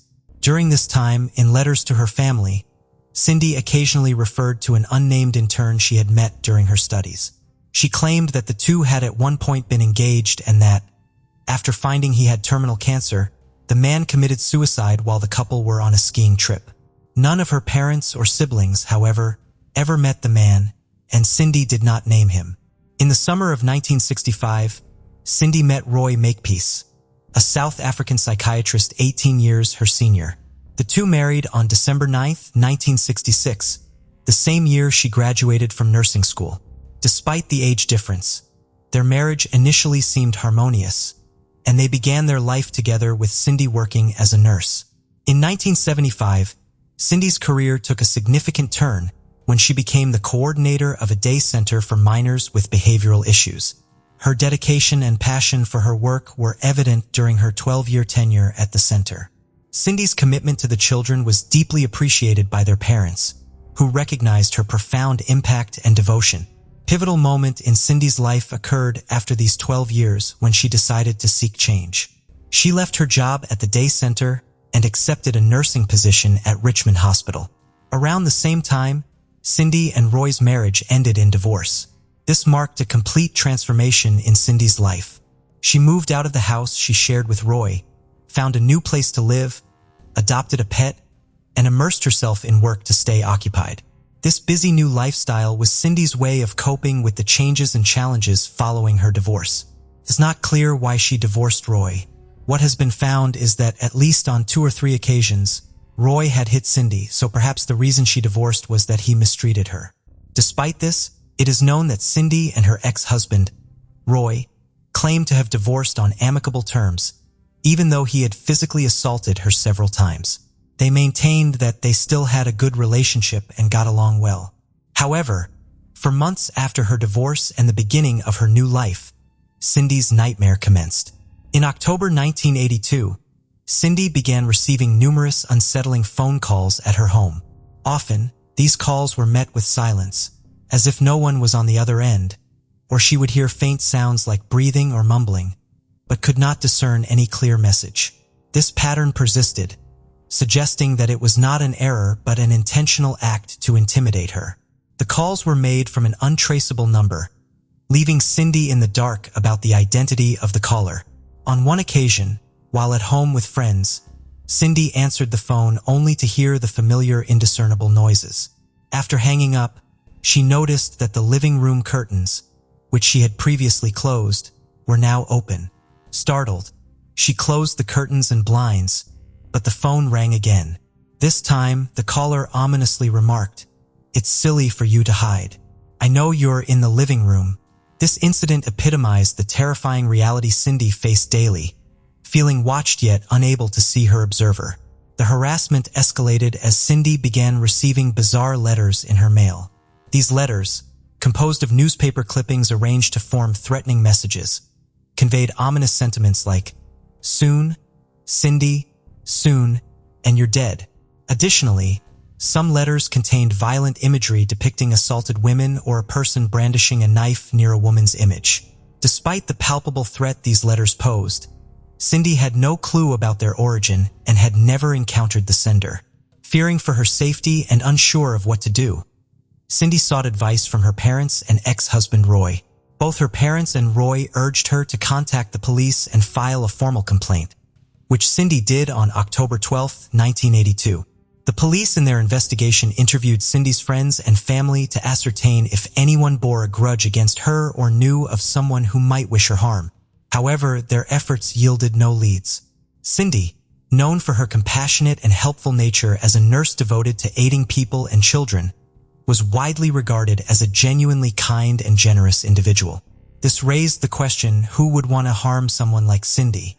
The police were unable to identify anyone who wished to harm Cindy James. Contrary to expectations that the situation would resolve after her complaint, the harassment persisted. Just 3 days later, while Cindy was in her kitchen, a brick shattered her window. Understandably alarmed, Cindy immediately contacted the police. On their arrival, officers conducted a thorough search of the house, yard, the alley behind the house, and the paths between the neighboring houses. Despite their efforts, they found no evidence of suspicious activity or clues to the perpetrator's identity. No witnesses had seen anyone, leaving the police with no leads. It seemed as though Cindy was being attacked by an unseen force. A week later, as Cindy prepared for bed, she encountered another disturbing scene. In her bedroom, she found her pillow slashed as if someone had attacked it with a knife. Cindy again called the police, who this time dispatched a different officer, Patrick McBride, to investigate. He thoroughly examined the surroundings and spoke with Cindy. After their discussion, he expressed his belief that Roy, Cindy's ex-husband, was responsible for the attacks. Cindy was skeptical, finding it hard to believe, especially since Roy had advised her to contact the police. Nevertheless, Pat was convinced that Roy was the culprit. To enhance Cindy's safety, Pat installed locks on all the doors and set up detectors in her house. He committed to checking on her daily and did so for nearly a month. During this time, Pat and Cindy grew close, eventually starting a romantic relationship. While Pat lived with Cindy, the harassment ceased. However, Pat remained vigilant, continuing to monitor the house's surroundings. One day, he encountered Roy near the back of the house and confronted him. Roy explained that he was concerned for Cindy's safety and was checking to ensure she was not in danger from her stalker. Pat, however, doubted Roy's explanation and maintained his suspicion that Roy was the one harassing Cindy. After a month, Cindy decided to end her cohabitation with Pat, though their relationship did not immediately dissolve. Once Pat left, the tranquility that had settled during his stay vanished, and the unsettling phone calls, letters, and noises resumed, marking the return of Cindy's nightmare. On one occasion, Cindy arrived home to a horrifying scene: 3 dead cats inside her house, accompanied by a chilling note stating, "You're next." In an effort to enhance her security, Cindy installed lights on her porch to potentially spot any intruders. However, she frequently found her porch lights and phone line broken. Despite repeatedly reporting these incidents to the police, their investigations yielded no evidence. There was no sign that anyone besides Cindy had been in or around the house. Not even footprints were found. As a result, the police decided to tap her phone in hopes of tracking the calls, but the brief duration of the calls hindered their ability to trace the caller's location. After some time, Cindy experienced her first physical attack. She had invited her close friend Agnes for a girls' night at her home. When Agnes arrived and noticed the house was dark, she suspected something was amiss. After attempting to reach Cindy without success, Agnes entered the house and found Cindy lying on the floor, unconscious, with her hands tied behind her back and a pair of nylon stockings wrapped tightly around her neck. Hans quickly removed the stockings, allowing Cindy to regain consciousness. Upon waking, Cindy could not recall the full extent of the attack. She remembered needing something from her garage, which required her to go outside as there was no direct access from inside the house. It was during this moment that she was attacked from behind and strangled with the stockings. The only detail Cindy could remember about her attacker was that they wore white sneakers, a common and non-distinctive feature. Realizing her life could not continue in this manner, Cindy decided to make a radical change. She altered her appearance, dyed her hair, and chose to move out of her current residence, changing her last name from Hack to James. This decision led her to return to the house she had previously shared with her ex-husband, who offered her the place to live while he moved elsewhere. Although Roy's gesture appeared helpful, the circumstances surrounding it raised suspicions. After relocating to her former home, she continued to discover unsettling items on her porch, such as piles of raw meat accompanied by threatening notes declaring, "You're mixed, and you are dead meat." These notes, crafted from newspaper clippings, reappeared relentlessly along with the resumption of mysterious phone calls, now directed to her new number at Roy's house. Cindy persistently contacted the police regarding these incidents, and they responded each time. However, the officers were unable to find any physical evidence or signs of anyone else's presence besides Cindy's. This lack of evidence led the police to grow skeptical about her claims, suspecting that she might be fabricating the events, a grave concern since police protection depends on the credibility of a victim. Cindy had been enduring this harassment for almost 7 years, facing different forms of torment daily. Throughout these 7 years, the police, repeatedly visiting her property and finding no leads, started to feel worn out by the case. Realizing the diminishing attention and belief from the police, Cindy decided to hire a private detective. The detective installed special motion-activated lights on her porch, designed to illuminate the area whenever someone approached. These lights were strategically placed to avoid tampering, as previous outdoor lights had been repeatedly broken. He also provided Cindy with a walkie-talkie equipped with a panic button, enabling her to alert him, the authorities, and paramedics in case of an emergency. This device also allowed him to listen in on Cindy's surroundings, offering a way to monitor her safety. 2 days after receiving the walkie-talkie, Cindy informed the detective of her intention to walk her dog, leaving the device at home. Upon her return, the detective heard through the walkie-talkie that she had entered the house. However, shortly afterward, he detected unusual noises, suggesting someone else was present with Cindy. Faced with the dilemma of potentially alerting the intruder by speaking, he chose to drive to Cindy's house in an attempt to catch the individual in the act. Upon his arrival at Cindy James' house, he found a dire situation. Opening the door, he discovered Cindy lying unconscious on the floor with a dagger embedded in her hand. Between her hand and the dagger was a note, and around her neck were black nylon stockings as if someone had attempted to strangle her. He immediately assisted Cindy, called for paramedics, and she was swiftly taken to the hospital. Still alive, the note reading "You're dead meat" was particularly noteworthy as it was handwritten, suggesting the possibility of obtaining fingerprints or analyzing the handwriting for clues. At the hospital, doctors noticed a syringe mark on Cindy's arm, indicating she had been injected with a sedative. When Cindy regained consciousness, she was questioned about any recollections of her attacker or the incident. Unfortunately, her memory was blank. She could only recall entering her house after walking her dog and being attacked from behind. Following the injection, her memory ceased, and she lost consciousness. Frustratingly, the police did not pursue any potential leads from the incident. They neglected to analyze the note for DNA or fingerprints, nor did they examine the dagger for any forensic evidence. Despite the presence of potential clues, the police remained convinced that Cindy was self-inflicting these wounds and orchestrating the entire scenario for attention. The private detective disagreed with the police's assessment and believed Cindy was not responsible for her own plight.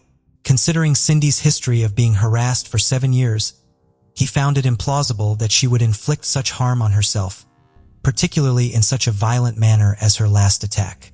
Resolute in finding the truth, he decided to explore the possibility of hypnosis, a common investigative technique in the 70s and 80s, to uncover any repressed memories Cindy might have of her assailant.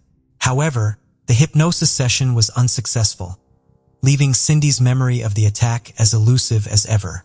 The possibility that Cindy's ex-partner, a psychiatrist, might have played a role in her amnesia was considered. Given his professional background, he could have had the knowledge and means to manipulate Cindy's memory using drugs or hypnotherapy. This theory, while speculative, raised questions about the extent of his involvement in her ordeal and the possibility of his using his expertise to conceal his actions. Despite the hypnosis session failing to unlock any memories for Cindy James, the police proceeded to administer a polygraph test. At the time, the polygraph was a widely used investigative tool, despite its reliability being questionable today. It is understood that a person who firmly believes in their version of events can pass a polygraph test.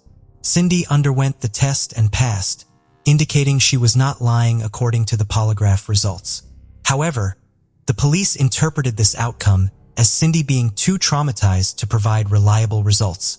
This interpretation was in stark contrast to their earlier stance, where they believed Cindy was fabricating the events for attention, highlighting a contradiction in their approach and a reluctance to further investigate the case. Despite the police's skepticism, they decided to re-interview Roy, Cindy's ex-husband and a prime suspect due to his background as a psychiatrist and access to medications and knowledge that could be used to harm Cindy. However, Roy denied any involvement. He too passed a polygraph test, which further complicated the investigation. The police's interest in the case persisted, driven by the curiosity surrounding the unexplained events occurring around Cindy. To monitor the situation, the police discreetly stationed a patrol car near Cindy's house for a week. During this period, no unusual incidents were reported. It was on December 11, 1985, that Cindy was found in a critical state. She was unconscious with a black nylon stocking tied around her neck and a puncture mark on her arm from an injection. Cindy was physically battered and bore cuts on her body, but was alive. Taken to the hospital, she again had no memory of the attack upon regaining consciousness. After being discharged, Cindy, understandably frightened, invited her friend Agnes and Agnes' husband to stay at her house. That night, they reported hearing strange noises in the basement. Upon investigation, they discovered a fire in the basement. Agnes' husband noticed a person outside the house, not on the property but nearby and looking towards the house. The identity of this person remained unknown due to the darkness and the distance. When they attempted to call for help, they discovered the phone line was cut, prompting Agnes' husband to seek assistance from neighbors. The firefighters were called and successfully extinguished the fire. After the fire incident in Cindy James' basement, the police conducted a thorough examination of her house but found no evidence, such as footprints or any other signs of an intruder. Consequently, they concluded that Cindy was the one who started the fire. Due to their belief that Cindy was self-inflicting harm and the potential danger it posed, the police recommended she be admitted to a psychiatric institution. Feeling overwhelmed and uncertain about her situation, Cindy agreed to the hospitalization and spent the next 10 weeks in a psychiatric facility. On her release from the hospital, Cindy realized the importance of sharing her experiences and suspicions to shed light on the ongoing nightmare. She gathered her friends, family, and the police to disclose information she had previously withheld. Cindy revealed that during one of the attacks, the assailant had threatened to harm her family if she ever disclosed her beliefs about the identity of her attacker. She expressed a firm conviction that her ex-husband was the stalker. The police, prompted by Cindy's revelation, interrogated Roy once more. Despite Cindy's accusations, Roy maintained his innocence, asserting that he had always supported her, even advising her to contact the police and offering her a place to stay. To bolster his claim, Roy presented a recording he claimed to have captured on the answering machine at the house where Cindy was living, which was previously their shared home. The recording featured a female voice suggesting that a woman, not Roy, was harassing Cindy. The police's response to Roy's evidence and Cindy's accusations was disheartening. They seemed more inclined to believe that Cindy was fabricating the entire situation rather than pursuing leads that could reveal the true perpetrator. This approach led to a troubling scenario where the police favored Roy's narrative over Cindy's and hastily dismissed her claims. Roy further complicated matters by suggesting to the police that Cindy suffered from multiple personality disorder.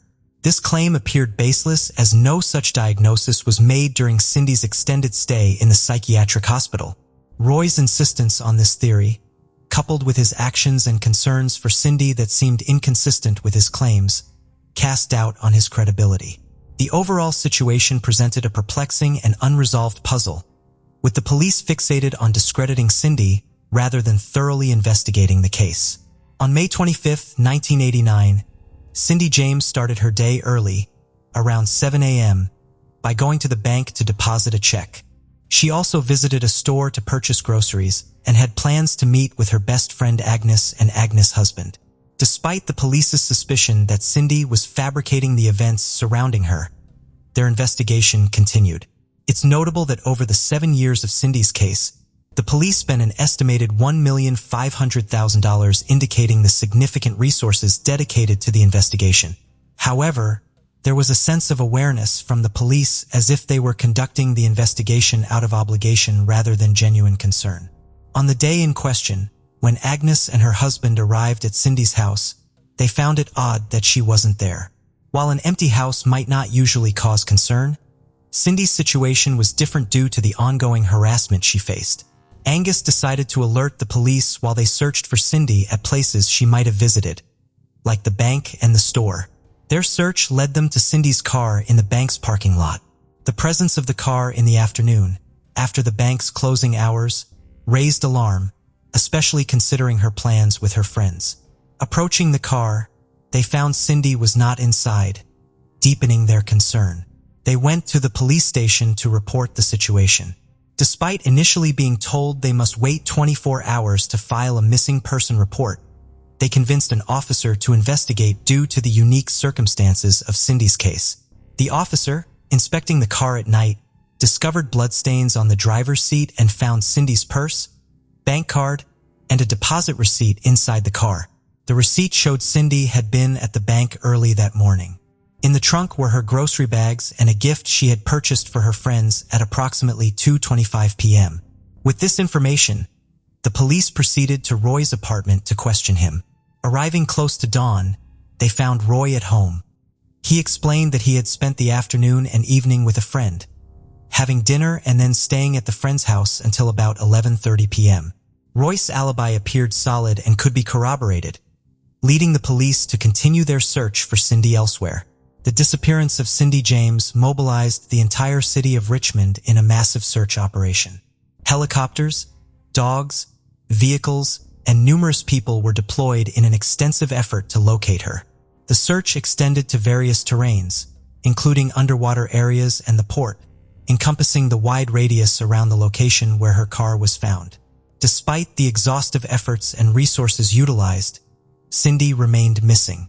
On June 8th of the same year, more than 2 weeks after her disappearance, Cindy was found in the yard of an abandoned house, approximately an hour and a half's distance from where her car had been located.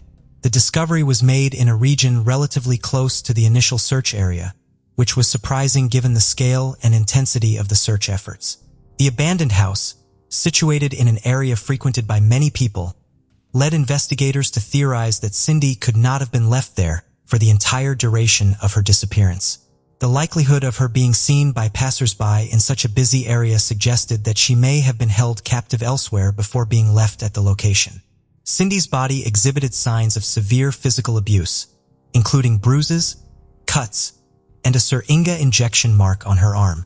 She was found with her hands and feet bound, and a black nylon stocking was tied around her neck, consistent with previous incidents. The autopsy revealed that Cindy had been injected with a substantial amount of morphine and another sedative medication, leading to the conclusion that she had been drugged and then strangled. The police's conclusion about the case was controversial and unexpected. They posited that Cindy had committed suicide by injecting herself with a lethal dose of morphine and another sedative, then walking a significant distance barefoot to the location where she was found. Remarkably, her feet were clean and her shoes were not found nearby. The police theorized that Cindy managed to tie her own hands and feet and strangle herself with the nylon stocking. This conclusion was met with skepticism and disbelief due to the implausibility of the scenario and the lack of concrete evidence to support such a theory. Several alternative theories have been proposed to explain Cindy's tragic fate. One theory suggests that her ex-husband was responsible for the harassment and attacks. This theory posits that Roy's apparent compassion and offers of help were tactics to divert suspicion from himself. Another theory implicates Pat, the police officer who developed a close relationship with Cindy. It suggests that Pat may have been her stalker, using his position to gain her trust and then resuming the harassment after their relationship ended. However, this theory is complicated by the lack of concrete evidence linking him to the crimes. A less credible theory is that Cindy was responsible for the attacks herself due to a mental disorder. This theory is largely dismissed due to the nature of her injuries and the circumstances of her death, which seem beyond the realm of self-infliction. Lastly, there is the possibility that an unknown stalker, unrelated to Cindy's close acquaintances, was responsible for the harassment and attacks. This theory considers the potential involvement of an outsider who targeted not only Cindy but potentially others as well. Each theory presents its own set of questions and uncertainties, leaving the true nature of Cindy James' tragic experiences unresolved. Wendy Jerome, a 19-year-old teenager, was sexually assaulted, beaten, and then brutally killed in 1984.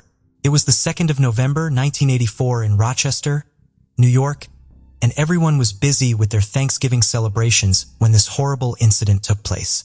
It was in the evening when Wendy left her house to deliver a birthday card to her best friend, who lived in the same neighborhood. She was expected home by 8 p.m. that night, but she never returned. When she did not return, her family became frantic and called the authorities for help in looking for their daughter. A few hours later, it was reported that Wendy's body was found near a dumpster behind a school. She had been sexually assaulted and later brutally murdered. The investigations began, and DNA samples were collected from Wendy's body in order to find the culprit. Unfortunately, forensic technology was not as advanced in the 1980s, and no matches were found for the next few decades.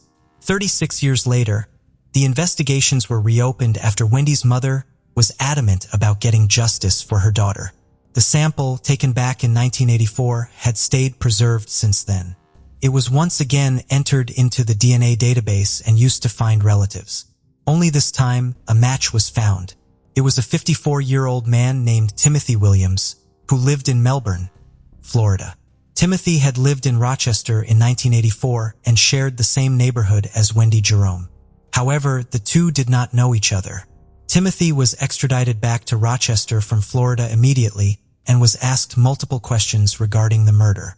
At first, he refused to recall any association with Wendy, but the amount of evidence against him was far too much to ignore. The DNA from the semen found on Wendy's body was an exact match to Timothy's DNA. There was no room for escape. He was charged with second-degree murder but was not charged with sexual assault, as those charges had expired over 10 years before Timothy was arrested. Almost 36 years later, Wendy Jerome got justice. While it was said that her father passed away before he could see the face of her murderer, her mother lived to see the day. She was reported saying, "I never thought I would see this day, and now it's here." Mrs. Jerome said, "I just wish my husband had been alive to see this. He passed away in 2011, and I know he's up there with her, smiling and saying it's over. It's finally over." On Sunday, September 15, 2019, two fishermen were engaged in their daily work near the aqueduct, the Neuquén province's breakwaters in Argentina. The Lime River was approached by them on the same day. They remained composed until they witnessed something that was beyond their understanding when the water floated the remains of a young girl's body, specifically limbs and a skull. Frustrated, the fishermen contacted authorities who quickly arrived at the scene. Laura Lopez, a young girl from Claudia, was quickly recalled by officers, had been missing for less than 3 days. Her physical form was not familiar. The police were unsure of her identity and continued their search in the area to discover any indications of the victim's identity. In the same river, they came across a torn-up fabric bag, tights, and shoes undergarments. It was evident that the girl had been a victim of sexual assault, not just murder. The police contacted Laura's relatives after finding the clothing and inquired if they knew about it, would be able to spot it. The officers were unaware that the investigation would uncover the truth about the case. The method used to commit the crime was even more gruesome than what had been initially suspected. Claudia, Argentina, was the birthplace of Laura Lopez on November 11, 2000. Her elder sisters, Melissa and Demaris, who were 18 years old when she was born, loved her from the first day. Laura's mother passed away when she was only 3 years old, and all 3 siblings were left as orphans under the care of their father. Despite his initial efforts to provide for the family, the father eventually became addicted to alcoholism. A few years later, despite the challenges she faced, Laura was known for her sweet and loving nature. That's why her sister began referring to her as Cielo, a nickname that everyone who knew her would call her. She was referred to by her. The girl's father was laid off years later, necessitating them to find more work. At 18 years old, Cielo began vending fried pastries during the day.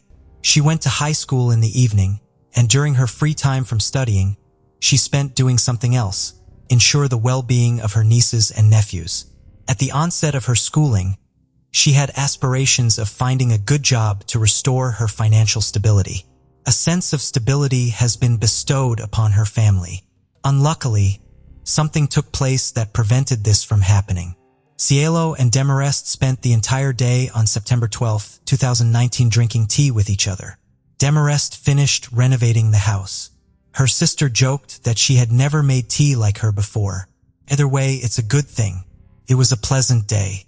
Cielo later attended school where her peers observed something sporadic about the routine. She chose to sit at the back of the class instead of her usual spot and left after 20 minutes, the conclusion of the lesson. A friend greeted Cielo as he returned home at approximately 11:30 p.m. They spent some time conversing, drinking a few drinks, and taking selfies for social media. At 3 a.m., they said their goodbyes, and Cielo admitted to feeling tired, but having a plan for the future to go to sleep. A message was sent by Melissa to Lisa the next day inquiring if she had sought medical attention for her ear issues. She was unresponsive, anxious. Melissa contacted Demarest to inquire about Cielo's presence, which led to concern, the sisters of Cielo. She was nowhere to be found, and her phone was switched off. They contacted the police as they found no evidence of her presence for several hours. They were informed at the police station that they had to wait for 48 hours from the last news item. Cielo was last seen by them before they filed a missing person report. The officers speculated that she might have had a boyfriend, as it was believed to be common. Adolescents encountering a situation. Saturday was characterized by the absence of life to Cielo. The report was only accepted by the police at that point, leading to a search. Sadly, it was already too late. The Lemay River's breakwater area was the location where two fishermen were working on Sunday the 15th.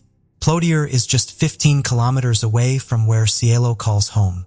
They remained composed until they encountered something that caught their attention. A young girl's body, including limbs and a skull, was said to be found floating in the water. They promptly informed the authorities about this. Upon arrival, the officers observed that the brutality had been extinguished with great force. The body is the subject of discussion. It was apparent that the person in question had a thorough understanding of knives. The search for clues in the area was ongoing, with detectives still searching for any leads. The individual affected, a fabric bag, leggings, and underwear were discovered in the same river, but completely destroyed. They came across 2 rings while conducting their search. Finally, officers searched the riverbed and found a blood-stained knife. Cielo's family was soon referred to by them. Damaris spotted the attire upon her arrival at the location, and without hesitation, she took action. Without hesitation, she confirmed that it was her sister's property.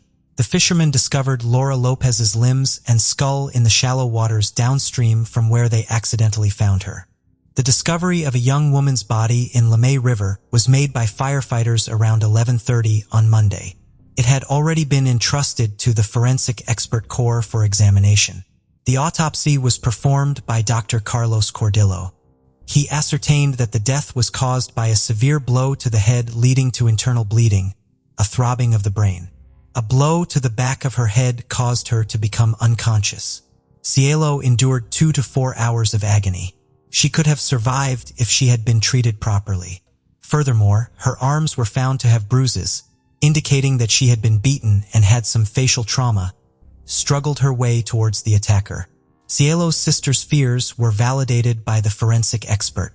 The discovery of intimate wounds on her body was a clear indication of sexual assault.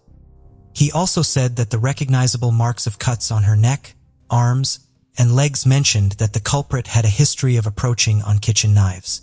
The assailant's lack of medical or anatomical knowledge was emphasized, which further intensified the problem. The roster of suspects. The detectives were unaware of the individual accountable for this terrible crime. After 3:00 a.m. on Friday, they analyzed Cielo's mobile phone and discovered that it was lost. Her contact had been with a man named Alfredo Emilio Escobar, a mechanic by profession.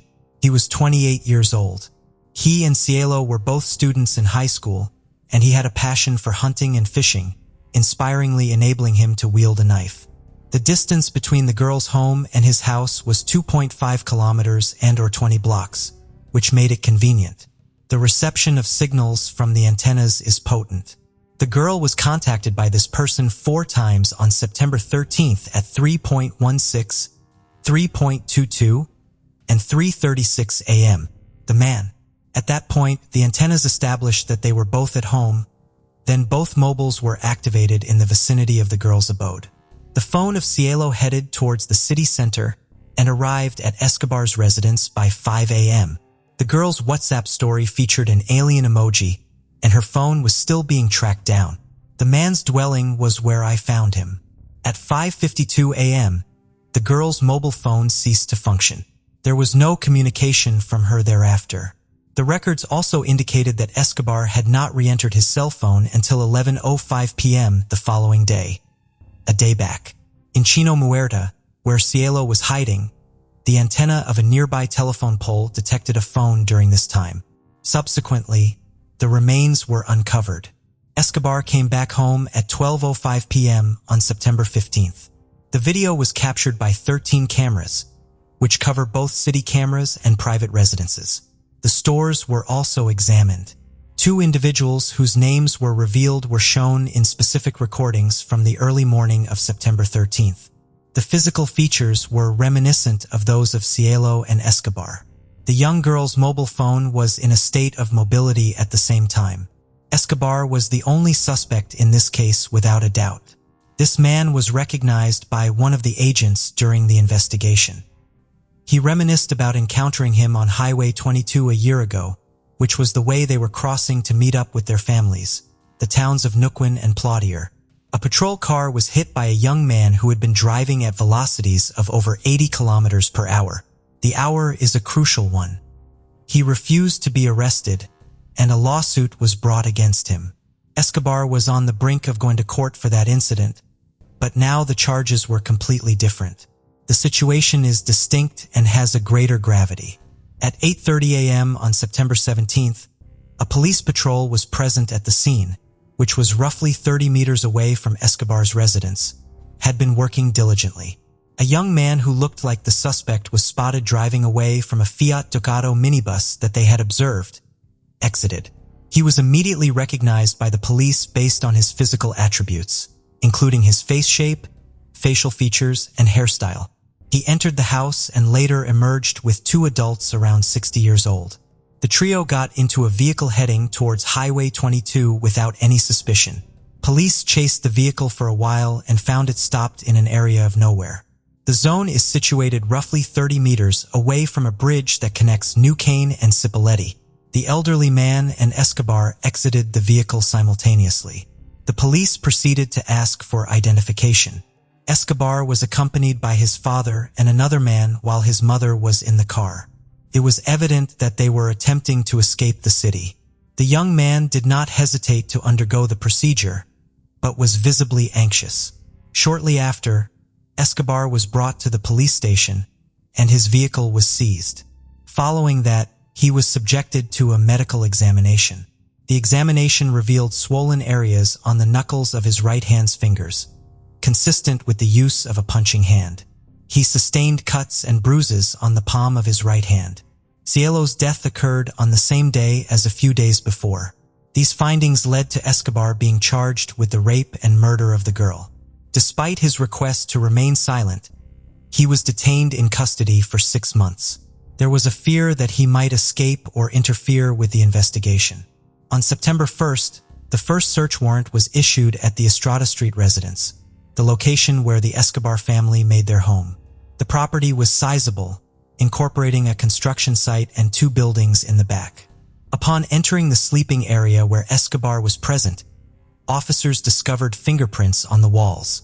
The use of luminol to check them resulted in the discovery of bloodstains. A cloth stained with blood was also found by officers during the search. The situation worsened as they walked to the building that was behind the residence. Crumpled vegetation was found to have blood spots. Blood was also present on the gates, the right handle of a cart, and on one end of an infrared emitting device, a device. It was in this place that the blow that caused Cielo's death occurred, as could be seen. The search team found bloodstains at the location and then examined samples for comparison. The blood of the girl and Escobar was present. The fluid found on Cielo's body was also examined through DNA analysis. The lawyer representing Escobar stated that rape charges should not be brought up until the outcome is determined. We were seized. Nonetheless, the outcomes were achieved in a short time frame. The Ministry of Health Central Laboratory scrutinized the samples collected during the outbreak. The victim and accused genetic profiles are matched in the search. At the time of his arrest, Escobar was wearing sneakers, and a knife was discovered at the river's bottom. They were also examined. Cielo was found to have DNA matching on both items. The victim's genital area was examined using 3 swabs. Escobar's DNA was compatible with one of them. As a result, investigators could already be certain that this individual had sexually assaulted the victim. The girl was killed, dismembered, and disposed of the corpse. The confirmation was made by law enforcement officials during a press conference on September 21st. Prosecutor Juan Agustin Garcia said he believed Escobar was guilty of the crime. He accused Cielo of murdering him to cover up his rape and stated that he could be prosecuted in the event of a guilty verdict, could be sentenced to life in prison. Similar to this, more evidence was still required. Technology played a significant role in Escobar's discovery. Even though he did not plead guilty, the court ordered the seizure of his mobile phone, and he was required to furnish the access code. Scrutiny. Despite having Cielo as one of his contacts, it was discovered that he had removed her from the conversation on the night, the disappearance of her. The victim's call history was deleted by him, but their social security number was not removed. Dialogues with the media. The suspect's actions on September 11, 1213 were also revealed during the investigation. Visited the social media site to check out pictures shared by Cielo. Escobar maintained his innocence despite the evidence against him. Nevertheless, the evidence indicated that he was accountable for the murder. Ultimately, a conclusion was reached concerning the events that transpired on the night of the crime. On September 12, 2019, Cielo departed from school at approximately 8 p.m. After spending time with a friend, she stated that she was tired and would go to sleep. Sleeping is the purpose of this. She was contacted by Escobar at 3:40 in the morning, and they started a conversation. She and him were not friends, but she agreed to meet him, and they went back to his house. The events that occurred inside the house remained unanswered. Nonetheless, the research indicates that Cielo refrained from having personal encounters with Escobar. In a fit of rage, he sexually assaulted her. He took his own life out of fear that she might report him to the authorities. He escorted her to the backyard, hitting her on the head twice. Cielo was alive at that point, and Escobar acted cruelly by hiding her body for several hours. In order to avoid being caught unawares, he also shut down his phone. Cielo's body had been lying in the shed for almost a day, and she passed away due to the injuries. The body was dismembered with a sharp knife that Besh Cabot had hidden in his kitchen. He loaded the body parts into his Fiat Ducato minibus and drove for 15 kilometers to reach his destination, the area where the breakwaters are located. He came back to the location and turned on his phone, feeling relieved and contemplating. The conclusion was reached. This case has become a public concern for the entire city. Mnuchin has strongly denounced the accused. The statement was met with a range of responses. Some people sympathized with her situation, while others accused her of complicity. In the midst of these assaults, the girl requested that Cielo and her team remain attentive. Her family is a part of it. Melissa subsequently got in touch with Escobar's sister, expressed her gratitude for the message, and requested an explanation. It's time for people to cease attacking the girl since she has no history of harm. The criminal case was immediately pursued by the prosecution. The initial court proceedings were conducted in the Provincial Legislative Assembly. According to the Newcombe prosecutor, Escobar was fully responsible for his actions. The girl was allegedly killed through gender-based violence in addition to other charges, the act of rape. In the same hearing, professionals who were involved in the examination of the attire discovered in that case. The river, in conjunction with the remains and evidence found in the man's house, provided their testimony. Testimonies. Florencia, Cielo's closest friend, was the most unexpected. She stated that Escobar had been sending messages to the victim for several months inviting her to join him, to socialize and enjoy a drink. Despite this, they had never met before. She stated that she had been acquainted with him for 5 years and was aware that he didn't have it, a highly commendable standing. Parties at Escobar's house had been a regular occurrence over the years. The house was strewn with alcohol and occurrence over the years. The house was strewn with alcohol and psychoactive substances. Intimate liaisons were openly shared by couples. According to Florencia, she had advised her friend against dating Escobar on multiple occasions. The girl consistently replied with a refusal to respond. The girl consistently replied with a refusal to respond and an inability to reply to his messages. The defense questioned why she had not suggested blocking Escobar's number. In response, Florencia stated that her friend had made the decision, and she didn't want to dictate anything, her life. They exhibited the girl's surveillance camera footage while she was on the stand, the day that Cielo went missing. They exhibited her a recording from EAR at 4:00 a.m., which showed 2 individuals standing on opposite sides of the screen, individuals heading towards the central district of the city. Florencia reluctantly acknowledged that it was Cielo. She affirmed that her sneakers, jacket, and walking style were unmistakable. The girl also recognized Escobar. The testimony of Escobar's friend exposed his impulsiveness as the judge accused him of infidelity. His behavior was marked by substance abuse and womanizing tendencies. His ex-partner was also present in court. According to her, their relationship ended in a negative way many years ago. She reported him to the authorities as she believed he had burglarized her home and stolen money. When she reached out to him to ask for the money back, he ran after her friend who was with her. The defendant attempted to defend himself after examining the testimonies. Escobar pointed to his friend who sold him illegal substances as the actual offender, the offense committed. That night, I was in a state of unconsciousness. My admission is that I have committed the act of removing blood and discarding it. He stated to the local media that he had not committed murder. According to him, he was intoxicated that evening, and this individual was also under the influence of drugs in his residence with Cielo. After hearing a scream from one of the rooms, Escobar immediately went to investigate what had taken place. The blood was visible and he proceeded to clean it up. He aided his friend in disguising the body.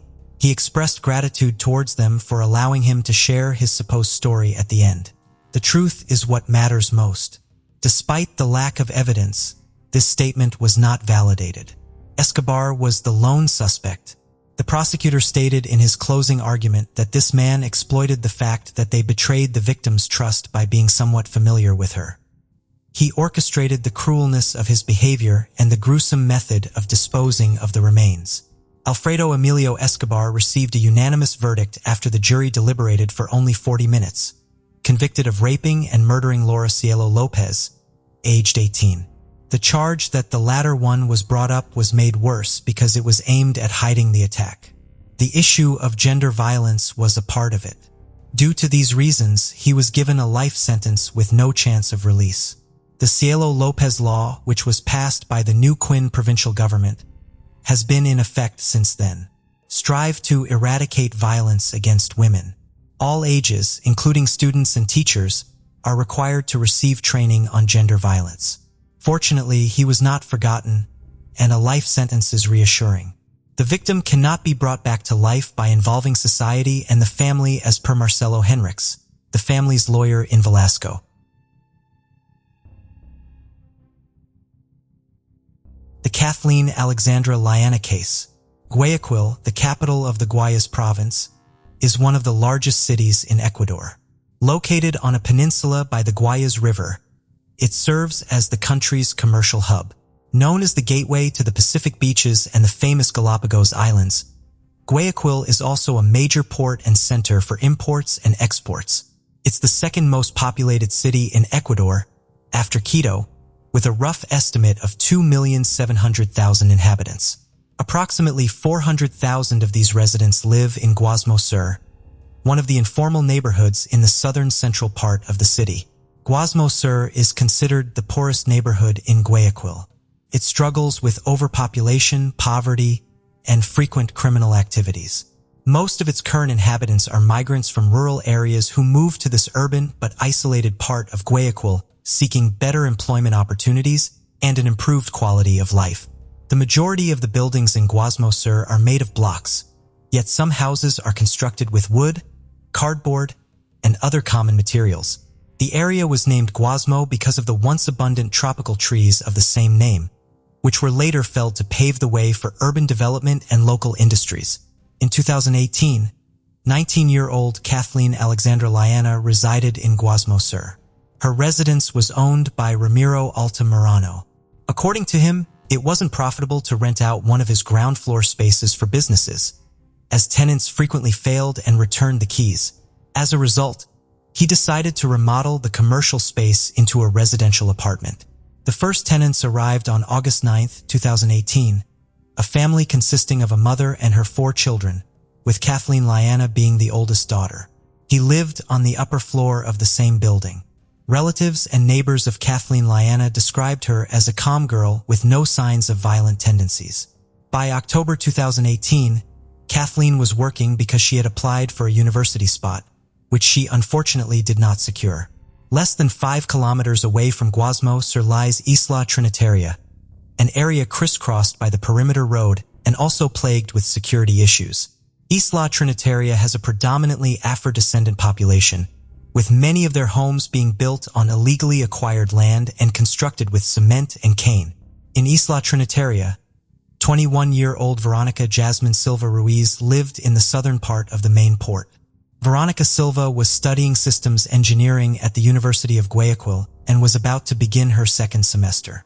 She lived with her parents and siblings, being the youngest daughter of Alberto Silva and Maria Ruiz. Many claimed that Veronica and Kathleen Liana had been friends since school days, but Veronica's mother was unaware of this relationship and did not know Kathleen. However, it's confirmed that both young women shared 2 things in common. They were neighbors and both knew Yoruba Works, a 20-year-old man. Maria Ruiz, Veronica's mother, also didn't know about the alleged romantic relationship her daughter had with Yoruba, who had also been Kathleen Liana's romantic partner.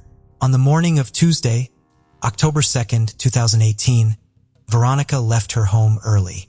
By 9 a.m., she bid her parents farewell, heading to the University of Guayaquil. That was the last time they saw her alive.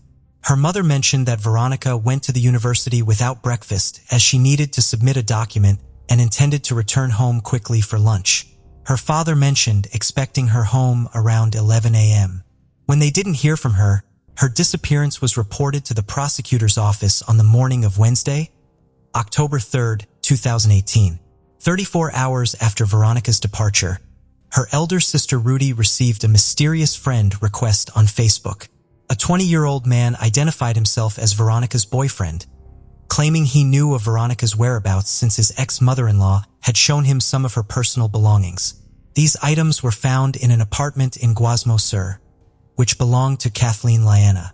Rudy informed her parents about this Facebook conversation, and they went to the flagrancy unit of the state prosecutor's office that Wednesday night to report the information.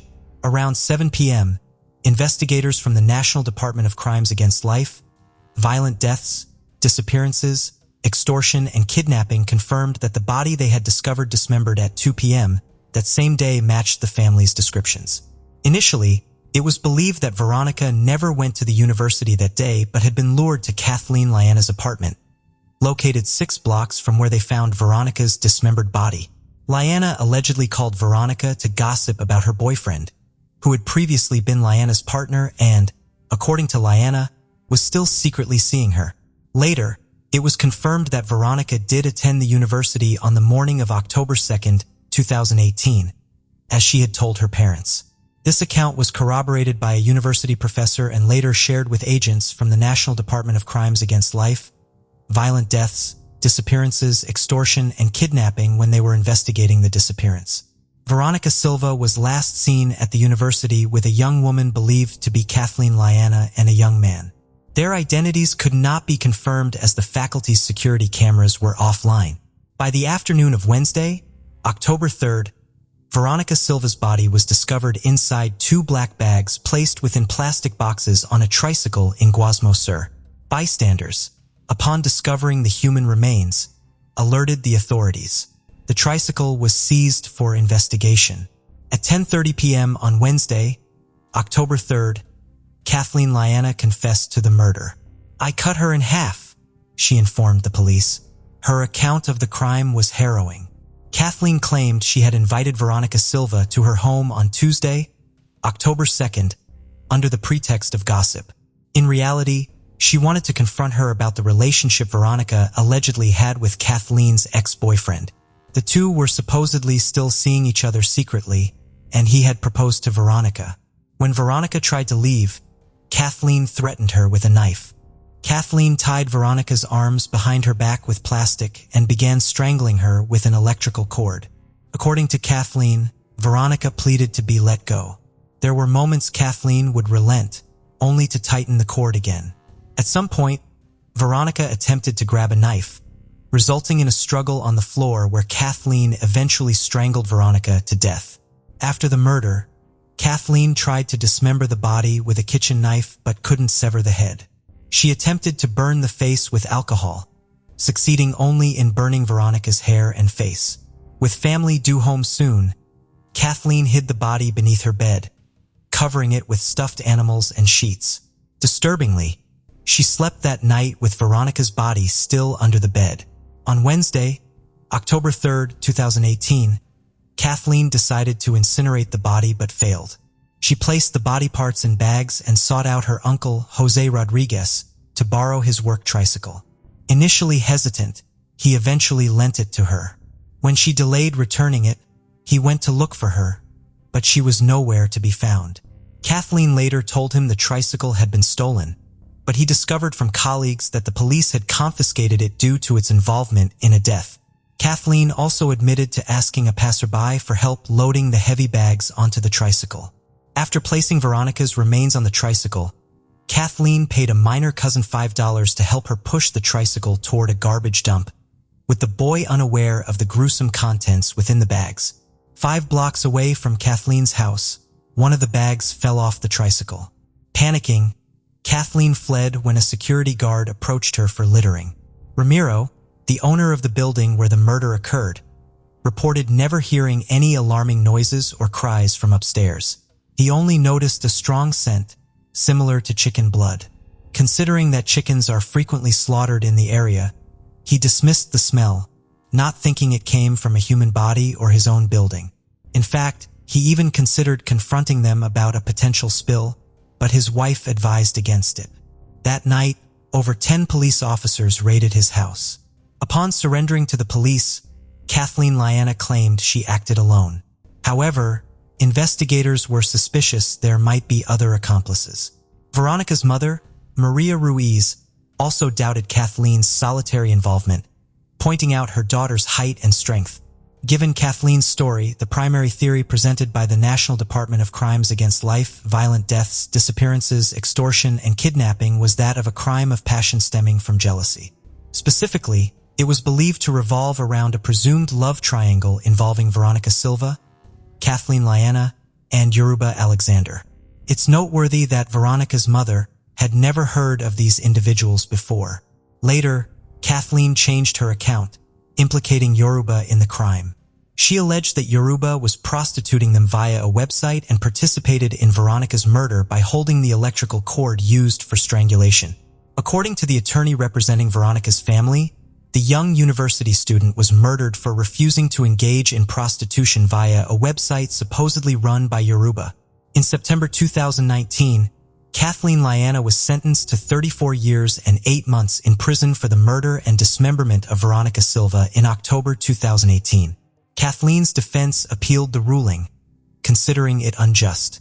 In October 2020, an appeal hearing was held, conducted virtually due to the coronavirus pandemic. The presiding judge denied the defense's claims, who now argued Kathleen had only discarded the body, not committed the murder. The verdict against Kathleen Liana included a fine of 1,000 basic salaries to the state and a $20,000 compensation to the victim's mother. During a hearing at the Prosecutor General State Flagrancy Unit, Kathleen Liana's defense requested a psychological evaluation for their client and proposed her transfer to a psychological care institution instead of the Female Social Rehabilitation Center where she had been sent. The forensic clinical psychologist stated that Kathleen might exhibit psychopathic traits and signs of schizophrenia. However, since she acted with clear intent and conscience, she wasn't exempt from legal responsibility. She had meticulously planned everything, showing premeditation and malice when committing the crime. Before becoming the center of attention, Yoruba told the public prosecutor's office that he had known Kathleen Liana for 3 years and had a romantic relationship with her for 2 years. He mentioned ending the relationship due to her possessive nature, recalling an instance where she threatened him with scissors, warning him not to message any female friends. Yoruba also reported that on Wednesday, October 3, 2018, Kathleen called him asking if he had a machete. When he inquired about its purpose, she claimed it was to clear some shrubs outside her house.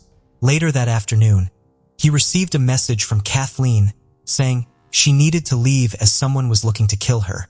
This was the account Yoruba shared with the public prosecutor before becoming a prime suspect himself.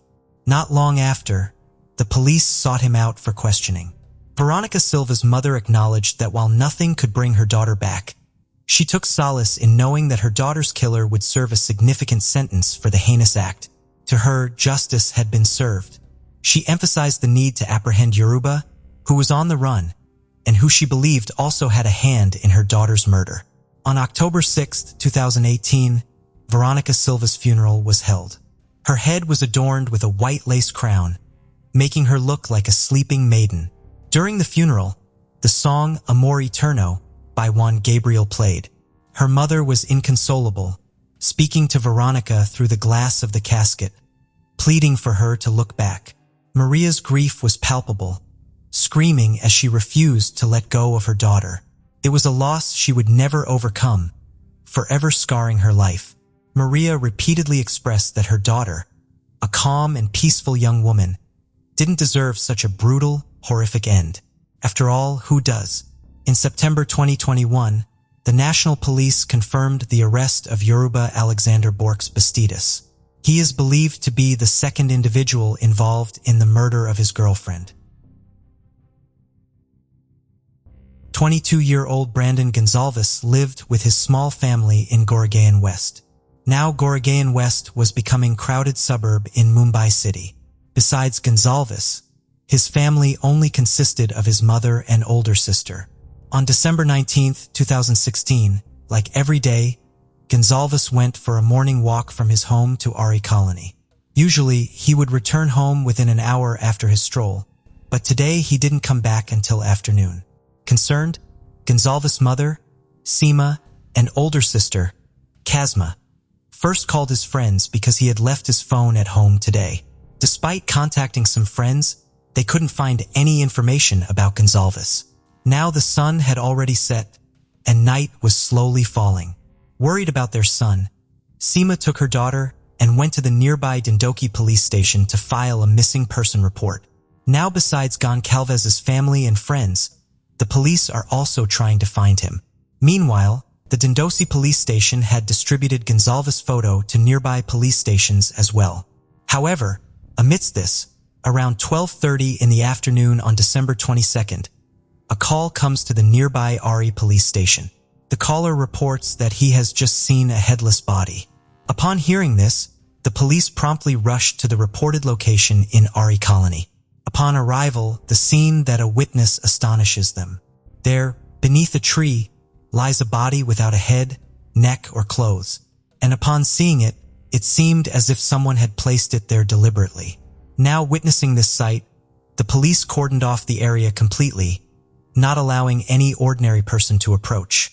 Afterwards, the police began their investigation by first examining the area nearby. Just 20 meters away from the body, the police found the head and clothes stained with blood. Additionally, a few meters away from the body, the police also found some other items used in worship, such as a mirror, coconut, padukas, threads, turmeric powder, and kumkum powder, aka vermilion. Anyway, the police collected these items and sent the body to a nearby hospital for post-mortem. Subsequently, the files of missing persons were checked at the Ari police station, and the identification of this dead body was made with a boy named Brandon Goncalves. As I mentioned earlier, the missing report of Brandon Goncalves had been distributed to all nearby police stations by Dindosi police. So now the Ari police confirmed that he was the same boy who had gone missing 3 days ago on December 19th. Well, now Gonzalez family is also informed, and thus the missing case of Gonzalez turns into a murder case. After this, as far as I have read, perhaps the police had to form 8+ teams to search for Gonzalez killer, including a special team from the crime branch. But Salve's killer, including a special team from the crime branch. But seeing the body of her only son in this condition, Gonsalve's mother, Seema, and elder sister, Kashma, were both in a terrible state of distress. So much so that when Seema saw her son in this condition, she fainted upon seeing the body. However, the police quickly began their investigation to find the culprits. On the other hand, some shocking details emerged in Goncalves' post-mortem report. The post-mortem report stated that Goncalves' tongue, voice box, skin from his right cheek, and even his entire neck were missing with the neck bone intact. This means that someone had killed Goncalves so brutally that even the small spine is fragment of our neck, the neck spine, was broken. All these things were horrifying the police because initially, the police thought this case seemed to be a result of personal rivalry, as if someone had killed Goncalves to settle a score, but the police were soon to be proven wrong. Actually, according to the post-mortem report, it was found that Goncalves' death occurred due to the separation of his head from his body. However, forensic pathologists also checked whether Goncalves was given any drugs or substances before being killed, but nothing like that was found in any post-mortem report. After that, the police found out that Goncalves was murdered 3 days before his body was found between 11 a.m. and 2 p.m. on the same day he went missing. Additionally, there were no signs of any fight, struggle, or injury on his body, indicating that Gonsalves didn't even try to save himself until his last breath. Furthermore, 2 marks were found on Gonsalves' body. Actually, there were 2 cross symbols on his forehead and right hand, which seemed to have been made with a sharp object. After learning about all these things, this case became even more intriguing for the police and investigators because now there were a lot more questions in front of the police. Looking at Gonsalves' body, it seemed as if his body had been cut twice. First, his head was separated from his shoulders, and then later, his neck was cut from the head. Additionally, forensic experts said that where Gonsalves' body was found, there was absolutely no evidence of his murder if there's not a single trace of blood was found there. So it was clear that Gonsalves was killed somewhere else, and then some parts of his body were removed to perform some rituals or something similar. Later, his body and clothes were thrown away in this deserted place. Here, when the police found the materials of worship in glass, coconuts, slippers, turmeric, and vermilion at the crime scene, for the first time, this case seems like a human sacrifice. After the possibility arose that Gonsalves might be taken to another location and harmed, the police began checking the CCTV cameras around the Ari colony. But first, they checked the CCTV cameras around his house. They saw Gonsalves leaving with his dog around 7 o'clock in the morning and returning after a morning walk within an hour. However, just 10 minutes later, Gonsalves left his house again, but this time with a bag. Now what was in that bag could not be determined because the bag itself was not found.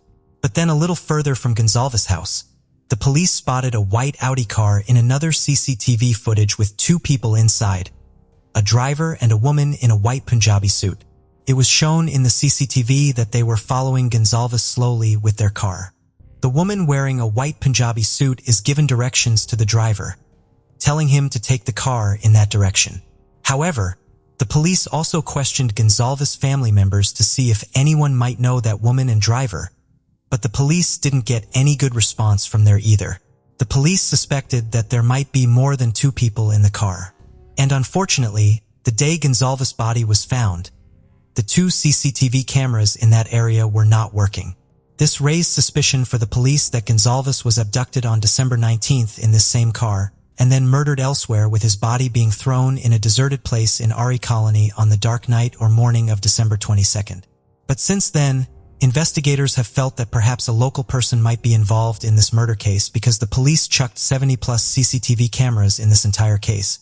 But none of them recorded anything suspicious that would raise suspicion on any individual.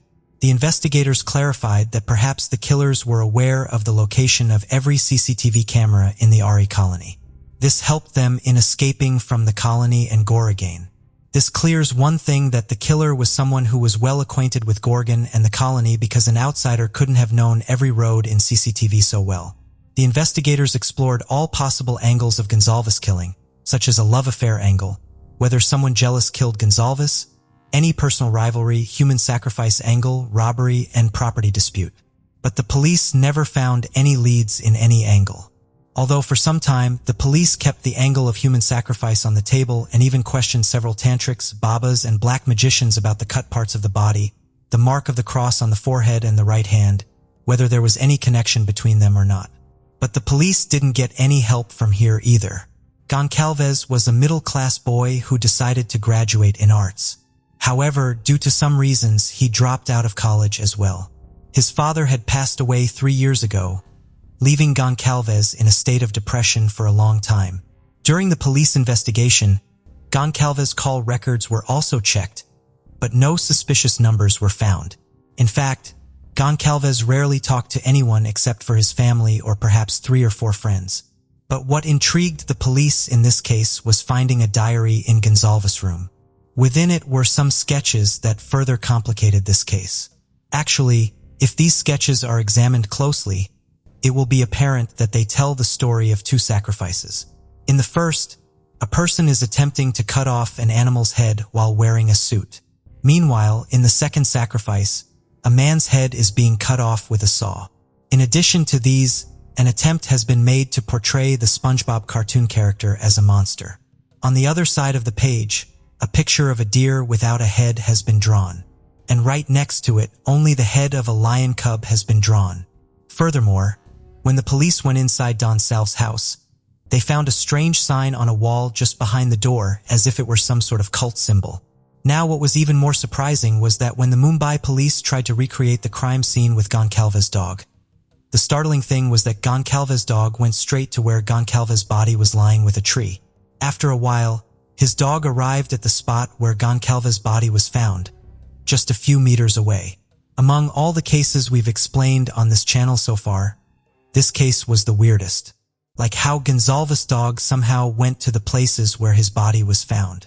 It's possible that when Gonzalez first went out for a walk with his dog on December 19th, he might have already gone to the place where his body was found.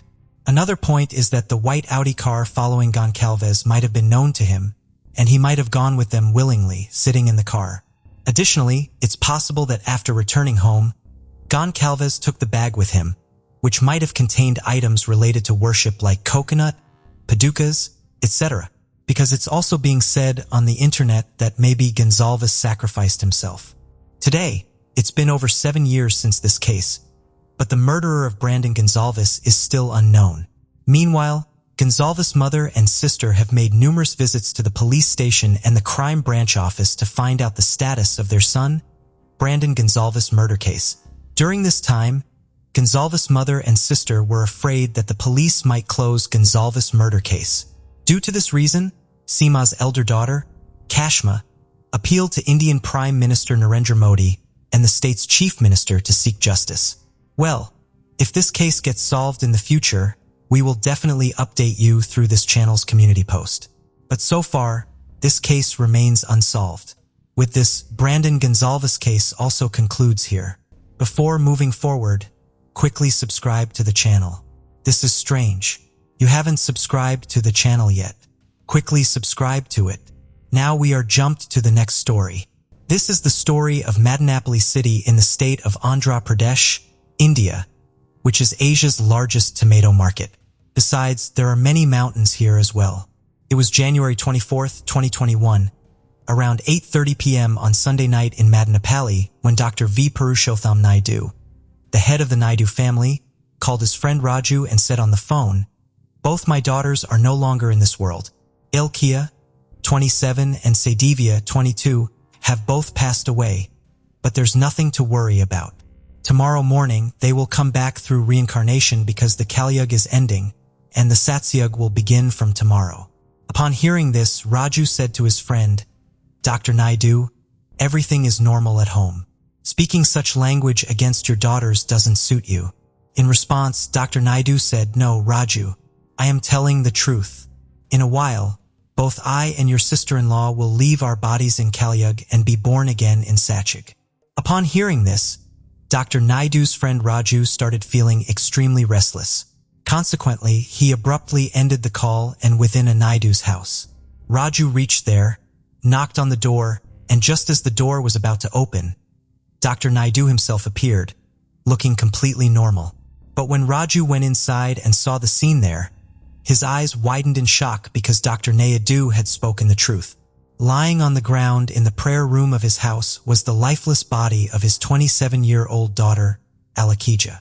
She had completed her master's in Bhopal and now was preparing for the civil services. Her face was pale and blood was oozing from various places.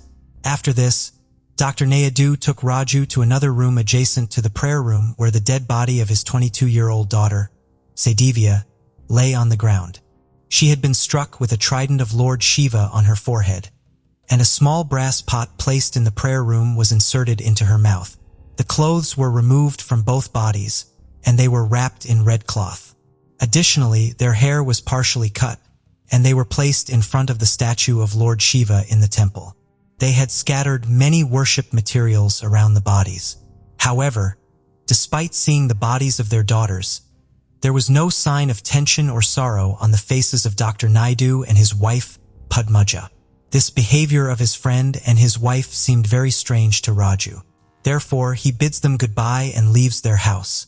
However, instead of going home, he goes straight to the police station and tells the police the whole story of how these educated parents didn't having little belief in Raju's story after hearing this strange tale. Because for the past year, Dr. Naidu and his family, who had been living in the new house in Madanapalli, had earned quite a reputation in the city. Anyway, after that, the police station in charge, along with some officers, directly reached the Naidu family's house. When the police knocked on the door once again, it was Dr. Naidu who opened it.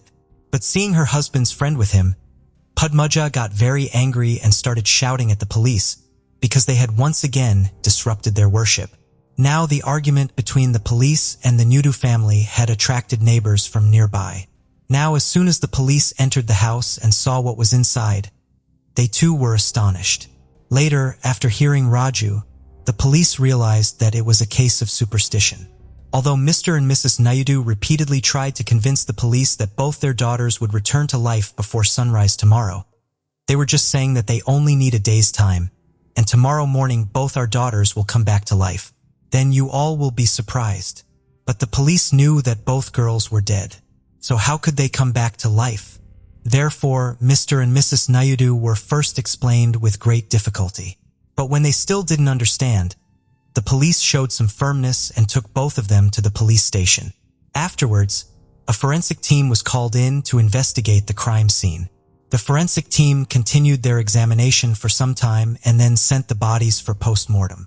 Now the police have started investigating both inside and outside the house. Here, the police learned from neighbors of the Naidu family that someone from the family used to go out daily to buy something. But for the past 3 days, no one has come out of the house nor has anyone gone inside. Not even the maid who used to clean the house, as these people did not even call her.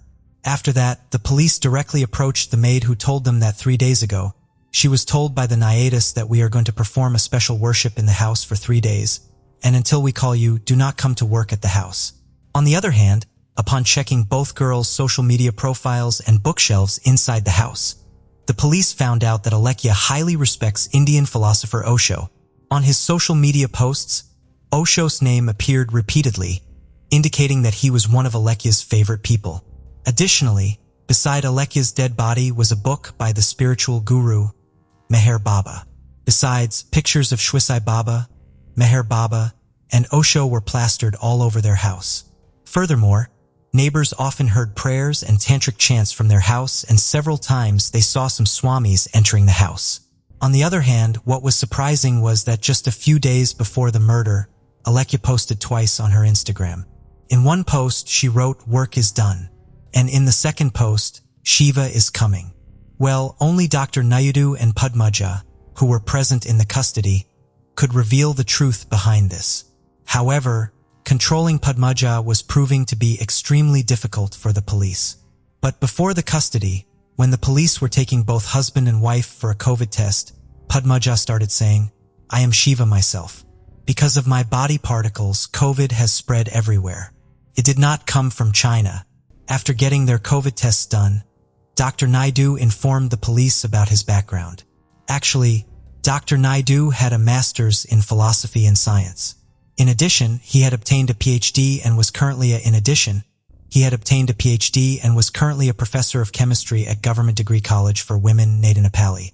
His wife, Padmaja, was a gold medalist in mathematics and had been teaching at the famous schools of Madanapal for nearly 23 years, including at Mastermind's IIT Talent High School. Alongside, she also had a master's in science. Additionally, Alekia, 27, was a postgraduate from Phopal and then an aspirant for civil services. Furthermore, Saidivya, a 22-year-old, was training at the A.R. Rama Music Conservatory in Mumbai after completing her Bachelor of Business Administration course. However, due to the lockdown, both of them had to return home. You might also wonder why, with such educated family members, these individuals attempted suicide. You'll find the answer by the end of the video. Afterwards, Alekia picked up Lord Shiva's trident from the temple and thrust it into her sister Divya's forehead. Then a copper vessel was placed in her mouth. Following the death of her younger sister Divya, Alekia told her mother that now she had to kill her. As a result, Padmarja struck Alekia on the head with a dumbbell kept in the house. Consequently, Alekia also died shortly thereafter. After killing both their daughters, both the husband and wife wandered around their bodies for quite some time. Now, because of the insistence of the wife and daughter, it was Dr. Nayudo's turn. Perhaps out of fear, he called his friend and told him the whole matter. And if he hadn't made that call, perhaps neither of them would be in this world today. However, due to this, Padmaja scolded her husband, Dr. Nayudu, a lot, saying, "You are a coward. Because of you, our secret got out, and our daughters couldn't come back." After seeing all this, it was finalized in this case that due to mental illness, all these family members had planned this. And it was revealed from a psychiatrist source that their entire family was dealing with a rare disorder called shared psychotic disorder. Actually, in this disorder, more than two people who are in close relationships have a similar way of thinking. And it's because of this disorder that Alekia and Saidivya are no longer in this world today. In this double murder case, Alekia had a Canadian friend who told the print media that he couldn't believe for many days that Alekia could do such a thing. After questioning on Monday evening, funeral of both these girls were performed, and permission for this was given only to Dr. Nayudu, while the girl's mother, Padmaja, was not allowed to participate for some reasons. In my opinion, in this case, Saidivya and Dr. Purushottam Nayudu seem innocent to me. Although if they hadn't fallen into the temptation of Alekia and Padmaja, perhaps this would have been a happy family today. So with this, the case comes to an end here. The Alice Gross case. Alice Gross was born on Valentine's Day, February 14th, in the year 2000 in London. She was raised in a loving family and had an older sister. Alice demonstrated a passion for creativity from a very young age, enjoying drawing, playing the piano and the violin. She also had an interest in fashion design, and at the age of 11, she even made a dress for her school graduation. At 14 years old, Alice was diagnosed with anorexia and depression. Despite these challenges, she continued to engage in creative activities and showed great potential for future success. On August 28, 34, during the school holidays, Alice told her mother she was going for a walk. She enjoyed strolling along the small water canal and river near her home in Hanwell, a suburb of London. Her usual walk was about 4.5 kilometers long. She left around 3 p.m., promising to return by 6 p.m. Later, she texted her father, saying she would be home soon. Alice did not return at the expected time, and by 7 p.m., with her phone turned off, her parents became anxious. Given her battle with anorexia and depression, they feared something had happened to her, particularly because her physical condition could lead to weakness or fainting. Her parents contacted her friends in hopes that she might be with them, but no one had seen her that day. They then decided to call the police. The search began immediately, focusing on Alice's usual route. Friends and relatives joined the police in their efforts. Although no trace of Alice was initially found, detectives managed to gather several eyewitness accounts that helped them establish a more accurate route for the search and identify specific surveillance cameras that might have captured her. Reviewing the footage, detectives saw Alice shortly after she left home, heading towards the Grand Union Canal and later near the Brentford area along the canal. The last camera captured her returning close to her home, near Trumpers Way Bridge. The media were alerted about the missing teenager, and her case was quickly broadcast throughout London. Thanks to this coverage, detectives received multiple calls from people who reported seeing Alice. Unfortunately, none of these efforts brought the police any closer to finding the girl. According to the security camera footage and witness statements, Alice had disappeared on her way home, having completed most of her usual route. But what happened to her remained a mystery.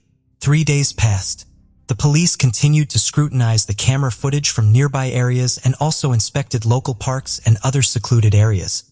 Meanwhile, patrol officers canvassed the homes along Alice's route and questioned local residents.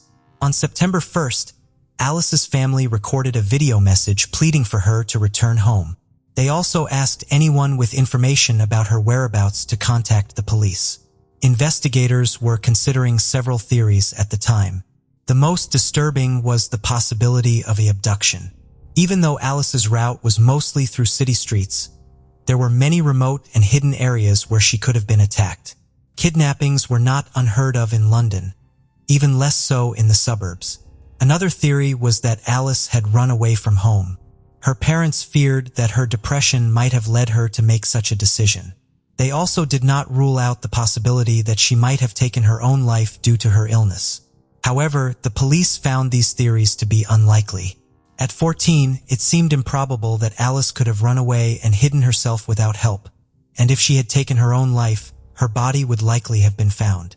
The case was drawing increasing public attention and was handed over to the Special Unit of Scotland Yard on September 3rd. Although they typically worked on murder cases, the detectives considered the possibility of the girl returning home to be high. Scotland Yard organized a massive search which was immediately joined by hundreds of volunteers. After seeing the heart-wrenching appeal from her parents and sister on the news, concerned Londoners calmed the area from dawn till dusk. The next day, detectives announced the discovery of the first solid piece of evidence. They had found Alice's backpack, which contained the shoes she had been wearing that day. It was found relatively close to her home. This discovery allowed the police to narrow their search, focusing on a small area near the canal. Investigators realized it was unlikely that Alice would have removed her own shoes, thrown them with her backpack, and run away. She did not have a spare pair of shoes with her, which complicated the situation even more. Scotland Yard decided to release all available security camera footage of Alice. The backpack and shoes indicated that the girl might be in serious danger. The main theory continued to be that of abduction, but investigators had not completely ruled out the possibility of suicide. Therefore, they attempted to use all available resources to locate her. The release of the footage could attract more public attention, and someone might remember seeing Alice that day. Along with this, several 100 more people from various agencies joined the search, and there were now 600 people working on the case. The investigation thus became the largest in terms of police involvement since the year 2005. Some of them were inspecting the area directly, while others reviewed footage from the hundreds of cameras that Alice might have been captured on. Scotland Yard offered a reward of £20,000 for any information that could help find Alice Gross, although they were unable to locate her phone.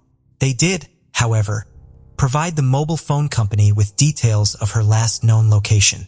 It turns out Alice had sent a message to her father from nearly the same place where her backpack would later be found. This suggested that investigators should focus their efforts in that specific area.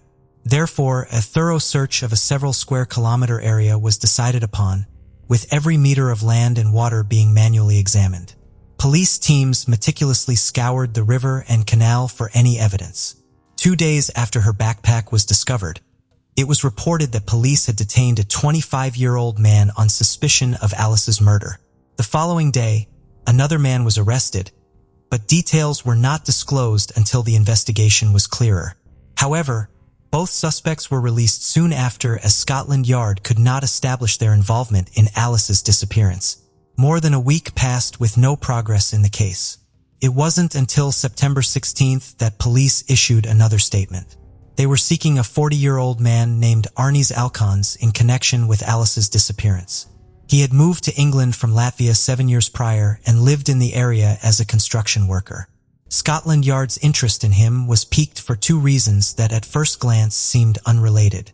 Firstly, Zalkons' co-workers reported him missing to the police on September 3rd. He had not shown up for work, was not answering his phone, and was not at home. It appeared he had simply vanished.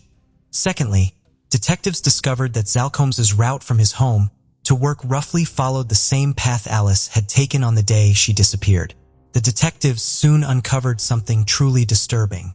Security camera footage showed a middle-aged man on a bicycle crossing the bridge Alice had crossed just minutes before. This man was identified as Zalkons. The travel time between these cameras should have taken only minutes, yet it took the man nearly an hour to pass the stretch, raising questions about what he was doing during that time. It was determined that he could not have taken a longer route to the next camera. It simply wasn't there. Moreover, it was concluded that the man's clothes were wet when he re-emerged onto the road. The cameras later recorded him returning to the same area 2 hours later and leaving again 50 minutes after that without being caught by the camera at the bridge, indicating he had spent all this time within a small blind spot and had changed clothes. About an hour later, Zalkons was recorded in a local shop buying beer. The next morning, he returned to the same blind spot between the cameras around 7 a.m. and again in the afternoon. This was enough evidence to obtain a search warrant for his house where he lived with his girlfriend and 2 daughters. His roommate had no idea where Zalkons had gone. Upon learning he was a suspect in the girl's murder, the roommate said Zalkons could never have done such a thing, describing him as a caring and attentive father. However, Scotland Yard investigated Zalkons' background and uncovered a truly sinister past. In 1998, while in Latvia, Zalkons had coldly and calculatedly murdered his wife, burying her in a pre-dug grave in the forest, for which he only served 7 years in prison. After serving his sentence, he moved to England and the local authorities were not even aware of his criminal past in his home country. Police searching Zalkons' house found a freshly dug plot on his property. They did not reveal if they found any evidence there, but they did make a significant discovery in the basement: a broken back panel of a white iPhone 4S, the same model Alice had possessed. A search of his computer revealed that he had searched for information about Alice Gross's disappearance days after the incident. Consequently, Zalkons was added to the wanted list. Fearing he may have fled to Latvia or another European country, Scotland Yard issued a search across the European Union. However, they could not find a single trace of the suspect. A month had passed since Alice's disappearance, and on September 30th, the police made a grim announcement. A human body was found in a river near the area of the girl's disappearance. The body was not immediately identified, but the police shared a chilling detail. Someone had gone to great lengths to keep the body submerged and hidden from the surface. The next day, the police confirmed that the deceased was Alice Gross. There was no longer any doubt. The exact location where the body was found was where she had disappeared, and the cause of death was strangulation. Alice's body had been wrapped in construction bags, tied to a large tree stump. Furthermore, a structure had been built using a bicycle wheel and bricks to keep the body submerged. She was found wearing only a sock. Detectives visited the workplace of Arns Alcons and discovered that the same type of bags used to conceal Alice Gross's body had also been used at the construction site where he worked. Following the discovery of the body, the police continued their search for Zalkins, working closely with Interpol and local European intelligence agencies. However, no trace of him was found. This continued until October 4th, when investigators made an unexpected discovery. They found a man's body hanging in a park, just a kilometer from where Alice had been murdered. 2 days later, it was confirmed that the deceased was Ernest Zalkons. This development was unforeseen. The prevailing theory of Scotland Yard was that the suspect had fled to Europe, but it turned out he had been in the vicinity the entire time.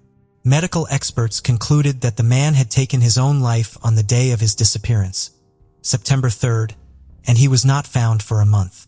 There was nothing surprising in the discovery location.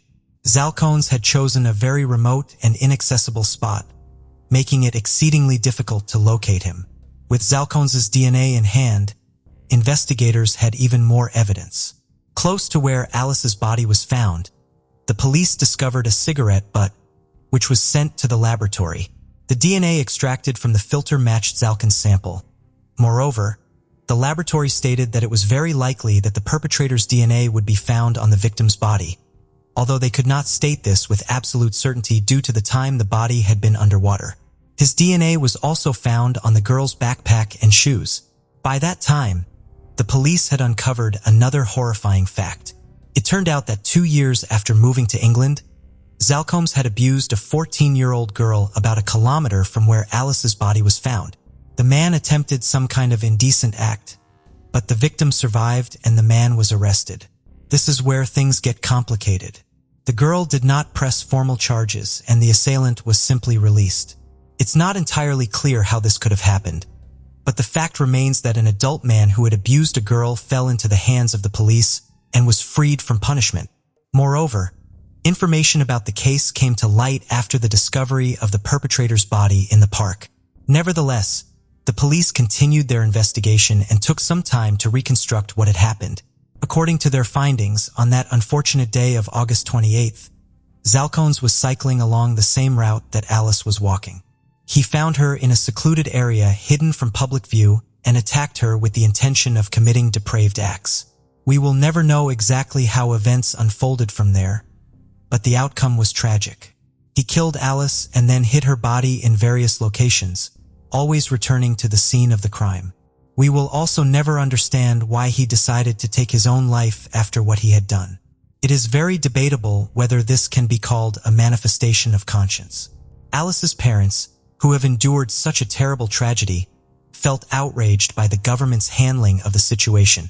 They questioned how the British authorities had allowed a convicted murderer to enter the country and stay here. For years, they have been fighting for the government to tighten immigration controls to keep criminals at bay. Unfortunately, to this day, they have not managed to make a significant difference. A month after Alice's body was discovered, another noteworthy incident occurred. The coroner responsible for the investigation had left a folder with case documents on a train. 30 pages contained important information about the murder, including medical information and undisclosed details. The public, the media, and Alice's parents harshly criticized the police. However, they could do nothing about it as the file could not be found. Nevertheless, the deceased suspect was not judged by anyone. Investigators said that if he had been alive, they would have had enough evidence to take the case to court. But there was no guarantee of a conviction. The problem was that all the evidence available against Zalkins was circumstantial, and there was little chance of securing a conviction. However, an inquest was held in court where the jury acknowledged an already evident fact. Alice had been murdered. Her death was not an accident. The procedure was formal and did not play a significant role. Alice's funeral took place on October 23rd. 1,000 people attended her memorial, and at the end of the ceremony, a beautiful song that the girl had written and sung herself was projected on a large screen. The sad case of Melanie Stacy Amaya. Melanie Stacy Amaya was born on February 22, 2002 in the municipality of San Rafael, in the department of Antioquia, Colombia. Her parents, William Amaya and Maria Leon, were overjoyed at her birth despite being very young. They had been planning to have a daughter and their wish was finally fulfilled. Later, the family grew with the arrival of another girl, Natalie. The two sisters got along very well and played together all the time. From her childhood, Melania showed a cheerful and fun personality. Her smile was her main feature and she was also very flirtatious, often asking her mother for makeup to paint her dolls. Despite not having many resources, her parents always managed to give her everything she needed. She was one of the best students in school with excellent grades. Over the years, Melanie developed a very strong character. She was proud and always wanted to be right about everything. However, this did not prevent her from having an excellent relationship with her mother. Whenever they fought, they would reconcile, share everything, and support each other. When Melanie entered adolescence, her parents separated on good terms. Shortly after, Maria met Ruben Morales and they became a couple. Later, they decided to move in together. Both Melanie and her sister went with them, settling in the Manrique neighborhood in Medellin. Their relationship with their stepfather was excellent. They considered him their second father. Ruben respected their bond with William, always reminding them that he was there to help raise them, but did not want them to stop seeing their biological father. By the time she turned 16, Melanie was a very pretty young woman who liked to dress up and go out partying. She had many friends who held her in high esteem. It was at this time that she discovered her passion, electronic music. She decided she wanted to be a DJ and her family supported her in everything, beginning to save money to buy her a console. They were sure that whatever she did would be excellent, as she was extremely intelligent. However, Melanie never got to fulfill her dreams. On Thursday, June 28, 38, Melanie was getting ready to go to the birthday party of Isaac, her best friend. Although they had celebrated the week before, they were ready for another party.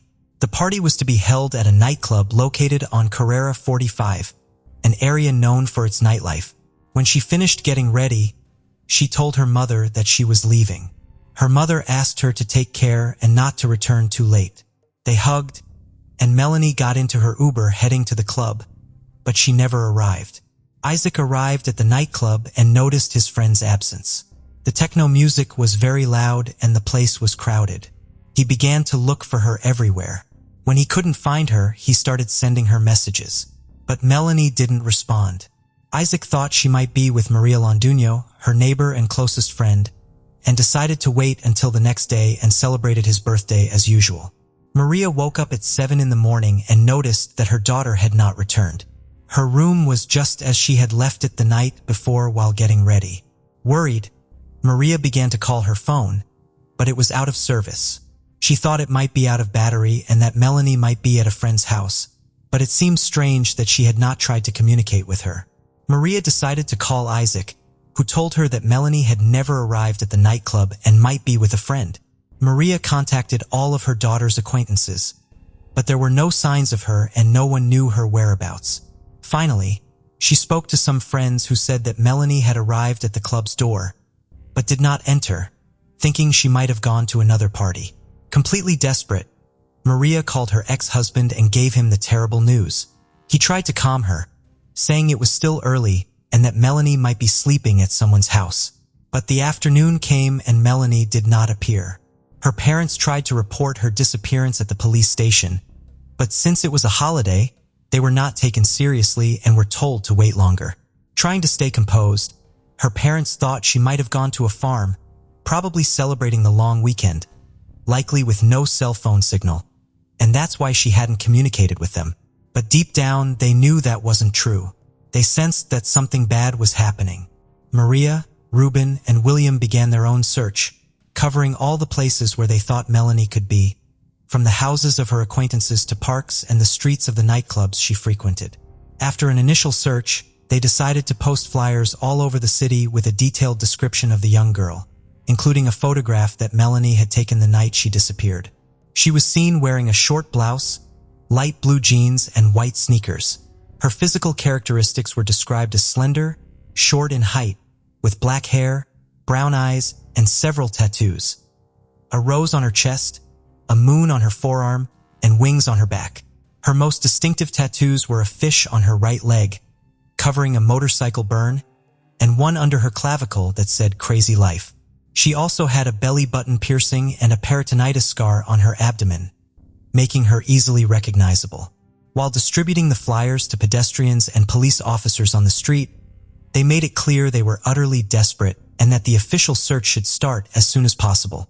The news spread quickly and social media was flooded with images of Melanie. The weekend passed terribly. Maria couldn't sleep, constantly thinking about her daughter. Finally, early on Monday, Maria went to the police station to report her daughter missing.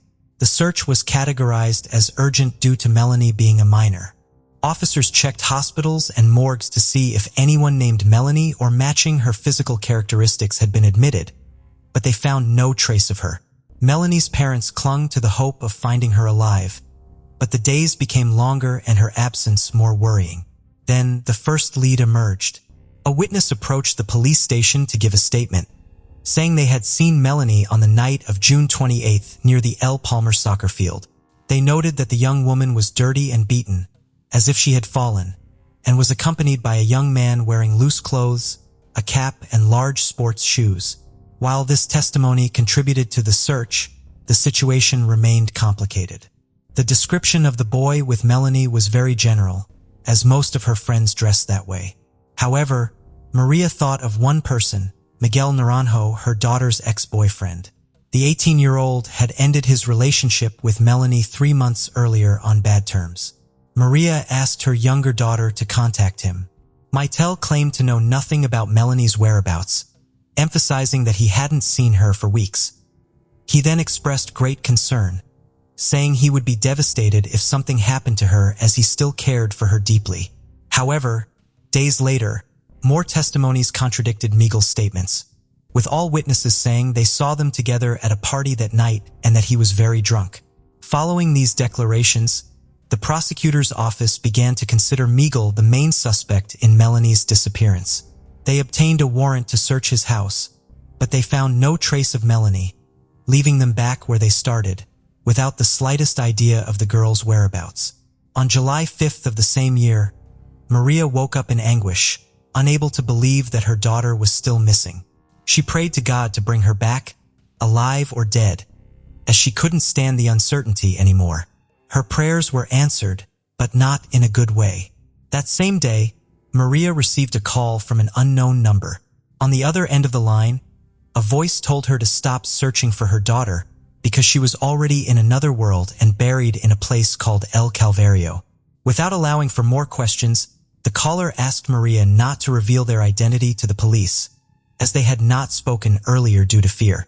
After the call ended, Maria quickly headed to the police station. Along with her husband and 2 officers, they set out towards the mountain, and she also notified everyone she knew to help with the search.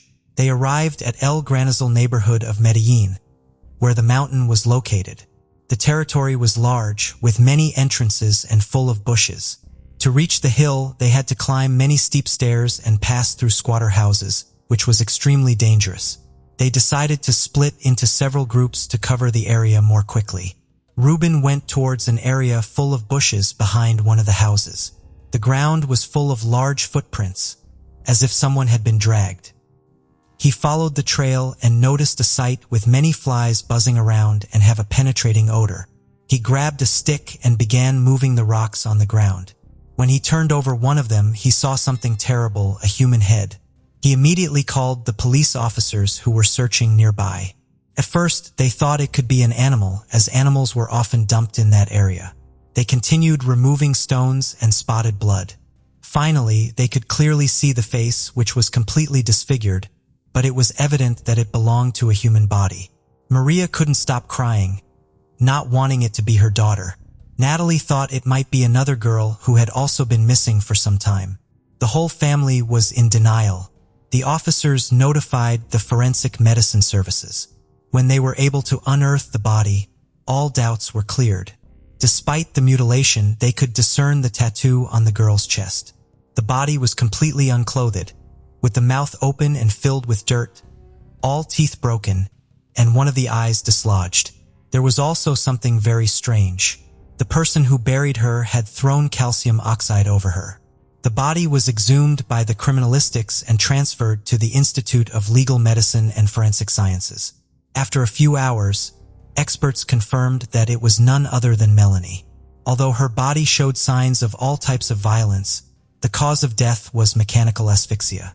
Due to the advanced state of decomposition, it could not be determined if the young woman had been sexually abused, but they could confirm that she had been severely mistreated. Her family was inconsolable. There was no longer any hope of finding her alive, but they could still find the terrible person who had committed the sinister crime. The media published the news of the discovery, and all viewers' eyes turned to Ruben, believing that the fact he had found the body while alone made him a possible suspect. However, the community had other opinions. They knew Melanie had no enemies, but had an idea of who might want to harm her. Everyone was aware that her relationship with Miguel had not ended well, and that he was a rather violent young man. Meanwhile, Miguel continued sending messages to Melanie's relatives, saying he was very distressed by the young woman's loss and had done everything possible to find her. But no one believed him anymore, and an angry mob of neighbors showed up at his home to lynch him. The police took advantage of this event to take him to the police station, claiming they were protecting him, but the real objective was to interrogate him. His statement was quick. He said he was innocent and seemed very sure of his words. As there was no evidence against him, they had to let him go. Almost simultaneously, Ruben was cleared of any involvement in the case. There was no evidence suggesting he had anything to do with his stepdaughter's murder. Even with Miguel as the main suspect, investigators began to delve into the relationship he had with Melanie. According to sources close to the young woman, the couple met in 2016 when she was 14 and he was 17. Melanie organized a party with her best friends and hired a DJ who was Miguel. She was enchanted by him and they began dating that same week, later becoming official. They went everywhere together, even on outings with friends. Everyone liked Miguel. They noticed he was loving with Melanie and cared for her deeply. Over the months, the young man started spending more and more time at her house, becoming an integral part of the family. Maria knew that Miguel had problems with his mother. He had told her that she often beat him and sometimes left him without food. Melanie's family cared for him so much that they decided to take him into their home as if he were another son. In the first months of living together, everything was rosy and they were closer than ever. However, over time, the relationship between the two teenagers began to crumble. They argued constantly and Miguel was extremely bothered by Melanie's liking for dressing up flirtatiously. She was so affected that she decided to leave school and started doing something she had never done before, consuming substances. Maria took a while to realize this and confronted her daughter. Melanie told her she had only done it a few times, always in Miguel's company. This is how Miguel lost all the trust and respect of the family, and from then on, the situation only worsened. The fights became violent and physical. Miguel constantly hit Melanie, leaving marks on her neck and arms. One day, he beat her so severely that he stained the entire room with blood. Maria tried to help her daughter, but Melanie asked her not to interfere in their relationship and pleaded to continue living together. Their friends were also worried. They noticed how her spirit was fading. They saw her cry every day and advised her to leave him. After 2 years of ups and downs, on May 23, 1938, the young couple had their last violent fight. Melanie decided to definitively leave Miguel and threw him out of her house, but he did not accept this and began to stalk and follow her everywhere. Ruben decided to go to the prosecutor's office to report that his stepdaughter was in danger and request a restraining order, but sadly, this measure was never carried out. In the following months, Michael continued to seek Melanie, swearing that if she gave him another chance, he would do things differently, but she never agreed. And so, without any help from the police, the young woman tried to continue with her life as normally as possible until the terrible incident on June 28th. After gathering all possible testimonies about the young couple's relationship, the officers investigated Miguel's criminal history. They discovered that despite his young age, he already had reports of domestic abuse. Records indicated he had beaten his mother and siblings. They also found the report Ruben had filed months earlier and the testimony of a friend of Melanie's. This young man declared that Miguel had said if he found out she was with someone else, he would kill her, but that wasn't the most shocking part. The person who had called Maria decided to reveal their identity. It was a relative of Miguel's who lived with him in a residence, very close to where Melanie's body was found. The relative recounted that on the night of June 29th, they saw Miguel arrive at the house around midnight with a shovel and muddy shoes.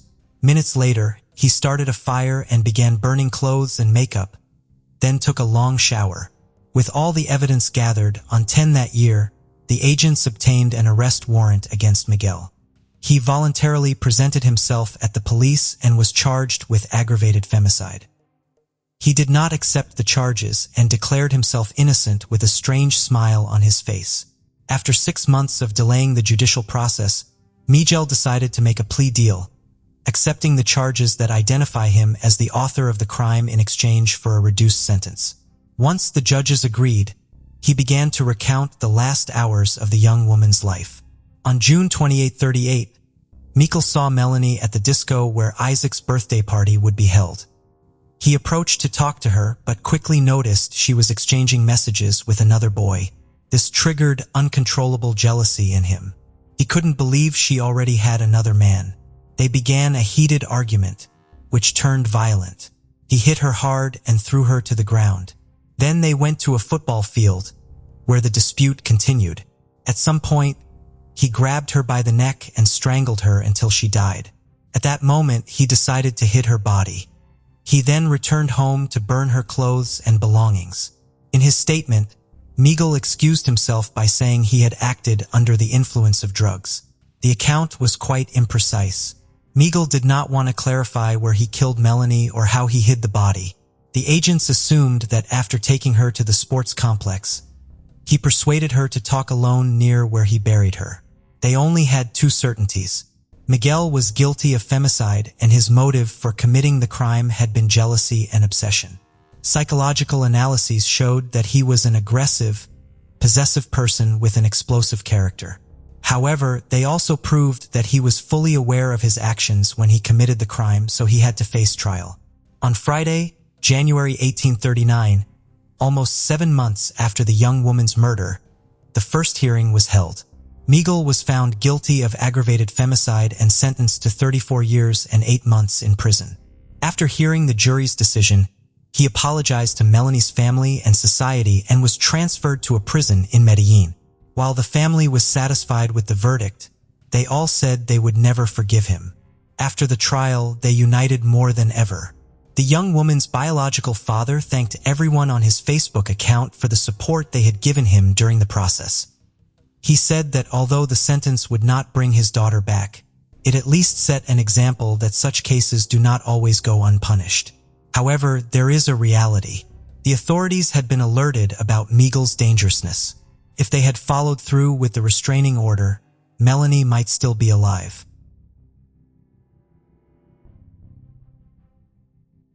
The case of Nicole Adamando.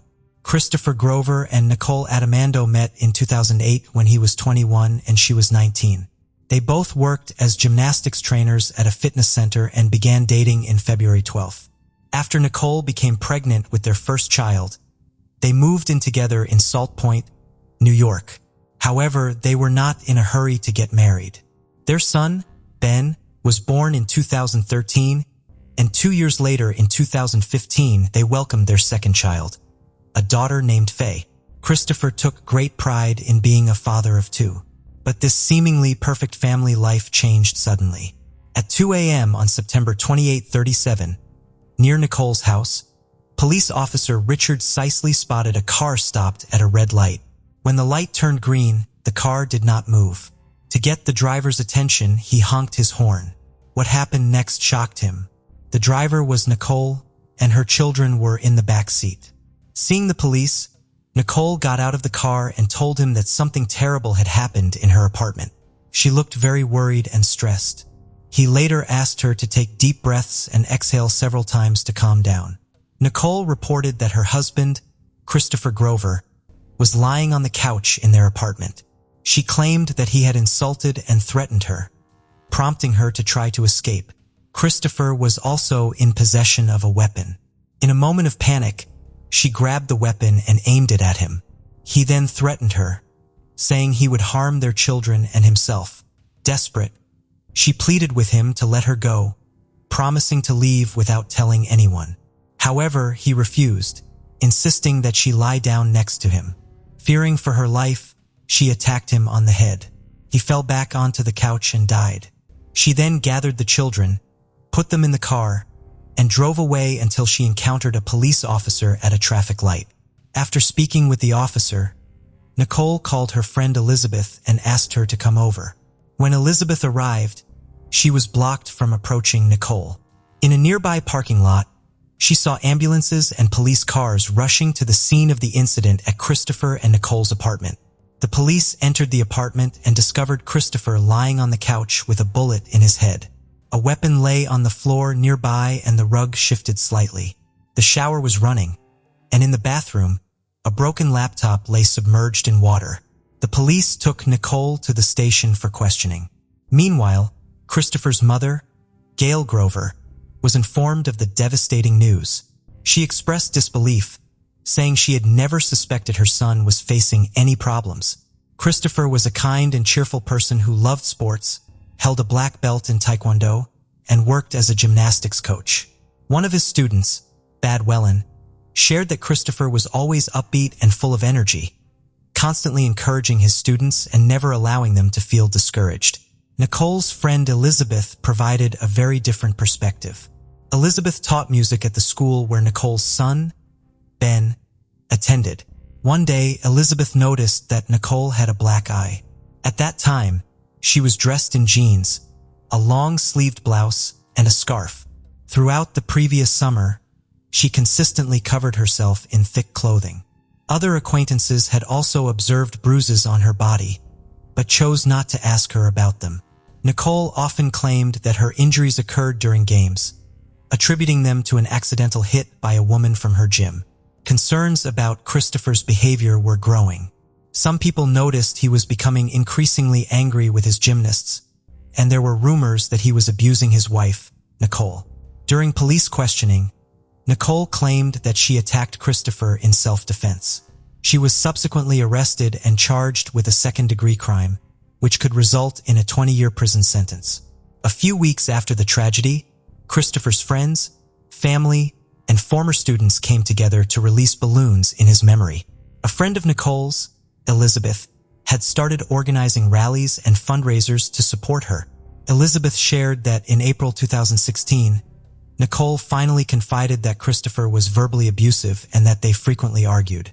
Nicole explained that they had no issues at the start of their relationship, but after the birth of their son, their conflicts intensified. He began pressuring her to engage in intimate relations more often. On one occasion, Christopher violently pushed Nicole against a doorframe and assaulted her. 2 years later, when she was pregnant again, a similar incident occurred. After that, she sought help at a hospital. The doctor examined her and sent her home. A few days later, while Nicole was preparing breakfast for her son, Christopher entered the kitchen and demanded that she do something for him. Nicole sarcastically replied that she would do it, sir. He got angry and knocked her to the floor. Then he heated a spoon on the gas stove and burned her with it. Nicole sought medical assistance again, and the examination report confirmed that Christopher had burned her in several places with the heated spoon. Nicole said there were times when Christopher tied her up, abused her, and left her lying on the floor for hours. He eventually untied her, leaving her with red marks on her arms and neck. When Nicole confided in her friend Elizabeth about her situation, Elizabeth encouraged her to file charges against Christopher. However, whenever she thought about reporting him to the police, she hesitated. Afraid that no one would believe her, some were worried that taking action might worsen her circumstances. In the summer of 2016, Nicole decided to leave Christopher. She packed her things and took the children to Elizabeth's house. She saw Nicole's car drive by her house many times. Finally, she called Nicole, encouraging her to come in. Nicole agreed, but ultimately did not have the courage to do so and returned home. In the months before Christopher's death, Nicole visited a doctor 3 times, who noted several injuries on her body. In May 2017, the doctor noted burns on Nicole's skin. In June 2017, the doctor observed that Nicole's vulva was severely swollen and appeared to be turned inside out. By August 2017, there were more bruises on her body, along with her account of abuse by Christopher. In September 2017, the Protection Service received an anonymous tip to check on a family. Nicole said they had been informed that someone was coming to check the apartment. Concerned, Christopher packed a large bag with items he had used to abuse Nicole. He took this bag with him to work, then returned without it, and in a good mood. That evening, he called Nicole into the bedroom, handed her a weapon, and asked her to load it. Holding up a bullet for her to see, Nicole did as he asked and then went into the bathroom to take a shower. Christopher then entered the bathroom, threw his laptop at her, and asked her to have intimate relations on the couch. They moved from the bathroom to the living room. He was unusually gentle with her while they were intimate. Afterward, as Nicole rested in a chair, she thought Christopher had fallen asleep. Trying to get up quietly, she was startled when he pulled a weapon from under the pillow. In a panic, Nicole grabbed the weapon and aimed it at Christopher. He laughed and mocked her, saying that this would happen. He demanded that she hand the weapon over to him, threatening to kill her, their son, their daughter, and even himself. No one would survive. In response to his threats, Nicole attacked him on the head. In March 2019, Nicole faced trial for the death of her husband, Christopher Grover. Supporters, wearing purple to represent victims of domestic violence, stood by her side. Christopher's mother, Gail, argued that her son could not have harmed Nicole and believed someone was trying to draw attention by lying. She also recalled witnessing her grandson, Ben, hit Nicole with a guitar during a game. The prosecutor's office stated that Nicole was pretending to be a victim and insisted her claims of abuse were false. A forensic expert noted that the weapon was held to Christopher's head when it went off. At the time of his death, his head was resting on a pillow and the bullet that killed him was found inside the pillow. Therefore, the prosecutor asserted that he was sleeping when Nicole attacked him. However, Nicole's lawyer accused Christopher of damaging the laptop and dunking it in water to erase the evidence. Although the laptop was found in the bathtub and examined, no information was recovered from it. Nicole reported that he had removed the hard drive from the laptop and disposed of it the day before the incident. However, prosecutors believe Nicole may have damaged her laptop to make others think Christopher was trying to hide evidence of a crime. Furthermore, the prosecution claimed that Nicole texted Christopher a few days before his death, in which she criticized him, called him a jerk, and said he was really stupid. They also revealed that 6 weeks before the tragedy, Nicole had messaged a friend saying that she didn't know how to kill him without getting caught, and she ended the message with a laughing emoji. A lawyer argued that the situation was merely a joke and that Nicole sent aggressive messages to Christopher for self-protection. Their apartment included a sewing room, where police discovered a video camera on the floor. Nicole alleged that he had thrown the camera down, but prosecutors believed that Nicole placed it there herself to suggest that Christopher was trying to destroy evidence of his abuse. The video camera contained no incriminating evidence. The prosecutor noted that Nicole had experienced trauma at the age of 5, having been abused during a sleepover at a friend's house, which led her to avoid spending the night at others' homes. As an adult, when she met Christopher, she confessed to having difficulties with intimacy. They didn't become physically close until a year into their relationship, during which he was caring and understanding. Prosecutors also argued that Nicole made up her story of abuse to get away from Christopher. She allegedly lied to her friends, doctors, and did not report the incidents to the police. A doctor testified that Nicole claimed she was abused by a worker who was renovating her mother's apartment building about 5 years ago. However, during the trial, a witness admitted she could not clearly remember the incident or identify the perpetrator, whether it was the worker or Christopher. Around the same time, Nicole met a married police officer who offered her a job as a live-in nanny. Christopher was familiar with this officer through work. It was revealed that Nicole had been in a relationship with this officer for several years, both before and after the birth of her son, Ben, and she stated that he also forced her into intimacy. During the trial, Nicole's lawyers presented photographs of injuries she sustained during her time with Christopher, claiming he was responsible for them. However, the prosecutor maintained that the injuries could have been caused by someone else, and it was unclear who had inflicted them. The prosecutor pointed out inconsistencies in the medical records from when Nicole was pregnant for the second time and went to the hospital. When answering many questions, she replied no, denying that Christopher had abused or burned her. The prosecutor argued that Nicole changed her story and returned to the hospital a few days later to assert that Christopher had burned her. The prosecutor argued that Nicole's primary motive was her fear of being exposed during an upcoming inspection by security services at their apartment. She feared they wouldn't find any evidence of abuse, which could lead to accusations of lying and loss of her rights as a mother. In contrast, Nicole's lawyer contended that she acted in self-defense to protect her children and had no other options. During the trial, friends, psychologists, doctors, and nurses testified on Nicole's behalf, expressing their support for her situation. A photo of Nicole clearly shows her injuries, including a large blister on her face and burns on her chest. Other images reveal bite marks on her shoulder blades and neck, which would be impossible for her to inflict on herself. A forensic expert also confirmed that there was no evidence to suggest Christopher was actually asleep at the time of the attack. Nicole spoke in court and maintained her version of the incident. She appeared emotional and anxious while testifying. She described Christopher as a good and kind father and coach, but stated that he behaved very differently in private.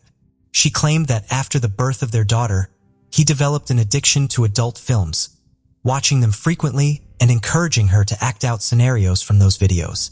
She alleged that he recorded and posted other videos online without her consent, in which he insulted her and behaved abusively.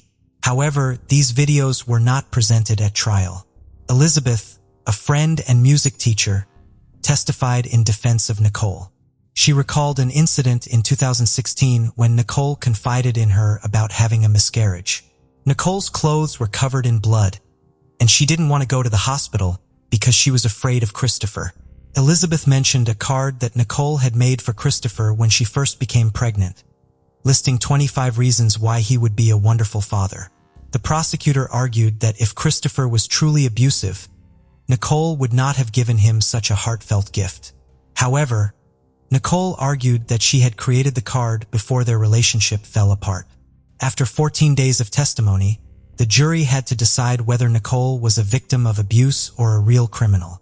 After 3 days of deliberation, the jury dismissed Nicole's self-defense claim and found her guilty of second-degree murder. After the verdict, Christopher's mother felt relieved that her son's reputation, which had been unfairly tarnished, had now been restored. In February 2020, Nicole Adamando was sentenced to 19 years in prison. However, the case was not finished. Under the revised New York State Domestic Violence Justice Act, Nicole was entitled to another court appearance to present her claim of domestic violence for the possibility of a reduced sentence. Later, an appeals court decided that Nicole could be considered for a lighter sentence, reducing it to 7.5 years. While incarcerated, Nicole drew a picture of herself with Ben, holding on to hope that she would soon be released and reunited with her son and daughter. Supporters of Nicole continue to raise funds to help with her legal expenses.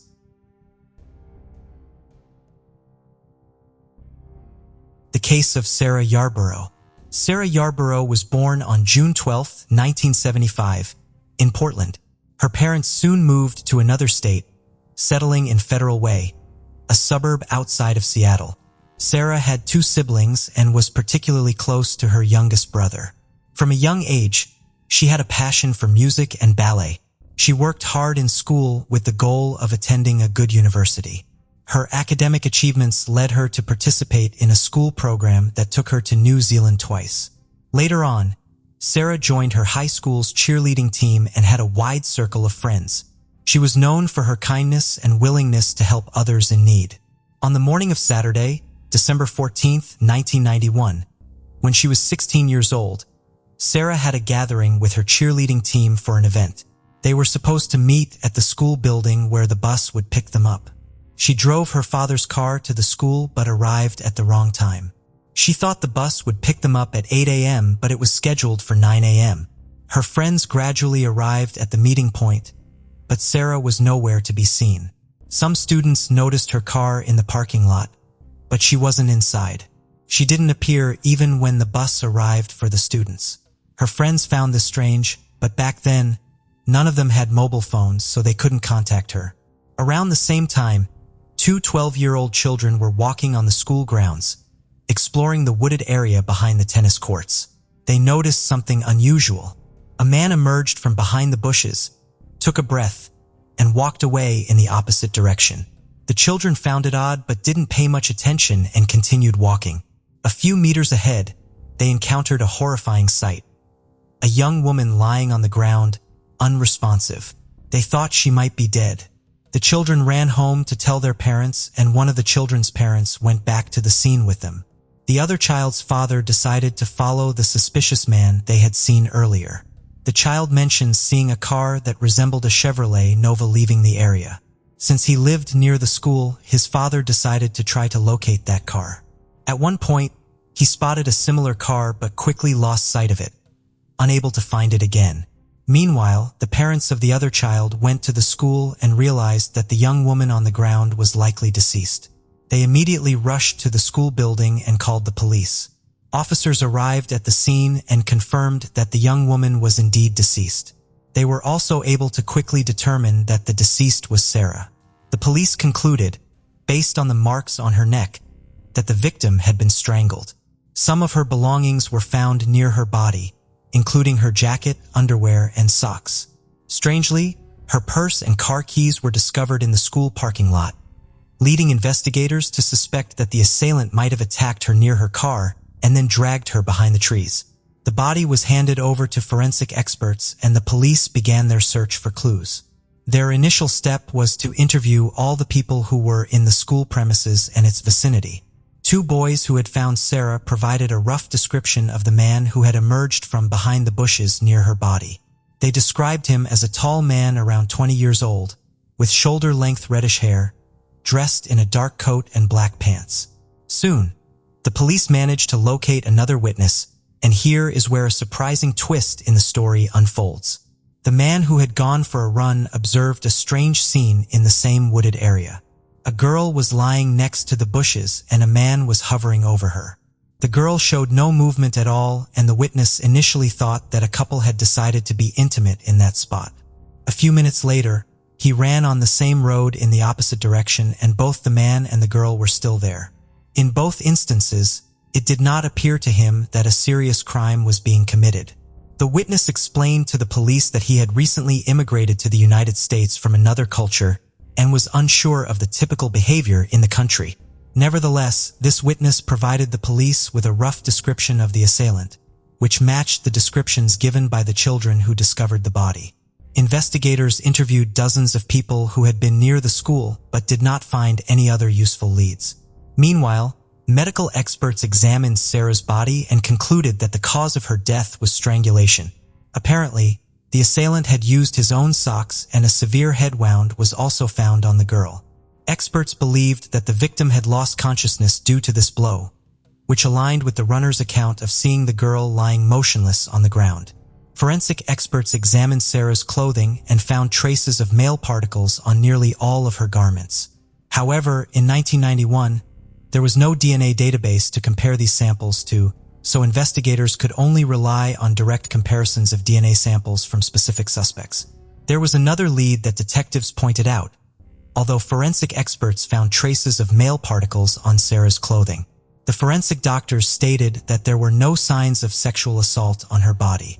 With all this information in hand, investigators formed their own opinion of what had happened. Sarah had arrived at the school nearly an hour early, and there was no one else in the parking lot but her. It was most likely that her assailant saw her there, waited for her to exit the car, struck her in the head with an object, causing her to lose consciousness.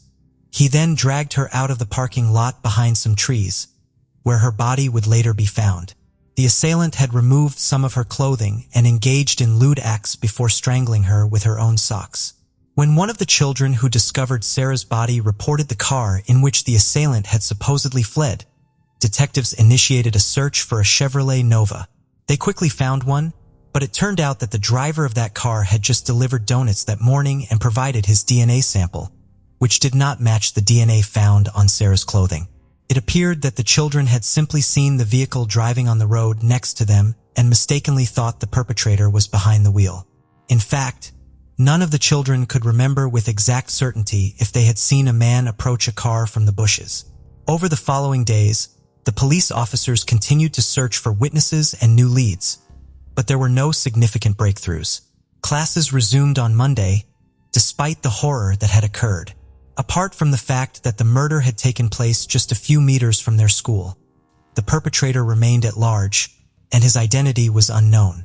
The girls were afraid to walk alone on the premises, so the boys from the sports teams took it upon themselves to accompany each female student to their car or bus to ensure they weren't left alone on the street. Investigators learned that there were approximately 70 potential witnesses of the school and its surroundings that morning, and they interviewed each one of them, but no new details emerge. Based on the accounts of the two children and the runner, a sketch of the assailant was created and distributed to all local newspapers and television stations. The story received extensive media coverage, and in the weeks that followed, the police received hundreds of tips. Investigators diligently checked each and every one of them, but in every case they hit a dead end. At one point, they received a lead on a man who matched the murder suspect's description and had a criminal record. However, the detectives were unsuccessful in this lead as well, as his DNA did not match the sample found on the victim's clothing. Since then, the case remained stagnant for months. The police received a total of 4,000 different tips and attempted to work with each one of them, but the resources of the local police department were simply insufficient to handle the volume of information. Time was also working against them, as new cases required the investigators' attention every month. When Sarah's family discovered that the police lacked the resources to manage all the tips, they tried to help as much as they could. One family member worked for a technology company and convinced the company's management to temporarily provide the police department with a powerful computer valued at $150,000 in the 1990s. This was a substantial sum, but the company agreed. With this computer, the police could store information on all the leads in one place, process them more quickly, and categorize them for easy review. Despite their efforts, each lead led to a dead end, and they made no progress in the following years. 2 years later, Sarah's classmates graduated, and before their graduation, they decided to commemorate their friend by raising a significant amount of money and using it to create a memorial. It was a bench where Sarah's belongings were cast in metal. Alongside these items was a photo of the girl's dog reaching for her purse. Over the years, the case was periodically reopened, re-examining all available evidence, but the outcome remained the same. They still couldn't get closer to capturing the perpetrator. During this time, the police interviewed several thousand people and collected DNA samples from almost 300 possible suspects, but all efforts were in vain. In 2011, 20 years after the murder, one of the detectives decided to turn to modern technology. He had heard about a company working in the field of genetic genealogy. The detective contacted them and asked, "Can you try to locate the relatives of the person who left their DNA on the victim's body?" The experts took on the task, but unfortunately they failed. Firstly, in 2011, genetic genealogy was just beginning to gain momentum and the experts were limited in their capabilities. For example, they couldn't yet search for both male and female relatives within the same sample. If they had DNA from a man, they could only search for familial connections with other men and vice versa. Secondly, they faced legal obstacles in the form of various laws that prohibited the use of genetic data samples to search for relatives of suspects. However, their efforts did yield some interesting results. On one hand, the team of researchers that the detective approached have been working for several years on creating the genetic pedigree of the first people who arrived in the United States from Britain in 1620 on the Mayflower. After studying the DNA of Sarah's assailant, they discovered that the man was related to one of the ship's passengers, Robert Fuller. However, tracking him through this lineage was nearly impossible, especially in those years. The Mayflower carried just over 100 people, but over the centuries, the number of their descendants has surpassed 25 million. Secondly, the detective had no idea that he had turned Sarah's case into the first of its kind, even though his initial attempt was unsuccessful. It was the first crime that was attempted to be solved with the help of genetic genealogy. The detective tried to utilize the available information and located several men with the last name Fuller who lived in the area of his city at the time of Sarah's murder. He found photos of them and met with the only witnesses, a runner and two men who had found the body when they were children. Unfortunately, none of them recognized the murderer from the photos. Finally, the investigator requested DNA samples from all the Fullers in the area, and they were sent to the laboratory. None of them matched the DNA of the assailant, but something interesting happened here. The experts discovered that one of these men was indeed a distant descendant of Robert Fuller from the same Mayflower ship.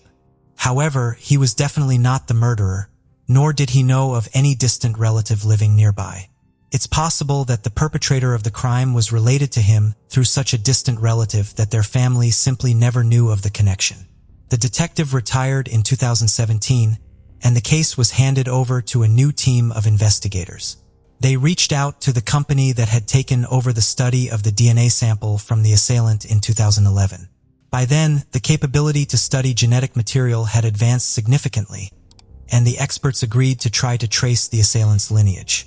It took them 2 years of painstaking work, using public databases to find even the most distant relatives of the assailant, then manually tracing their family connections to individuals who lived during the time of Sarah's death. In total, they had to eliminate several thousand individuals before they finally got a break. In September 2019, they came up with 2 new possible suspects, brothers Edward and Patrick Nicholas, who, as the DNA showed, were descendants of Robert Fuller. The experts determined that it was highly likely that a DNA sample from Sarah's clothing belonged to one of 2 brothers. At the time of the murder, one was 33 years old and the other was 27. The older brother turned out to be a career criminal with an extensive history of violent offenses. He had been in prison and his DNA sample was in the FBI database, which meant he had nothing to do with Sarah's murder because his DNA would have shown a match in the 1990s if he were the perpetrator. As for the younger brother, named Patrick Nicholas, he had also been arrested multiple times by the police for violent crimes, including against minors. However, this was before the DNA samples of such offenders were added to the database. The detectives immediately placed the man under surveillance. Patrick, who was 55 years old at the time, lived in a neighboring city called Wellington. The police had been following his every move for 2 days, and soon, an opportunity presented itself. Patrick went to the laundromat, and while waiting for his clothes to wash, he stepped outside to smoke and discarded a cigarette butt on the ground. One of the officers immediately collected it in an evidence bag and returned to his car. Patrick stepped out to smoke for a second time, and this time a cloth handkerchief fell out of his pocket. The officers pick it up. The police settled for taking the second piece of evidence in case the experts couldn't extract a DNA sample from the cigarette butt. However, the forensic experts were able to easily obtain samples from all these items, and the following day, they delivered the long-awaited news to the detective. Patrick's DNA was a perfect match with the traces found on Sarah's clothing in 1991. The judge immediately issued an arrest warrant for the man, and the police took him into custody. It took 5 days for the investigators to ascertain his name before formally charging him with murder. When his biography was leaked to the media, many began to ask a perfectly logical question. Why was a man with such a history of criminal activity not even considered a suspect for all these 28 years?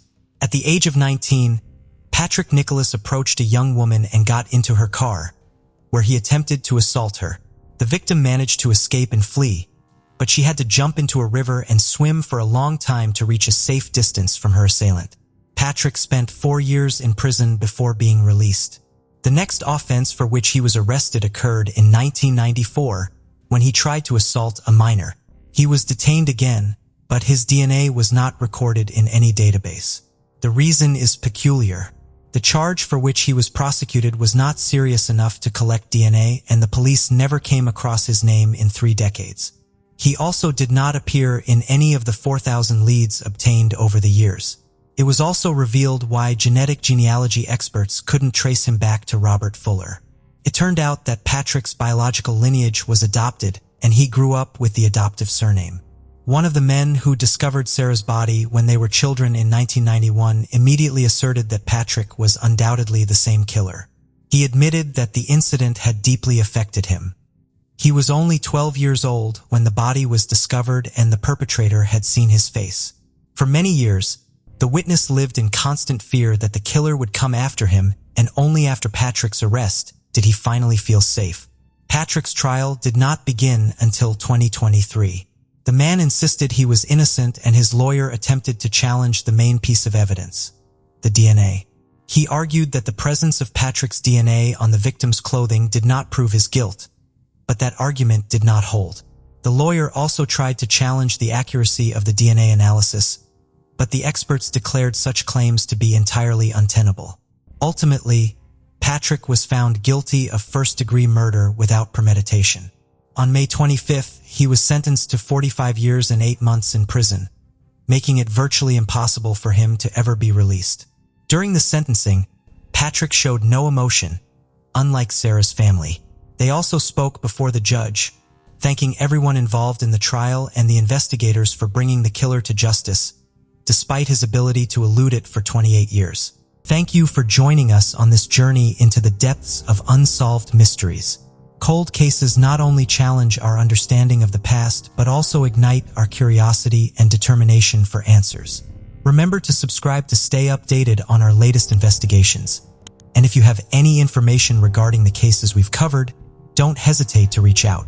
Together, we can shed light on the shadows of the past and bring closure to those who seek it. Until next time, stay vigilant, stay curious, and never stop seeking the truth.